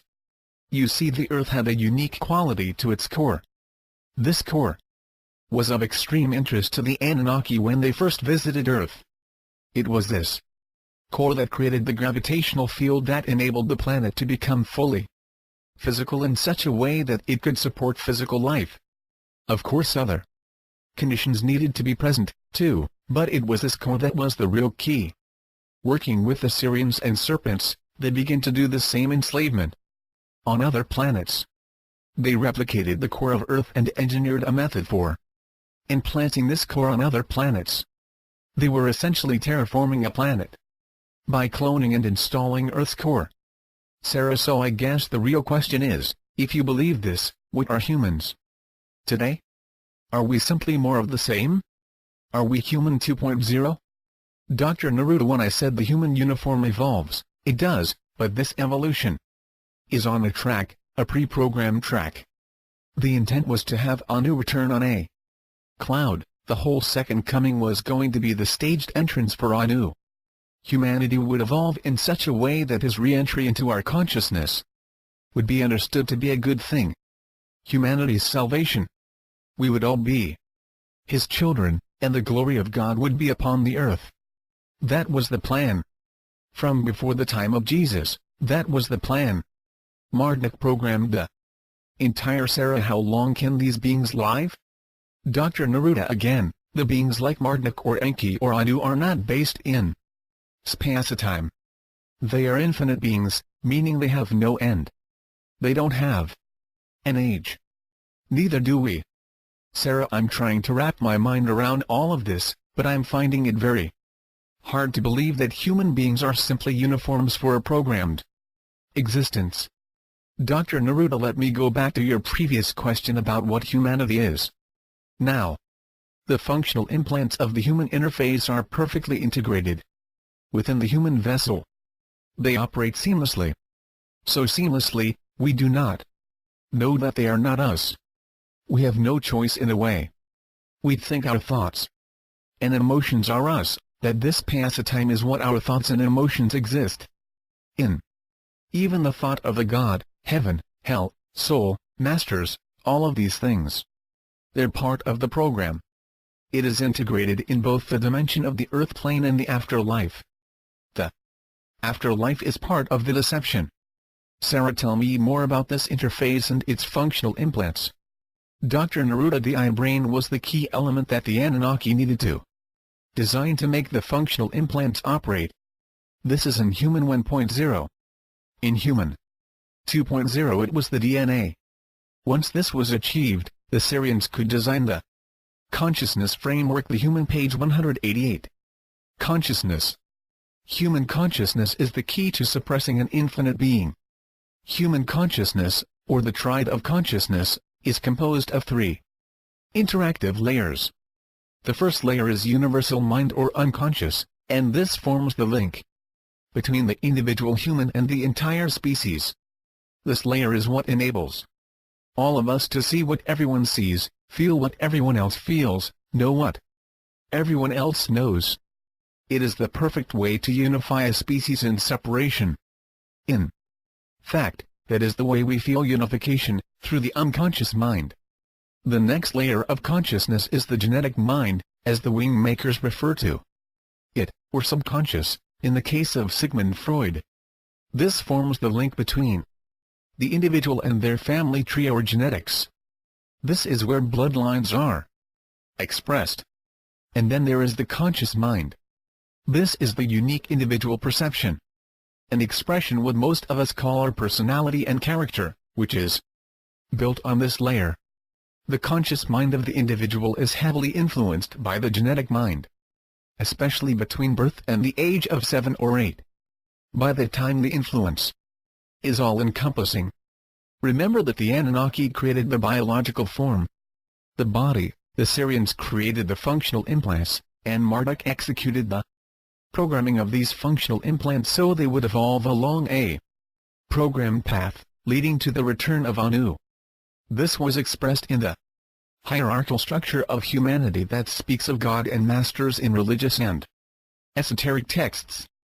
This was all part of the design, to create various religions and esoteric cults that would support a vast hierarchy and order the human species into master-student relationships, and then create a multi-leveled afterlife that would reward those who believed and were obedient to their god or masters. You see, the whole principle that was behind this entire endeavor could be summed up in one word: separation. Everything exists in separation within the earth plane and its afterlife planes as well. But, according to the WingMakers, what is real is that we are all imbued with equality and oneness, not through the unconscious mind, which only links us in separation, but rather through the life essence that is us. And this life essence is sovereign and integral. It is I and we are. No one is above, no one is below. No one is better, no one is lesser. Sarah, but you're saying everything is a lie? Everything, I mean everything we've been taught to believe in is a deception. How is that possible or even believable? Dr. Neruda, it's possible because the beings that have enslaved humanity designed a world to which we adjusted over eons of time. We evolved into it in such a manner that we became lost in our world. The veils that have been placed over us are opaque. So much so that people operate as human uniforms, unaware that everything around them is illusory. It is a programmed reality that is not real. The WingMakers say everything is simply sound holographically organized to look real. Sarah, it's depressing. Page 189. Dr. Neruda, only when you consider the scope of the deception and the way in which humanity has allowed it to rule their behaviors. The good news is that you're hearing about this now. Sarah, it doesn't feel like good news. Dr. Neruda, each person can step out of the illusion. There is no master here.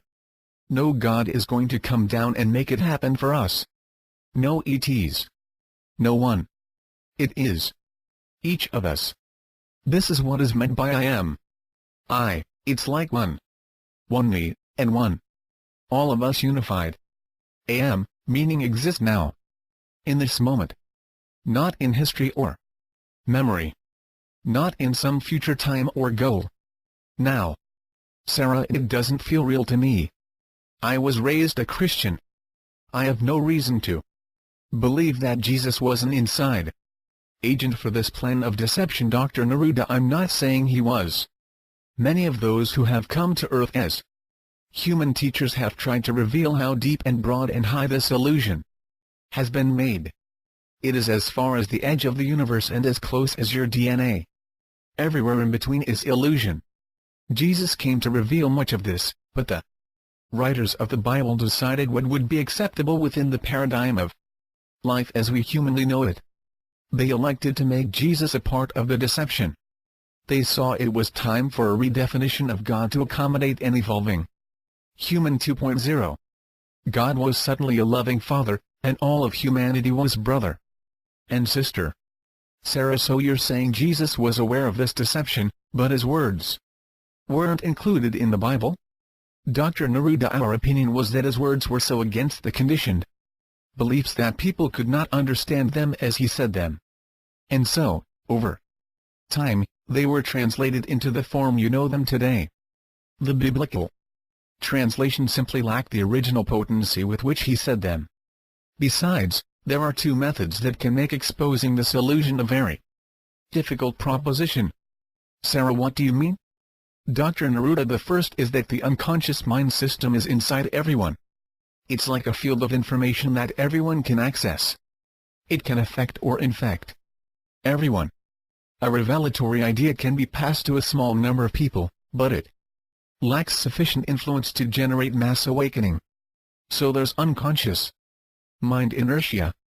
The other, and this is more pernicious, is that the functional implants are programmed, and like any program, they can be upgraded or even turned off. Page 190. Sarah, as I listen to this story, I feel a little overwhelmed at how to proceed with the interview. I'm not sure what to ask or what direction to take things. If I look at my notes, I see my handwritten note, there is no God. Is this really what you're saying? Dr. Neruda, the WingMakers refer to the triad of consciousness as having the God consciousness installed within it in the unconscious mind layer. But they also report that as the individual develops from about the age of 6 or 7, they begin to assemble their individual personality from the elements of the subconscious layer. By the time they're 12 to 14 years old, they have their unique personality well in place. For some, this uniqueness is shutting out the existence of a God. From Anu's perspective, this is fine. He probably likes having atheists and agnostics. It's more separation, more diversity. In fact, the greater the diversity in the human family, the greater the separation. The greater the separation, the easier it is to keep the program of enslavement intact. Choose sides and disagree with your opponents. Compete. It fuels wars and social unrest. As for the existence of God, we, collectively, are the closest thing to God. We are. That's the clear message of the WingMakers. There is a first source, for a center point in existence that created the framework of existence through sound. Sarah, but what about the ones who are enlightened or spiritual masters? They're all made up? Dr. Neruda, no, it's not that they're made up. They exist. It's just that their existence is within the human interface or functional implants. They exist there. We, us, the being that is I am, that being is not of that reality. It doesn't really exist inside the holographic stage that was created by interdimensional beings millions of years ago. Rather, it is being used as a power source that animates the human interface or uniform. Over time, we've spiraled deeper and deeper inside of this created world, complete with its afterlife and different planes of existence. You could look at it this way: Anu installed a program inside the human 2.0, and in this program, humans would evolve from knowing absolutely nothing about the world, to knowing God. Humans were designed to have God consciousness, meaning, to have the same understanding and awareness as Anu.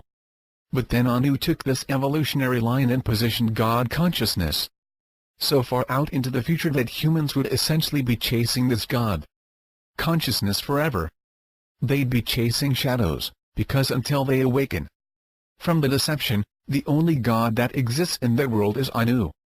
Once awakened as I am, we are the sovereign integral, a human being. Lives as an expression of this consciousness. According to the WingMakers, no one has achieved this at this time. It is, however, our future to live in this consciousness in a human instrument.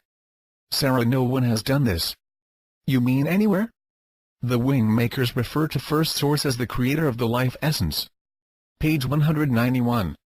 Dr. Neruda, on this plane, Earth, no one has done this. But remember, the WingMakers are human in a future time. They have returned to our time to crack the shell open a bit. They have traveled to our time to remind us of what they discovered. They left this enslavement, so we will do it. Sarah, but you already said that space-time is an illusion. Dr. Neruda, that's true. It is, but it's hard to imagine that the universe in which we exist is really a hologram projection that was programmed inside our unconscious mind, and we're really inside this hologram, wearing a human uniform that was outfitted to perceive only this hologram. The WingMakers say that the real world is sound. Everything is sound and resonance of sound. Everything we have in our human uniform for sensing our universe is millions of years of evolutionary design to tune into that hologram, and only that hologram.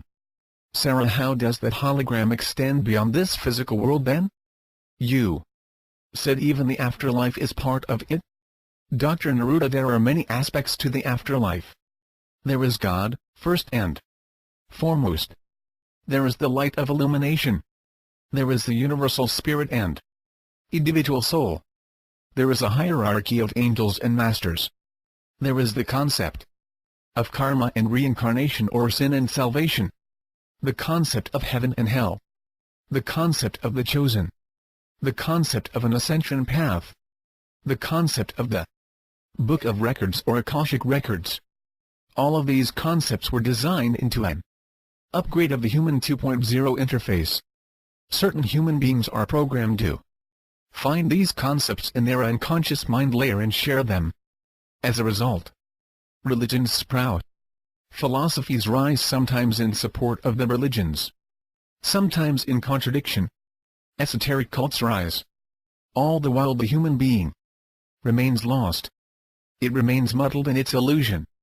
Everything tied to an empty promise in a belief, and in all those beliefs, one thing remains constant: separation. The program is vast in its reach, and the Anunnaki, once they had mined sufficient gold, had an entire race of beings enslaved. Anu, along with his allies in the Syrian and Serpent races, decided it would be best to turn the human 2.0s into a worthless creature that forever sought enlightenment through belief. And who do you suppose would provide the things to believe in? Anu and Marduk.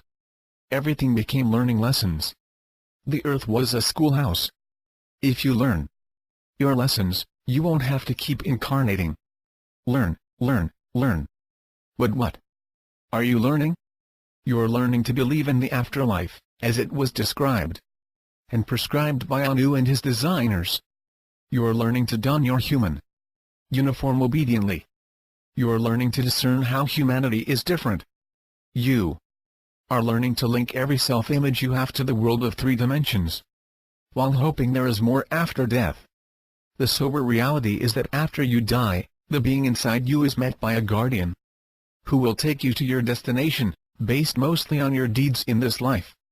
However, most beings are taken to a life review where you face your life in every detail, and based on that experience an authoritative figure will prescribe your next life options for reincarnation. You, page 192, are essentially recycled into the same program with a new mother and family, and a programmed life path is laid out for you to follow.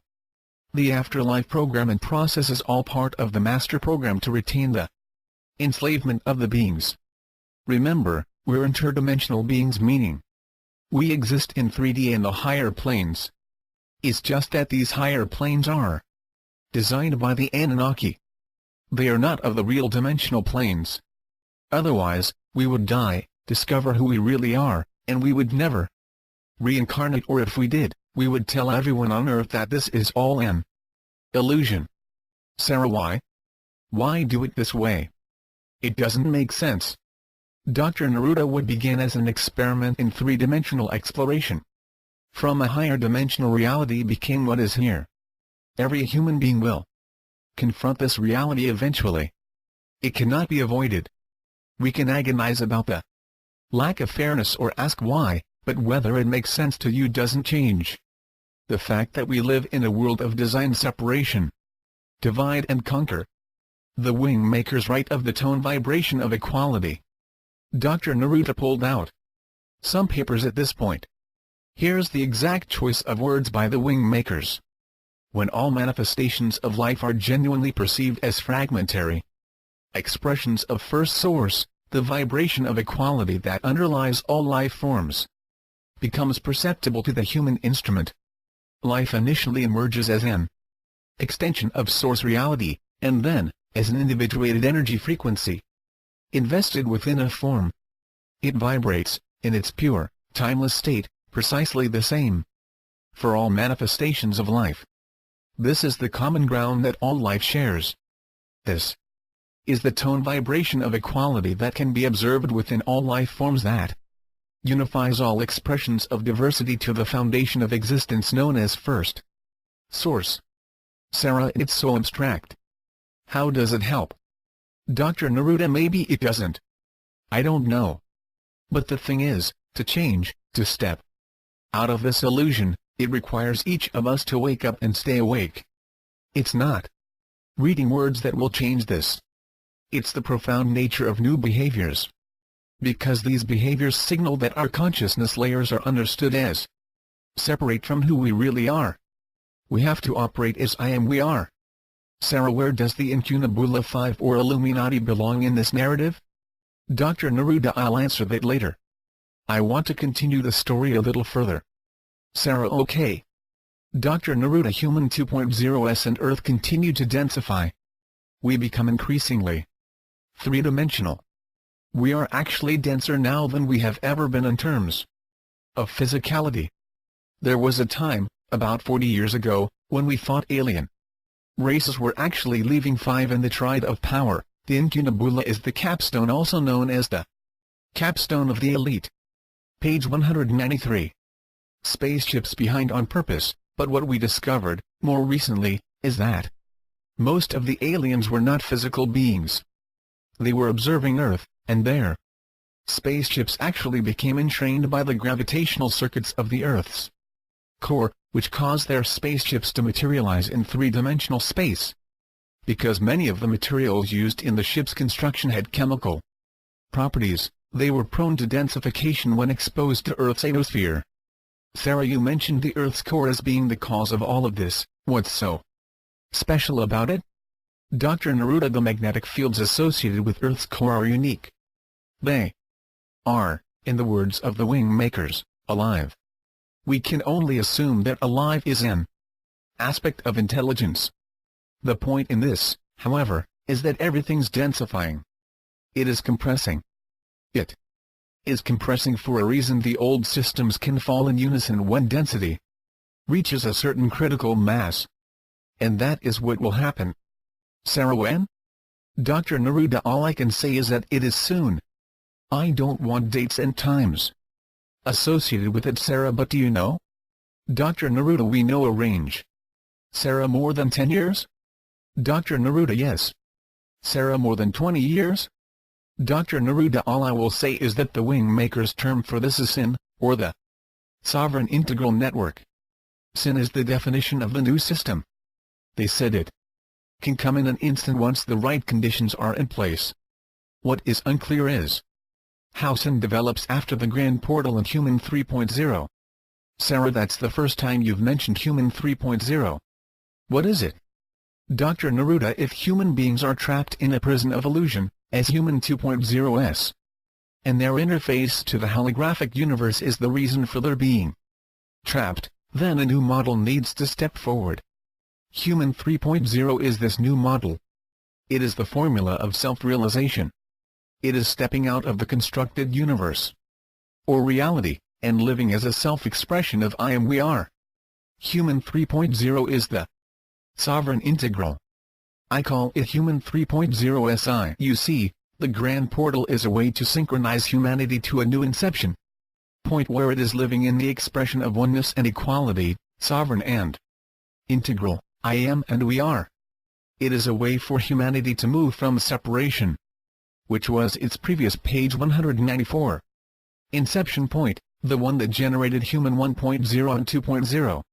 Human 3.0 SI will have a new inception point, And the reason for the grand portal was to enable synchronization, because how can you have a network of equality and oneness if the beings were not synchronized?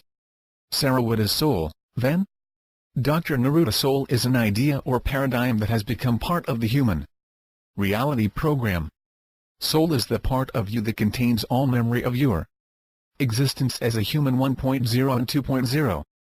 For most of us, this is a vast repository far too large for the consciousness framework to deal with.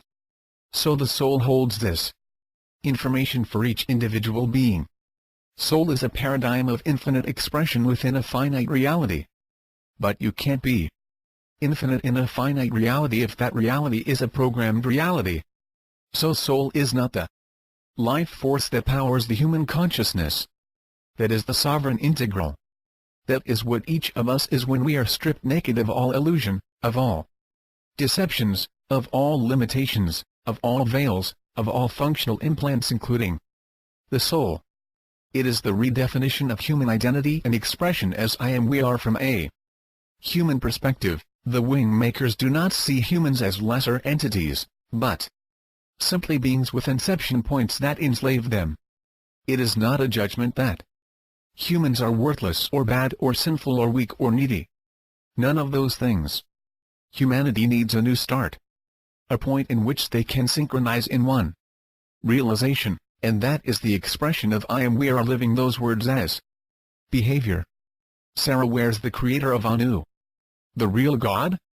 How can we be allowed to live and operate in this kind of deception? Dr. Neruda, the WingMakers talk about the transformation mastership model. Hold on. Dr. Neruda went to a page among his folders. This is how they put it. The time has come to integrate the dominant model of the hierarchy evolution saviorship with the dominant model of source intelligence transformation mastership. This integration can only be achieved at the level of the entity.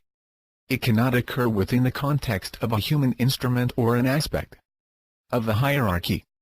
Only the entity, the wholeness of interdimensional sovereignty imbued with source intelligence, can facilitate and fully experience the integration of these two models of existence. Sarah, so what does that have to do with my question? Dr. Neruda, each individual being is responsible for this God or source. Intelligence isn't going to come down from the heavens and correct human faults or obstacles. Humans need to take responsibility for this, Sarah, but seriously, how? We're wrapped in so many layers of deception, Dr. Neruda, it's not easy. The WingMakers write about the heart virtues as the behavioral construct for this time, and how these words can be applied and lived, not simply held in the head as a worthy concept. Page 195. Sarah, I don't think you've mentioned these before. What are they? Dr. Neruda, appreciation or gratitude, compassion, humility, forgiveness, understanding and valor or courage. It is the combination of nowness, being in the now, and applying these words in our behaviors. It's being impeccable in this practice. Sarah, what happens if you do? Dr. Neruda, the unconscious mind is a doorway into all beings. These behaviors go out to all beings. They support the building of the sovereign integral network human 3.0, which is the replacement of separation consciousness of human 2.0. So this is the application of insertive behavior, which is to say, I will insert these behaviors in my nowness. They will become the palette of my behavioral choice. The other half of this equation is the resistive behaviors, and these are withdrawing and stopping behaviors that support separation and deception. These are active resistances. Saying no to behaviors of your own and others without judgment. Again, whether you operate in the insertive or resistive behavioral mode, you are affecting the whole. You either support oneness and equality, the I am we are, or you support separation and deception, also known in our reality as the status quo. The starting point of behavior or expression is in the now. This is the creative nerve center. Every single now is a potential to support oneness and equality in this world and help birth the human 3.0 and the sovereign integral network. Sarah, how long? I mean, how long will this take? Dr. Neruda. The Grand Portal enables the Sovereign Integral Network. The WingMakers suggest that around 2080, conditions should be ideal for this human 3.0 to reveal itself. But they also stipulate that it could happen sooner or later. Sarah, why wouldn't Anu, since he's God, simply stop it? Or, if Marduk could program with such amazing accuracy, how could human 3.0 even come about? Unless he wanted it? Dr. Neruda. There have been several interventions. While Anu and his Syrian cohorts were focused on the human 1.0 and 2.0 uniforms, they didn't pay as much attention to the interaction of Earth and the human vessel. Earth is an anomaly in itself. Remember that the Earth's gravitational fields interact with all life. Even non-physical beings, if they get close enough and stay long enough, can be materialized in this plane of existence. Anu did not want to be materialized in this dimension, and he could only appear on this plane of existence for short times, maybe a day or two. In this time, our time, right now, the Anunnaki cannot enter this plane. They're locked out. The Earth plane is too dense. So that is one reason Anu's ability to interact directly with his creation has been curtailed. The second intervention point is that non-physical beings have woken up to this issue of enslavement. They see how it affects everyone. It was permitted in part because the page 196 Anunnaki and their alliance partners were strong and threatening to many other races and beings. However, this notion of enslaving infinite beings, as a concept or inception point, was infecting all of existence. It was a fear-based, separation-based idea that beings eventually began to see as a degenerative force to existence. The native state of existence, which includes spacetime and non-spacetime expressions, is oneness and equality. Obviously, enslavement is only possible in a separation-based paradigm. The third intervention point is the WingMakers. They were the part of humanity, also known as the Atlanteans, but even before the Atlantean race, they existed in a pure state genetic template, and eventually these genetics were used by Anu to create in part the human 1.0 and human 2.0. Although with the 2.0 version, it was less pure, because Anunnaki and Syrian genetics were introduced, among others. But the point I'm trying to make here is that the WingMakers, as a future expression of human 3.0, have entered our spacetime, and have begun to crack open this prison reality. The fourth intervention point is each of us practicing the sovereign integral process. Sarah, I presume the Incunabul and Illuminati have something to say about this whole human 3.0 plan. Am I right on that? Dr. Neruda. Yes. The Triad of Power, however you want to define it, in terms of titles, is programmed to create their own human 3.0. This version will be predicated on the convergence of technology in support of biological enhancements that make the human vessel even more of a welcoming environment for the functional implants. The goal is to make an infinite human on the Earth plane, infinite by virtue of immortality. The fusion of human and technology, or what some call transhumanism, is the goal.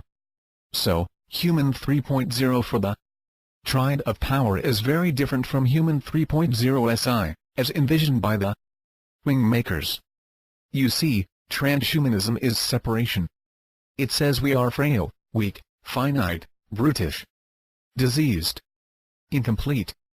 All of these ideas for technological implants and cognitive enhancement were parts of the ACIO agenda.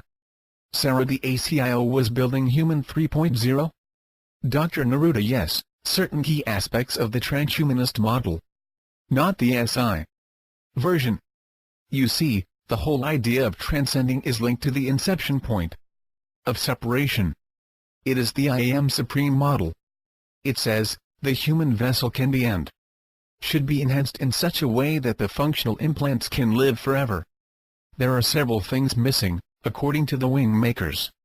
1. The unconscious mind cannot contain the data streams of a continuous species, and 2. The search for who we are, as the true source of life, will only be further obscured by technological enhancement. The realization of I am we are is not a technological realization, nor is its manifestation accelerated by or through technology, at an individual level. It is a self-learning and behavioral process. Nothing more, nothing less. Page 197.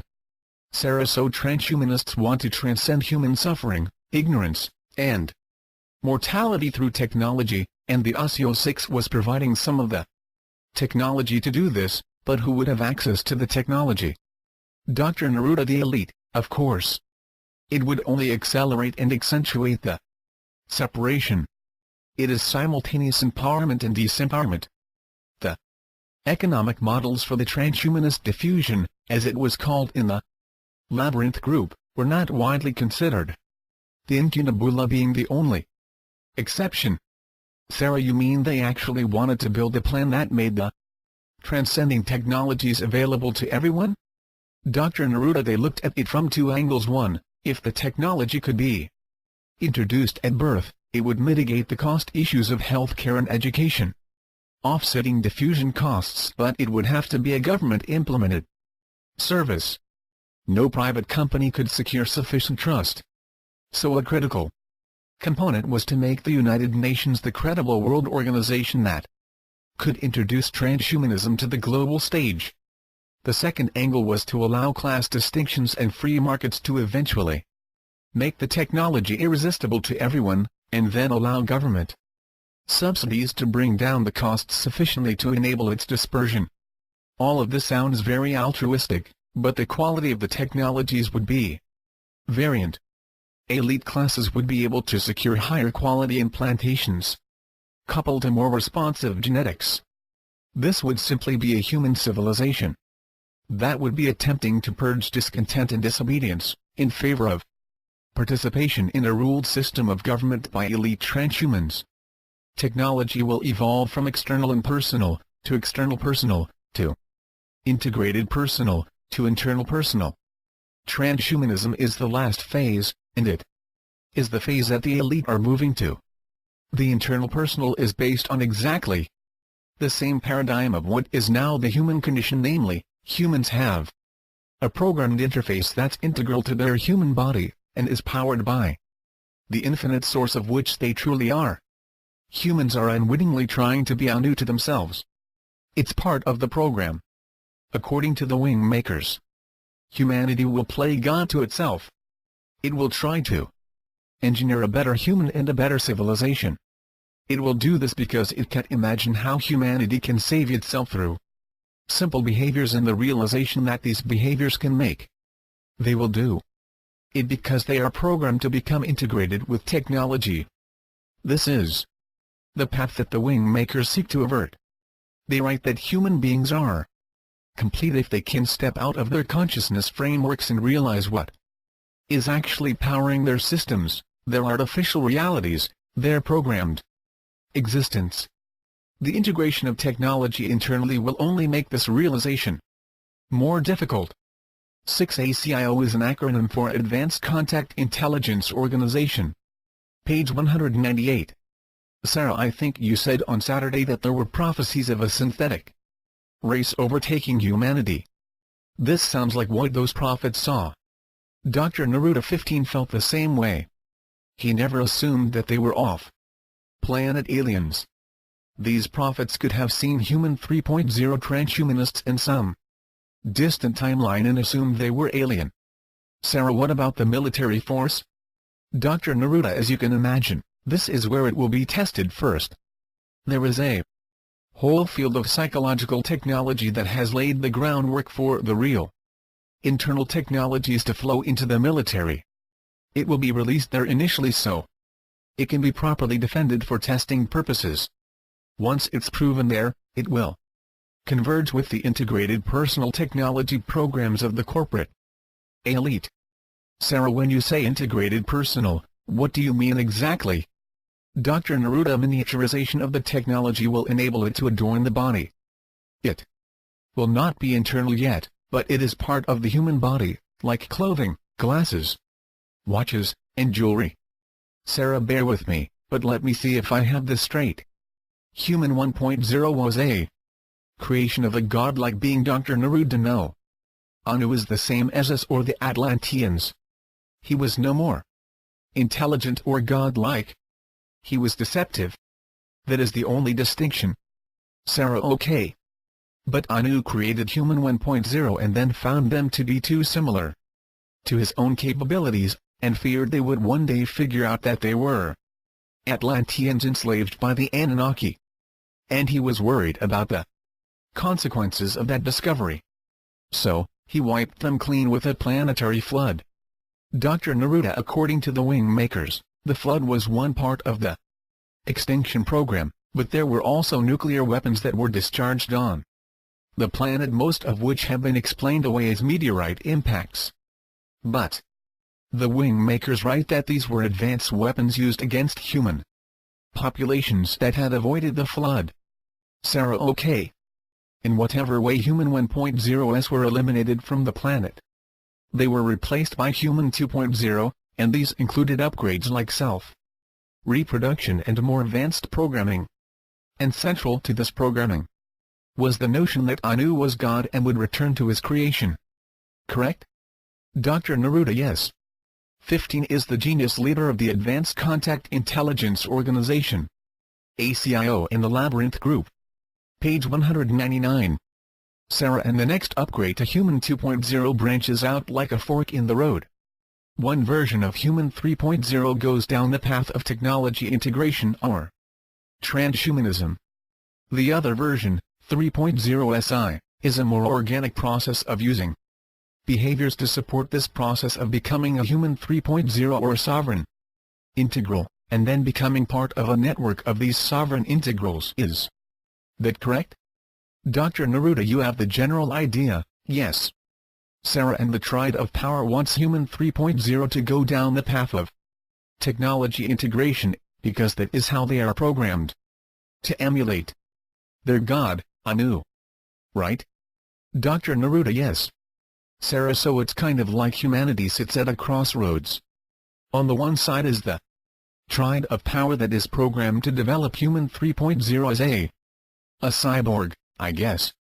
And the other side is the future existence of humanity urging us to do it internally, one person at a time, through a behavioral process. I guess the part that's missing for me is the role of the Grand Portal, which remains unclear. I thought it was a technology that proved the existence, the irrefutable scientific existence of a human soul. How does that figure into this? Dr. Neruda. There are humans here who are designers of the new unconscious mind that will bridge human populations everywhere on the planet to feel and express equality and oneness. It will connect humanity in the I am we are consciousness, instead of the separation consciousness. It will not be based on hierarchy. That deception is coming down. One of the things that was never disclosed in the materials, including my previous 4 interviews, is that certain information was to be withheld. Some information was even veiled to not raise the ire of the Triad of Power. This information, the 5th interview, will not be disclosed in the same timeline as the previous 4. Sarah. Why? Dr. Neruda. The designers of the new unconscious layer of the Human 3.0 are on the planet now. They are doing some of the preparation required to move humanity, who will be sitting at the fork in the road in the next 40-50 years, to choose the I am we are path. Sarah. So I can't release this interview? Dr. Neruda. No. When it's time, I will contact you. Sarah. You said some of the information was veiled. In what way? Dr. Neruda. The WingMakers will only release some of the information now, in 1998. That is the information that will not feel too revolutionary, too radical. It needed, in their own words, to cross into the human interface and activate a willingness to listen to their voice. For example, they used the term WingMakers to describe themselves, knowing it would have a connection to the angel construct. Page 200. Sarah. But you said the WingMakers were a future representation of human beings, presumably, from this disclosure version 3.0. Right? Dr. Neruda. Yes, but there is programming within the human interface where the functional implants are networked as a system that will tune out certain information. A person will hear it, but they will not act on it. They will hear it, but they will object to it. They will hear it, but they will not share it. All of these programs were created not originally, but they can be upgraded. The program can be updated with new instructions. It makes cracking into this reality, exposing it for what it truly is, a very difficult proposition. This is why it requires a degree of stealth. The deception is so thick and opaque in this reality, that the ones who are trying to come into the prison and create a crack in the wall, they also have to use a form of deception. Sarah, why? Dr. Neruda, the programming, Sarah. If the pure state information was given out, and it contradicted everything that people have been told to believe, if it was the literal reverse of what was logical and acceptable in this world, who would listen? The WingMakers needed to awaken certain people to bring them inside their information field, to warm them up to the truth. It has to be done in degrees. For the vast majority of people. Sarah, what about me? Dr. Neruda, you are not among the vast majority, but then you're only getting a taste of it. Sarah, does everyone within the labyrinth group know this, too? Dr. Neruda, yes, to varying degrees. Sarah, but they were going down the transhumanism path. Did this information change their mind? Dr. Neruda, no. That's really why I'm here. Sarah, you just said I'm only getting a taste of it, so there's still more materials that will be released later? Dr. Neruda, yes. Sarah, but you're not going to tell me when, right? Dr. Neruda, correct. Sarah, as intelligent and aware as the labyrinth group is, why didn't this information change their minds? Page 201. Dr. Neruda, I had the benefit of having direct interactions with the WingMakers. None of my peers did. This was the difference in my willingness to act on the information, and not simply consider it as a contradiction to my invested reality. Sarah, this is fucked up, isn't it? Dr. Neruda, what part? Sarah, all of it. It's all fucked up and we did it. Dr. Neruda, whatever it is, it's important to know what's behind the deception. To look with sober eyes on the truth. It may not be a beautiful picture, to be sure. But how else do you realize your own truth until you know the truth of the big picture? So, however screwed up it seems, it is an inception point for the individual to redefine themselves. Would you rather stay in the illusion of a soul in a human body that will be saved by God, ascend into heaven and hang out with angels who strum harps? That whole idea is repulsive once you know this. That picture is based on separation, selfishness, lack of empathy and understanding. Or, you can simply say it's all a big illusion, including the notion that we are infinite beings, and that when you die, you're done. The part of this new picture that is promising is that we exist infinitely despite the fact that we have been suppressed and enslaved. We also can play a role in supporting this redefinition of the human being through our thoughts and behaviors. And maybe most importantly, we have the WingMakers, our future selves, providing us with evidence that we are prevailed. When I first read these materials, these were the things that provided some sense of hope, and I share them with you, for what it's worth. Sarah, thanks. All of the things that you told me in the first 4 interviews. With this new information, does it change it? Dr. Neruda, yes. Everything is affected by this. Sarah, give me an example. Dr. Neruda, Sunday night I mentioned LERM, or the light-encoded reality matrix. LERM is what the labyrinth group thought was God in terms of proof. But what was really discovered was the essence of Anu and how he operates in this reality is an all-encompassing observation field that is inside our consciousness interface to this reality existence called Earth. LERM is Anu projected. Sarah, what about ETs? Don't they know about this, and can't they intervene and save us from this situation? Page 202. Dr. Neruda, remember, everyone inside our universe is part of this deception, whether they know it or not. There are 4 classes of beings. 1, those who know the deception and are actively supporting it. 2. Those who know about the deception, but are unwilling to do anything about it. 3. Those who don't know the deception and are unknowingly supporting it.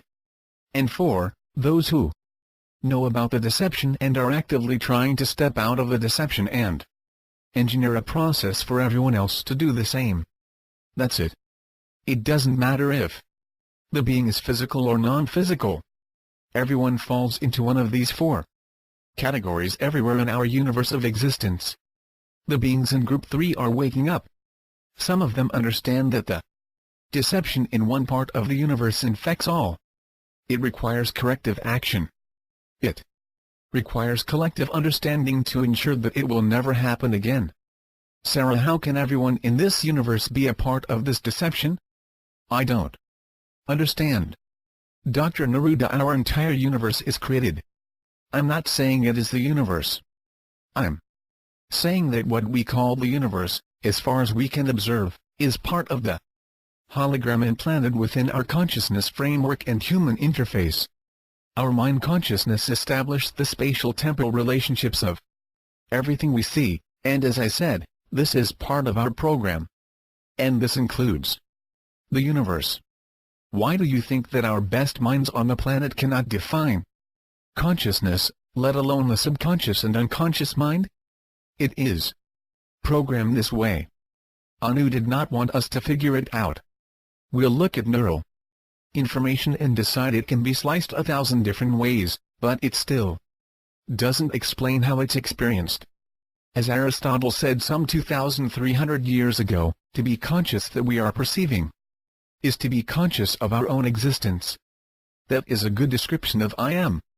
So, are we an isolated life form that confronts our external, separate reality? No, we are connected to all. That is why I am where is the critical inception point for our identity.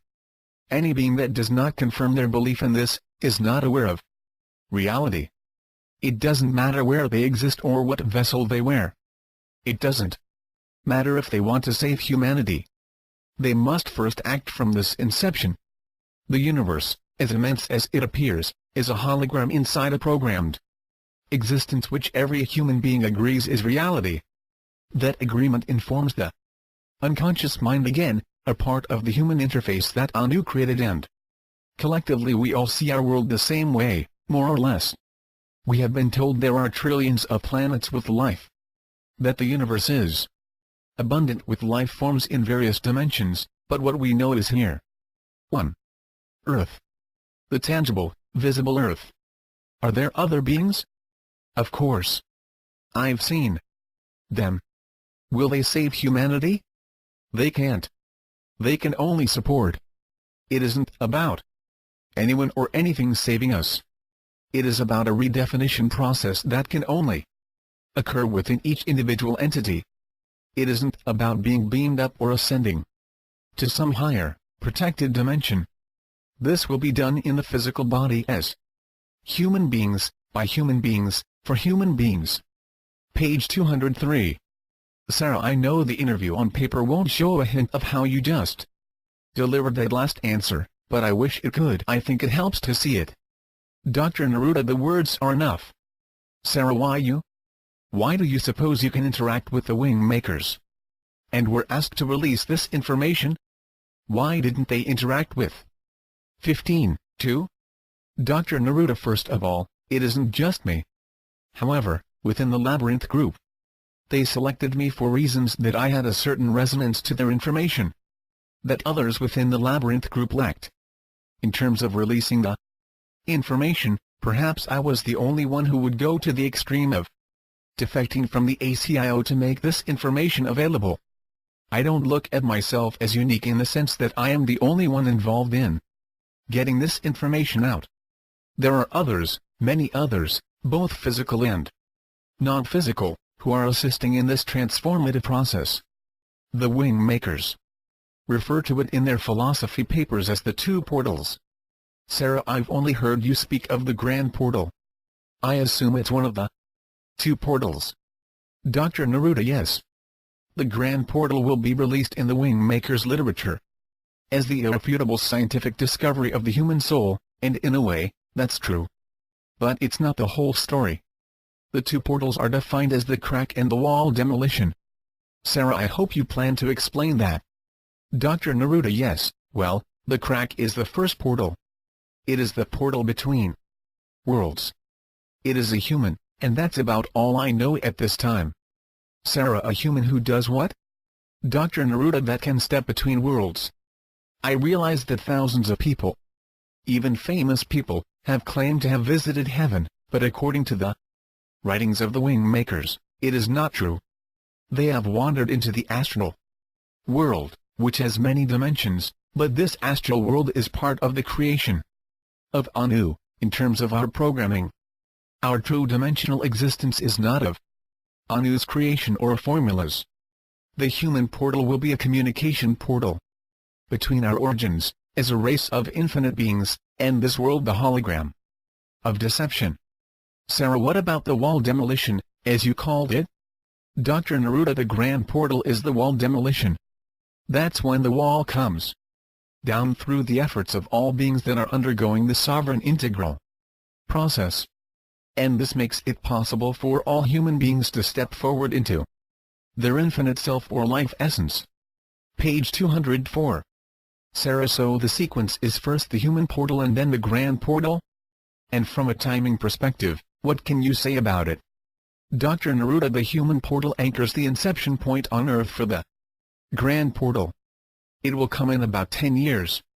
The grand portal, about 70 years after that.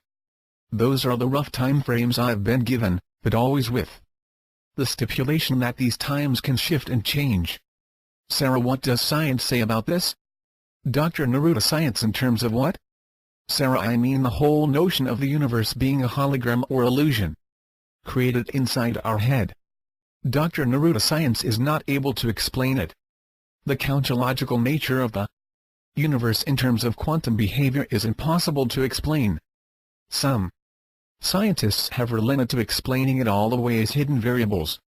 But frankly, what the WingMakers have explained is that we're creating the universe through the human interface Anu provided us by reinterpreting sound vibrations through our 5 senses. Sarah, but it doesn't make sense. How can I see the moon? A 2-year-old can see it exactly the same way? How can it be the same? Dr. Neruda, no, this is what the unconscious mind provides the human 2.0 interface. It gathers the interpretation of the sound vibration of the moon, based on billions and billions of sightings throughout time. These evolve and change based on environmental conditions, but generally the notion that the moon is silver and generally the size that it is stored and shared in the DNA and unconscious mind system and reinforced by culture, family and education. This is the universal collective field. It's a field effect that transfers information through vibratory fields that interconnect humans. Sarah, maybe it'll just take me a while to get that one. I hear your explanation. It just doesn't make sense to me. Let me change the topic slightly. If everyone's life is pre-programmed, why are you and I talking about this? I mean, why are we able to discuss this? Why would Marduk's program allow us to even glimpse this information? Dr. Neruda, it's a good question. Maybe the best way to understand this is to consider a thought experiment. Imagine that our universe is a bubble. It was created by a group of entities that used deception against their equals who had never experienced such an evil vision of separation, and therefore couldn't conceive of a defense against it. This bubble universe seemed complete and always expanding. In many ways, it was an ideal platform for life, and yet only one sentient life form seemed to exist on one tiny planet inside this vast, near infinite universe. Inside this same bubble, there were vibratory dimensions that became known in religious circles as heaven and hell, and in spiritual and psychic circles, as the etheric and astral planes. These planes exist inside the bubble, but are not visible with the human interface or 5 senses. We'll call this bubble 1. External to bubble 1, imagine there is another universe or dimension of existence. It is vast and encompasses Bubble 1 wholly. Within this second larger bubble is the dimension from which our life essence originated prior to its insertion into Bubble 1. Now, beings in Bubble 2 can enter Bubble 1 and experience it fully. However, if they get too close to the populated planet called Earth and stay too long, they will manifest and not be able to return to Bubble 2. Earth is the focal point in Bubble 1. The entities, who fancy themselves as gods, create more bubbles. They entrap other races in the same paradigm of deception and cast beings from Bubble 2 to new bubbles that are similar to Bubble 1. These entities essentially plan to take over Bubble 2 for themselves, while making their equals, who formerly shared Bubble 2, enslaved worshippers who look to the rulers of Bubble 2 as their gods. Meanwhile, there is a larger bubble that surrounds Bubble 2. We'll call it Bubble 3. Are you with me? Sarah, I think so. Dr. Neruda, good. So Bubble 3 encompasses Bubble 2 and all of the smaller bubbles related to Bubble 1. There are beings in Bubble 3 that are aware of the deception perpetrated on the bubbles and the beings within them. But infinite beings are patient and curious. They wanted to see what this separation construct would create. In dimensions that had only known oneness and equality, the concept of division in material form was interesting. Sarah, but all the human misery, just to run an experiment? Dr. Neruda, remember, the human machine is not real. It's the equivalent of a spacesuit with artificial intelligence and a sense and response sensory system. The astronautus is infinite. It cannot be killed or hurt or destroyed. While the experimentation looks miserable from a human perspective, it is vibrant with learning on many other levels, one of which is to build the awareness in all beings of never allowing this deception to occur again. The unconscious mind system of the human being exists in a similar, but significantly more advanced modus operandi in the interdimensional beings that can interoperate between the three bubbles. It is what allows the equality and oneness to be maintained in vast worlds of spacetime and quantum spacetime. Now, within this thought experiment, you can see that the dimensions of spacetime are more dimensional than one universe. That entities exist in these various bubbles, experimenting with their creation. Sometimes in this experimentation, they decide to enslave page 206 through the constructs of separation and deception. This occurs with issues that human beings can relate to, like scarcity, preservation of a race, unintended consequences of decisions, service to self instead of service to truth. All of these elements were in the behavioral equations of Anu and his Syrian accomplices. At some point, the lessons are learned. The entire experiment solidifies and hardens to such a degree that it cannot really compress anymore. Its value rapidly diminishes from that point. When this happens, beings will intervene. In our case, we intervened in the form of humanity returning to warn of this reality. Hence the WingMakers intervention. As for why we are talking, it's simple. Marduk is not the only one who can program. Sarah, and what does that mean? Dr. Neruda, in today's world we have programmers who can write code that take the user of that code from one experience to the next. It moves them from point A to point B. Programming is an aspect of time. It's a directional process. You're aware of hackers. They come in all sizes. Earlier this year, a 15-year-old kid hacked into the U.S. Air Force. Even Microsoft is finding it impossible to protect its NTOS. The hacker mindset is again a manifestation of separation. It is a polarity, a mind game of sorts, complete with ego and sometimes greed. Mostly, it's a reminder that whatever's a fortress remains vulnerable. The program that Marduk created is similar in concept to our software programming, but infinitely more complex and advanced.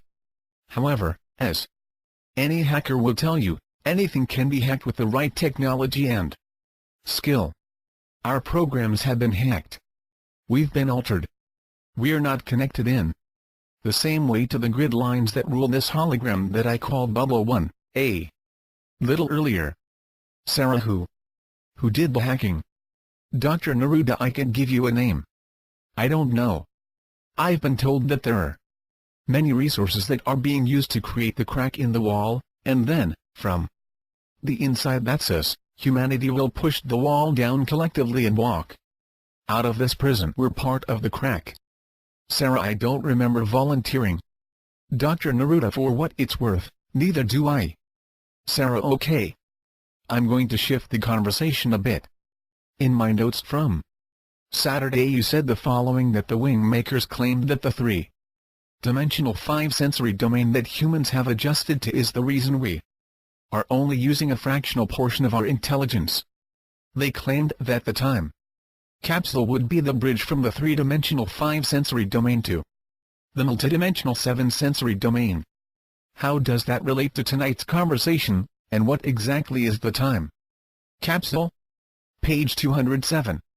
Dr. Neruda, the time capsule is the content of the WingMakers project. It's called a time capsule because it's a designed intervention to shift time. It's called a capsule because it is a delivery system of information that is designed to assist people to unlock from their grid lines their pre-programmed life path, where they were essentially a human robot marching through their life path as they were programmed to do. Until the WingMakers disclose this aspect of their intervention. Sarah's note: the fifth interview of Dr. Jamison Neruda, they can't disclose the real meaning behind their words. Again, they cloak their words in the accepted standards of this world's rules relative to the New Age, New World Order, spirituality, religion, philosophy, etc. This gave them an accepted anonymity. After all, it was all presented as a myth. There's nothing in a myth that could cause Anu to censor or strike back. They tested the explicitness of the language, and decided to place some of the activational elements in other formats like art, poetry and music. In other words, when they couldn't state something explicitly, because of retaliatory concerns, they would encode it into the art. Sarah, but you've asked me to hold it back this interview. What if it never gets released? Dr. Neruda, then it wasn't necessary. Sarah, but then that would make the rest of the materials less than true, wouldn't it? Dr. Neruda, I would say it would make them less direct or explicit, but to your point, yes, I would agree that their truth is diminished without the framework of this disclosure. Sarah, who are these materials for? I mean, I can tell you right now that when you were describing the first 4 interviews, I could count on one hand how many people I know who would listen to this perspective with an open mind. Most of my friends and family. I wouldn't even mention it. But with this interview, I don't think anyone I know would be open to it. I can't think of one, to be honest. Dr. Neruda, I understand. The number of people who show up to look through the crack in the wall will be very small. In terms of the whole population, a tiny fraction. But the real definition of the grand portal is that enough people will look through the crack and recognize there is much more to reality's existence, and they will work collectively to push down the wall. When the wall falls, that will be when the infinite beings inside step out and operate the human instrument, not as a separate thing, not as a vessel or something they wear as a uniform, but they will operate inside the human body free of the interface and functional implants. Sarah, you mean they won't ascend into bubble number 2 or 3? Dr. Neruda, they will stay right here Earth. But they will stay here, in the body, as infinite beings, not enslaved shells of themselves. Sarah, you said there were other beings involved in this intervention. Can you disclose them? Page 208. Dr. Neruda, I'd prefer not to say anything other than to mention that it will be disclosed soon. This whole enslavement of humanity is like the 6 blind men touching the elephant. Many people are feeling parts of the elephant and describing the part they are touching, but with blindfolds on, it is very hard to describe the whole deception. Sarah, are these blind men humans? Dr. Neruda, yes, of course. They see parts of this enslavement and they know something is happening. Something isn't right. You could have godlike beings walking around the earth coincident with murder, rape, child abuse and war, and they don't feel this separation and deception. Something is terribly wrong. Why are we letting this happen? According to the WingMakers, there are people who are incarnated now who would be the equivalent of outliers. Are you familiar with this term? Sarah, no. Dr. Neruda, the term is typically used in statistics. Think of it like an anomaly. A person has what is called a transient malfunction to their interface, but in this malfunction, they are able to see through the crack. It might only last a second or two, but they glimpse what is behind the walls. And again, I'm not talking about the astral plane. That's just a more rarefied plane of the hologram of deception. People with these transient malfunctions often end up being diagnosed autistic, or in extreme cases, are considered schizophrenic, but because the malfunction is transient, they slowly merge back into the human hologram and lack the contextual meaning of what they saw anyway. They learn to forget. The program draws them back in. But before they forget, before they return to normal beliefs, before they are drugged or quarantined, they share their experience to the unconscious mind. And this begins to express itself through culture. It'll come out in movies, books, theater, art, poetry, and many of these expressions will help to feed the unconscious mind and open it up to the possibility that the scale of our prison encompasses even the light, even science, even angels, even God. Sarah, do we wear a target on ourselves when this gets released? I mean, will Anu decide to take us down if this goes out? Dr. Neruda, believe me, I probed on that issue. There's risk involved. How much, I don't know. The WingMakers explain that the creators of this plan have resigned themselves to the intervention, but that their equivalents here on Earth are not as excited by those prospects. It'll work its way out, but it'll take some time. Sarah, what happens between now and the grand portal? When the wall gets pushed down? Page 209. Dr. Neruda, all I can tell you is that the tide of power will continue to consolidate. The money system will continue to spiral away from the many into the hands of the few. This was part of the original programming, Sarah, relating to the return of Anu? Dr. Neruda, yes. Anu would step in and solve the world's problems and be anointed. Anu would use the centralization of the money system to integrate technology into biologic systems so they would be able to have infinite existence in Bubble One Earth. That way, Anu reasoned, he could be God in this world forever. But as I said, this plan was not perfect in the sense of its infinitude. Anu underestimated the beings in Bubble 3 and beyond. Sarah, has it ever been tried before? Dr. Neruda, what? Sarah, this crack in the wall, and then pushing the wall down? Dr. Neruda, no. Not in our world. This is the first coordinated effort to liberate humanity. Sarah, but what about Jesus or Buddha? Dr. Neruda, according to the WingMakers, each of the avatars 9 who came to this planet did so as invited guests. Humans were explained as lost beings. It's literally how we are defined in the planes of existence outside our planet. Remember what I had said about the higher dimensional beings that would visit Earth and become manifested? Sarah, yes, Dr. Neruda, that was how many of these avatars came to Earth. They did not go through the birth process, they literally manifested in the Earth plane with their dimensional consciousness intact. They did not want to be born into this world and inhabit a human body, because they knew they would sleep and forget.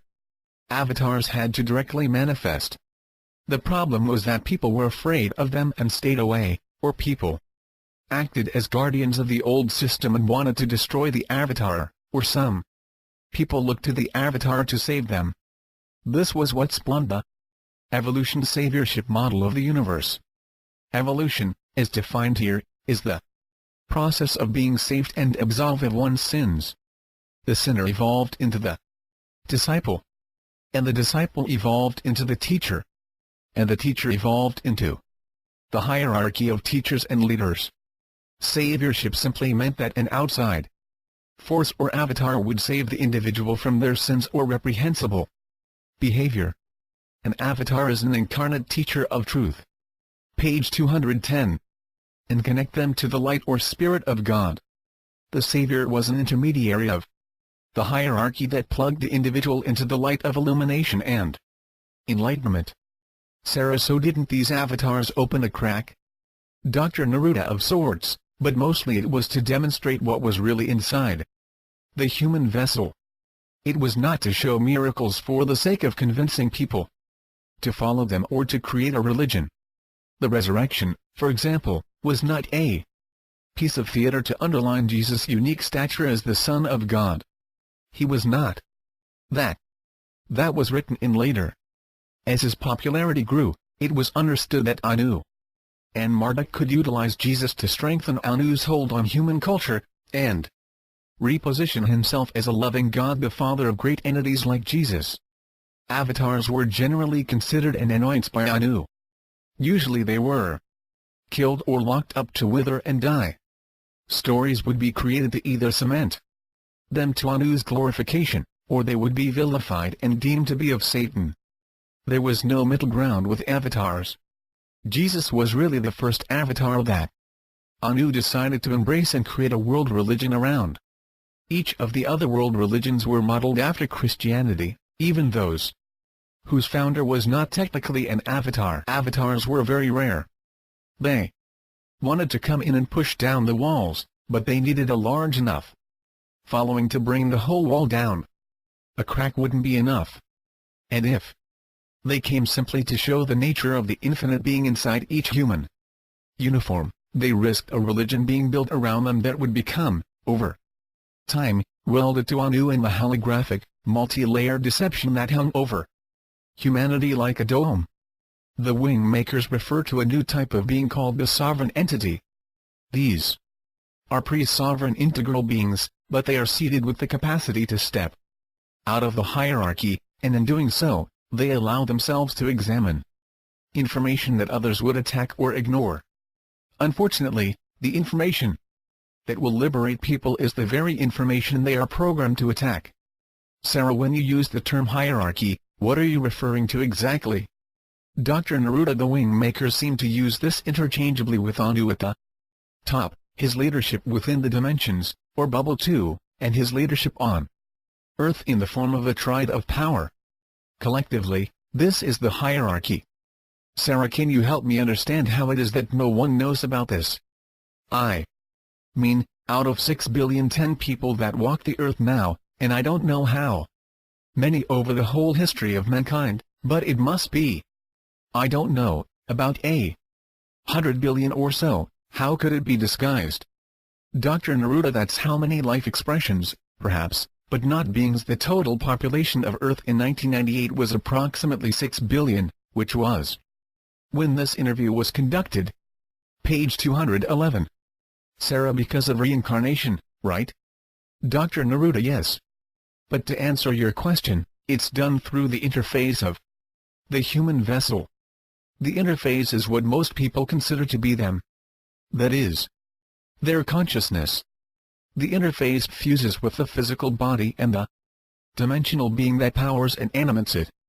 There's an old saying that the last thing a fish notices is water. It's an apt expression of our circumstance, too. Humans have been living in this consciousness of a human body ever since they were first created. It is all they have ever known, and because of the sophistication of the technology that underlies this entire deception, we are thrown distraction after distraction to never, ever consider the possibility that everything is a part of an illusion. Everything. While it seems impossible that 100 billion lives have existed and not one has peered through the crack, it would be like going to the deep sea where the bioluminescent fish live, and explaining to them that a world exists of light and warmth. Maybe one or two would venture from the depths if they were told of this world, and they would return and report that they had experienced this strange, mysterious world. But never would they imagine that a whole world of land and air existed above that, where beings of entirely different natures walked. on dry dirt and breathed air and looked at stars a billion light-years away. Humans are a lot like those bioluminescent fish. Sarah: okay, I understand the analogy, but no one? Dr. Neruda: momentary glimpses through cracks. That's all. The avatars that manifested here have operated the closest to our true nature on this planet, but those who have gone through the birth process and have human DNA, they are locked into their interface or they are quickly removed. Sarah: Tuesday you talked at length about Lucifer and his creation of the animus. Where's that factor into this? This story? Dr. Neruda: until last night I didn't know if this interview would even take place. I knew you wanted to speak in depth about the Grand Portal, but I wasn't sure at what level I would be allowed to disclose it. This is very guarded information. It's both a break-in and a break-out. The break-in is difficult to engineer amid the misinformation and deception that occurs on this planet relative to humans. Lucifer and the fallen angels was a nod to the fallen humans who were booted out of Eden. It is the same story with the same purpose: place fear of rebellion in the consciousness systems of humans. Make it strong and potent in the unconscious mind, and make sure that Lucifer, Satan and the devil mirror the Trinity of God the Father, Son and the Holy Ghost. Anu realized that the best way to make his human creation lean his way was to make the path to his kingdom appear virtuous and morally acceptable. And how do you do that? You have evil embodied in demons that are bent on enslaving humans and preventing them from following the virtuous path. Page 212. It created a perfect polarity of human beings progressing to the kingdom of God, while demons seduced and ensnared them. Angels and ascended masters were guides to show the way to the waiting kingdom. Eastern traditions used demigods, hierarchies of masters, meditation, but it was based on the very same polarity, which at its most basic level was light is good, and darkness is evil. So with that said, let me return to your question about Lucifer and the animus. The story of Lucifer is like a prop on a stage. With Lucifer in play, the stage is more dangerous. You can place blame. You can deflect blame and responsibility from the morally righteous and God-fearing humans. You can infer that your enemies are enslaved by demons that do the bidding of Lucifer or Satan. This creates conflicts that lead to wars. This creates histories of conflict which sow generation after generation of people who are living their forefathers' conflict. Amid all of this, God grows in stature and importance. Everyone wants to claim that God is on their side. Lucifer was a catalyst to enlarge the importance of Anu, to make humans dependent on him even though they never saw him, heard him, tasted him, smelled him or touched him. He was in the universal field vis-a-vis the unconscious mind. It was programmed this way, and religious culture only made it feel more real. The animus were the human 3.0 in the trajectory envisioned by Anu to support his infinite supremacy over humanity. His goal was to synthesize humanity with technology. The animus were us in a potential future. There are government organizations, corporate entities and research institutions that share the same goal even as we speak.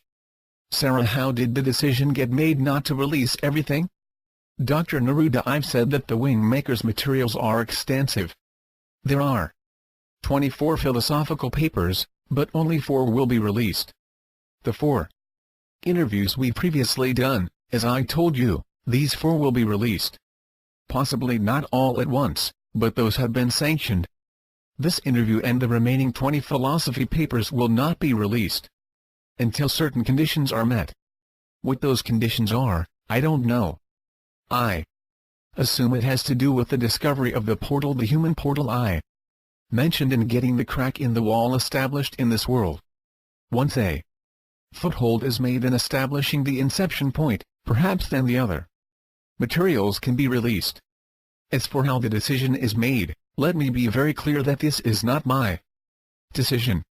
It is determined by the WingMakers. An intervention from time travelers is a very sensitive operation. Many variables need to be weighed and considered. Sarah, forgive my blunt question here, but how do you know that the WingMakers aren't part of this whole deception? Page 213. Dr. Neruda, at some point you have to trust your feelings and intuition. Otherwise everything is just a purposeless mental exercise. I can't say that I'm 100% confident. As a scientist, I'm disbelieving by nature, but everything I've read and studied is consistent to their stated goal, which is to establish a new inception point for human beings in this specific time. Their first disclosure is a cloaked message of hope, an energetic rewiring of the spiritual philosophies of this planet away from masters, organizations, hierarchies and belief. It is more focused on becoming a spiritual activist or practitioner of behavioral intelligence. It is about activating pre-sovereign integrals who are able to understand the evolutionary scope of the human being and help it to veer in the direction of the sovereign integral. The next or second disclosure will be the activation of the human portal. I don't know yet how this will unfold, only that it will happen relatively soon. The third disclosure will be the fifth interview and possibly other material. When the fifth interview is released, it signals that the inception point has already been made. According to the WingMakers, this means that the grand portal will occur on this planet. Once the new inception point is anchored, it will unfold to plan. I have made the decision that if the second disclosure occurs, I will commit to this plan 100%. Until then I have told the WingMakers that I am with them and will conduct my actions according to their insights and guidance, but I will always have doubt in my mind until I see that the second disclosure occurs. Sarah, what if no one believes this, Dr. Neruda? What if you release this fifth interview sometime in the future and no one can relate to it or, as you suggested, they attack it? What then? Is the human portal sufficient to make this whole thing happen? Dr. Neruda, yes. That's what I have been told. Once the inception point is anchored, it will all unfold to plan. Sarah, so no one needs to believe this. It'll just happen? That doesn't sound right. Dr. Neruda, this information will remain in the underground, but science, according to the WingMakers, will be the force to actually prove out this information. Sarah, how? Dr. Neruda, science will find the walls. They won't expose the crack or necessarily assist in the demolition, but they will expose the walls. Sarah, but you said that LERM was discovered by the ACIO, and they thought of it as God or universal intelligence or whatever it was. Dr. Neruda, yes. I am not saying that science will define the hologram of deception as an insidious ruse perpetrated on humanity to enslave infinite beings, to operate as finite, fear-based diminishments of themselves. That's not my point. But those sovereign entities that page 214 stand around the crack in the wall will need help from legitimate sources that validate the possibility of the hologram. I don't expect science to label the hologram good or bad, or imbue it with philosophical issues like deception, polarity, separation, etc. The WingMakers have explained that around the time that the human portal is activated, a scientist of great stature will emerge with a theory that will support the inception point. It is all being facilitated by their hacking into the program of these and other individuals. Sarah, do you know the name of this scientist? Dr. Neruda, no. Sarah, do you think it's you? Dr. Neruda, no. I have no stature. No one has ever heard of me. The WingMakers were speaking of someone who held a high degree of credibility in the scientific community. Sarah, I still don't see how it will happen. I mean the wall coming down. If things are as screwed up as you say, people will follow their programming. They'll have too much fear to release everything they've learned to be real and true. I just don't think people can make such a radical shift. Dr. Neruda, I agree. They can't, not in the face of the status quo. But the status quo is part of the wall that will be taken down. You can't paper over this. You can wave a magic wand and pretend it doesn't exist. The wars between races, religions, classes, geographies, relationships of every scope, these cannot be pardoned by a savior or ET race. They have consequences, and these have to be dealt with. The status quo, the old normalcy, the comfortable distortion will be removed, because you cannot build a heaven on earth as simply as plopping a new reality layer on top of the status quo. It would be like adding the Grand Canyon on top of a skyscraper. The skyscraper can't support it. Sarah, the amount of change that's coming sounds overwhelming. Dr. Neruda, if there's one thing I've learned in this interaction with the WingMakers, there is a programming track, and then there is a super consciousness track. The latter is involved with how quantum reality membranes intersect and can create chain reactions that ripple across every dimension.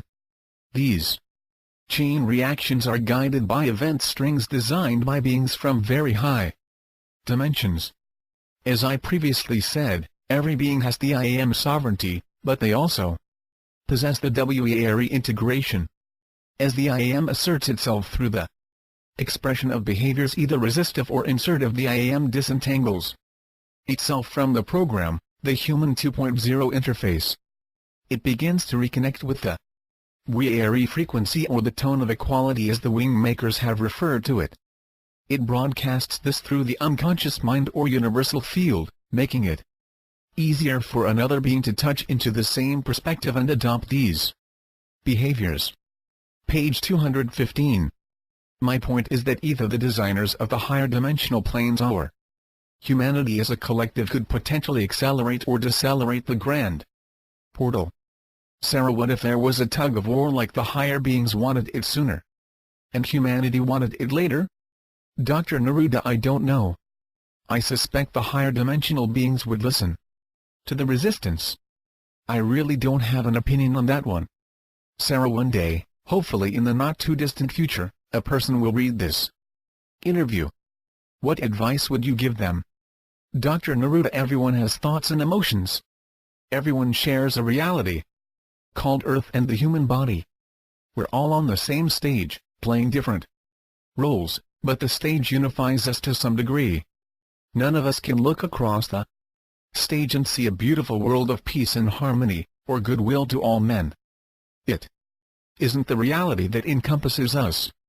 The question is, how do we move closer to a reality that supports our most innate truth, that I am we are? How do we create a stage and write a play that supports our transformation into the sovereign integral that is in fact what we each are? Has religion shown the way? Has spirituality? How about science? How about our education system? Government? My point is that nothing that is currently in play is uniting us in equality and oneness. If you look at everything in your world after you read this interview, you will see that our world is designed for a very specific function, and this function is to feel separation. It can be as obvious as the color of skin, gender, and different cultures, to the subtler distinctions between religions and spirituality, but the design is fractal and it infuses everything in this world in this common unity I have called separation.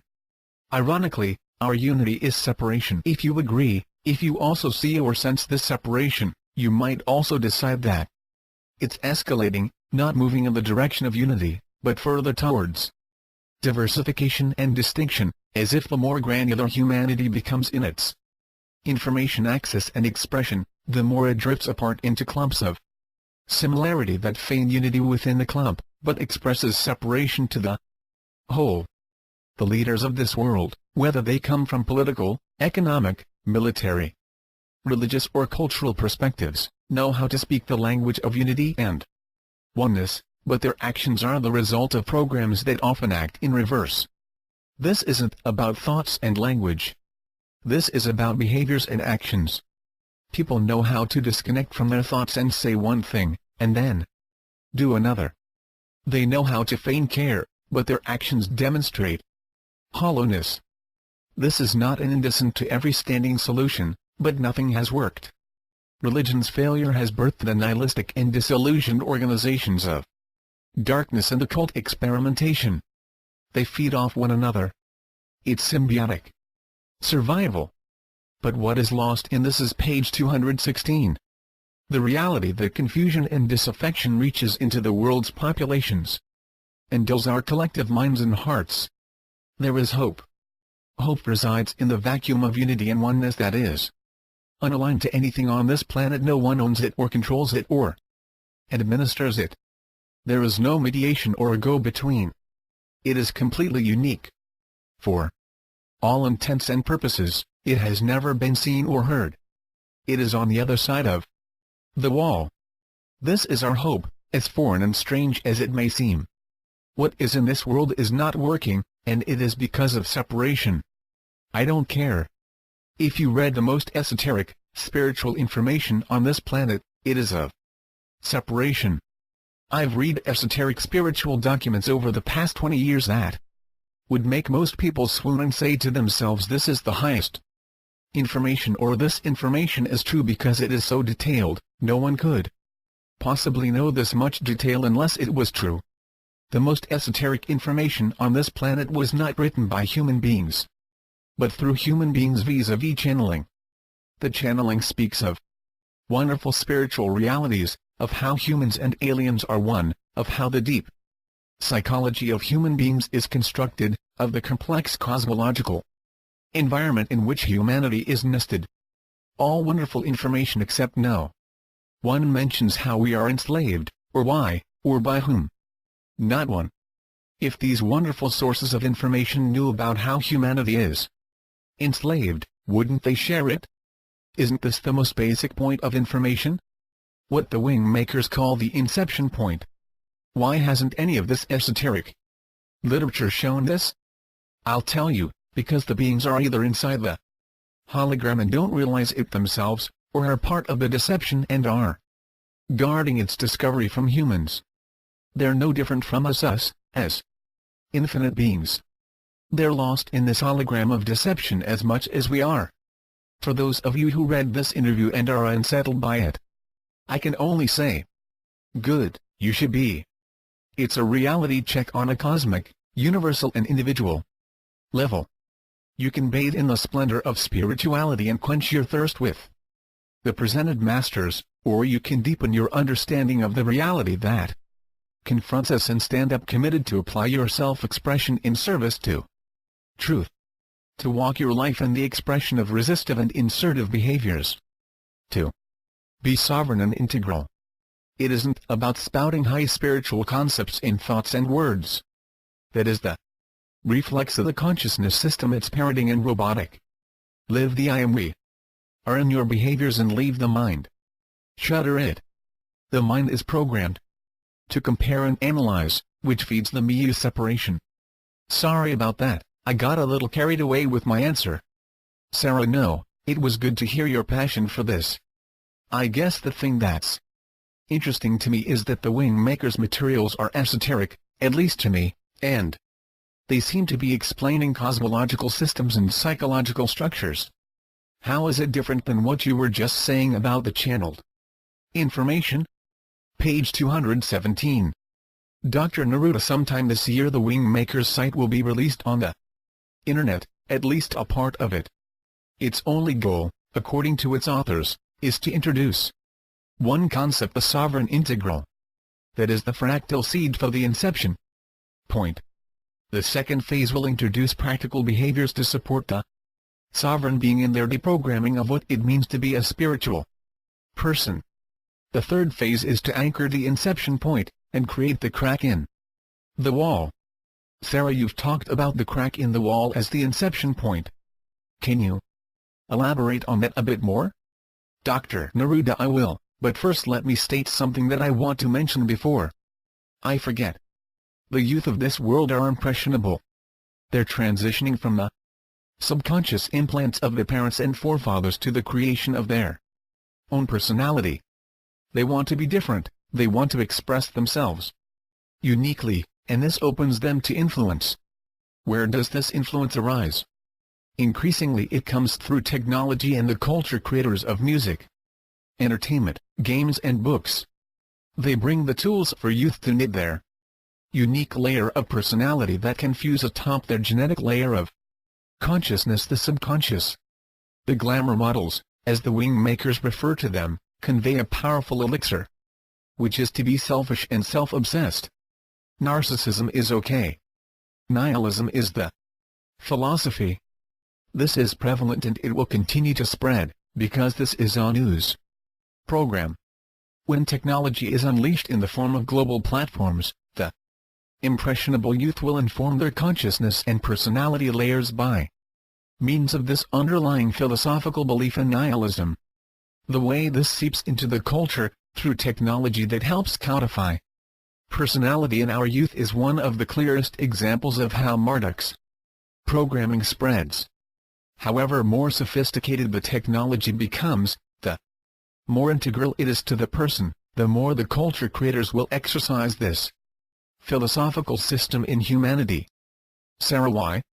Dr. Neruda, because nihilism is the belief in nothing, and if kids build their personality and belief system from these ingredients, they will be more obedient to their internal programs. Sarah, why? Dr. Neruda, if you don't really believe in the higher reality of our world, you are more inclined to relinquish your sovereignty or the I am consciousness. The phrase "selling my soul to the devil" is simply code for I surrender to the will of Anu and desire to let him take my life for his purpose. The unstated objective of that renouncing of the I am is that Anu will give me something in return for my sacrifice. But the only thing that is returned is slavery to the system. You walk your life according to your program, and the program ensures you are a puppet whether you are rich or poor. Page 218. Sarah, I'm glad you mentioned children. Do you see them getting this? And if so, at what age? Dr. Neruda, if you mean will children understand the information that I have shared tonight, yes, of course. In many ways, they'll get it better than their adults counterparts whose human 2.0 interface is more welded or infused into the human uniform. But the WingMakers have written the material so that they will be understood by the prepared, and age is not the key factor. It is the preparation. Sarah, like what? I mean, what constitutes preparation? Dr. Neruda, preparation is willingness to change. It is a lack of fear to embrace a completely new paradigm, and just as much, to release the old. If a person is poorly prepared for this information, they defend what this information tears down, which is nearly everything. They are not prepared to step into the vacuum of change that this information brings into their life. Sarah, but why? Dr. Neruda, it requires a lot of responsibility to accept this information. This information is unsettling because you are on your own. We are on our own. There is no savior or army of angels or ETs who are going to collect the good and bring them to their heavenly home. This also requires work. It is behavioral adjustments. It is impeccability. It is authenticity. It is attentiveness. It is caring. It is not a party. It is not surface cosmetics. This is a sober journey into self-realization, no matter how that realization appears. It is a commit to that premise. You don't say to yourself, I'll walk that path, but only if I get to go to heaven and rest in paradise with beautiful souls all around me. That's not this path. For those who want that path, they can subscribe to the religion or cult of their choice and find those kinds of promises aplenty. This information is for those interested in breaking through to their true self, and in doing so, not to rest and relax or party and enjoy, but to serve truth through their behaviors until everyone crosses into that reality of oneness and equality from which we came. Sarah, you were talking about the insertive behaviors a little earlier. I wrote some of them down, but I didn't hear the word love. Did I miss it, or is it missing for a reason? Dr. Neruda, love is not used frequently in the WingMakers materials in general. I think in part that's because the word carries so much baggage in this world. It has a kind of sentimental, codependent energy in terms of relationships, and then in culture it's used so casually, almost like a catch-all phrase that people use to greet one another like how are you? Love is the unification force. It is only that, and yet, in many ways, that is everything. From the WingMakers' perspective, it is a very important word. Concept, even though they use it sparingly. The 6 heart virtues I mentioned are considered the different ways in which love manifests in our behaviors. To this extent, love is expressed in these virtuous behaviors like page 219. Gratitude, compassion, forgiveness and humility. In that context, the 6 heart virtues, collectively, are the expression of love in the human dimension. Sarah, what about joy? It also seems to be missing. Dr. Neruda, I know this information seems very sobering and unsettling. Because I defected from the ACIO, I have 2 forces that would like me to fail. This pressure has weighed on me. It had activated a degree of paranoia within me that I didn't know was possible. For this reason, joy, at least as it pertains to me, has not yet been a part of my personal experience. I'm sure everyone will receive these materials differently, especially the information in this, the 5th, interview.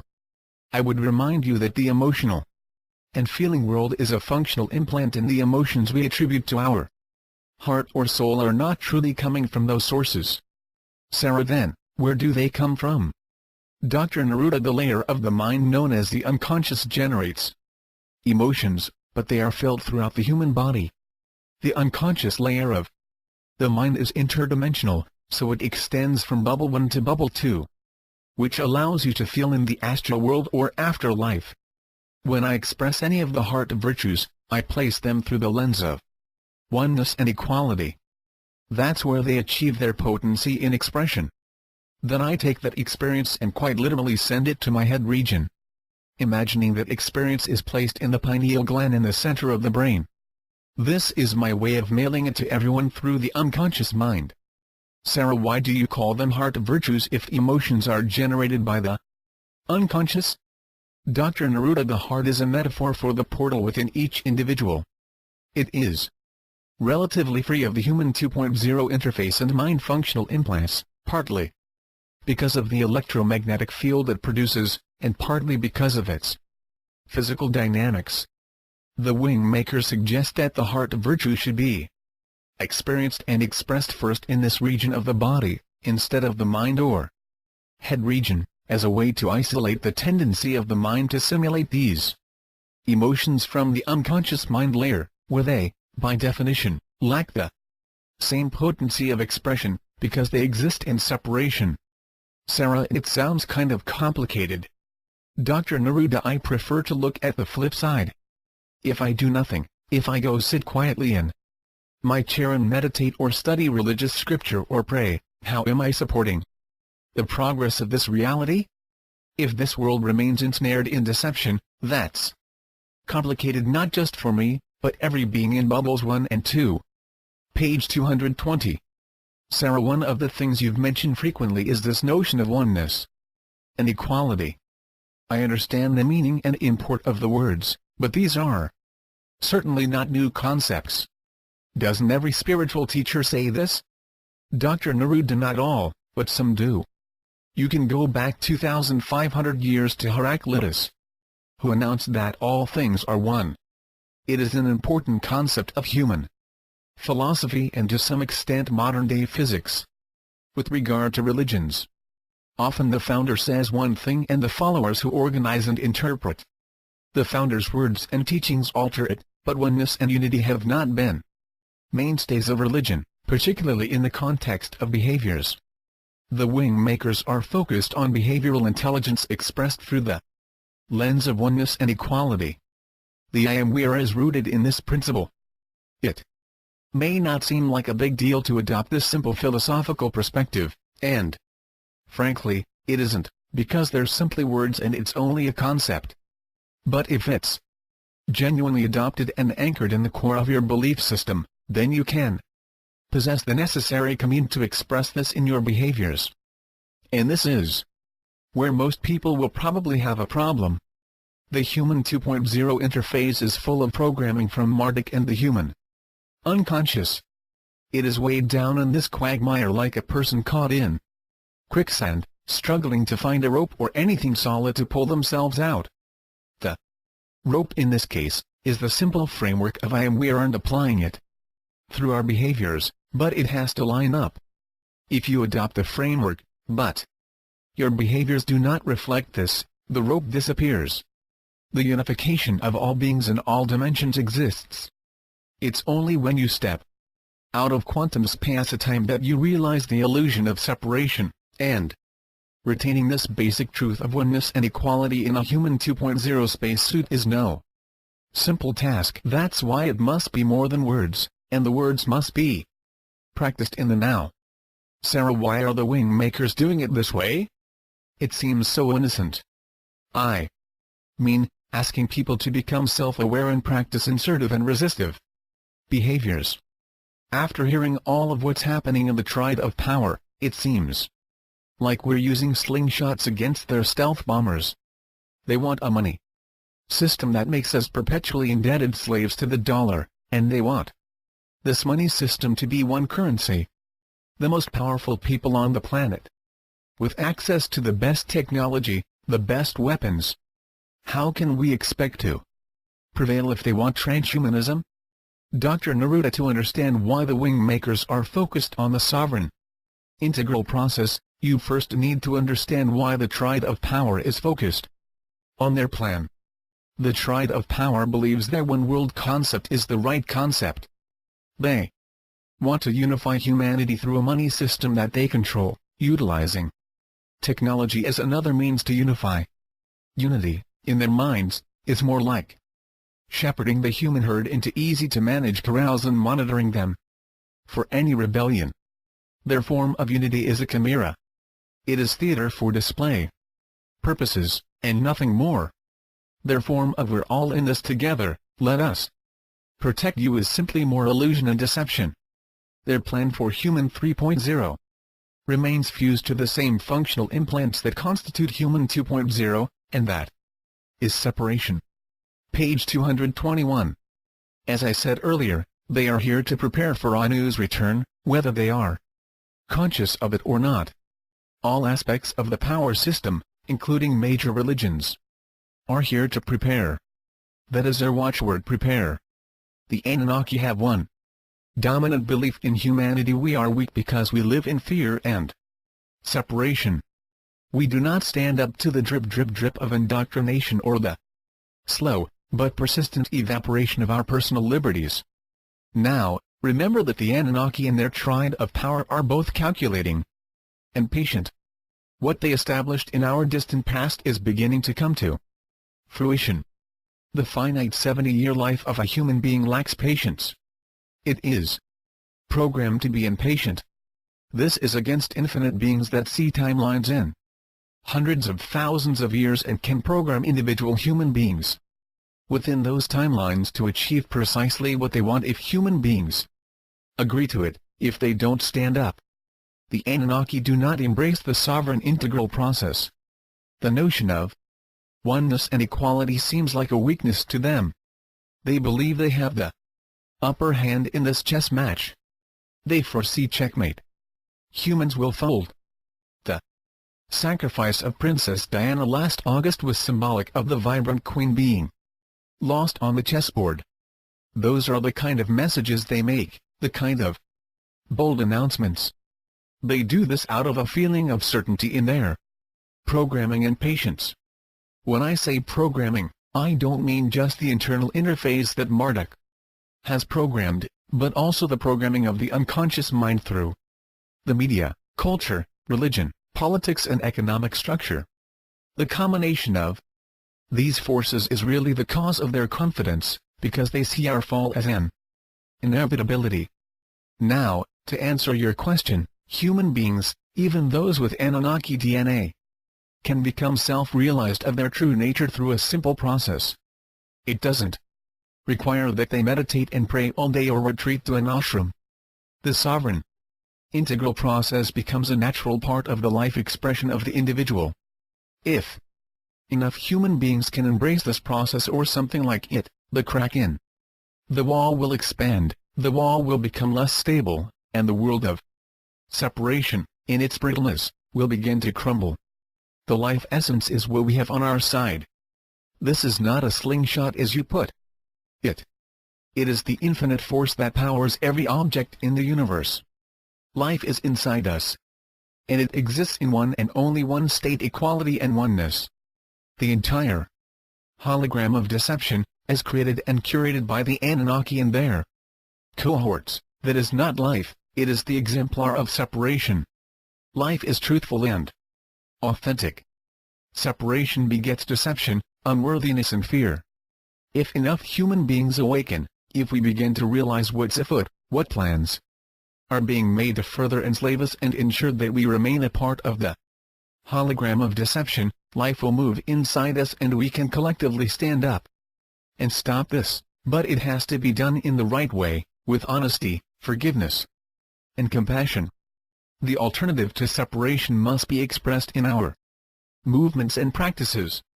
We have to model these behaviors as a collective entity. That is the definition of the Grand Portal. Sarah, you've talked a lot about separation.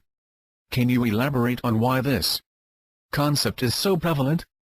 Page 222.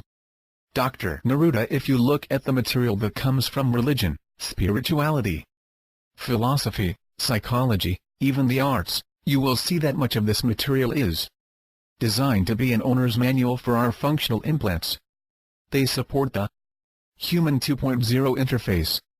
They instruct us on the methods and attitudes to activate these systems inside us. I've previously mentioned the three layers of the consciousness interface: the conscious mind, the subconscious and the unconscious. The unconscious is where we mostly operate in terms of our behaviors and perceptions.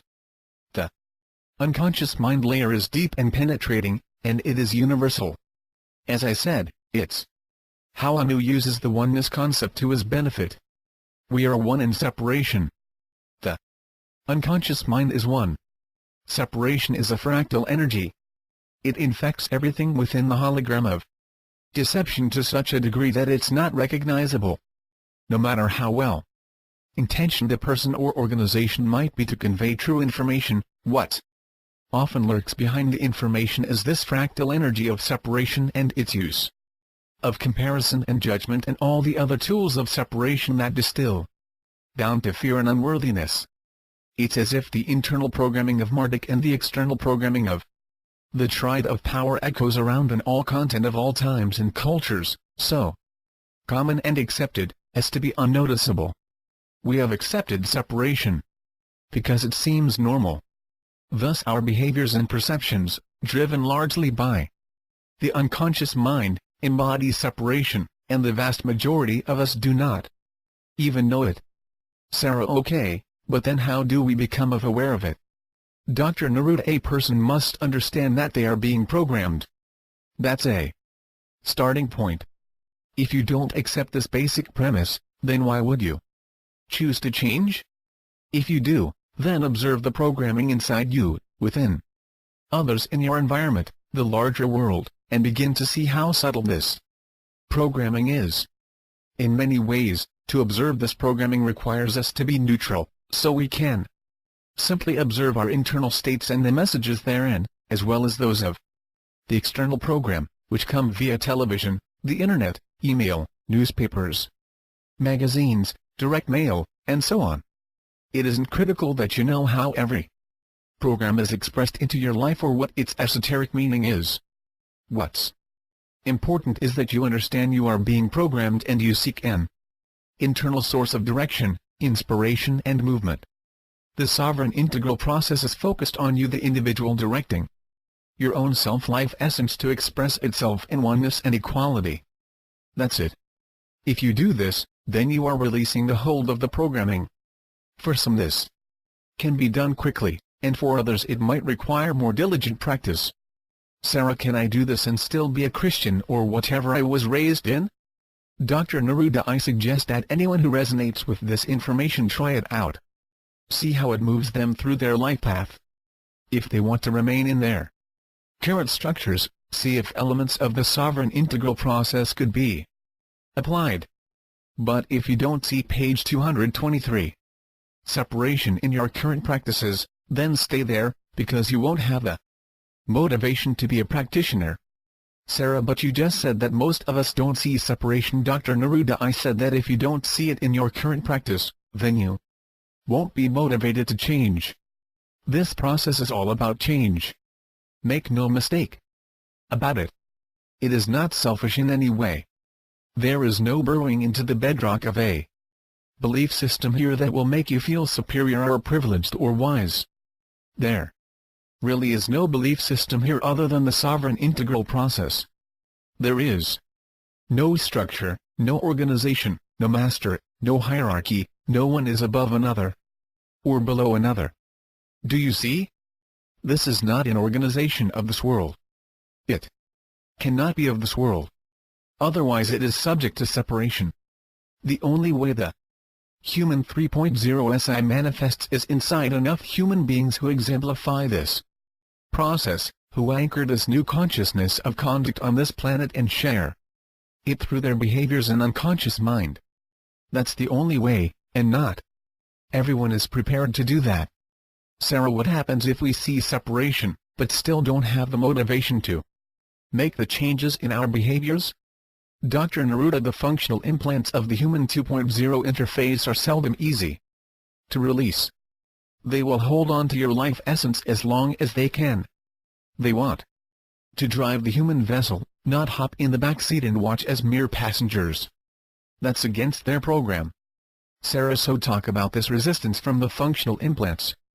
How does it manifest? Dr. Neruda, I'm sure it's an individual thing. I don't pretend to know how it is for anyone else. I can tell you from personal experience that I initially dived head first into this process and rearranged my life. I thought I was doing a good job. And then a week or two later, I found myself back to square one, exactly where I'd started. It felt like amnesia. It was as if I had forgotten I was even doing a new practice. Admittedly, in my case, I had a lot of distractions in my life, but everyone can probably say the same thing. So I think this tendency to return to the habits of the consciousness system inside our 2.0 interface is the main way that resistance is expressed. Change of this scope is not an easy proposition. The Human 2.0 mind doesn't like the back seat. Sarah, so what did you do to return to the sovereign integral process? Dr. Neruda, well, for me, I needed to direct the techniques inward. Sarah, explain what you mean. Dr. Neruda, I was directing the heart virtues outward to others, but I wasn't turning them inward to myself. It dawned on me that the inward was probably the most important place to start. Page 224. Sarah, how did you do that? Dr. Neruda, it takes great alertness to live and express in the now. Human beings have the tendency to live in our past memories or future concerns. This was what I was doing, and it took me from the now. And the now is where our life essence expresses. It isn't in the past or future, only the consciousness framework pivots between past and future, so if you find yourself in there, you know you are not in your essence. When I realized this, I read from the WingMakers philosophy that breath was the magnet of nowness. It was the element that brought the human being into nowness by being aware of their breathing. I also learned that there were different kinds of breathing that enabled this sense of nowness to penetrate more vividly into the hologram of deception. The point is that simply being aware of my breath helped, as the WingMakers put it, to center me in stillness. This, by the way, doesn't mean that you're in a quiet room. You can be in a meeting at work, and center yourself in stillness through your breath. But by being in this internal centeredness, I was in a better position to feel my own sense of expression, and that's what was missing in my initial efforts to integrate this process. I didn't have a good starting point for my practice of the heart virtues, and I was directing them outward to other people or events, and not myself first. Once I made that adjustment, it helped me to identify my essence and distinguish it from my mind system. Life essence is authentic in oneness and equality and exclusively moves in nowness. The consciousness framework pivots between the past, present and future and operates in separation. If you express the heart virtues from the consciousness framework, especially outwardly, they won't have the same potency or effect.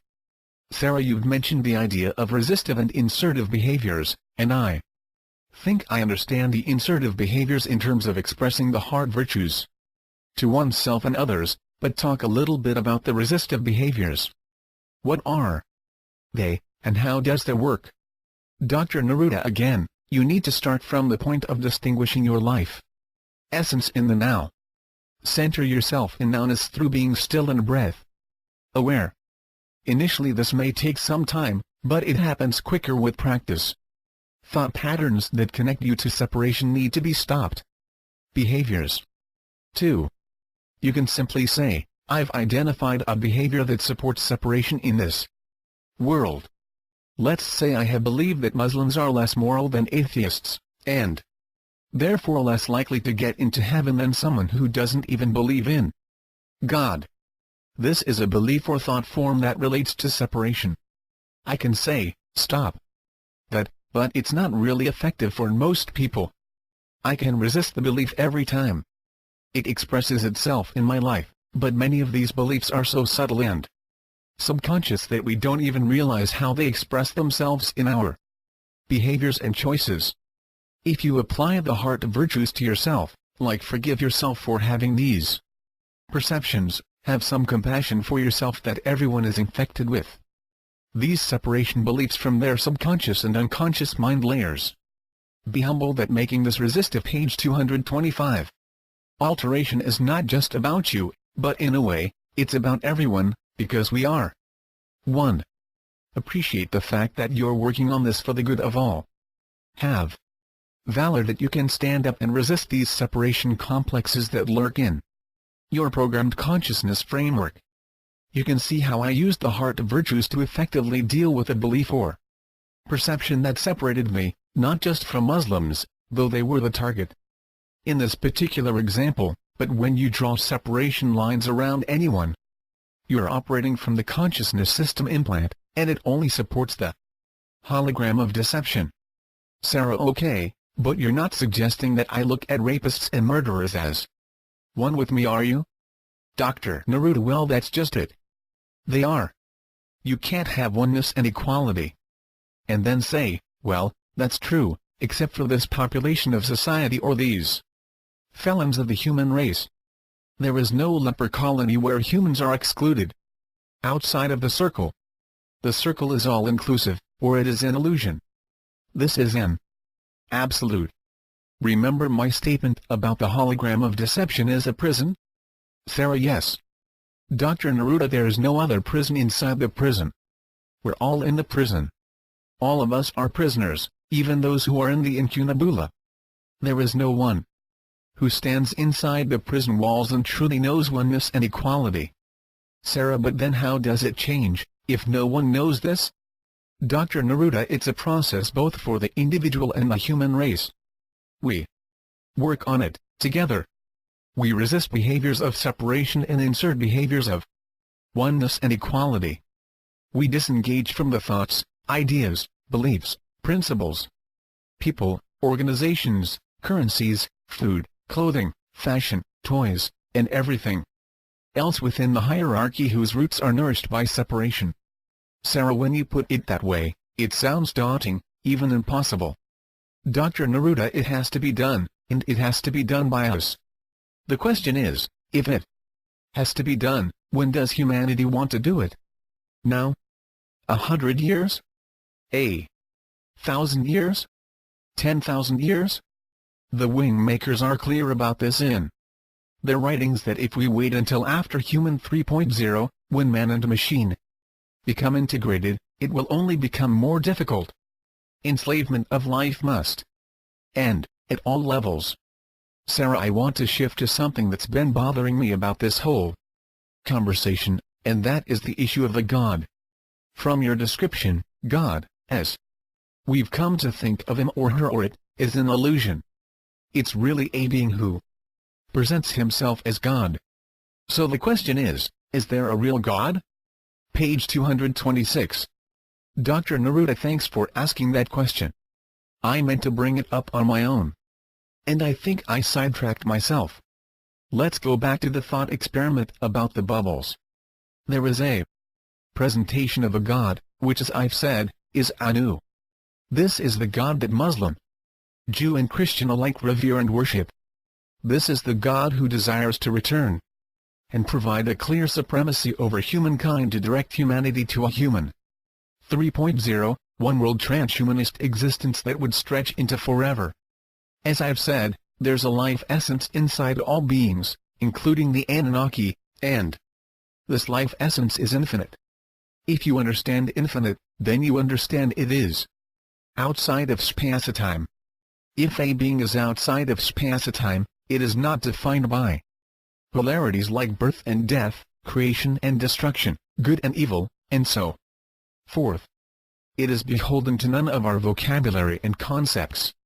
Thus, when the WingMakers decided it was time for this information to become available on Earth, it was offered, in terms of its text, as a bridge. In other words, it was decelerated to our language construct Sarah and other forms of media, too, like the music and art. Dr. Neruda, yes, but in a different application.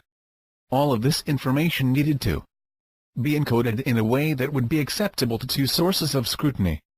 One was Anu and his hierarchy, the other, the individual. Which is why the material in this interview will only be released when certain conditions are met, and the WingMakers are reasonably satisfied that the information will not be taken down by the hierarchy or dismissed as a fairy tale by the individuals they are trying to reach. Now, when this deceleration occurred, they elected to release the information in phases. Phase 1 would be encoded in a way that would allow people to understand the world outside of the hologram of deception, but in a framework that's somewhat familiar, that's resonant with the evolving beliefs on the planet.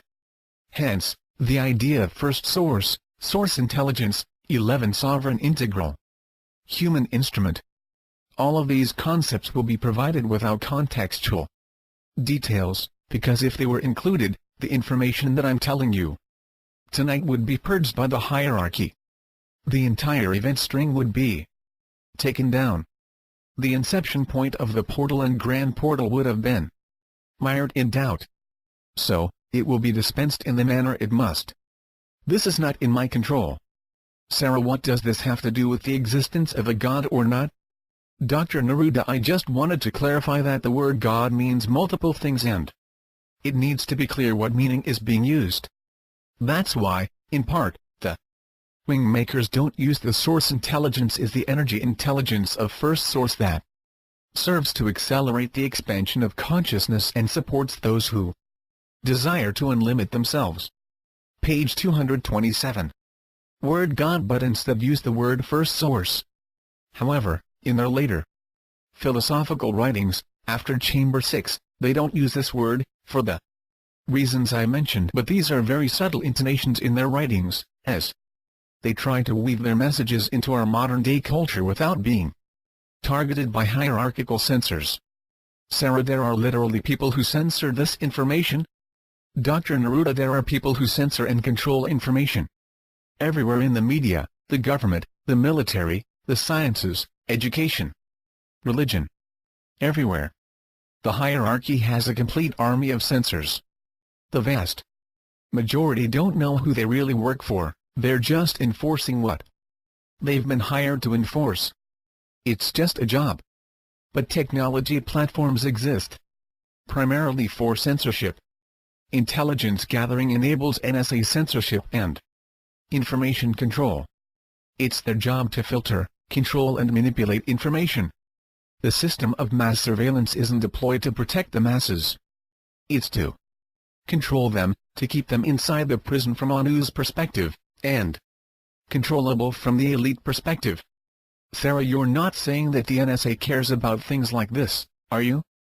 Dr. Neruda, not in the sense of how God is defined, but it's through their surveillance platforms that those in the hierarchy are alerted to information that details critical aspects of their hologram of deception.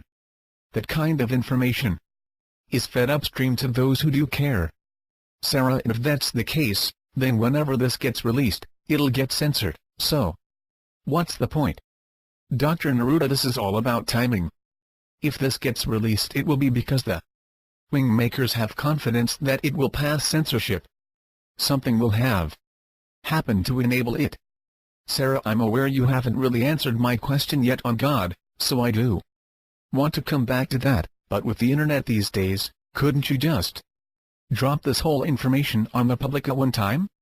It'd go out to a few thousand people and then they could put it out on other sites and it would just grow in geometrical progression. How could they hold it back or censor it? Dr. Neruda, it would be modified. It's a complete set of information. Once it got out in that format, some would claim their version is the original and others would claim that their version was the original, and they might be as different as black and white in some areas. It only creates confusion, and once there's confusion, it's impossible to bring clarity. In intelligence circles this is called reputation destruction. Think of it like this. You have a set of information that is targeted to specific beings that live everywhere on the planet. You wait until there is a communication system that can get to each of these beings. You have to make sure that the information is as pure as it can be, but still get past the censors, so you encode it and release it in phases. Page 228. The first phase is released as a real event, to test the waters of reaction. The second phase is released with new content and modifications, emphasizing that it's a mythology. This is to reassure the censors. The third phase will get more involved in practices and behaviors, but without full context. The fourth phase will probably be the human portal. The fifth phase will probably be this interview.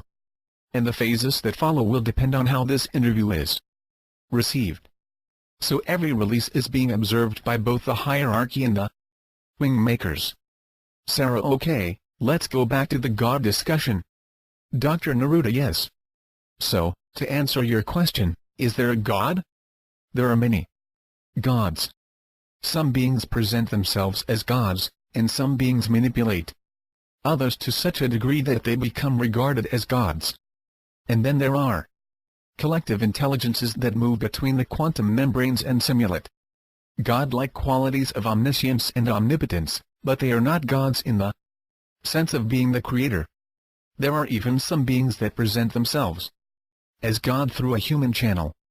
The view of the WingMakers is that the oldest civilizations in the universe believe there is a creator, but that this creator, known in the WingMakers philosophy as first source, is so fundamental that it is the fractal essence of all life in all variations. It is the quantum zygote of life at the most foundational level. It is not truly knowable as we think of knowledge. It is experiential, through sound that evokes this tone of equality spoken of in the WingMakers philosophy. It's not apprehended through the mind, which makes it hard to describe or convey.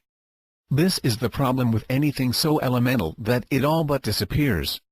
How do you convey it in such a way that it can hold a human being's attention? Sarah, so there's a God, but it's unapproachable, is that basically it?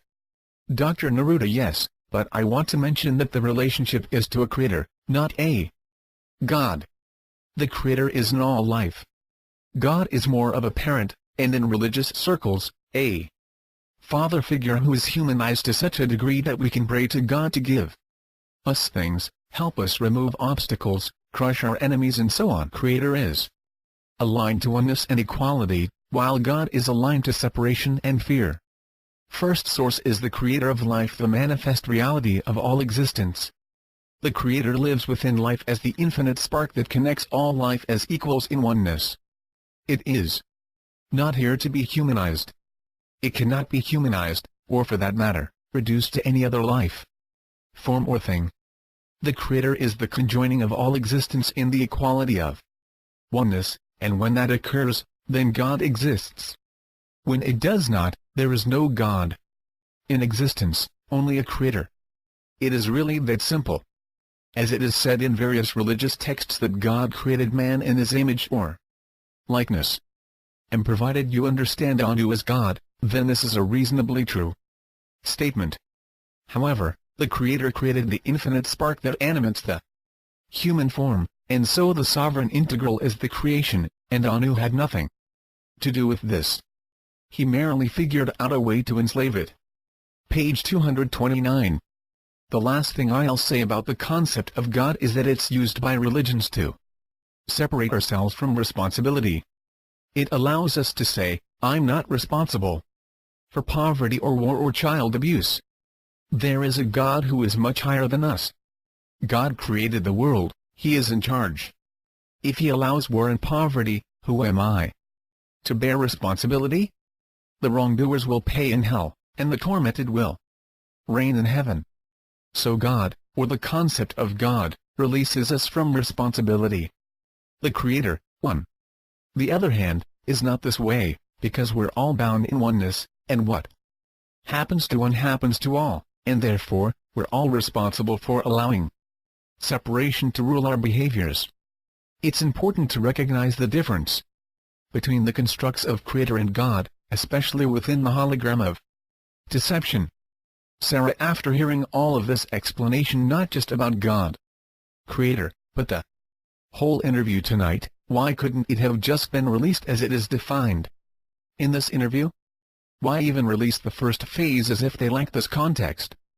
Dr. Neruda, I've tried to answer this already, let me put it this way, but understand that this is speculation, so take it as such. There's no assurance that this will get released or stay released. That's one reason. There may be other individuals that need the earlier phase information, because it bridges their current beliefs better than the later phase information. That's another reason. Remember, this is as much about redefining the unconscious mind as it is anything else. The unconscious mind is the back door that the Anunnaki left open in their designs. That's where the hacking vector can come in, and that's how the WingMakers information was brought in. Sarah, what do you mean by hacking vector? Dr. Neruda, the WingMakers are hacking the program of our consciousness framework as designed by the Anunnaki, programmed internally in the DNA and functional implants by Marduk, and programmed externally by the hierarchy, aka the Illuminati, globalists, New World Order elite, Bilderberg Group, etc. The WingMakers must come into these programs from vectors that are less protected or defended by sensors, and have the potential for quick spread. Bear in mind that while the functional implants of the human 2.0 interface are programmable, should they become hacked or altered, they can be upgraded or patched just like software. So the ideal method to enter the human domain is to enter through a back door, appear harmless, even part of the order, and then quietly see the fractal process that can spread through the unconscious mind layer. That vector is not altering the program from the hardware or software perspective. It utilizes the consciousness framework in the human 2.0 interface without changing its programming. It's like an app riding on top of the operating system. It needs to be invisible until certain conditions are met. Once those conditions are met, it can be released, and once it is spread, it cannot be stopped. Sarah, I'm not familiar with the term app, what does it mean? Page 230. Dr. Neruda, it's a software application that's not part of the OS, but uses the OS or operating system. Sarah, if it isn't changing the consciousness framework, then what's it doing? Dr. Neruda, it allows individuals to initiate their own sovereign integral process, which allows them to release the hold of these systems on their life essence. It's less about modifying or changing the program than it is about releasing the hold that these programs have on the consciousness of the life essence. Sarah, okay, I think I understand. So I want to go back to this process. You said it has two main parts, insertive behaviors and resistive behaviors. You also mentioned something about breath, but I didn't hear you say anything specific about it. Dr. Neruda, yes, the breath is an important way to bring you into self-awareness. It's like a quantum light turning on that illuminates your life essence, that part of you that is not of the human 2.0 interface. You're able to sense and begin to re-experience this infinite being that is you.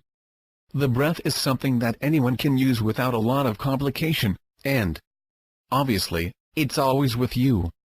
It doesn't require any technology or expertise. It's really just a way to shift attention to the core of yourself. The WingMakers write about quantum breathing or quantum pause. It's a technique from Philosophy 7. Sarah, can you explain it? Dr. Neruda, it's very simple. You breathe in through your nose for about 2-4 seconds or whatever's comfortable for you. Once you've filled your lungs, you pause or hold your breath for the same amount of time you breathed in. While you're in the pause holding your breath, feel it like a suspension of time, and fill that space with the feeling of I am. Sarah, okay, sorry to interrupt, but tell me again, what is the I am feeling? How do you define it? Dr. Neruda, it's the sovereign aspect of consciousness. It's not the personality that defines your human experience, or you typically associate with as yourself. It is the infinite consciousness of you. It is also one. I is one. It is one thing. Infinite life. It is not the mind, nor the heart, nor the body, nor the feelings and emotions of the personality. It is singular in its depth and silence. Sarah, okay, go on. Dr. Neruda, after you hold the breath in your lungs, and anchor it with the I am feeling, you exhale through your mouth, again for the same period of time. And then you pause again, your lungs are empty, and as you pause, you hold the feeling of we are. Then you repeat this cycle until you feel you're done. Sarah, can you explain the WARE feeling, too? Page 231. Dr. Neruda, this is a sense of connection to all. The sense that you are connected and that the I am feeling you held a moment ago is being shared with all. I use the out-breath pause to place any of the heart virtues that I'm working on at the time. For example, I might be working on the virtue of compassion in my personal life, and I can hold that feeling of that out-breath pause and imagine it is being shared with all. Sarah, I think I understand what you're saying, and I don't want you to take this the wrong way, but how can this possibly compete with the globalist agenda of world takeover? Dr. Neruda, it's a fair question. But look at the reality. There are many who protested this enslavement.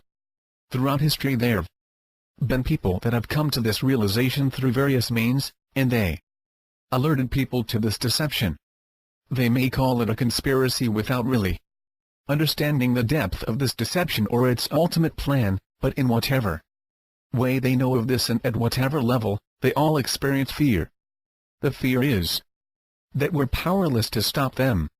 The capstone of the elite have been planning this for more than 11,000 years, before Human 2.0 even existed. The plot was devised.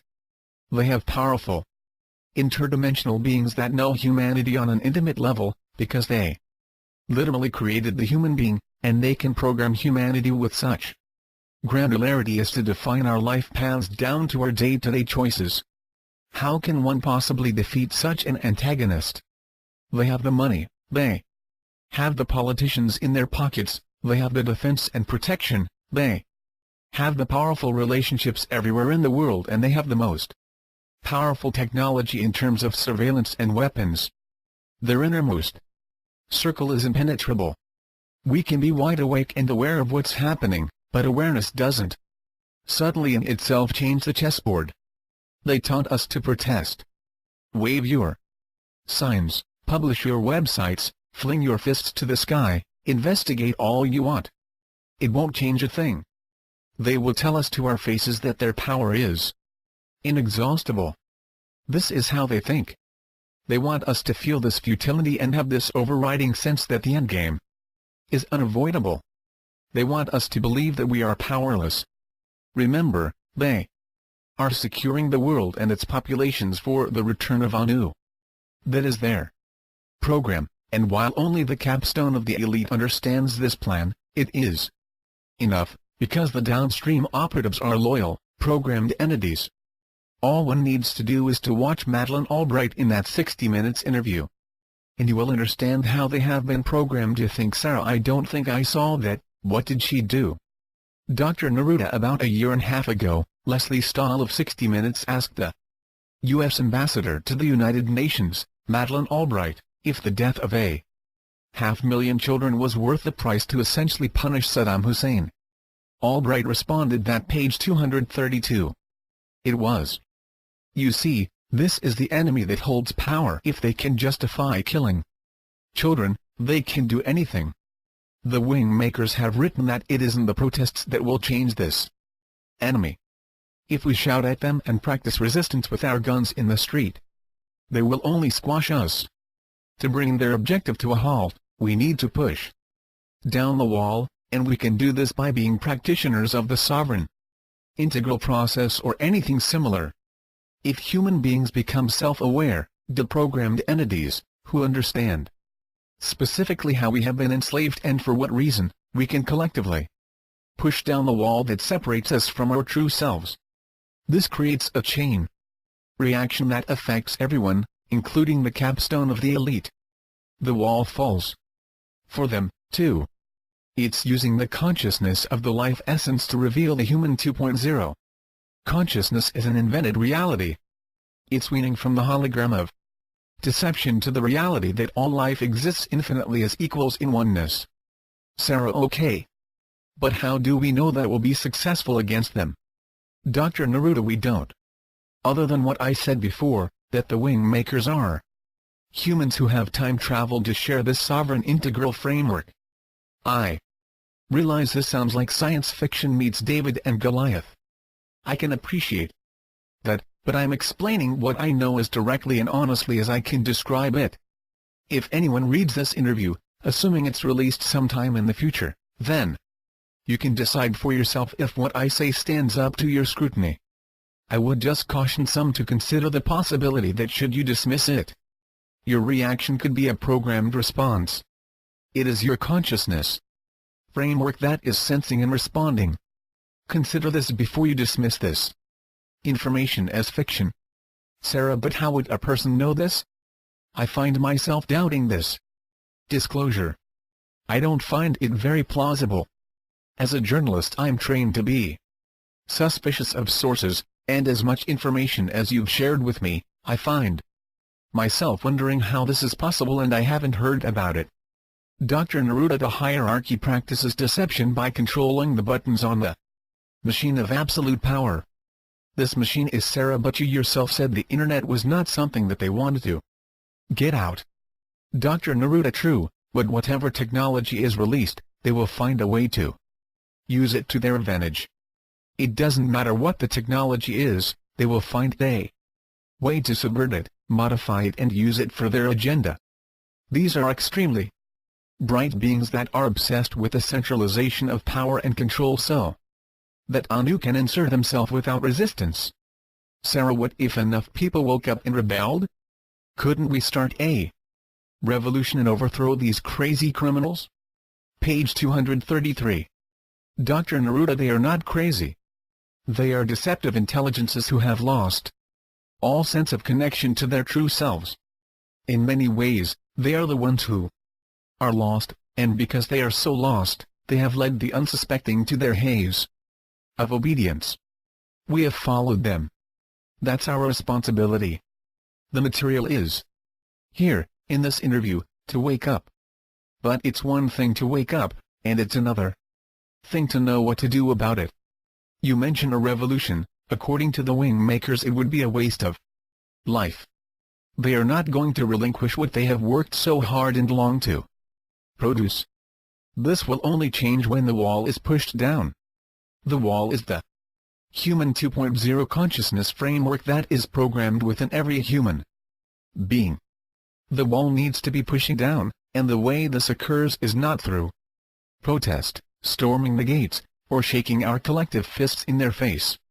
It must be done through individual self-realization, and this, because of our programming, requires us to follow a process that enables us to become self-realized of our life essence. If we remain in separation, we can't solve the problem of separation. If we remain in deception, we can't reveal anything of our true nature. So we need to see all as one and equal in this hologram of deception, And that includes the capstone of the elite, as much as the poor and hungry. Sarah, I don't see how people will be able to do that. Maybe I'm a pessimist, I don't know, but will enough people really be able to do this? Dr. Neruda, at the heart of this whole situation is a single reality, and that reality, as hard as it may be to touch, is that we are infinite beings. Everything that is of space-time is within the hologram of deception. Everything. Which reality do you believe is more powerful and lasting? Sarah, whatever is infinite. Dr. Neruda, don't believe the programming that you are powerless. The sovereign integral process demonstrates that you are not merely a programmed life existence. Sarah, I feel I could go on with this conversation for another couple hours, but I also sense you're trying to close it up. How are you doing on time? Dr. Neruda, I can go a little longer if you have more questions. Sarah, I have lots of questions. How about if we take a short break and I'll take the time to review my notes, and then I'll try and keep my next set of questions to another 15 minutes or so. How does that sound? Dr. Neruda, sure, that's fine. Sarah, great, then we'll begin in 10 minutes. Page 234. Approximately a 10-minute break. Sarah, the tape is rolling again, and I've got my questions. Are you ready? Dr. Neruda, yes. Sarah, okay, good.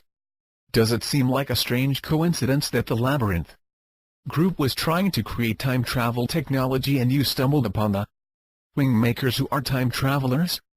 Dr. Neruda, not entirely, Sarah, but how do you really know that they're not aliens or some other non-human beings? Dr. Neruda, sometimes you just have to take things at face value when there's no evidence to the contrary and no evidence that would support any reason for them to misrepresent themselves. Sarah, through all of my discussions with you, this interview is like someone coming into my home and rearranging all the furniture. What advice do you have for anyone who reads this and gets a little paranoid or uneasy about this information, and what should they do about it?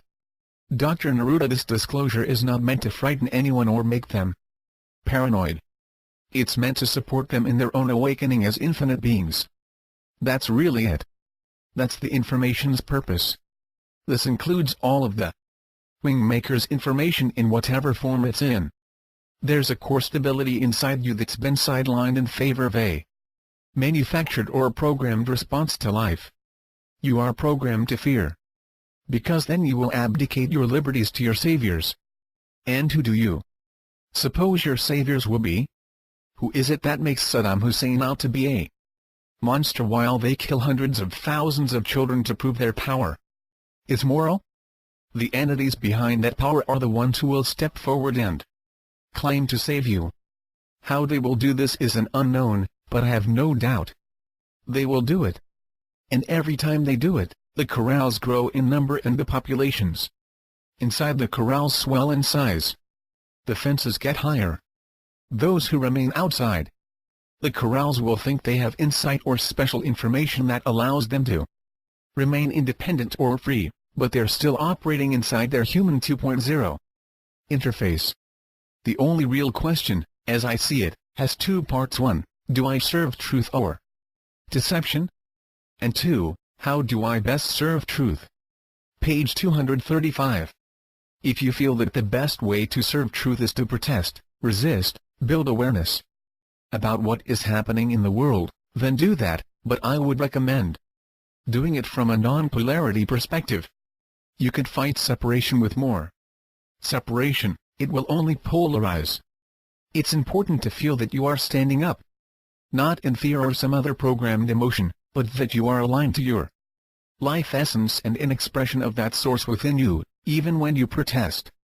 Others may prefer to undergo the sovereign integral process and focus on this more internal stratagem. There is no formula here, and certainly you can do both. But to know this information and then remain passive, a pure observer, is a programmed response, and that is not an answer to how do I best serve truth? It is a denial of truth. Sarah, you mentioned earlier that the Anunnaki lent their DNA to the human 2.0. It suggests then that their DNA would be present in a lot of us. Is that the case? Dr. Neruda, this is a very complicated subject.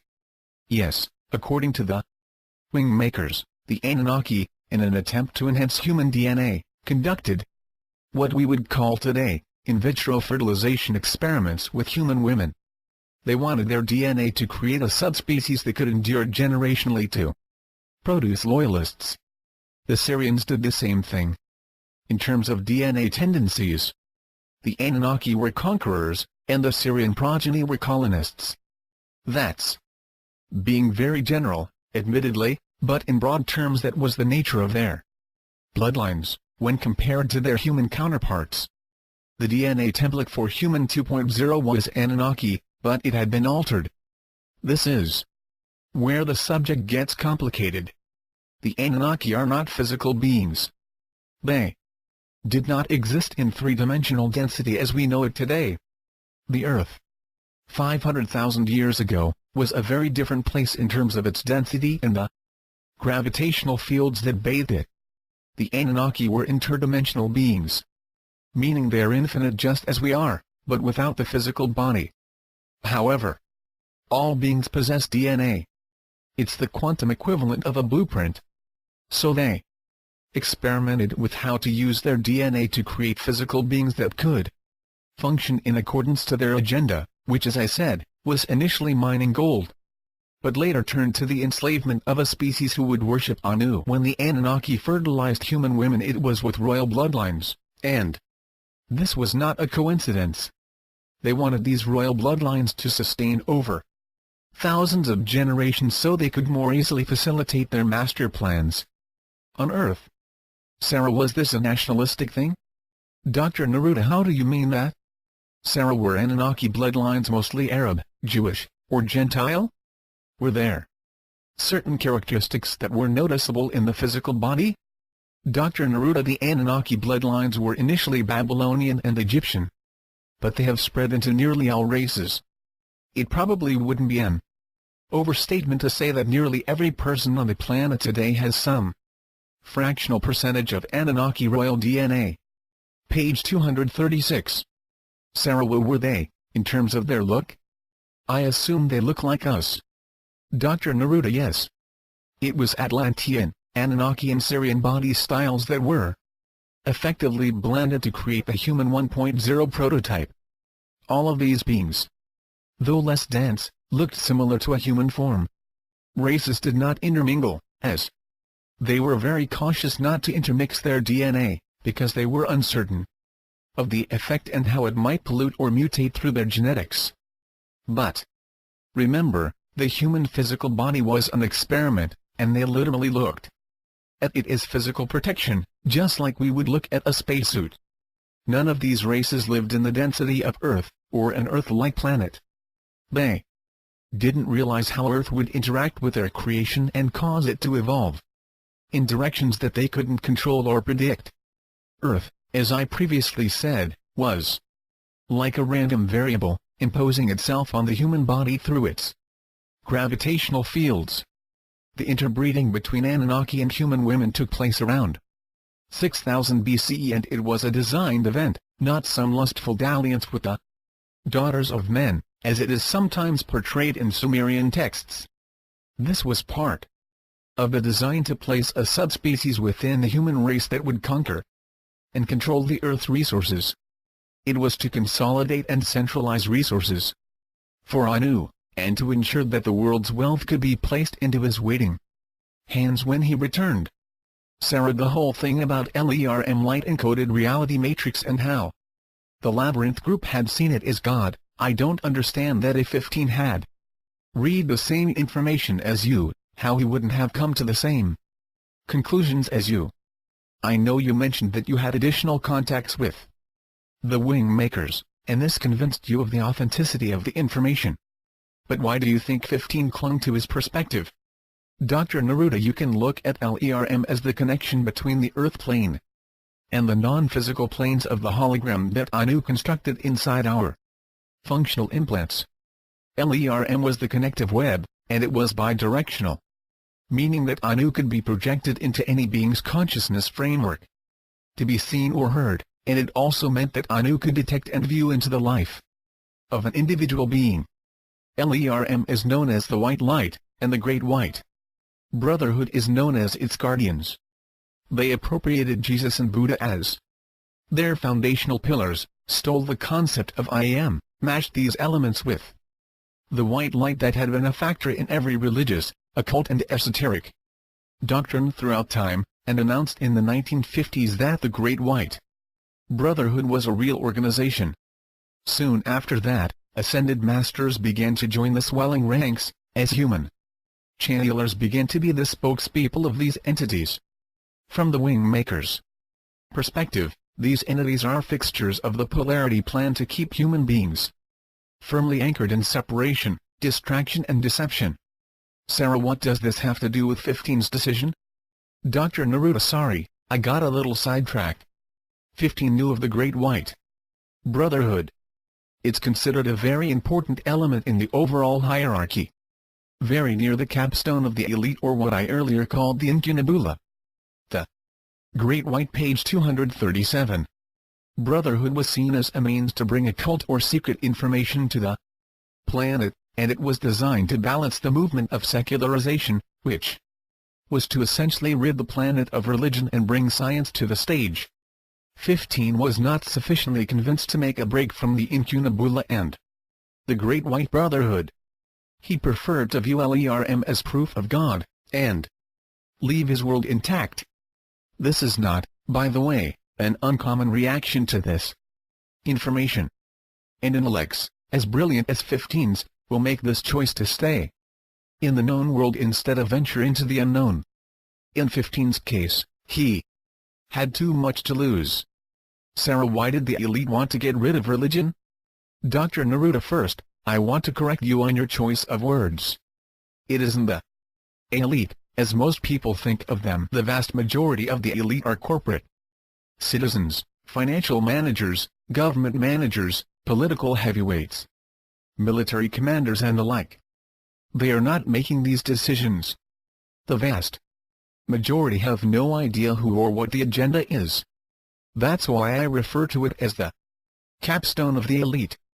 These are ones who have been preparing the world for Anu's return. Now, back to your question, religion was seen as an obstacle to the one world order. The quantum world of science was flexing its muscles, disproving key elements of religious doctrine, and it would, if left unmanaged, verify the hologram but not the deception. The Great White Brotherhood was launched to the public in the 1950s, just as the quantum world was beginning to signal its stature, but it goes back to the 18th century when it was referred to as the Council of Light, and even before that it was a concept held in many secret societies. The idea of ascended masters, communicating with one another telepathically, and instructing and guiding the affairs of men, gained some popularity with those who were disenchanted with organized religion. To be fair, some of the channeled information did come from beings that were considerably more informed than the average man, and they could bedazzle most people with their superior knowledge of the cosmological order and the structure of things relative to God, but their description and explanation was founded in the hologram of deception. While these masters supposedly channeled the secret or hidden knowledge to their selected students, who then wrote books and created organizations, this information continued to separate the worlds of light and dark, good and evil, and those in the know from those who were not. They used words like love, ascension, truth, and God more liberally than organized religions, and God was always portrayed as a loving, congealing force. Angels and cosmic beings were also associated with these organizations. They not only appropriated symbols and constructs like the soul and eternal life, but they also created the ladder of consciousness that stretched into infinity, in which the student was forever trying to learn more to progress higher on the ladder. The elevation of one over another. This was the key concept of the separation tactic of the Great White Brotherhood, and frankly, all secret societies create divisions of knowledge, page 238. Add a richer lore too, and promise more power and awareness as you, the student, walk the path. They don't talk about how to deprogram from separation. Instead, they reinforce it. Sarah, you've shared information in previous interviews about the central race. In my notes, you even said they were responsible for our DNA. Are they the Anunnaki? Dr. Neruda, no. No, you have to define DNA in two ways. One is the human instrument or body, emotions and mind system, and that stems from one system of DNA, courtesy of the Anunnaki and Syrians mostly. The second is the infinite being inside the human instrument, which is also based on DNA, which is the quantum blueprint of the sovereign integral consciousness. The latter is the DNA developed by the central race. Sarah, in the second interview you made some pretty big claims about the 7 sights of the WingMakers being a defensive weapon, and that this somehow related to the individual's experience of the WingMakers materials. In light of this disclosure tonight, can you explain how this works? Dr. Neruda, the entire input of the WingMakers disclosure is about the sovereign integral, and how humanity benefits when the state of consciousness is seated within the human expression. The requirement to keep this disclosure in the realm of science fiction and mythology was why I mentioned this defensive weapon. Sarah, so you're saying this was just a story? Dr. Neruda, that part was. You see, the WingMakers materials are, by design, composed of many strands of information. Some strands are storytelling, some are artistic, some are spiritual, some are conspiratorial, and some are designed to be factual, coherent disclosures of what is really happening in our world. The strands of the storytelling encase the other strands in a way, they shield these inner strands. I've already explained why it happened this way, and while some might feel it would be easier to just give the facts, if these facts were disclosed now, you would not have seen, heard or read this information. The WingMakers materials would have been censored or taken down and discredited.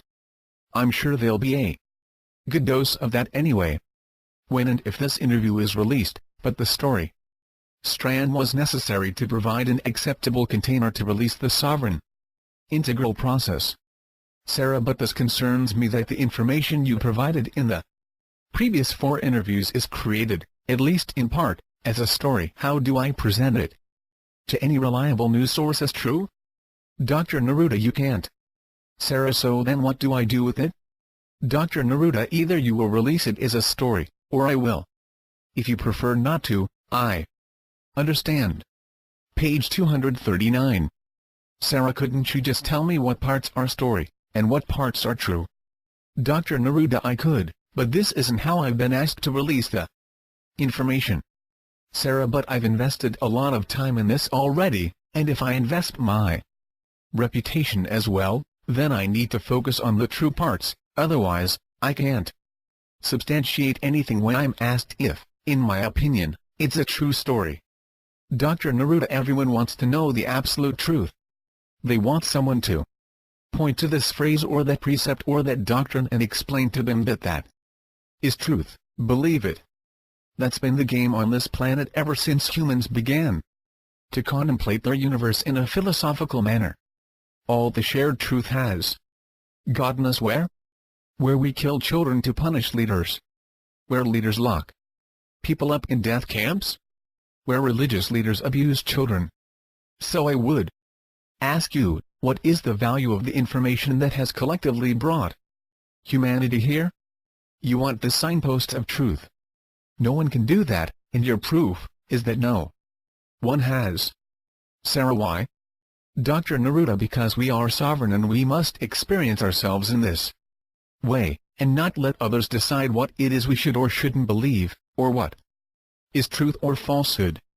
I wish we didn't live in a hologram of deception, but that is our human reality, and whining about it will not change it one iota. Studying the supposed masters of truth will not change it either. I can show you a library of books that expound on esoteric information. Some of these books were written as non-fiction, and by all appearances they seem to be credible and insightful, and yet if you listen carefully to the words, you see how they are separating you from one another, how they define the hierarchy, how they define the soul that is always learning, A human that is always sinning and weak. How they describe a universe that is infinitely layered. How the light illuminates those who follow certain practices. It can be very subtle.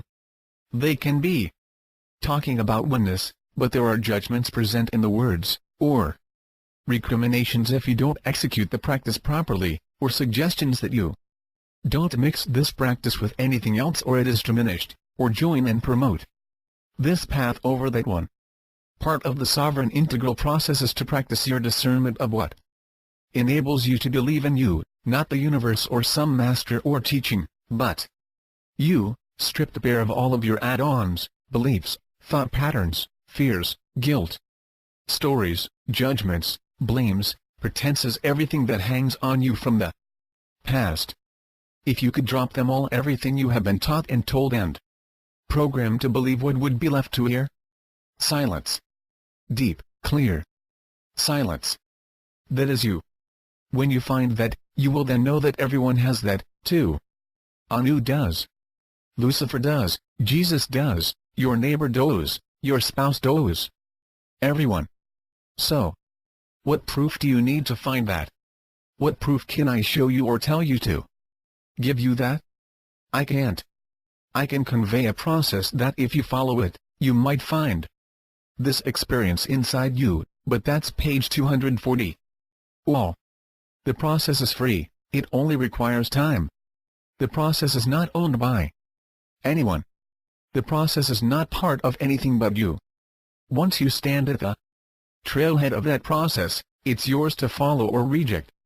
Everyone must achieve this realization of oneness and equality in life on earth. That is our call to action as a species. And in my opinion, anyone or anything that tells you otherwise is lost.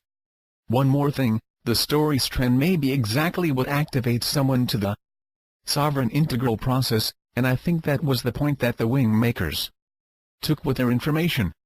Everything about their work is signaling the individual to the sovereign integral process and the realization of the grand portal. Sarah, if Anu is what we have been taught is God, then who is Lucifer? Dr. Neruda, it is precisely for this reason that you have to be sovereign. Because in the world where Anu is God, it is easy to presume that Lucifer is the real bearer of light. But remember what I've said over and over, everyone is lost in this hologram of deception. If all are lost, how can anyone lead you to truth? They can't. The truth is self-expression of your infinite self in the human form upon earth. That is the closest definition of truth that I know. It may not be the same for you or whoever reads this in the future, but this is my definition of truth. Does Lucifer advocate this? I'm not aware that he does. If anyone is not supporting my truth objective, then why would I let them move me in any other direction, even an inch? You ask who Lucifer is. There are 1,000 ways to answer that question. Several of them I already have. To add another definition, he is not a polarity of Anu or his puppet. At a fundamental level he lives in equality and oneness, the same as we. Is he awakened? I don't know. I haven't met him. I haven't talked with him. If I do, my first question of him will be, does he support the freedom of human beings, the kind I have just defined? And if he says yes, then I will accept his word until I see evidence to the contrary. If he says no, I will remove myself from his presence. If he says maybe, I would have a conversation with him and invite him to support this movement. Everyone is waking up. I realize it seems like the activation is in super slow motion, but in 70 to 80 years a huge shift can occur in humanity's realization of what is really happening in this world. There is no way to hide this. It's already in the unconscious mind layer and it will continue to spill out until we push the wall down. Sarah, this is more a comment or observation than a question, but the sovereign integral process seems existential instead of transcendental. It also seems like a solo journey instead of an organized group who are supporting one another. Is my perception accurate? Dr. Neruda, partly, yes. I think the sovereign aspect is what you're picking up. 1. It's an internal process for the individual to develop within themselves, but the integral aspect is a collective, and I don't mean that it's an organizational structure. This process needs to be outside of any organizations or individuals' hands. It's not possible to own this or control it within an organizational structure. I think people can use the internet and email to support one another. Some will want this kind of support. Others may prefer to be left on their own. Page 241. Relative to it being existential, yes, it is that. This isn't about ascending into the high places of heaven and hanging out in perfected realms of space, while your fellow human beings are lost, enslaved and corralled into ever-tightening spaces. This is about sharing the heart virtues and the truth of existence in your behaviors, here, on Earth. It is about making Earth a place where human beings can express their life essence without the interference of Anu's hardware and Marduk software, and to tear down the external programming that creates the parents of fear and separation and all of their children attributes like narcissism and hatred. Sarah, if I decide to release this information, do I have to practice it? Dr. Neruda, no. Sarah, can I have some time to think about this? Dr. Neruda, how long do you need? Sarah, maybe a week. Dr. Neruda, of course, you can take more if you need it. Sarah, are you resigned to the idea that you'll be caught? 12. Dr. Neruda, I'm a realist. I don't think the ACIO will do anything rash. They'll simply do their best to quarantine me. Sarah, what does that mean? Dr. Neruda, I'll end up in a holding cell, off the grid. Sarah, what about Anu? Dr. Neruda, Anu is simply a name of the royal leader of the Anunnaki race. His name is symbolic of more than one being, which is the capstone of the elite. You could also look at Anu as the programmed existence of the human race. He exists in everyone to some degree. Anu's presentation of himself is that he's omniscient and omnipresent, and this is true in a certain way, so I have to deal with that reality. Everyone who wakes up and practices this process will meet this resistance in some form or other. Sarah, but if people hear that they will have to deal with Anu, won't they run from this? Who's going to try and fight that machine? 12. ACIO is an acronym for Advanced Contact Intelligence Organization. Page 242. Dr. Neruda, from the WingMakers' perspective, thousands, and then hundreds of thousands, and then millions. The wall can collapse in an instant when a critical mass is achieved. Sarah, but won't this be accompanied with hysteria and panic? At one time I thought the Grand Portal was a technological discovery of the soul, and it would be on the internet for all to see and experience in the comfort of their homes. But this isn't like that, is it? Dr. Neruda, no. This is more like a collapse of reality on a mass scale, where infinite beings suddenly find themselves awake inside a human uniform and wonder what just happened. Sarah, what if it doesn't happen? What if they win and transhumanism 3.0 is the new human being locked into a world of separatism? What then? Dr. Neruda, I don't know how to answer that question, other than to say that the information provided by the WingMakers is a new inception point, which necessarily means a new path. Maybe it will take more time, but it will happen. It has to. We're infinite beings, and this fact cannot be bottled up indefinitely. Sarah, I understand, but the whole concept of infinite beings that's been around a long time. Soul has been around a long time as a concept. How is this any different? Dr. Neruda, yes, it's been around a long time, but it's been bottled up into three paths. 1. Reincarnation and karma. 2. Be good and obedient and join the ranks of heaven. And 3. Ascend to a higher plane of existence and eventually become a teacher within the hierarchy. The fourth path, though not about soul, is that we are simply human flesh and blood and we have no soul. A person's soul is construed from one of these paths, assuming you believe you are a soul. Each of these paths, as I have already said, is within the hologram of deception. They do not lead outside past the wall, and they certainly do not make the wall less stable. To be self-realized as an infinite being within a human body on Earth, decoupled from the controlling human 2.0 interface, is the fifth way. We've been living in a game show that has 4 doors where an announcer keeps repeating the instruction: choose one of the 4 doors, while completely ignoring that there is a 5th door. This new inception point inserts the 5th door option. That's how it's different. Sarah, I wish I could go on with question after question, but I think this is probably a good place to stop. Dr. Neruda, I agree, Sarah. Sarah, okay, good, then we'll bring this to a close, but before we do, I'll give you the last word. Page 243. Dr. Neruda, well, first, thanks for your open-mindedness these past 2 weeks. Your questions were good guides, and for all your modesty, you grasped this information with great naturalness, which gave me permission to open up. You've served well those who will read this, so on their behalf, thank you. I feel that I've given everything I was asked to provide. I realize I fumbled around at the start of this interview. I wasn't sure how to bring this out. I also know that some will want more information, but the critical material is here, in this interview.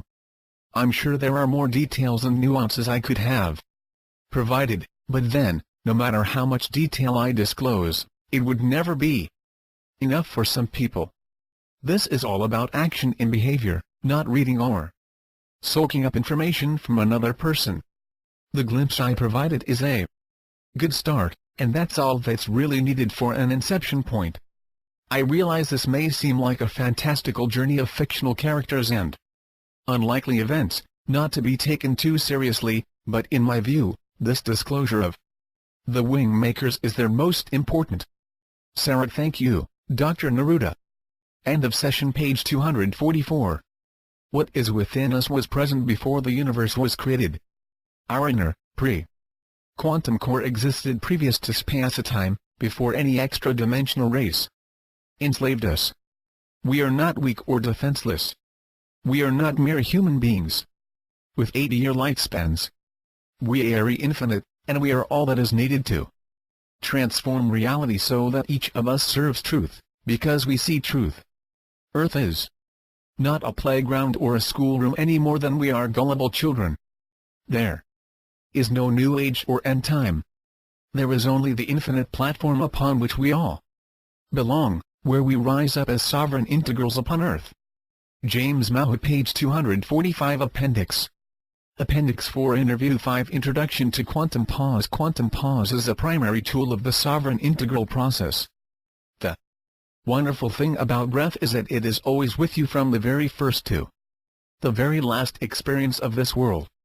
It is portable, everyone has it, and it is what anchors you into the now. Below is a step-by-step process that is recommended to use when you practice quantum pause. However, it is also suggested that you remain open to adapting this process to your own style, preference and capabilities. Step 1. Declarative purpose. The first step is called declarative purpose. This simply means that before you begin, declare your intent. There are 2 general states when one performs quantum pause. 1. I am doing this for the whole of humanity. 2. I am doing this for a specific subset of humanity: myself, friends, family. The first state is obvious, but the second varies by a considerable degree. For example, you could apply quantum pause for a situation that requires forgiveness or compassion within your immediate family, or perhaps yourself. Whatever the purpose is, it is recommended to declare it before you take your first breath. This is your inception point for the entire session that follows. Step 2. Breath baseline. 2-4 measures. From a breath perspective, there are 4 equal parts to quantum pause. In breath, nose pause; out breath, mouth pause. This 4-part process is called a measure. Each measure is divided into 2 segments: 1. In-breath pause segment, which is the I am. 2. Out-breath pause segment, which is the where. After you have declared your purpose, then perform 2-4 measures of breath without visualizing or thinking or feeling. This step is simply to quiet your internal state, center your awareness and bring you fully into the now. Step 3. Conceptual attention. 3-5 measures. After you have your baseline established, imagine that during the in-breath segment that a vertical line or column extends from the center of Earth through your pineal gland in your brain and upwards to infinity. The beginning of the in-breath starts in the core of Earth, and as you inhale, the vertical line extends through you and into infinity above. When you reach the pause after your in-breath, imagine that the field of I Am consciousness during the pause is coalescing or uniting within the vertical column. Page 246 Appendix. During the out-breath segment, visualize a horizontal bar or line that originates in your heart area and extends outwards from your arm's deltoid muscles, encircling Earth. When you reach the pause after your out-breath, imagine that the field of WERE coalesces within the horizontal bar. The WER visualization connects you to humanity and life on Earth. It is not critical that you visualize in high resolution, that is, color and fine detail. These are conceptual attentions without any judgment as to your performance or how much detail you can imbue to each segment. You are directing your attention on high concepts, and this is enough. These concepts of I Am and WERE, when compared to your programming on television, internet, and daily life environments, support your service to truth. There is no judgment to how you perform this. It is simply that the conceptual attention, in itself, loosens the bonds from the programming of the hologram of deception. Step 4. Body lens of the heart virtues. 3-5 measures. During the in-breath segment of each measure, you can bring in one or more of the heart virtues. For example, as you breathe in, you imagine forgiveness as a lens forming around your entire body. You can look out through this lens that encompasses you through your entire being. You are saturated in forgiveness. In the pause, you simply allow it to intensify and encompass you like a transparent energy field. When you transition to the out-breath segment, you release this forgiveness or whatever heart virtue you are focused on. The release, as it pertains to the declarative purpose, is either to humanity at large, or a subset, which could include just you, your family members, work colleagues, friends, neighbors, pets, animals, plants, etc. It is important to direct the heart virtues upon yourself as you move through this process. You require self-forgiveness, self-compassion, self-understanding and self-appreciation. Sometimes it is best to do this at the end of the day, and focus on others and humanity during the day, but this is an individual process and you decide what works for you. Step 5. Completion. When you feel you are done, you can send appreciation to the Creator in that conceptual framework of infinity that you held earlier. Then, take the entire session and imagine it is compressed into something the size of a pea or small stone, and it is wisely placed within your pineal gland to be absorbed and transmitted. Then dissolve the entire session by opening your eyes and declaring it is done. You do not hold any bias or outcome favoritism.